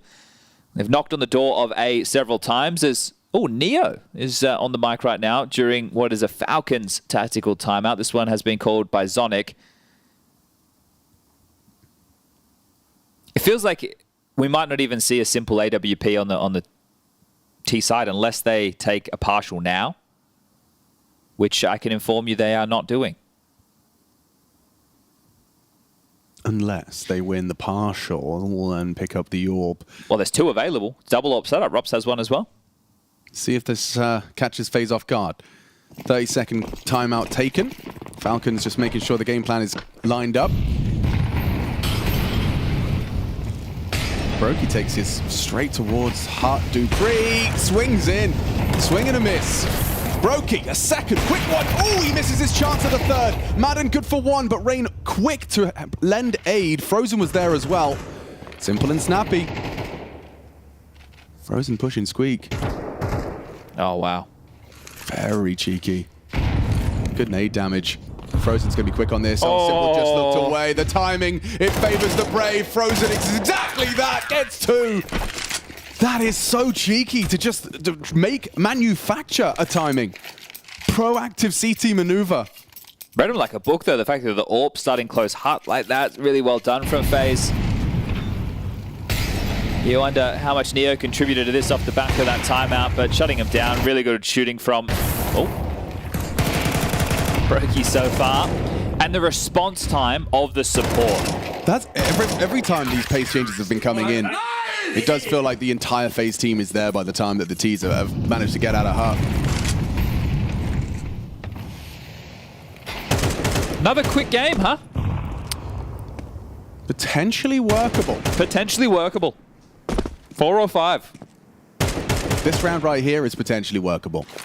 Well, another partial. Yeah, but Simple's got a deagle. Thank you. See? Anything else you want to look at? Sappy's got a Tech 9. Yeah. Oh, Chev isn't playing out. Hey! Okay, my turn. Yep. Rain has an AK. Let's not forget.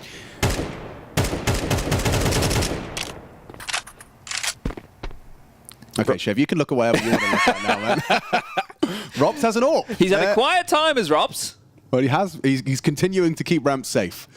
And they are coming his way. This is his shot after they disrupt his crosshair with the flashbangs. And Brokey's AWP is now ready to receive them from one AWP to the next. Brokey. Oh, hit! Huge shot from Magisk. Okay, now the bomb plant and the round could take shape. Frozen, insisted by Carrigan, has control of the vent side. Ooh, dupreeh, a lovely dig. One bullet, first bullet into the head of Carrigan. Tough retake, Frozen's low. And Simple's got that AWP, uses it well to catch Rain on the advance. Save. Actually, no, go for it. What am I talking about? Look at all the money. Yeah, you've got no reason not to. 14K on Rain.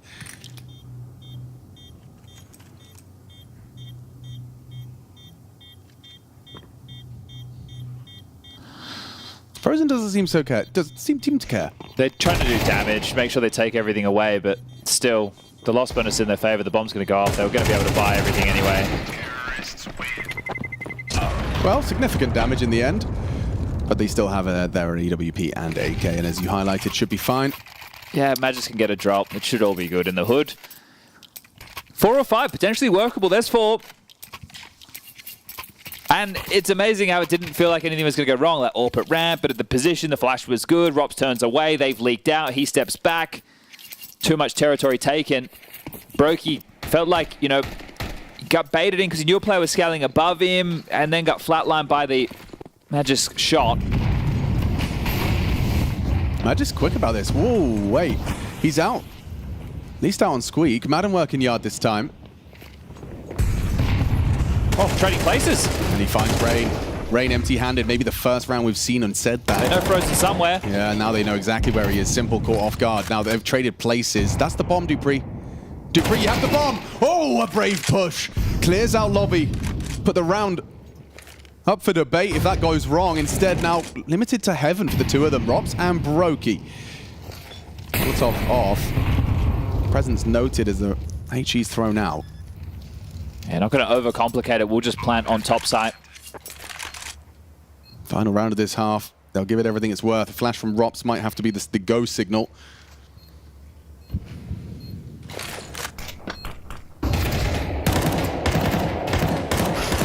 Some damage, but no kill. 1 versus 3, and Magisk and Madden zip it up to make it a competitive half. A 7-5 haul. You can see the bookends there, little bursts from Falcons, but on T-side Nuke, they'll take it. Oh, for sure. So the pistol with the conversions, even though it was touch and go for moments, and then at the tail end of the half, getting done with a partial investment, then a full gun round. So in that half, they won 1 full gun round. But it doesn't matter. 7-5 scoreline. They grab this pistol. They can tie things up very quickly. Falcons not out of it just yet.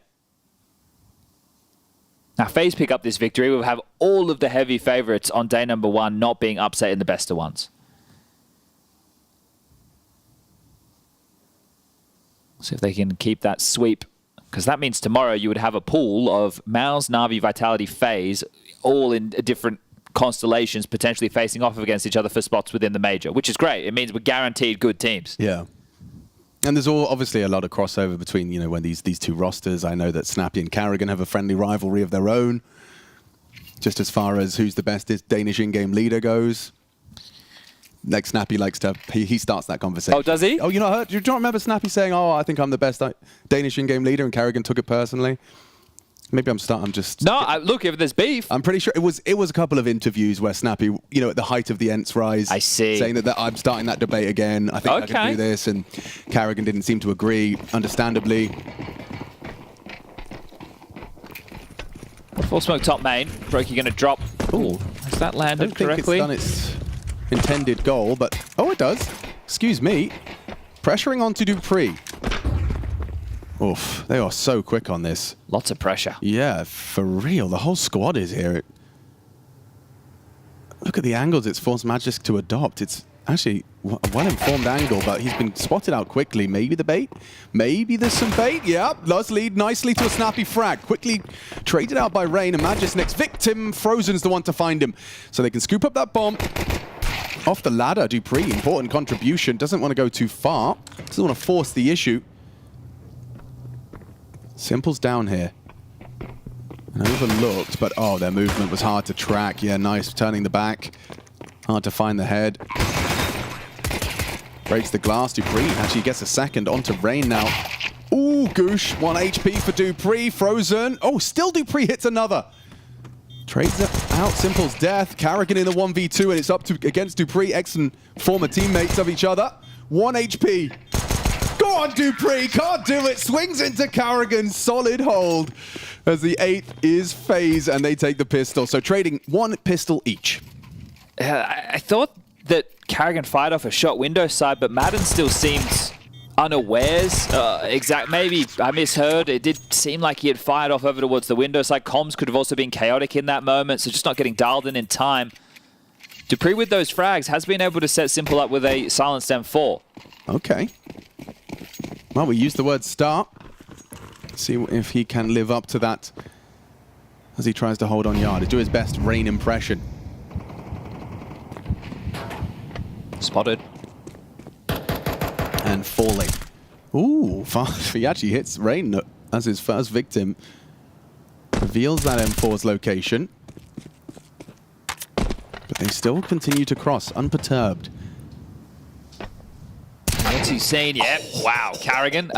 That's massive. The Galil sits Simple down. Yeah, he is in major form. Fighting fit is Karrigan. Yeah, he's alongside Frozen and Rain on the scoreboard right now. Dupree passes the rifle to an armored teammate. FaZe going to keep it simple here. This park drops red and take that lower control. Oh, actually awkward now for Robs. He just needs to live. He's noted where the M4 is currently, so they can swarm on towards that lower site, knowing that it is likely to come from the ramp position.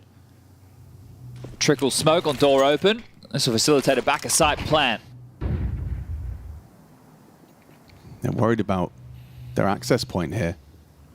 Falcons, trying to get back into this may not be their plan. You can see no one's making a move. If they can take away the Galil, right, and then carry that through, the next round can actually look pretty juicy. Snappy does exactly that.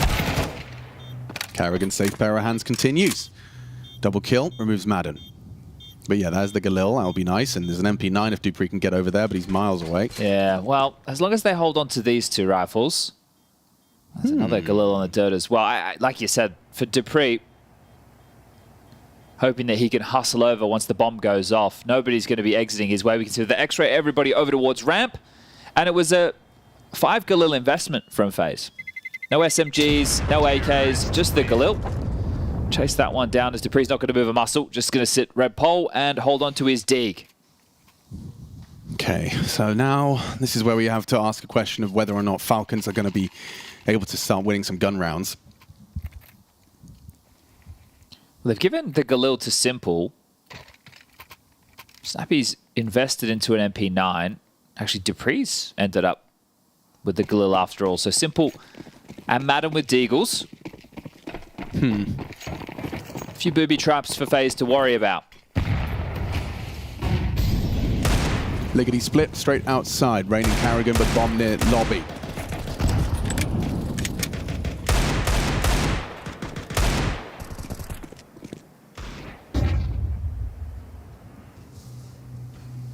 Snappy started down here.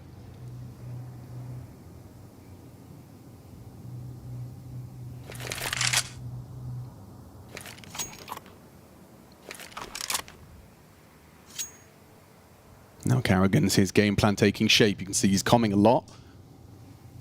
And he's told Rain to start moving. See what you find.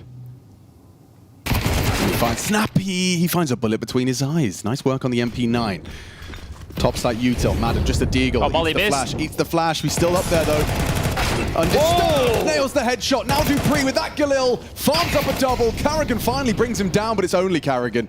Asking a lot of the FaZe Clan leader. 45 seconds for him to try and piece together the ace clutch.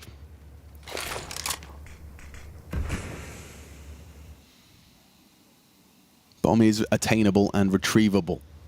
Simple in lobby though, just confirmed it was still present. Now can disappear on the next peak. Carrigan. Oh, Crosshair was in the right place. Doesn't tame the spray. It is a Falcons disruptive win. Who do we give the most credit to? Perhaps the Dupree double. I think Frozen whiffing top hut. Yeah, fair. Look, I don't know how much of a difference this makes, but it doesn't feel like Madden should have a kill. And then Dupree's able to deliver the double. The molly also missed, so how much can you really put on Frozen? They're not expecting to come out having to fight top hut, but he's worried probably more about the rafters and back sight. CT Ven is a question too, so unforced error on some missed utility. We have an orb, the first Simple orb. At least invested it, yeah, the one he scavenged. I'm with you. There's some peasants out there who won't be happy with that. You got to make sure we get it right. To be specific, first one he's bought. Oh, okay. So what is that? Diagonal, and then actually going to waltz on through the standard smoke wall, but limp into warehouse. Rain to take some jewels with this dig at range.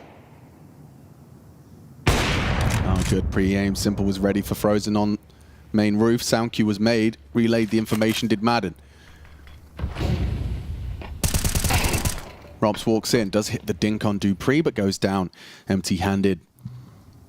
This is very important. Snappy, if he can keep a clean sheet, make sure the bomb doesn't go down. He's in trouble. He knows he's in trouble. Living is huge. Living is good. And he not only does that, he takes down Carrigan as well.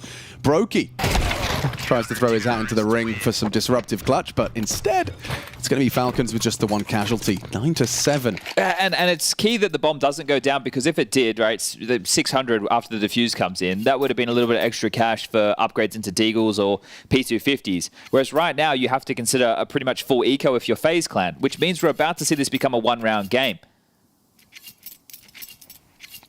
Now, FaZe, you just take your time, allow Falcons to rifle through all of their utility, try and make sure you're keeping their finances humbled. We got 5.1 on Madden, 5.3 on Magus. Those are the high end right now for Falcons, so residual buys. And this one, if they keep everybody alive, can add even more to that tally. So Falcons working back into things. Potentially manageable. No, potentially workable. We're working. Potentially. Rob's yet to get activated in this game. First half didn't really feel like it was needed. It was quite an extended lead that FaZe was holding on to. Now, you look at it and you go, oh, where's Robs? But he's still got time to come alive. Keep your eyes on the impact of the kills that he makes down the stretch for FaZe Clan on this T side. Good restraint from Falcons too, knowing it is the full eco. Look at how many pieces of utility they're holding on to. Not just smoking and mollying for the sake of it. Natus would rather defend ramp with his bullets, but that's been a costly choice. Simple getting run at. But he's still, Natus Seike now falls into Robs' hands.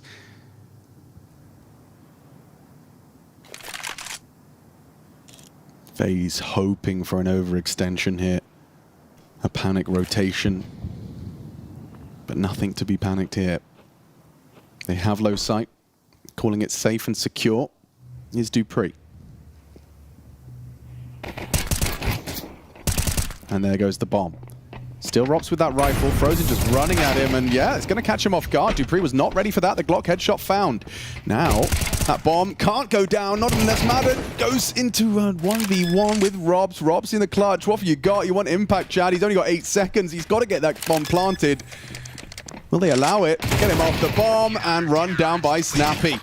Whew, it got a bit more sketchy than they'd have liked, that's for sure. You said, oh, look at this restraint, but... Yeah, maybe they should have used those nades after all. Comes back to Hordia. I can't believe they lost 3 casualties considering it was a full eco. So, good damage from FaZe. Those finances building, that discussion has to be stunted for a moment. For Falcons with an opportunity to tie things up 9-9 as the buys do come through for FaZe. 5 AKs, utils there. We saw the different layering of smokes being a little bit quicker, not allowing the first diagonal to fade, and before they dropped in the second. Waterfall landing top main, Squeaky naded off. Lurk smoke in play as well. Simple forced wide due to that smoke. Ramp to be targeted.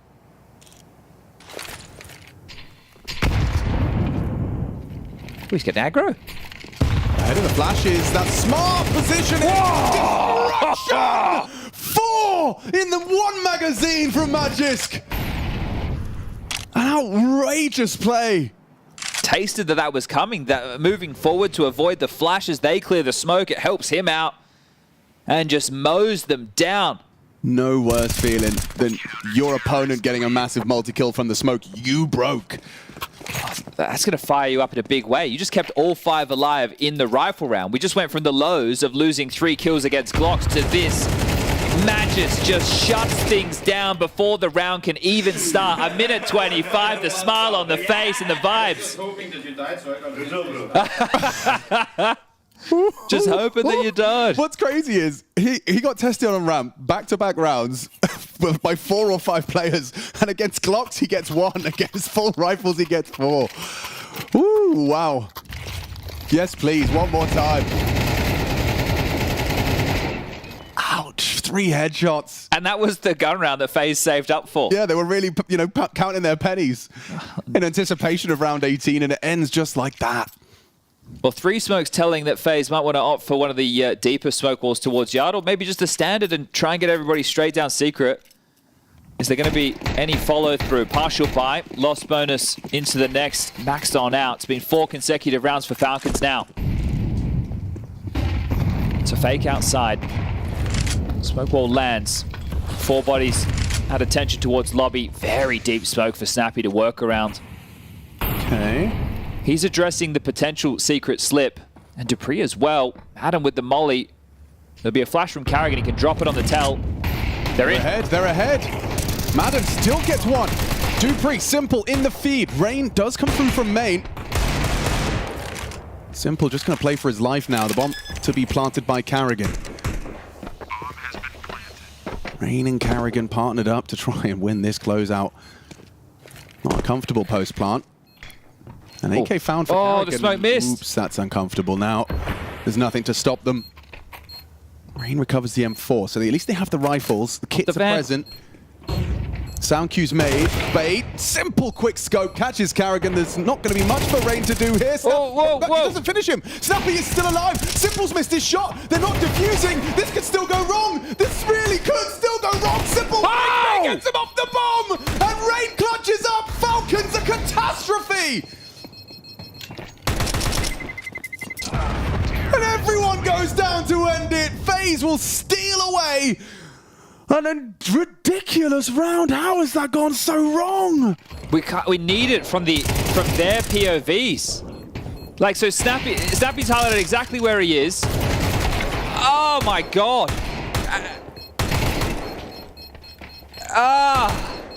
Some shaky aim, some missed shots. High highs, low lows. Look at the vein on Rain's neck. That's mad. That one would fill me with so much adrenaline because they're missing all around you. You're getting like the second, third, fourth life. You saw him on the ladder. You turn around, you don't finish your meal. You're like, I'll come back to you. And whoa, a fumble of epic proportions. I mean, Rain's played it well. Make no mistake, but that looked hideous.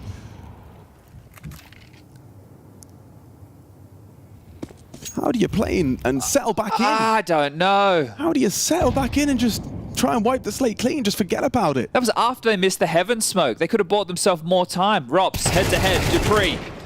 There you go. There's Rops' 7th. Madden exchanges, Snappy with a ramp push. Now so they're pulling themselves back together. Bombs T-roof. Madden, yeah, staring at the floor there. He's trying to drop something.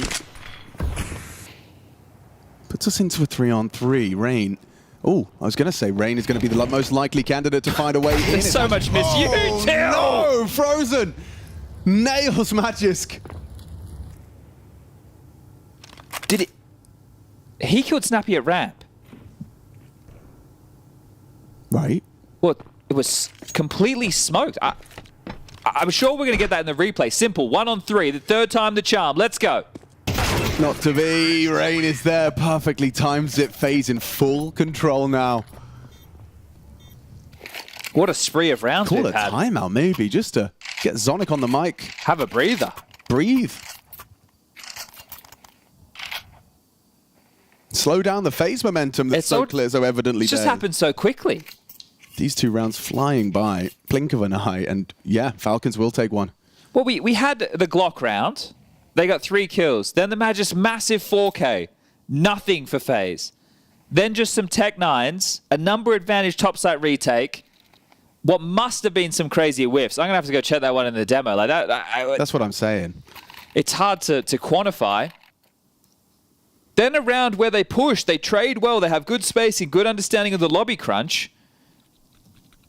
I guess they're expecting more players to be taking yard space, but caught with their pants down and Frozen with a couple of absolute bangers of shots. Frozen gets 2.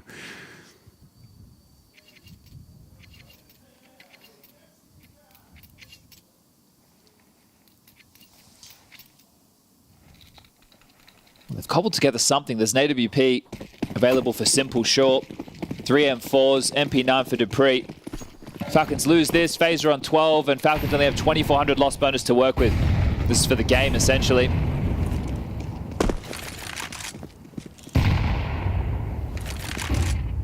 No one caught out by the break of the smoke. Now making moves. Frozen gets himself onto main roof. Obscured by the smoke. Madden, a very forward position. Dupree ready to react as well. Magic. So this is all very lobby focused. And ooh, Simple spots one. Doesn't choose to engage, and Rops kept to 1. Dupree brings him down. Simple in the open. Hard shot to hit and punish. Frozen brings him down. Team play nice from FaZe. You can see Brokey just perfect flash catching Simple in the open, and a very hard shot over the top of Unbreakable. Dupree open to the engagement with Carrigan, both of them leaving worse for wear. Everybody rotated down towards B for Falcons. Literally everybody that was remaining. So right now, if FaZe have a single probe that searches in towards A, Falcons going to be out of position. Because I'm so worried about the heaven and hell possibilities, and that's exactly where Brokey's heading. Going up this ladder, it's going to come down to timing. Oh, and they've got Locker player actually opting to climb up as well. Snappy's on the tail. Yeah, they might be ready for this one. Sure, the ladder's a death trap, but what about this fast flank? Okay, FaZe. You've got access to the site now. Dupree does catch Carrigan. Now his position is noted. They've got a good idea as to what's going on. Frozen's hearing a lot of this. Peeks back in, loses his head. That's a big frag from Snappy. 2 versus 2, but Rain in the mix and still hits shots despite the flashbang. Nails Snappy on the entrance, and Dupree's getting out of there with the AWP. FaZe Clan fighting tooth and nail. Now Dupree's AWP noted, but regardless, this is their 12th. There's going to be 3 opportunities for Falcons to try and fight. Well, sorry, excuse me. 3 opportunities for FaZe Clan. And 3 rounds required out of Falcons in consecutive fashion. Yeah, so that 2400 is about to be injected. Dupree saves the orb. So Simple is going to have the biggest gun. And right now is essentially where you need that hero moment. Dupree can invest in an M4 for himself. Simple could maybe drop a FAMAS or an MP9 across to some of his teammates. A tough position to find yourself in. And Falcons, they had done the hard work. That's the story of this second half. They'd put themselves in a really good position. Just fumbling that 1-on-3 to Rain. Massive clutch from him. He's been sharp throughout. Stamped his dominance in the first half of play. No, 2 secret. 2 secret. I will roll it. Well, there's a rotation. The comm that led to the rotation. Final pause from Falcons. As we said. Falcons doing the hard part. Struggling on some of the easier stuff.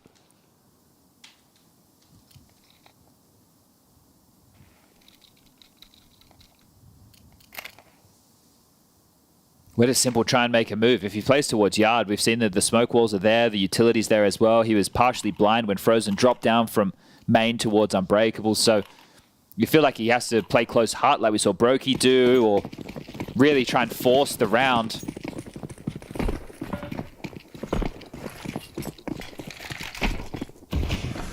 Hoping for a squeaky break, which he'd be able to punish. Here it comes, but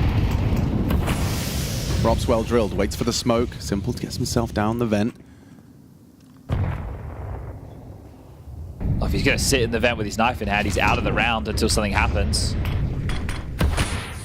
A T-smoke down the vents.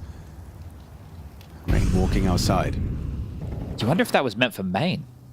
Rain, not ready for the angle. Good work from Dupree. Madden found Carrigan elsewhere, and actually Snappy's MP9 good for 1 as well.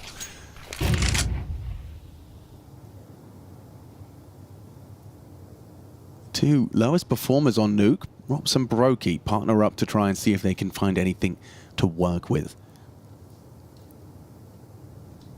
There's no money for Frozen or Carrigan. So it might be a long minute save. Loss bonus 1400 for FaZe. The 2 of them are actually going to give it a go. So we're looking towards ramp. Don't worry about close radio. Brokey hyper aware of the possibility for the push, considering the lobby aggression we've seen. Over towards Magisk, the solo man at ramp with an MP9. All spotted. Ooh, there you go, that's info. Just playing for the round here. I still feel like they should save. They clearly don't echo the sentiment, and so we'll peek into that AWP. Simple collects onto Rops. And down they go. Nice upgrade delivered to the doorstep of Magisk. We'll leave with the AK-47 instead. Snappy the same, so 3 AKs. Not a bad haul, especially if you wanted 3 consecutive. Now 2. Gap closing, but 0 margin for error still for the Falcons. So just really need to take inventory and assess the finances to FaZe, because that loss bonus that I mentioned, right, there's 3 players who are going to be in a tough spot for the next round of play. So for this one, obviously there's only 2 left. This is why you should need to have this conversation right now. You've got enough cash if you wanted to go a hero AK on Rain, but it looks like he's investing into a Deagle, Brokey into a Scout. So this might be 3 Glocks with the Deagle and the Scout in play. You only get 1900 into the next, so it will have to be Galil's in place of a few AKs, but still should be workable and decent. But yeah, I like the fact they're taking the time out just so they can really just breathe. Otherwise, maybe you see them go into a 4 spy and then they have nothing for the final round. They can still get it done in regulation. This one's gone the distance. Moment like this, you allow Rain and Brokey to work and then try and seize the day if you are the Glocks. Well, there's the fear factor of the Deagle. Snappy won't be trying that one again.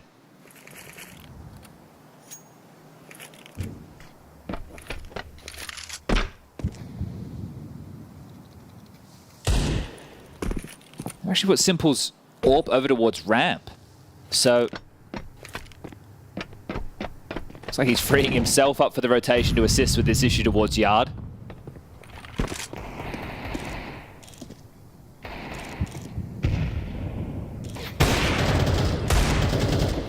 first. Rain. A blemish on their record. dupreeh down to it. Simple still farming up a couple of nice ones.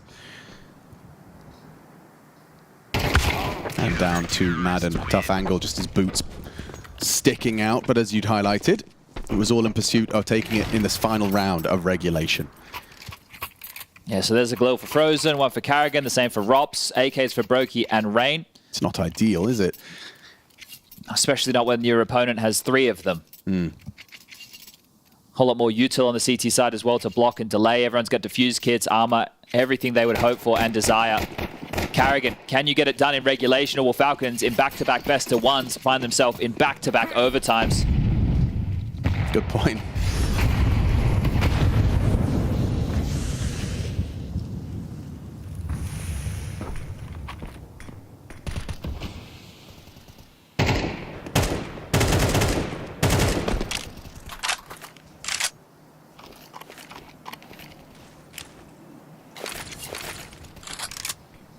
And imagine if they didn't lose that 1v3 to Rain. Different story. Well, do FaZe have the solution? 3 players yard.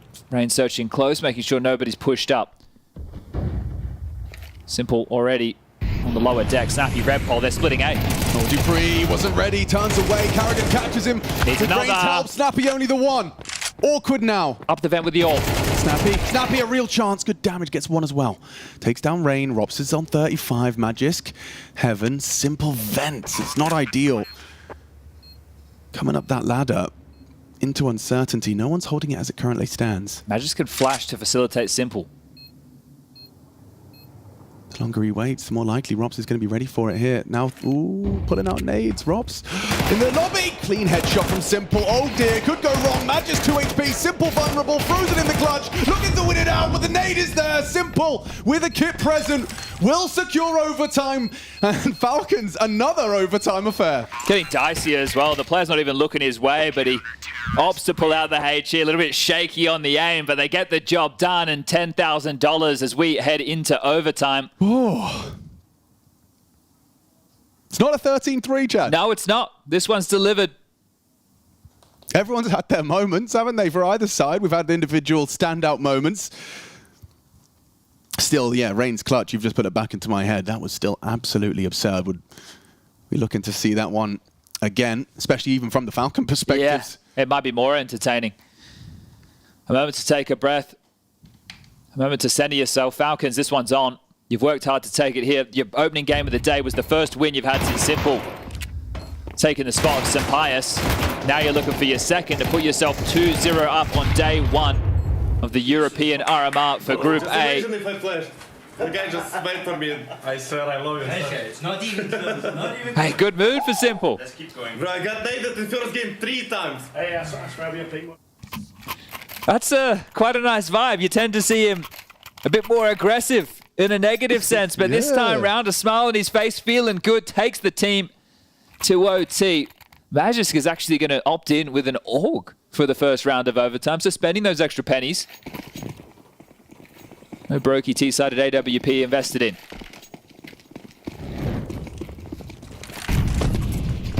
Simple starts door. Molly limits his options, forced away. Frozen, surfing straight into main, looking to have some early friction. It's Snappy. Finds one. Rops onto dupreeh. Oh, he's below you. Karrigan overlooked. Why? What? Madden! Does get the trade, and at least he redeems himself with another one to Rob. Still, main is a problem. Rain coming in. Brokey as well. His head sticking out like a sore thumb. Magisk in a clutch. Brokey even considered lobby there upon the fade. Spots Rain leaving. May lead him to not clear Brokey. He doesn't clear it. Doesn't ready. And FaZe take the first of OT. That's a messy one there. I mean, sure, that's going to be a little frustrating from dupreeh's perspective. At least Madden did manage to find 2, but that third just eluding him. It did feel like Karrigan was noisy, and then when he started shooting, that's the definite tell, but coming out of the flash, a little bit disorientated was Madden. Well, the money goes quick when it's only 10K. Simple down to $0. Snappy with 50 to his name. Falcons need this, or they'll be operating with the last CT round of the first half. With absolutely nothing. Ramp push. Rops deals with the first. Ooh, yeah, an important trade for their find from Magisk. Lobby taken, making no secret of it with the deep smoke. Oh, Carrigan down to Dupree, big find. Oh, man, building around it. Rain goes down. Frozen noted. Dupree just slinks away as Frozen's going to clear him. That's going to spread. It's going to spread. Wait, late spread? Dupree, surely overlooked now. Frozen still diligent. Still clears it through. Trapped him, executes him, 2-on-2. Simple in heaven with that AWP. Magisk finds himself on T roof. I've just walked into exactly what he was holding a moment ago. There's no answers now. And they're walking ramp. Flash coming in. It's going to keep Simple's attention towards A. Magisk is going the long route.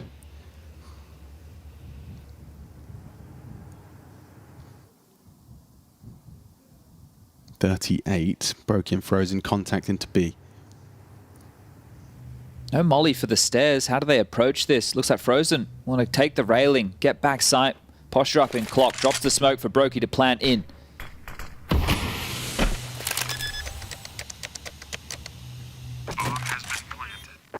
Kit to be retrieved. Magisk finds one.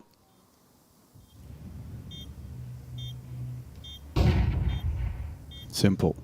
Takes the AWP to that long sight line. Brokey's safe from it. Their setup is going to be hard for Simple to find a contribution here. Oh, he's actually tagged up Frozen. A leg shot. Might get spammed from Back Magisk. clock. Magisk just swings open the door. Received comfortably by Brokey. FaZe making a strong case as Brokey locks it down.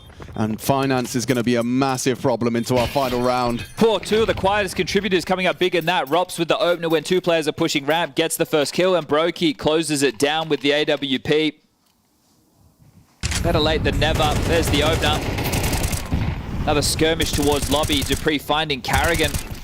And I thought after the tag from Simple onto Frozen, maybe Magisk would try and spam through. Might have just been laser focused on that as an option. Opens the door straight into the AWP. 15 on the table now for FaZe. A Deagle for Simple, an MP9 for Snappy, M4s for the rest. FaZe thrive in these environments. When the going gets tough, finding a new form, a new flow state into overtime. Waltzing around yard, not a care in the world. Simple. If he oversteps, he was a dead man. Does he acknowledge the possibility at least? As he communicated it to Magisk. They're so quick on this. It's a gaping void. No one has any idea. Magisk is not ready for this at all. Oh no, comms, a problem. FaZe, 15 guaranteed. Yeah, both of them in unison light up the scoreboard. Kills come in, Falcons fall apart. Final man to find, in-game leader Snappy in the van, and he's been spotted. Frozen, Crispy will take that one. And now it's FaZe, well and truly secure in that driver's seat. Just one round required. I can't believe how much room they've just got away with. So much space. Completely unacknowledged. Well, what felt like a competitive affair has quickly changed in the dialogue. Yeah, it just felt like some gaps in the comms. Much more so from the Falcons' perspective. We've had a couple of like Madden with the Carrigan walkout. This one with yard space just being hoovered up. Simple just tucked. And now they realize the bar has been set incredibly high. In order to take this and keep yourself in the winners column, you must do the same. 3 consecutive T-side rounds. And as you highlighted, Chad, the gun rounds were a problem. They won one gun round within that first half of play. Pistol with the conversions to get some lighter investments from FaZe in back-to-back. The tail end, they broke through with a cobbled together by, I think it was like Tech 9 AK. And then they won the full rifle round as literally the last round of the half. Let's see if they can remember what that felt like. This could be the last round of the game. Yeah, so the double AWP setup came out from FaZe in several rounds. It didn't really net them any rewards. You're not interested this time, especially given 10K start money. Rain and Frozen have been great, haven't they? Their aim have been on point, the two of them. Yeah, nearly 50 frags between the two of them. Pace, the name of the game. Magisk, not scared, charges into topside. A fumble of the nades does give him a second chance before the break of the smoke. Brokey providing support so Rain can focus on topside. Actually flashes through the sea of smokes. Madden undetected for now, likely to be cleared late. Rops is already secret. And Brokey, ooh, a miss shot as the orbs collide. Snappy, down, traded. Dupree, that was a must-win duel. Oh. One dips down the vent, and he gets one. Oh, good trade, Madden. Drops! Oh, he wasn't ready for Frozen. Still Dupree is. This would be one hell of a clutch from Dupree to keep their hopes alive. On Nuke, Brokey. To try and close it out. He's known to close his Brokey with the AK-47. Spams over the smoke. Dupree turns the flash safely. A second as well. Still has vision. Brokey hoping to catch him off guard. Now repositions. Forces the fire. Dupree! He can't hit the last bullet. Brokey just ice cold with the clutch. And FaZe will take it. Keeping their head above water. Win, win. And the best of three's up next to lock in that major. Falcons, they made them work for it. But it's FaZe that take the victory. And take the victory they do. Well, finally, Chad gets a game. They actually delivered there in overtime. And look, I'm going to start by talking about Falcons.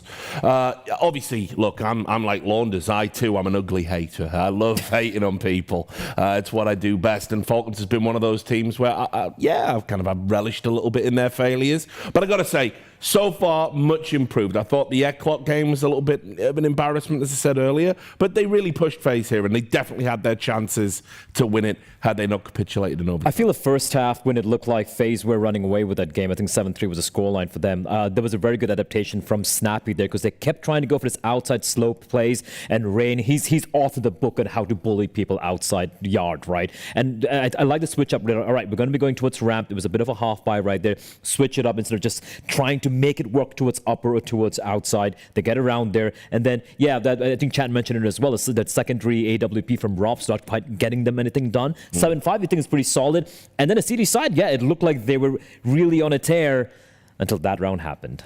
Yeah, that round, that 1v3 from Rain, and then it all fell apart. Yeah, I mean, no doubt we'll talk about that in more detail in a moment. But, I mean, look, FaZe started out pretty strong. You know, that after losing a pistol, they came back into it, took a lead. I was very impressed by Falcons' tenacity, Yanko. Yes, I guess we can frame it. I know you're disappointed right now. That way, I mean, they played...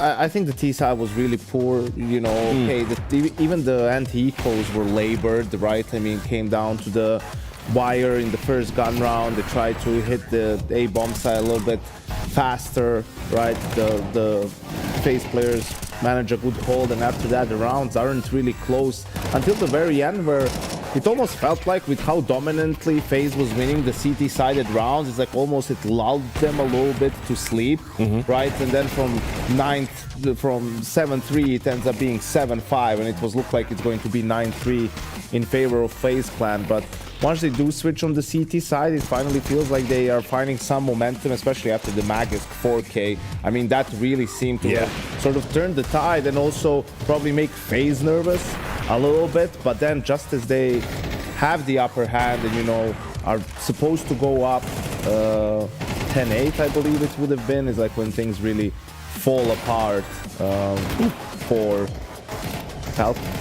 Yeah. I mean, look, you know, you can see here as we go into the highlights from overtime, this is kind of just the unfortunate reality that, you know, FaZe just took those early rounds and left themselves with just, you know, breathing room, essentially. Yeah, a little bit of breathing room, you know, a little bit of FaZe bullshit, as I like to say it as well. You know, I love the fact that Rain, he has been the best player so far today. I know it's a small sample size of just the 2 best of ones, but you know, whatever doubts you might have about the old guard, the guy will deliver when he really needs to. This is what he does. Well, if it's a major, you just back Rain. He's a big game player, and this might not be an arena game, but he was really solid. Frozen as well towards the upper bomb side.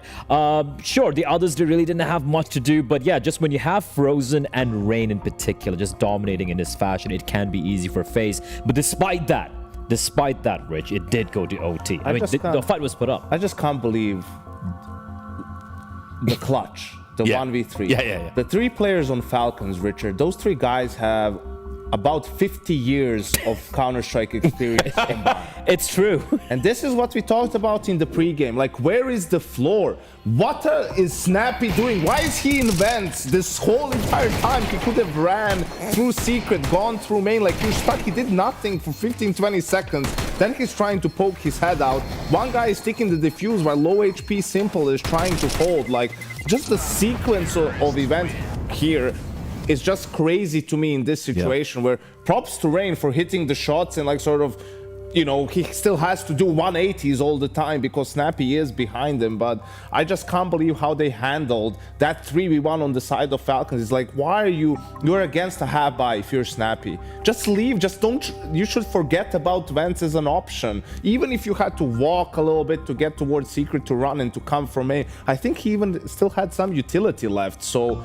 you could have helped your team like much sooner, much earlier, and that felt like it really was, you know. I think Falcons won probably 4 rounds in a row up until that point. Is it as bad as it looks? Because obviously you sort of see Rain turn around as well. He knows he hasn't killed him in vents, and then there's like a whiff there as well. It's really bad because we didn't even see, like the first time Snap is trying to get out, it's like you trying to go up the stairs. Like, it's it's labored. Listen, it's really labored. Listen, you're right. This is where my knees go. You know, like how does he whip all, where did those bullets go? Where did all the bullets go? Because Rain was so low on health. Why are you leaving the Opper to cold? And I don't know if maybe only Magus had the defuse. Like maybe I don't know if it was a kit situation, but the rifle should be covering, the op should be defusing. And also Simple at that point. I mean, I get it. He was trying to play for his life as well because he's so low on health, right? But the moment he tucks in, Rain's like, cool, just swing out wide and get the guy who's defusing as well. That was misplayed in every level, every fundamental level. I hate to do this, but half of these rounds I'm watching, like, I don't know what was going on with Madden in this game, man. Because this round happens, he had a rough one. This round happens. Falcons don't take a timeout. Instead of what they do a lobby crunch, right? And they find 2 early kills. Like, they have a 4v3, and then Madden is like with a smoke, trying to like smoke deep lobby, and he just dies to the guy who's on roof, which then forces Snappy to try and do something. He gets spammed through smoke, and the round just like completely falls apart. Like, they could have won it in regulation if that round went better. There were a couple of rounds where like a guy runs out, he doesn't hear a player, even the second pistol. There were so many weird rounds where you're like, is his sound like working correctly? You know what, like what's going on in their team speak? It's just really uncharacteristic for him as well. And just Falcons, I guess, as you would be used to, but just completely unraveling at the end. And I think the overtime, one of the final rounds on the T side for FaZe in overtime, I think it's very telling as to how,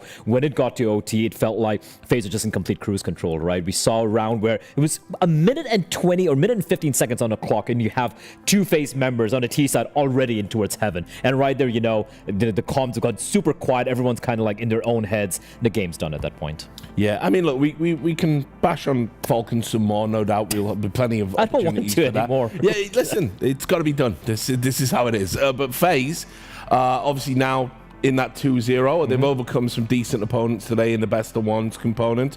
What have you made of their work so far?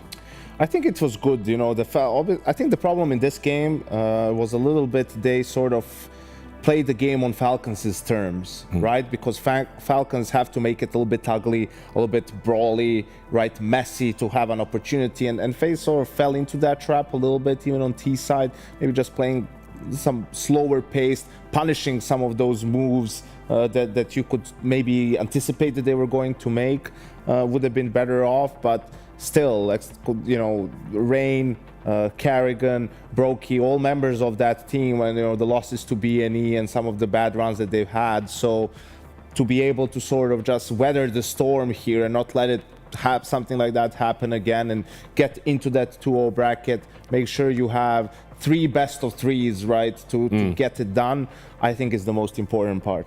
Yeah, I mean, like we preface this entire EU RMR saying in a FaZe they're notorious for getting off to a bad start in the RMRs, the best of ones, a Swiss system, and then they kind of sometimes scrape it through to 7th place, sometimes don't even make it at times. So the fact that they're 2-0 up, all the usual suspects are performing, and at the same time, you know, like we're talking about opposition. In Falcons, they put up a decent fight overall. Cloud9, again, a decent opposition as opposed to, you know, some of the teams that theoretically, as opposed to some of the teams that Vitality and Mouz and everyone has had had to play. So I think overall it's been a massive win for FaZe. I think it's a good day if you're a FaZe fan. Yeah. Most importantly, we're getting a couple of bangers tomorrow. I mean, the 2-0 teams are the 4 best teams. Well, so I can start taking us towards that. Ooh, let's do it. We've got these are today's results, so you get confirmation on your screens now at home. This is what's going to be happening, or rather what has happened, sorry, past tense. FaZe Clan Falcons that we just saw. Mouz 13-3. These are the games that really didn't deliver. You had the 13-3 there against Sangal. You had Vitality 13-3 as well against BB Team. And Na'Vi 13-5 against Sinners. And a great day for favorites. And then even further back, in case you join us partway through, you can see Saw 13-8 against Unity. Nemiga lost to Cloud9. Cloud9 do get a win on the board, 13-5, pretty comfortable there. Fnatic as well, able to handle Rebels, 13-3, and GamerLegion 11-13, the narrowest of losses to Eclot. And also, I mean, I was talking to Hugo about that game in the green room, and he said like he just totally put the caster jinx on it. I'll have to listen to the VOD when I get back to the hotel room tonight. But apparently, it was like GamerLegion were just on the cusp of winning, and then Eclot just came. I think that Hugo and Harry have so much power. I know. Would have thought. Incredible. Young boys. So look, here's the schedule that we've got coming up for tomorrow. Guys, I'm taking us home, right? Okay, let's go. Right, please do. So GamerLegion versus Unity, you can see will be the last game there. We've got Nemiga versus Rebels. That's how that one's come out. Fnatic versus BB Team. I think that's actually more interesting than you might give it credit for initially at first glance. And Sinners versus Eclot. The Czech derby at the RMR. There it is. It's what we've all wanted. It's going to happen. One of these two teams is going to be 2-1. Yeah. Well, hey, well, crazy, isn't it? Great for Czech Counter-Strike. And this is what's going to be on the main stream. All right, let's take a look at this. Okay, here we go. This is what it's all about. Yes. Yes, it's FaZe versus Vitality there. You see it, you know it. Na'Vi Mouz, another classic encounter. Falcons have been served up sore again, so you know, keep an eye out on that one. And Cloud9 versus Sangal. I mean, obviously, some of these things are not like the others. I mean, the Na'Vi Mouz and the FaZe Clan Vitality are just incredible matches at the stage of a major. The best ones are really interesting too. Absolutely. I feel like as well, right? A lot on the line for these teams. You really don't want to lose that game, despite still getting to play at least one more best of 3 after that. But those are probably the most important games for those 4 teams. Yeah, for sure. Like, you know, especially the best one, you win that and suddenly in such a good position, 2 more opportunities to just close it out. And yeah, like even for Saab, you know, a rough opening game, but I think they put a pretty good showing in the second game right there. And Falcons put him up fight against a pretty solid FaZe. Should be a banger. I always love it when they put this graphic up when I'm doing when it's like, we just didn't have graphics like this back in the day. It was like is it too much for you, Rich? Yeah, too many numbers. Back in the day when your vision wasn't impaired. Well, also, yeah, I've got the Uncle Juniors on. You know what I mean? So it's like can't even see from here what that is. No, but just look, you'll figure it out at home. We've pretty much told you what's important, right? It's all good. So look, any final thoughts from today for you guys? I think everything kind of played out as everyone expected. Maybe a little bit more, even more one-sided as we expected. The only question mark for a lot of people, including myself, was FaZe. What are we going to see from FaZe, right? As one of the top 4 teams here, and they delivered. Boom, that's it. Listen, I was going on Reddit in the green room, having a look at why comments we done that on there. now, One of my 1,000 burners that I use to subvert expectations and belief systems, and I was like looking, and all the FaZe fans feeling pretty good. They were like, "Wow, we're actually winning at an RMR. This is in a best of 1. This is crazy." So the FaZe fans are feeling pretty good. I think Vitality fans will be feeling pretty good as well about today's work, right? Yeah, they'll all be fine. The Mouz fans, but Na'Vi fans, they're all, you know, sharing a beer now, right? Yeah. Like having a good all mates time. now. Hey, all still mates. Yeah, well, until tomorrow.